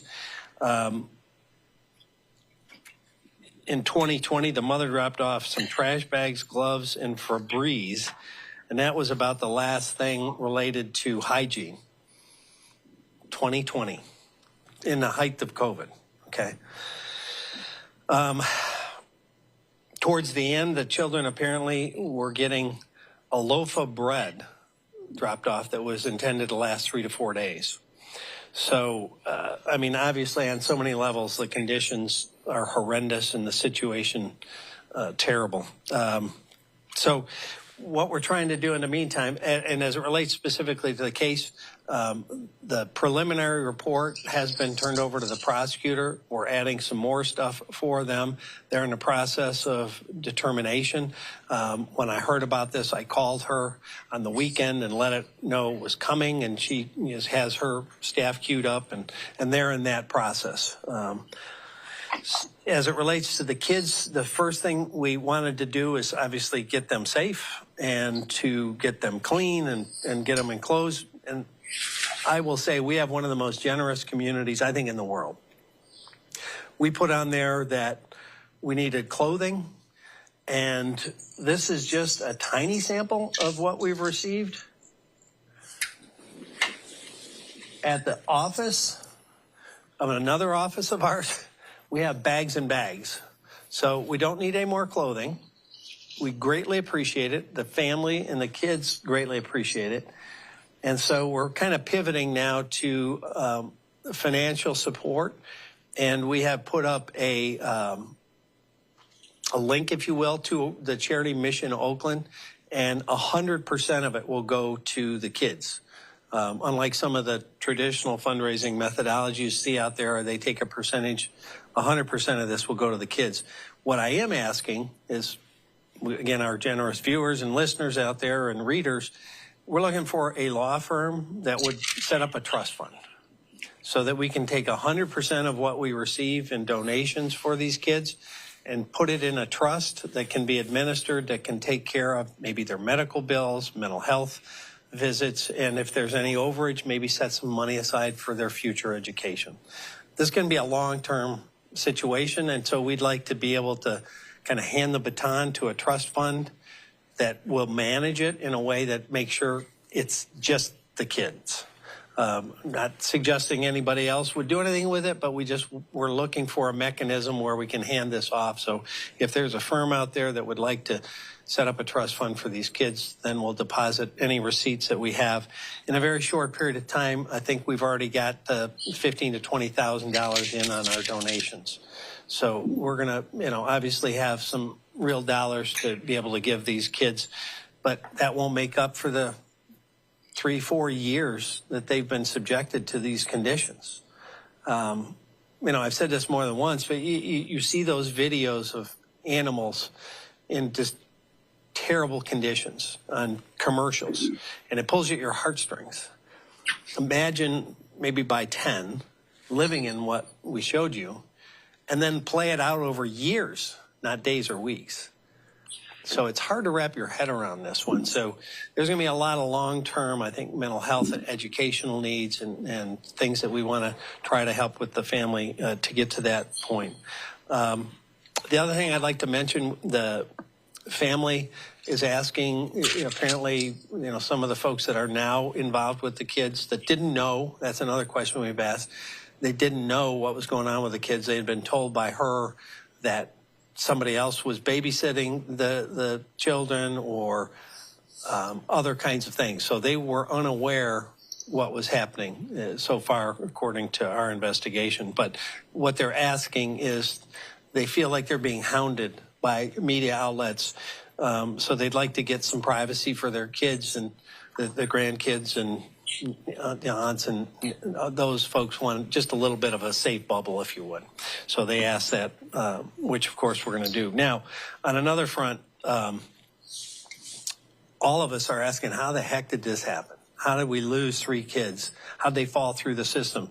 The community, the relatives, the schools, how did no one know? And the easiest answer we could come up with, and I put on my old legislative hat, and thank heavens we've got a person on our staff that also had worked in the legislature, and we examined the school code, and there's some gaps that we think in part allowed this to happen. And so what we're going to suggest is there needs to be some changes in state law. Right now, basically, there is no specific duty required that is triggered by certain actions. So what I mean by that is a school district in this case received a request for records from another school in Pontiac, but no verification the children ever moved to that school. And so at some point, when they didn't show up, they were just dropped off the enrollment of the school that sent the transcripts. So no one knew that they were nowhere. And so what we're proposing, and we're already communicating to a potential bill sponsor, is some amendments to the school code that will close that communication gap so that before a child is unenrolled, they have to obtain written confirmation that child's someplace else. That doesn't happen now. And that's what happened here, it appears. It's still, again, being investigated because we're going back years and trying to check records. But it looks like based on that request for records, neither of them knew where that child was and presumed, I guess, that the other one had the children. So the other thing, this is the specific language, but it goes into basically filling that gap, closing that hole so that if a child doesn't show up at a school for a period of time, then it triggers a follow-up where they have to communicate with either a truancy officer or law enforcement to begin an examination of what happened to these kids. Where are they? You know, it's unbelievable to think that we've got 3 kids that fell off everybody's map for years. So that goes to the second part, as I said, within 20 days, the sending school that sent those records has to notify the truancy officer if they have not received written confirmation that that child is someplace else safe. So it shortens the window. First trigger is 10 days, second trigger is 20 days. And obviously, this can be worked on, amended, or changed by the legislature. We're just suggesting there's got to be some accountability measures so we don't have kids fall through the cracks in such a horrific way. And that is the direct donation link to the children and their needs. So that's kind of the basics of where we are. As I said, we're going to have some follow-up investigative things we're going to be doing. We're going to check much more deeply the children's physical and mental well-being. Obviously, we're going to need to get an educational assessment on where they are. Without any education for a period of years, you know, you hear how many kids across this country fell way behind from 1 year of COVID. Imagine where these kids are. And so you know, we don't have a clue. Where are they educationally in terms of acuity and also mental health and all the developmental things that happen in those critical years? You know, we don't know. And they're going to have needs with that. So it's a big undertaking, a big process, and one of the most tragic long-term abuse situations I've ever seen. I've been in this a long time. So that's kind of where we sit. Questions? What did mom say or do to make her children so scared of leaving the house for years? They were just scared. I don't know that she said anything particular that she's admitted to us, but they were afraid to leave. I know that much. What's the latest with mom? I know the prosecutor's looking at this, but where is she? What's going on? She's in custody with us. Is she cooperating? Yeah, I mean, she's talking to us, but we've got some follow-up secondary things that we want to ask her based on more information that's come to our attention since this originally surprisingly came to our attention when we were thinking we were going to check on her welfare and found 3 kids. Any idea on the state of her mental health? I have no information or background that she's got any mental health challenges, but obviously that will be all part of the case. What's your message for everyone who's stepped up to make donations, whether that's been financial or all these supplies that have come in?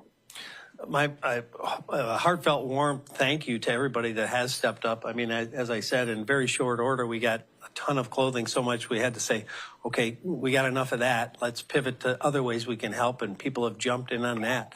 I honestly think we have one of the most generous communities in the world. And I've seen it time and time again. You know, I mean, this goes back more than 20 years when I went to Ground Zero after 9/11, and so many police and fire families were decimated. And at that time, there was no mechanism. They immediately had their livelihood cut off, and these families had no income whatsoever. And so I started raising money in this area for the New York firefighters and police officers, and we raised hundreds of thousands of dollars in very short order and gave it to those families before they got any assistance from anyone else. That's this community. That's the heart and soul of this community. So, you know, I just say thank you. What about the landlord? Usually when you're renting, the landlord or somebody will come in and do a maintenance check. What are they saying? Well, the landlord's the one that actually called in a welfare check. You know, he said he hadn't heard from who he thought was the tenant for a period of time, and she hadn't paid her rent since October. So, I mean, typically a landlord would respond if there's complaints about something not working. But he was unaware of any of this. He actually sent us there to check on what he thought was his tenant. And that's when we found the kids. And what's going to happen to that apartment or that townhouse right now? I mean, is it dangerous for the people that are, you know, next door? It's a kind of compact area. Yeah, that will probably be up to the health department and other folks that will have to make a determination of how they move that forward. I mean, when we processed that scene for evidentiary value, our folks were wearing hazmat suits. I mean, on every level, it's a biohazard. How about any debriefing for the officers who found that? Do they go through any kind of debriefing? That's got to be kind of hard for them. It's horrific. I mean, again, I've been in this business a long time. The worst thing for our folks, our men and women on the front lines, is when they have an issue with kids. Because most of them, you know, bring that home in a way that connect. They look at their kid and they see the other kid in this situation, and they just begin to, you know, personalize it, and it tears them up. So thankfully, we've got a great peer-to-peer program, and that was initiated immediately once we learned what the situation was, to both debrief them and make sure that they have some opportunity to process what they were involved in and how to, you know, in a healthy way move forward. You know, after you see some of the terrible things we see in our world, homicides and abuse, you'll never unsee it, but you have to find a healthy way to process it and then take another step forward and go back out and continue to do your job.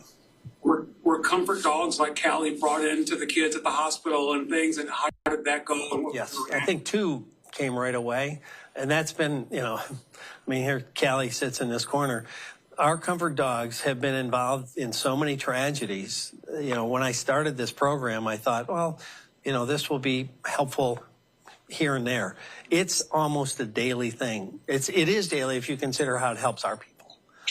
But, you know, I mean, think where these dogs have been. They've been to Oxford. They've been to the splash pad scene. They've been to suicides. They've been to, you know, one thing after another. And I think they make an amazing difference.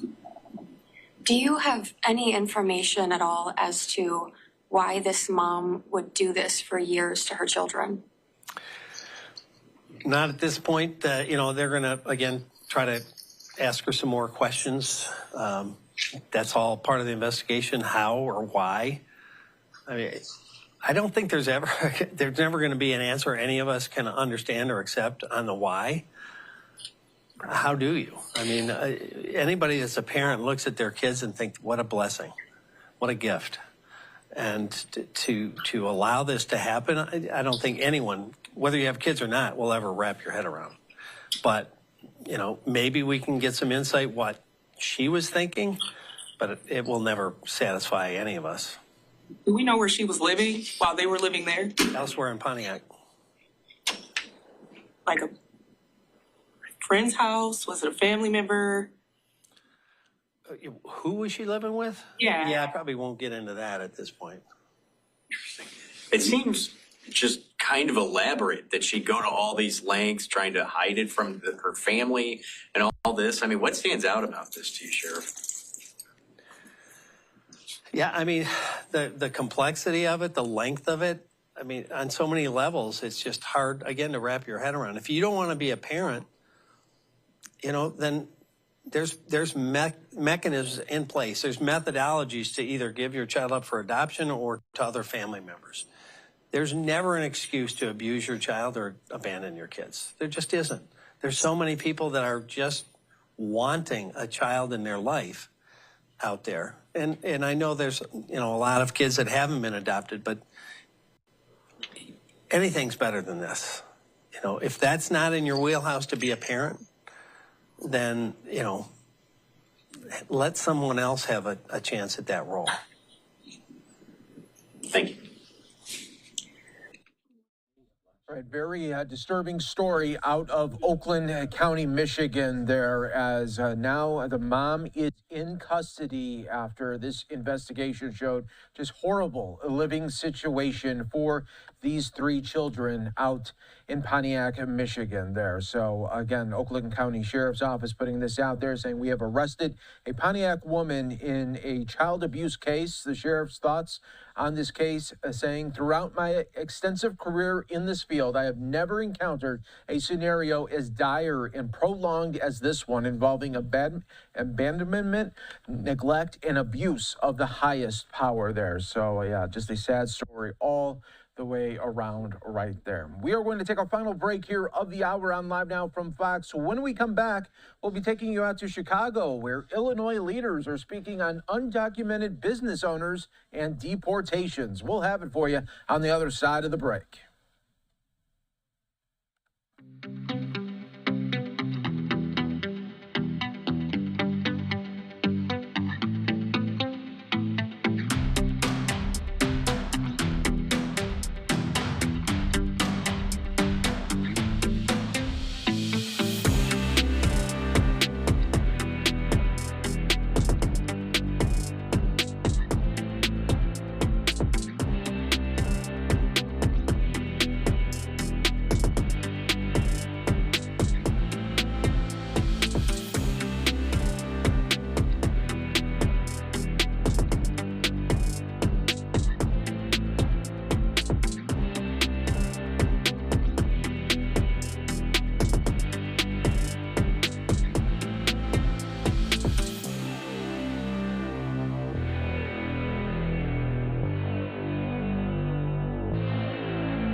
Welcome back, everyone, here to Live Now from Fox. We do have a live event that we want to take you to right outside of the White House. We do have Stephen Miller, White House Deputy Chief of Staff, speaking to the media. Let's listen in. Example, on all the DI contracts that were cut, that's been very transparent. Obviously, with USAID, that's been very transparent. But I think the simplest answer is that we have a spending emergency in this country, and that requires speedy and urgent action. You talk a lot about... Yes, James. I want to ask 2 legal-themed questions, if I could. First on immigration, then more broadly. On immigration, the deportations are only the most visible aspect of what is obviously a multifaceted approach to overhauling the entire immigration system. Do you feel as though you have all the legal authorities you need in order to prosecute that overhaul fully? Or are there some that you anticipate you will need to go to Congress to secure? And is that part of what's being hashed out between the chambers? Obviously, the president would always like more authorities. As you know, he signed into law the Lake and Riley Act. Well, I should say, in this space, this is obviously an area where we would welcome new and additional authorities. But it is our assessment that we have all of the existing statutory authorities we need to achieve the Homeland Security mission, and that the more important need from Congress is going to be on the funding side.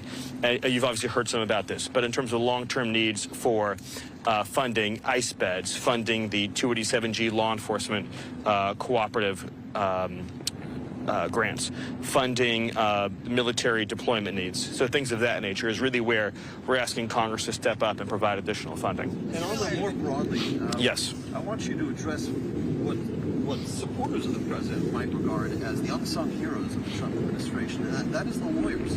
Obviously, a number of this administration's initiatives are now subject to litigation.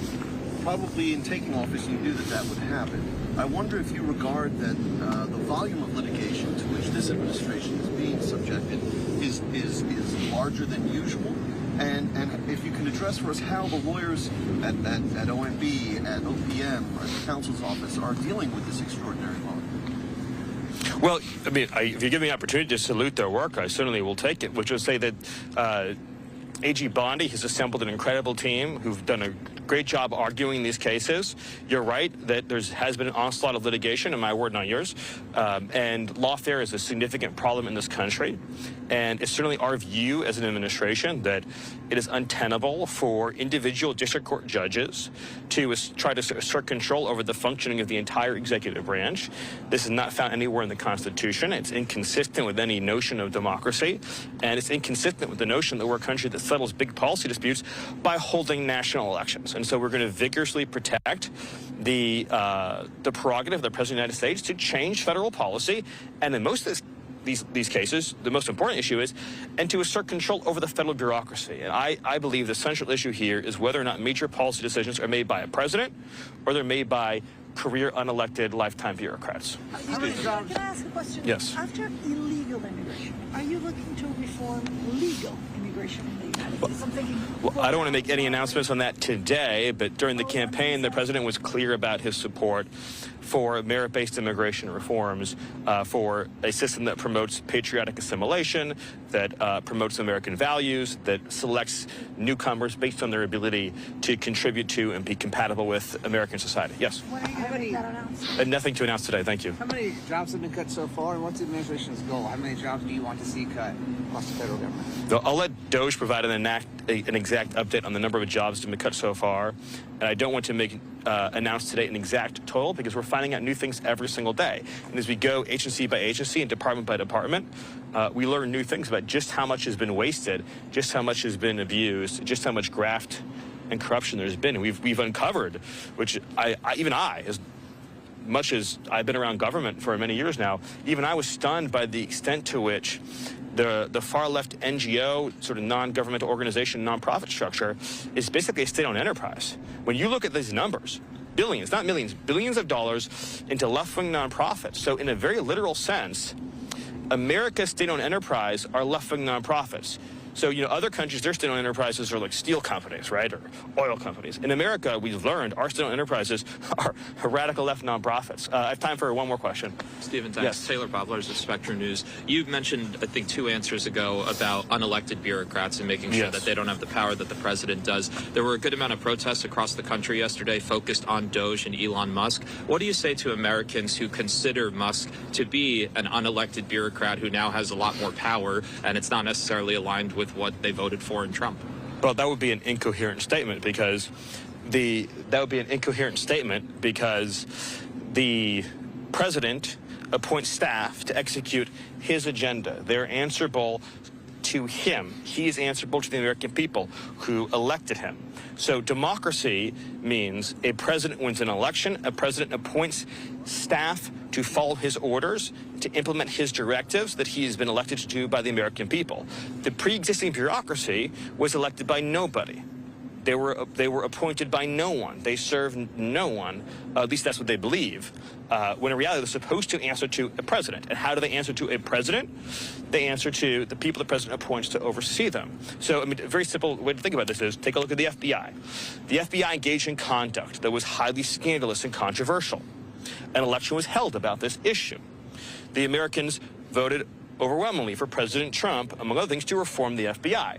The FBI has career civil servants. They have a different opinion. That opinion was rejected in the election. So how does democracy work? The president appoints staff. The president appoints cabinet secretaries. The president appoints agency heads. They then appoint staff to implement his vision, which is America's vision, on the bureaucracy. That is, so the tension, the whole fight here is between a democratically elected government headed by a president and the American people being able to change and direct policy through their elections, or career civil servants who believe that they have their own agenda that is not in any way answerable to the American electorate. So when the Democrat Party says the word democracy, they're really saying the word bureaucracy.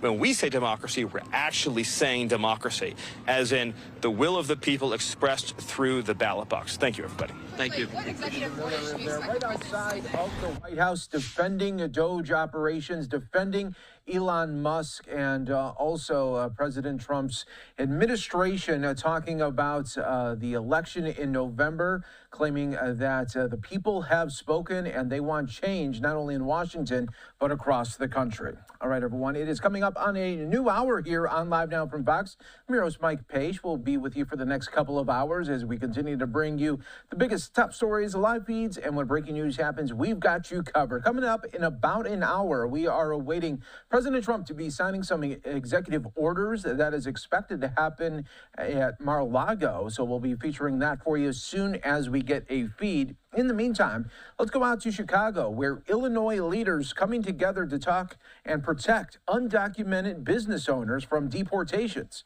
Let's listen. Which will lead to disruptions in operations, cash flow, and employment and employee management. Employees could be affected as well. If the owner is deported, the staff may be uncertain about their jobs, and there could be an issue related to payroll and benefits. This is why our Chamber of Commerce has created a tool called Tools to Protect Your Business. Be prepared in case of deportation. Programs provide immigrant small business owners with the resources they need to make sure their businesses can continue operating in deportation. We are thankful to the support of Consul General of Mexico, who has given us access and helping us throughout this process. It teaches businesses how to prepare legally and financially and outline measures that must take to ensure business continue, including access to their capital and employee protection. The Illinois Hispanic Chamber of Commerce has launched a website with downloadable documents and resources and outlined in the three crucial matters in this place. And you can go to our website, ihccbusiness.net/tag business resources, and you're going to find a whole bunch of resources that we have put together. And now I'd like to welcome the Consul General of Mexico, Dr. Embajadora Reina Torres Mendívil, who will touch on the humanity aspects of this pressing issue. And I'll say some remarks in Spanish later on. Gracias, Jaime. Thank you so much. Good morning, everyone. Buenos días a todas y todos. There you go. I want to see your face. Thank you. I'm shorter. Buenos días a todas y todos y muchas gracias. Gracias, Jaime. I want to say thank you to Jaime and the Illinois Hispanic Chamber of Commerce. This initiative came after a conversation that we had, and we discussed the needs of our community. And of course, the Chamber is reacting, as always, in a very efficient manner, and putting together this new tool that Jaime just announced a few minutes ago. This is very important for our community for many reasons, but let me just stress two things. I think it's very important for us to be prepared and to be informed. This is the main message that we've been trying to pass at the consulate. This is a time for us to be informed, to sit down with our families, discuss our situation, and be prepared. So this is exactly what this tool is going to be useful for. And the second is we have to be united. We have to take care of each other. Este es un momento complicado para nuestras familias, las familias de nuestra comunidad, y creo que lo más importante es que toda la comunidad esté unida y pongamos time to remember three things: to be informed, to be together, and to acknowledge the relevance and the contributions of our community in the economy. Thank you. Gracias a todas y todos. Gracias. So So now, my dear friend, Congressman Jesus Chu Garcia. Thank you, Jaime, and good morning to all. Thank you, Embajadora Torres Mendivil, to all of the business people from the region who are here, the organizations and elected officials that are giving their support to this effort. Thank you, Illinois Hispanic Chamber of Commerce, for calling this press conference on a very urgent issue that affects the lifeblood of communities throughout the city of Chicago and, of course, throughout the larger metropolitan region. The businesses along streets like Cermak Road and 26th Street and extending out into further and western suburban communities are the lifeblood of our community, and they're being impacted by the threat of mass deportations and raids in the community. I want to highlight that the immigrant business community's resilience and, of course, is a part of Illinois' economy. The immigrant entrepreneurs make up nearly a quarter of the self-employed individuals in Illinois, generating almost $3 billion in economic activity. It's a real force. It's important for the state and for the country as well. This administration's cruel deportations policies don't just affect families, they impact businesses that sustain our communities. Illinois is home to thousands of these immigrant-owned businesses, many built from the ground up, as the place that we're in today. La Parra is a great example of creating jobs and economic opportunities across the state. Because when a business owner is suddenly deported without preparation, it can lead to job losses, financial ruin, and of course the uncertainty for workers and families. That's why we're here. The tools that are being shared today by the Chamber are very important because we need to protect our businesses through succession planning. We need to have a plan. The program offers free legal and financial resources to ensure that businesses can continue operating even in the worst circumstances. Business owners should take care and the critical steps now to protect their finances, secure operations, and of course ensure that workers are not left behind as well. The government benefits from immigrants' labor, businesses, and taxes, yet policies are being pushed that could destabilize entire communities. Small businesses, particularly immigrant-owned ones, are essential to our local economies. I want to remind all of us and everyone listening that immigrants pay annually $580 billion in federal, state, and local taxes. This is critical to our economy. The funds that they contribute to include to Medicare, Social Security, child care, senior and veteran services, public schools, and so much more. So protecting our businesses and workers is essential. It's economically sound, and of course, it's the morally right thing to do. Muy buenos días. Quiero agradecer a la Cámara de Comercio Hispana de Illinois, a toda la gente que se presenta aquí.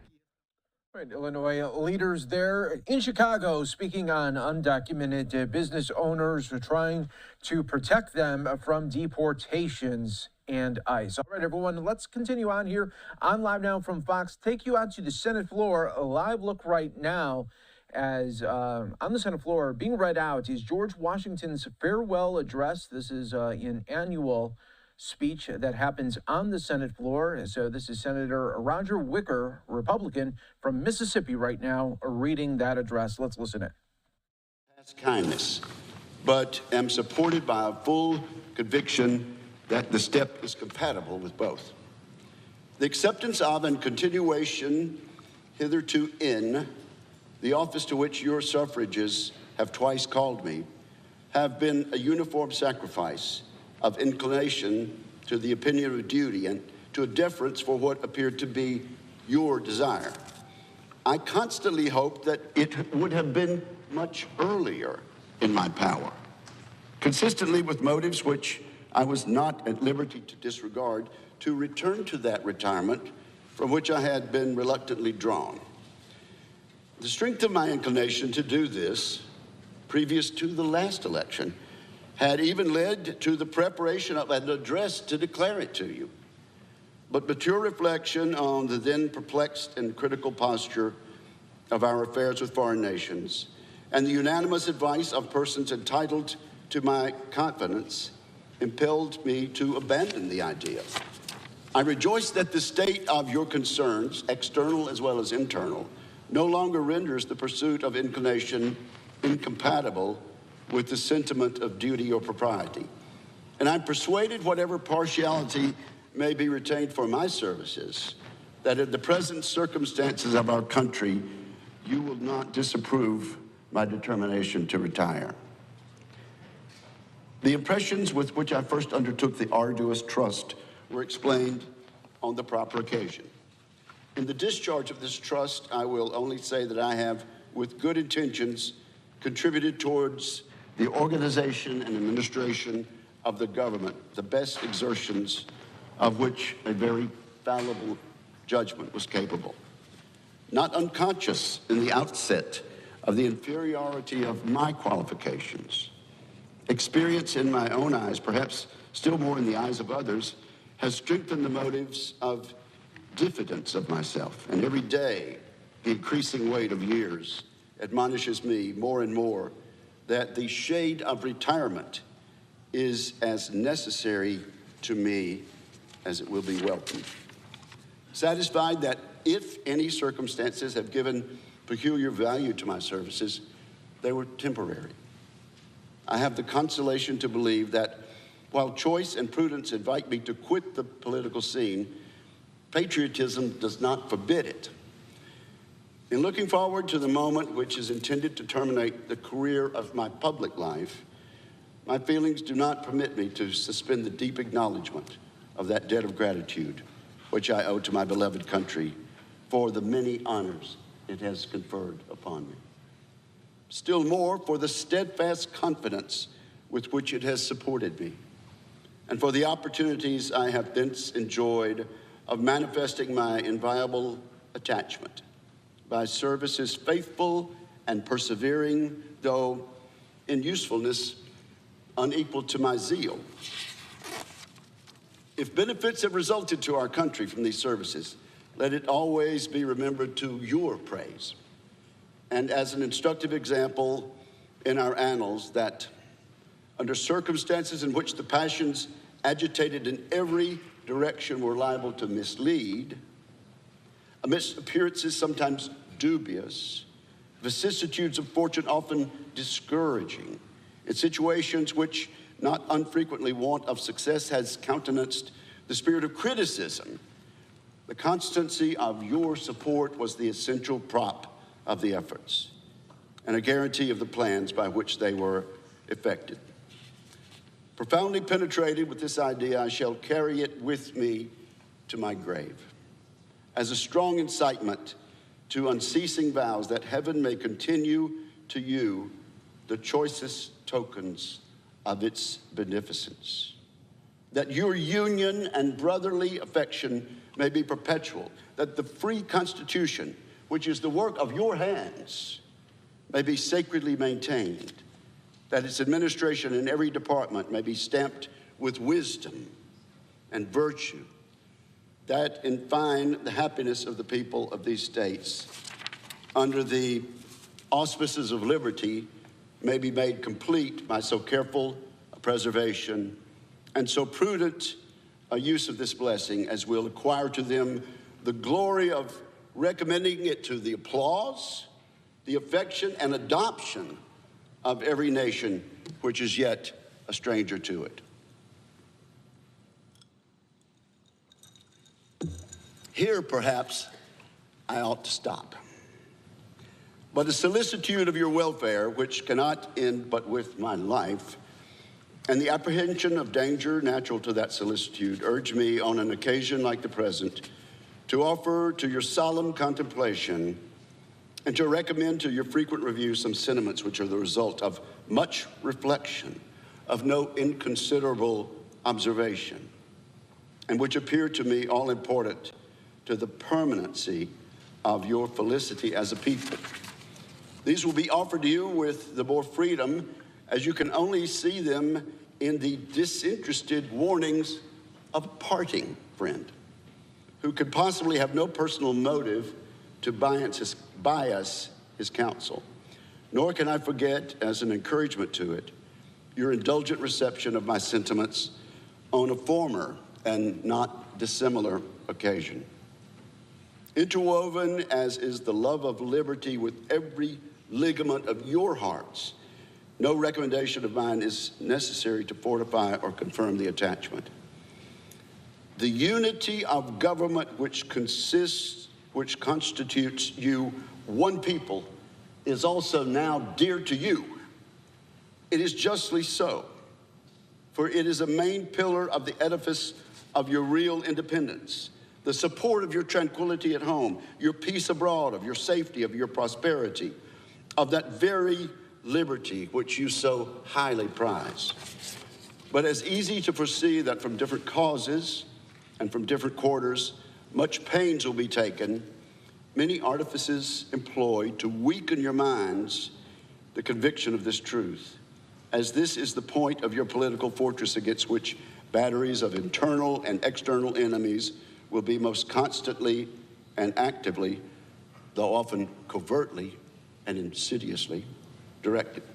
It is of infinite moment that you should properly estimate the immense value of your national union to your collective and individual happiness, that you should cherish a cordial, habitual, and immovable attachment to it, accustoming yourselves to think and speak of it as of the palladium of your political safety and prosperity, watching for its preservation with jealous anxiety, discountenancing whatever may suggest even a suspension that it can in any event be abandoned, and indignantly frowning upon the first dawning of every attempt to alienate any portion of our country from the rest, or to enfeeble the sacred ties which now link together the various parts. For you have every inducement of sympathy. For you, in this regard, I have every inducement of sympathy and interest. Citizens by birth or choice of a common country, a country that has a right to concentrate your affections, the name of American, which belongs to you in your national capacity. Right, everyone, you are watching Live Now from Fox. Senator Roger Wicker speaking on the floor there. We are actually going to take our first break here of the hour on Live Now from Fox. So when we come back, we do have some breaking news to bring to you regarding Pope Francis. We'll have it for you on the other side of the break on Live Now from Fox.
All right, everyone, welcome back to Live Now from Fox. We do have some breaking news to bring to you regarding Pope Francis. Last week, we talked about his condition in the hospital. Now we are getting new updates on that matter. So let's bring that to you right here on Live Now from Fox. We are learning now through Fox News that Pope Francis has been diagnosed with bilateral pneumonia in both lungs, but was in a good mood, the Vatican said in a statement earlier today. Laboratory tests and chest x-rays continue to reveal a complex medical picture, the Vatican also said. This infection, which arose on a picture of bronchitis and which required the use of antibiotic therapies, makes this treatment more complex, a Vatican statement continued. The chest CT scan of the Holy Father underwent this afternoon demonstrated the onset of bilateral pneumonia that required further therapy. The statement continued. The statement said that the 88-year-old Pope was in a good mood and received the Eucharist early this morning. Pope Francis was admitted to the hospital last week to receive treatment following a week-long battle of bronchitis. Can lead to pneumonia, which is a deeper and far more serious infection of the lungs' air sacs.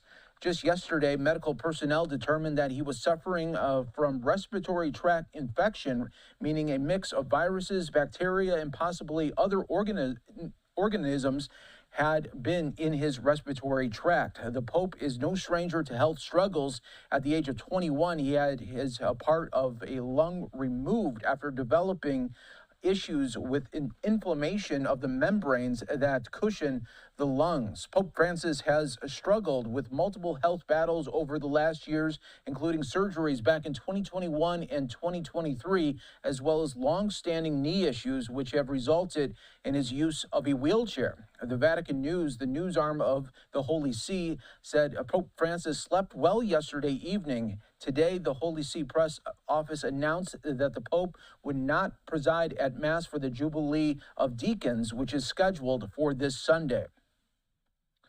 Pope Francis was touched by the outpouring of support, officials have said. It is noted that the Pope has received numerous well wishes, as well as drawings and cards from children in the hospital's pediatric unit. The Vatican hasn't indicated just how long Pope Francis will be in the hospital. Despite being sick, Pope Francis refused to let up on his busy schedule and ignored medical advice to stay indoors during Rome's chilly winter, insisting on sitting through an outdoor Jubilee Mass for the armed forces back on February 9th, even though he was having trouble breathing. So again, we will continue to follow Pope Francis's medical condition here. Again, he has double pneumonia. The Vatican continuing to give updates, and we will bring that to you as we get more for you here on Live Now from Fox. We will take another 2-minute break. Stay right here with us, everyone. More to come in just moments on Live Now.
Everyone, we are back here for you on Live Now from Fox. Getting closer to President Trump signing some executive orders at Mar-a-Lago. As soon as we get that feed, we'll bring that to you. In the meantime, we do have this live feed from the Senate floor, where we do have Senator Roger Wicker continuing to speak, a Republican from Mississippi, reciting George Washington's farewell address.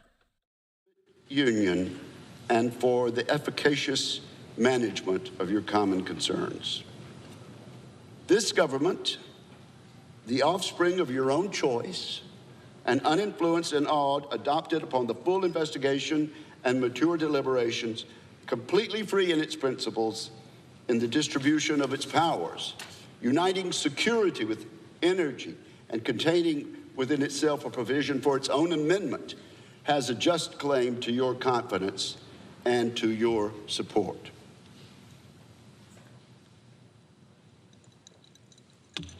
Respect for its authority, compliance with its laws, acquiescence in its measures are duties enjoined by the fundamental maxims of true liberty. The basis of our political systems is the right of the people to make and to alter their constitutions of government. But the Constitution, which at any time exists until changed by an explicit and authentic act of the whole people, is sacredly obligatory upon all. The very idea of the power and the right of the people to establish government presupposes the duty of every individual to obey the established government. All obstructions to the execution of the laws, all combinations and associations under whatever plausible character with the real design to direct, control, counteract, or all the regular deliberation and action of the constituted authorities are destructive of this fundamental principle and of fatal tendency. They serve to organize faction, to give it an artificial and extraordinary force, to put in the place of the delegated will of the nation the will of a party, often a small but artful and enterprising minority of the community. And according to the alternate triumphs of different parties, to make the public administration the mirror of the ill-concerted and incongruous projects of faction, rather than the organ of consistent, wholesome plans digested by common councils and modified by mutual interest. However, combinations or associations of the above description may now and then answer popular ends, they are likely in the course of time and things to become potent engines by which cunning, ambitious, and unprincipled men will be enabled to subvert the power of the people and to usurp for themselves the reins of government, destroying afterwards the very engines which have lifted them to unjust dominion. Towards the preservation of your government and the permanency of your present happy state, it is requisite not only that you steadily discountenance irregular oppositions to the acknowledged authority, but that you also resist with care the spirit of innovation upon its principles, however specious the pretext. One method of assault may be to effect, in the forms of the Constitution, alterations which will impair the energy of the system and thus to undermine what cannot directly be overthrown. In all the changes to which you may be invited, remember that time and habit are at least as necessary to fix the true character of governance as of other human institutions. That experience is the surest standard by which to test the real tendency of the existing constitution of a country. That facility in changes upon the credit of mere hypotheses and opinion exposes the perpetual change from the endless variety of hypotheses and opinion. And remember especially that for the efficient management of your common interests in a country so extensive as ours, a government of as much vigor as is consistent with the perfect security of liberty is indispensable. Liberty itself will find in such a government, with powers properly distributed and adjusted, its surest guardian. It is indeed little else than a name where the government is too feeble to withstand the enterprises of faction, to confine each member of the society within the limits prescribed by the laws, and to maintain all the secure and tranquil enjoyment of the rights of person and property. I've already intimated to you the danger of parties in the state, with particular reference to the founding of them on geographical discriminations. Let me now take a more comprehensive view and warn you in the most solemn manner against the baneful effects of the spirit of party generally. This spirit, unfortunately, is inseparable from our nature, having its root in the strongest passions of the human mind. It exists under different shapes in all governments, more or less stifled, controlled, or repressed. But in those of the popular form, it is seen in its greatest rankness and is truly their worst enemy.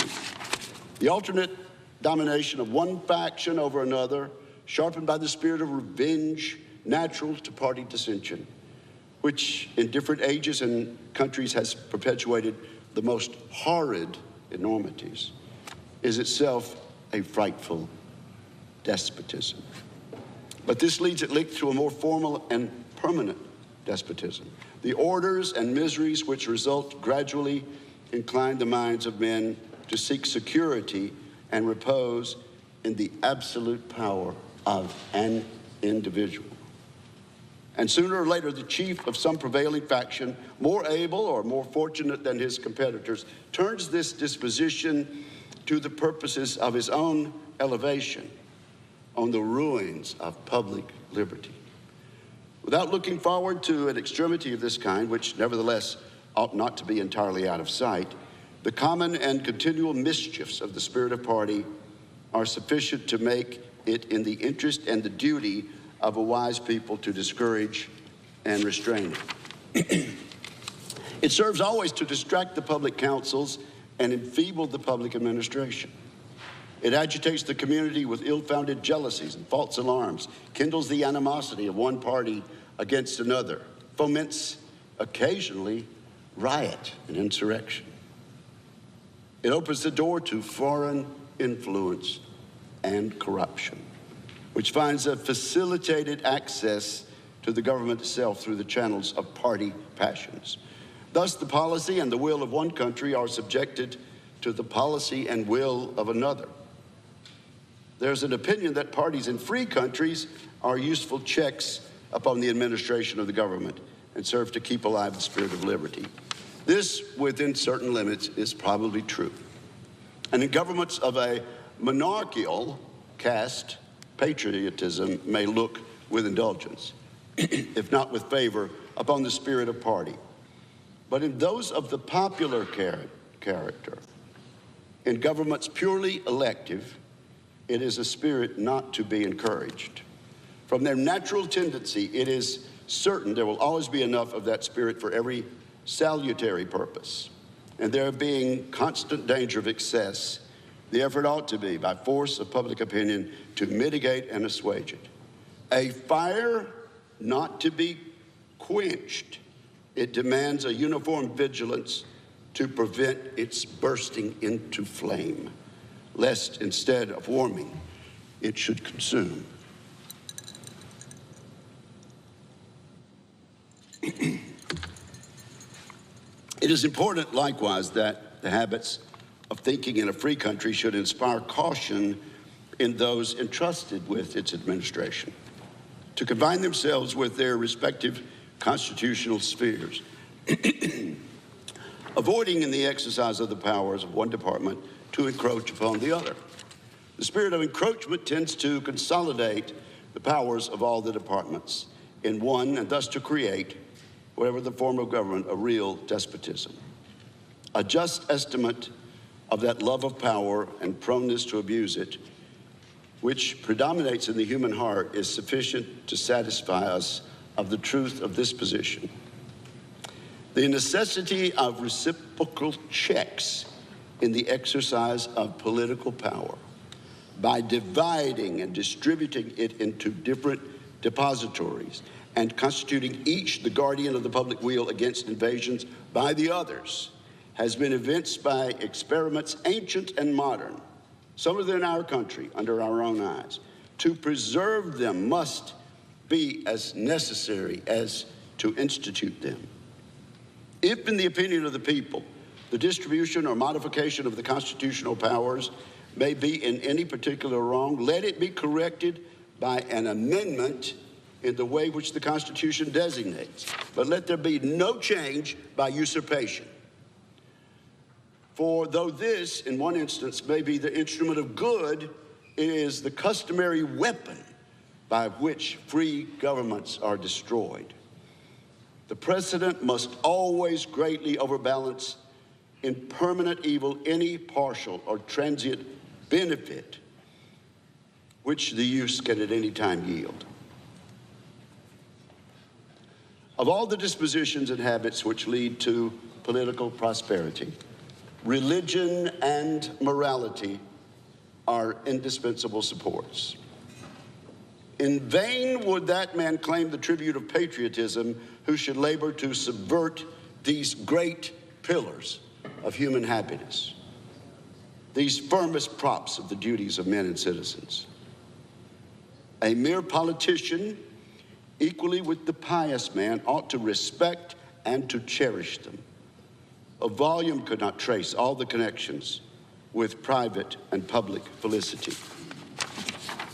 Let it simply be asked, where is the security for prosperity, for reputation, for life, if the sense of religious obligation desert the oaths which are the instruments of investigation in courts of justice? And let us with caution indulge the supposition that morality can be maintained without religion. Whatever may be conceded to the influence of refined education on minds of peculiar structure, reason and experience both forbid us to expect that national morality can prevail in exclusion of religious principles. It is substantially true that virtue or morality is a necessary spring of popular government. The rule indeed extends with more or less force to every species of free government. Who that is a desire, who that is a sincere friend to it, can look with indifference upon attempts to shake the foundation of the fabric. Promote then as an object of primary importance institutions for the general diffusion of knowledge. In proportion as the structure of a government gives force to public opinion, it is essential that public opinion should be enlightened. As a very important source of strength and security, cherish public credit. One method of preserving it is to use it as sparingly as possible, avoiding occasions of expense by cultivating peace, but remembering also that timely disbursements to prepare for danger frequently prevent much greater disbursements to repel it. Avoiding likewise the accumulation of debt, not only by shunning occasions of expense, but by vigorous exertions in time of peace to discharge the debts, which unavoidable wars may have occasioned, not ungenerously throwing upon posterity the burden which we ourselves ought to bear. The execution of these maxims belongs to your representatives, but it is necessary that public opinion should cooperate. To facilitate them the performance of their duty, it is essential that you should practically bear in mind that towards the payment of debts there must be revenue. That to have revenue there must be taxes. That no taxes can be devised which are not more or less inconvenient and unpleasant. That the intrinsic embarrassment inseparable from the selection of the proper objects, which is always a choice of difficulties, ought to be a decisive motive for a candid construction of the conduct of the government in making it, and for a spirit of acquiescence in the measures for obtaining revenue, which the public exigencies may at any time dictate.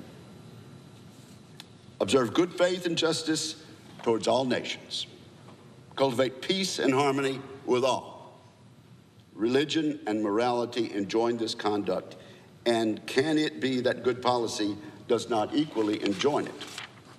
It will be worthy of a free, enlightened, and in no distant period, a great nation to give to mankind the magnanimous and too novel example of a people always guided by an exalted justice and benevolence. Who can doubt that in the course of time and things, the fruits of such a plan would richly repay any temporary advantages which might be lost by a steady adherence to it? Can it be that Providence has not connected the permanent felicity of a nation with its virtue? The experiment, at least, is recommended by every sentiment which ennobles human nature. Alas, it is rendered impossible by its vices. In the execution of such a plan, nothing is more essential than that permanent, inveterate antipathies against particular nations and passionate attachments for others should be excluded, and that in place of them, just and amicable feelings towards all should be cultivated. The nation which indulges toward another an habitual hatred or an habitual fondness is in some degrees a slave. It is a slave to its animosity or to its affection, either of which is sufficient to lead it astray from its duty and interest. Antipathy in one nation against another disposes each more readily to offer insult and injury, to lay hold of slight causes of umbrage, and to be haughty and intractable when accidental or trifling occasions of dispute occur. Hence, frequent collisions, obstinate, envenomed, and bloody contests. The nation, prompted by ill will and resentment, sometimes impels to war the government contrary to the best calculations of policy. The government sometimes participates in the national propensity and adopts through passion what reason would reject. At other times, it makes the animosity of the one nation subservient to projects of hostility, instigated by pride, ambition, and other sinister and pernicious motives. The peace often, sometimes perhaps the liberty of nations has been the victim.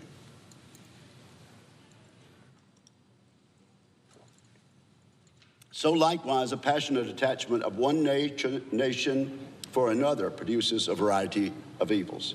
Sympathy for the favorite nation, facilitating the illusion of an imaginary common interest in cases where no real common interest exists, and infusing into one the enmities of the other, betrays the former into a participation in the quarrels and wars of the latter, without adequate inducement or justification.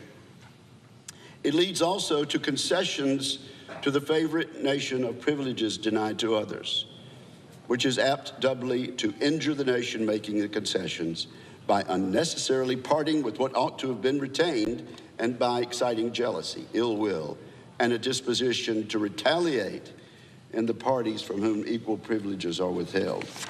And it gives to ambitious, corrupted, or deluded citizens who devote themselves to the favorite nation facility to betray or sacrifice the interest of their own country without odium, sometimes even with popularity, gilding with the appearances of a virtuous sense of obligation, a commendable deference for public opinion, or a laudable zeal for public good, the base or foolish compliances of ambition, corruption, or infatuation. As avenues to foreign influence in innumerable ways, such attachments are particularly alarming to the truly enlightened and independent patriot. How many opportunities do they afford to tamper with domestic factions, to practice the arts of seduction, to mislead public opinion, to interfere, to influence or awe the public councils? Such an attachment of a small or weak towards a great and powerful nation dooms the former to be the satellite of the latter. Against the insidious wiles of foreign influence. I conjure you to believe me, fellow citizens. The jealousy of a free people ought to be constantly awake, since history and experience prove that foreign influence is one of the most baneful foes of Republican government. But that jealousy, to be useful, must be impartial, else it becomes the instrument of the very influence to be avoided, instead of a defense against it.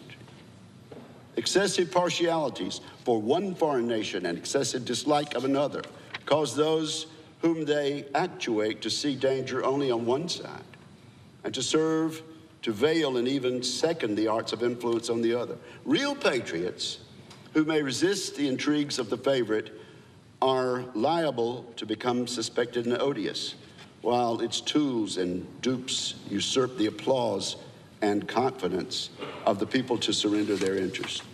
The great rule of conduct for us in regard to foreign nations is in extending our commercial relations to have with them as little political connection as possible. So as far as we've already formed engagements, let them be fulfilled with perfect good faith. Here, let us stop. Europe has a set of primary interests, which to us have none or very remote relation. Hence, she must be engaged in frequent controversies, the causes of which are essentially foreign to our concerns. Hence, therefore, it must be unwise in us to implicate ourselves by artificial ties in the ordinary vicissitudes of her politics or the ordinary combinations and collisions of her friendships or enmities.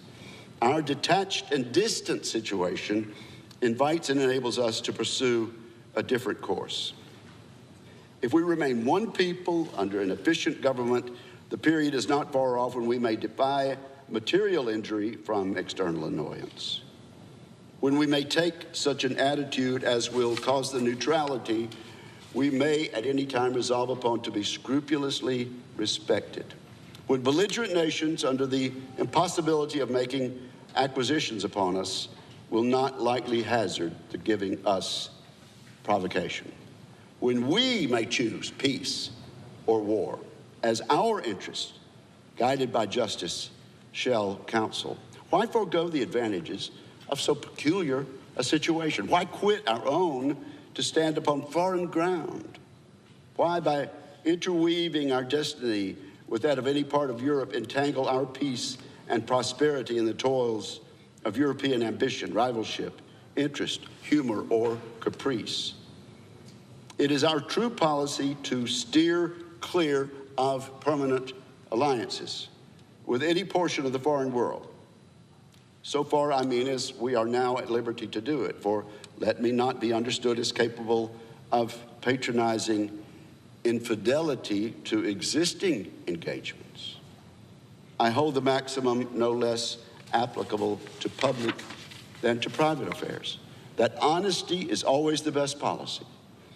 I repeat it, therefore, let those engagements be observed in their genuine sense, but in my opinion, it is unnecessary and would be unwise to extend them. Taking care always to keep ourselves by suitable establishments on a respectably defensive posture. We may safely trust to temporary alliances for extraordinary emergencies. Harmony, liberal intercourse with all nations are recommended by policy, humanity, and interest.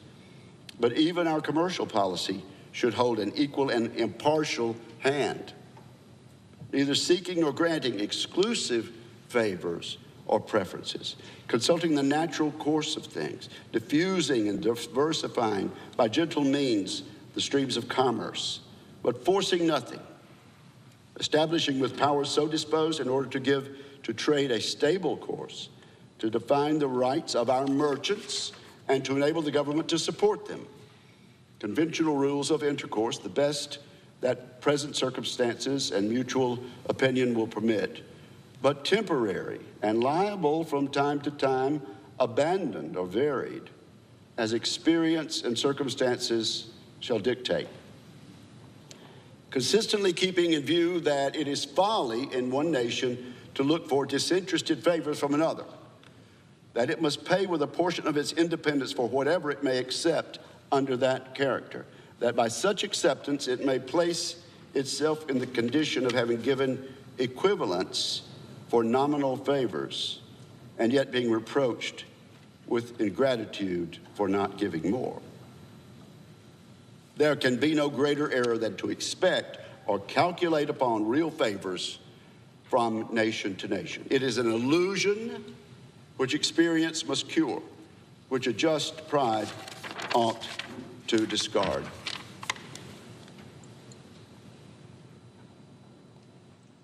In offering you, my countrymen, these counsels of an old and affectionate friend, I dare not hope they will make the strong and lasting impression I could wish, that they will control the usual current of the passions or prevent our nation from running the course which has hitherto marked the destiny of nations. But if I may even flatter myself that they may be productive of some partial benefit, some occasional good, that they may now and then recur to moderate the fury of party spirit, to warn against the mischiefs of foreign intrigue, to guard against the impostures of pretended patriotism. This hope will be a full recompense for the solicitude of your welfare, by which they have been dictated. How far in the discharge of my official duties I have been guided by the principles which have been delineated, the public records or other evidences of my conduct must witness to you and to the world. To myself, the assurance of my own conscience is that I have at least believed myself to be guided by them. In relation to the still subsisting war in Europe, my proclamation of the 22nd of April, 1793, is the index to my plan. Sanctioned by your approving voice and by that of your representatives in both houses of Congress, the spirit of that measure has continually governed me, uninfluenced by any attempts to deter or divert me from it. After deliberate examination, with the aid of the best lights I could obtain, I was well satisfied that our country, under all the circumstances of the case, had a right to take and was bound in duty and interest to take a neutral position. Having taken it, I determined, as far as should depend on me, to maintain it with moderation, perseverance, and firmness. The considerations with respect to the right to hold this conduct is not necessary on this occasion to detail. I will only observe that according to my understanding of the matter, that right, so far as being denied by any of the belligerent powers, has been virtually admitted by all. The duty of holding a neutral conduct may be inferred without anything more from the obligation which justice and humanity impose on every nation in cases in which it is free to act, to maintain inviolate the relations of peace and amity towards other nations. The inducements of interest for observing that conduct will best be referred to your own reflections and experience. With me, a predominant motive has been to endeavor to gain time to our country to settle and mature its yet recent institutions, and to progress without interruption to that degree of strength and consistency, which is necessary to give it, humanly speaking, the command of its own fortunes. Though in reviewing the incidents of my administration, I am unconscious of intentional effort, I'm nevertheless too sensible of my defects not to think it probable that I may have committed many errors. Whatever they may be, I fervently beseech the Almighty to avert or mitigate the evils to which they may end. I shall also carry with me the hope that my country will never cease to view them with indulgence, and that after 45 years of my life dedicated to its service, with an upright zeal, the faults of incompetent abilities will be consigned to oblivion, as myself must soon be, to the mansions of rest. Relying on its kindness in this as in other things, and actuated by that fervent love towards it, which is so natural to a man who views it in the native soil of himself and his progenitors for several generations.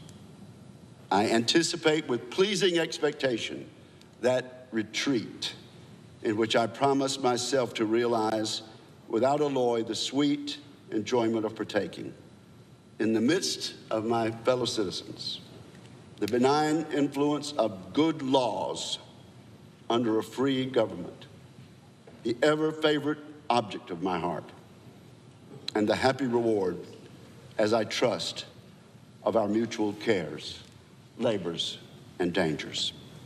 United States, 19th September, 1796. G. Washington. Senator Roger Wicker reciting the 1796 farewell address by President George Washington. And a little insight here from Fox News' Chad Pergram saying George Washington's farewell address, it's a Senate custom which dates back to 1862. It was first read aloud by the Secretary of the Senate as a morale booster back in 1862 during the Civil War. But a senator has read the 7,641-word address on the floor each year since 1896, around the time of Washington's birthday. All right, everyone, we will take our final break here of the hour on Live Now from Fox. Stay right here with us. More to come. We are moments away from receiving the feed from Mar-a-Lago. President Trump signing executive orders coming up soon.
Welcome back to Live Now from Fox, everyone. I'm your host, Mike Page. Thanks again for joining us as always. All right, we do have a feed coming in from Mar-a-Lago as President Trump will be signing some executive orders. We'll be speaking to the media as well. We just got the feed there, so awaiting this live event. And as soon as it happens, we'll bring it to you here on Live Now from Fox. In the meantime, I do want to showcase some of the winter storms that have been really slamming parts of Tennessee, Kentucky. Let's bring you the latest from Tennessee officials. Of the flooded areas in this community, there's been flooding and damages across the state in the last few days, but we are here to look at the particularly affected community here.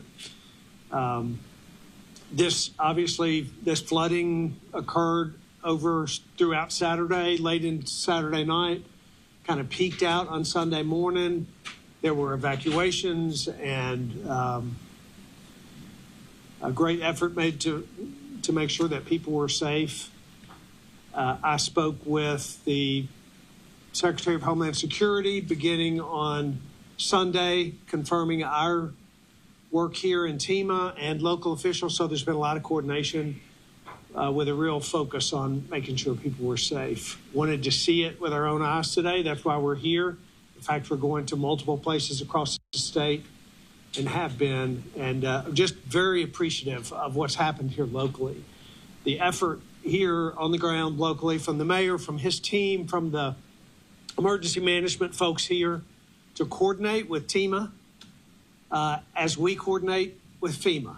And it's something, unfortunately, that we've become accustomed to, but people did their jobs and people were safe, and we're very grateful for that. So we'll open it up to questions and for any of the three of us, if you'd like. Yes? Yeah, what's the latest regarding your talks with FEMA? Well, they have primarily been communicating with us to let them know if they need to provide any assistance for us. So I've reached out twice, or they have reached out twice to us and said, what do you need? How are things going? Kind of touching base to make sure it's working well. That is where it stands right now. We're obviously still in the phases of understanding the depth of damages across the state in multiple places, but they've basically just been offering to help. Governor, yes. You got a lot of folks here who I spoke with who don't necessarily have flood insurance on their homes, apartments, wherever they live.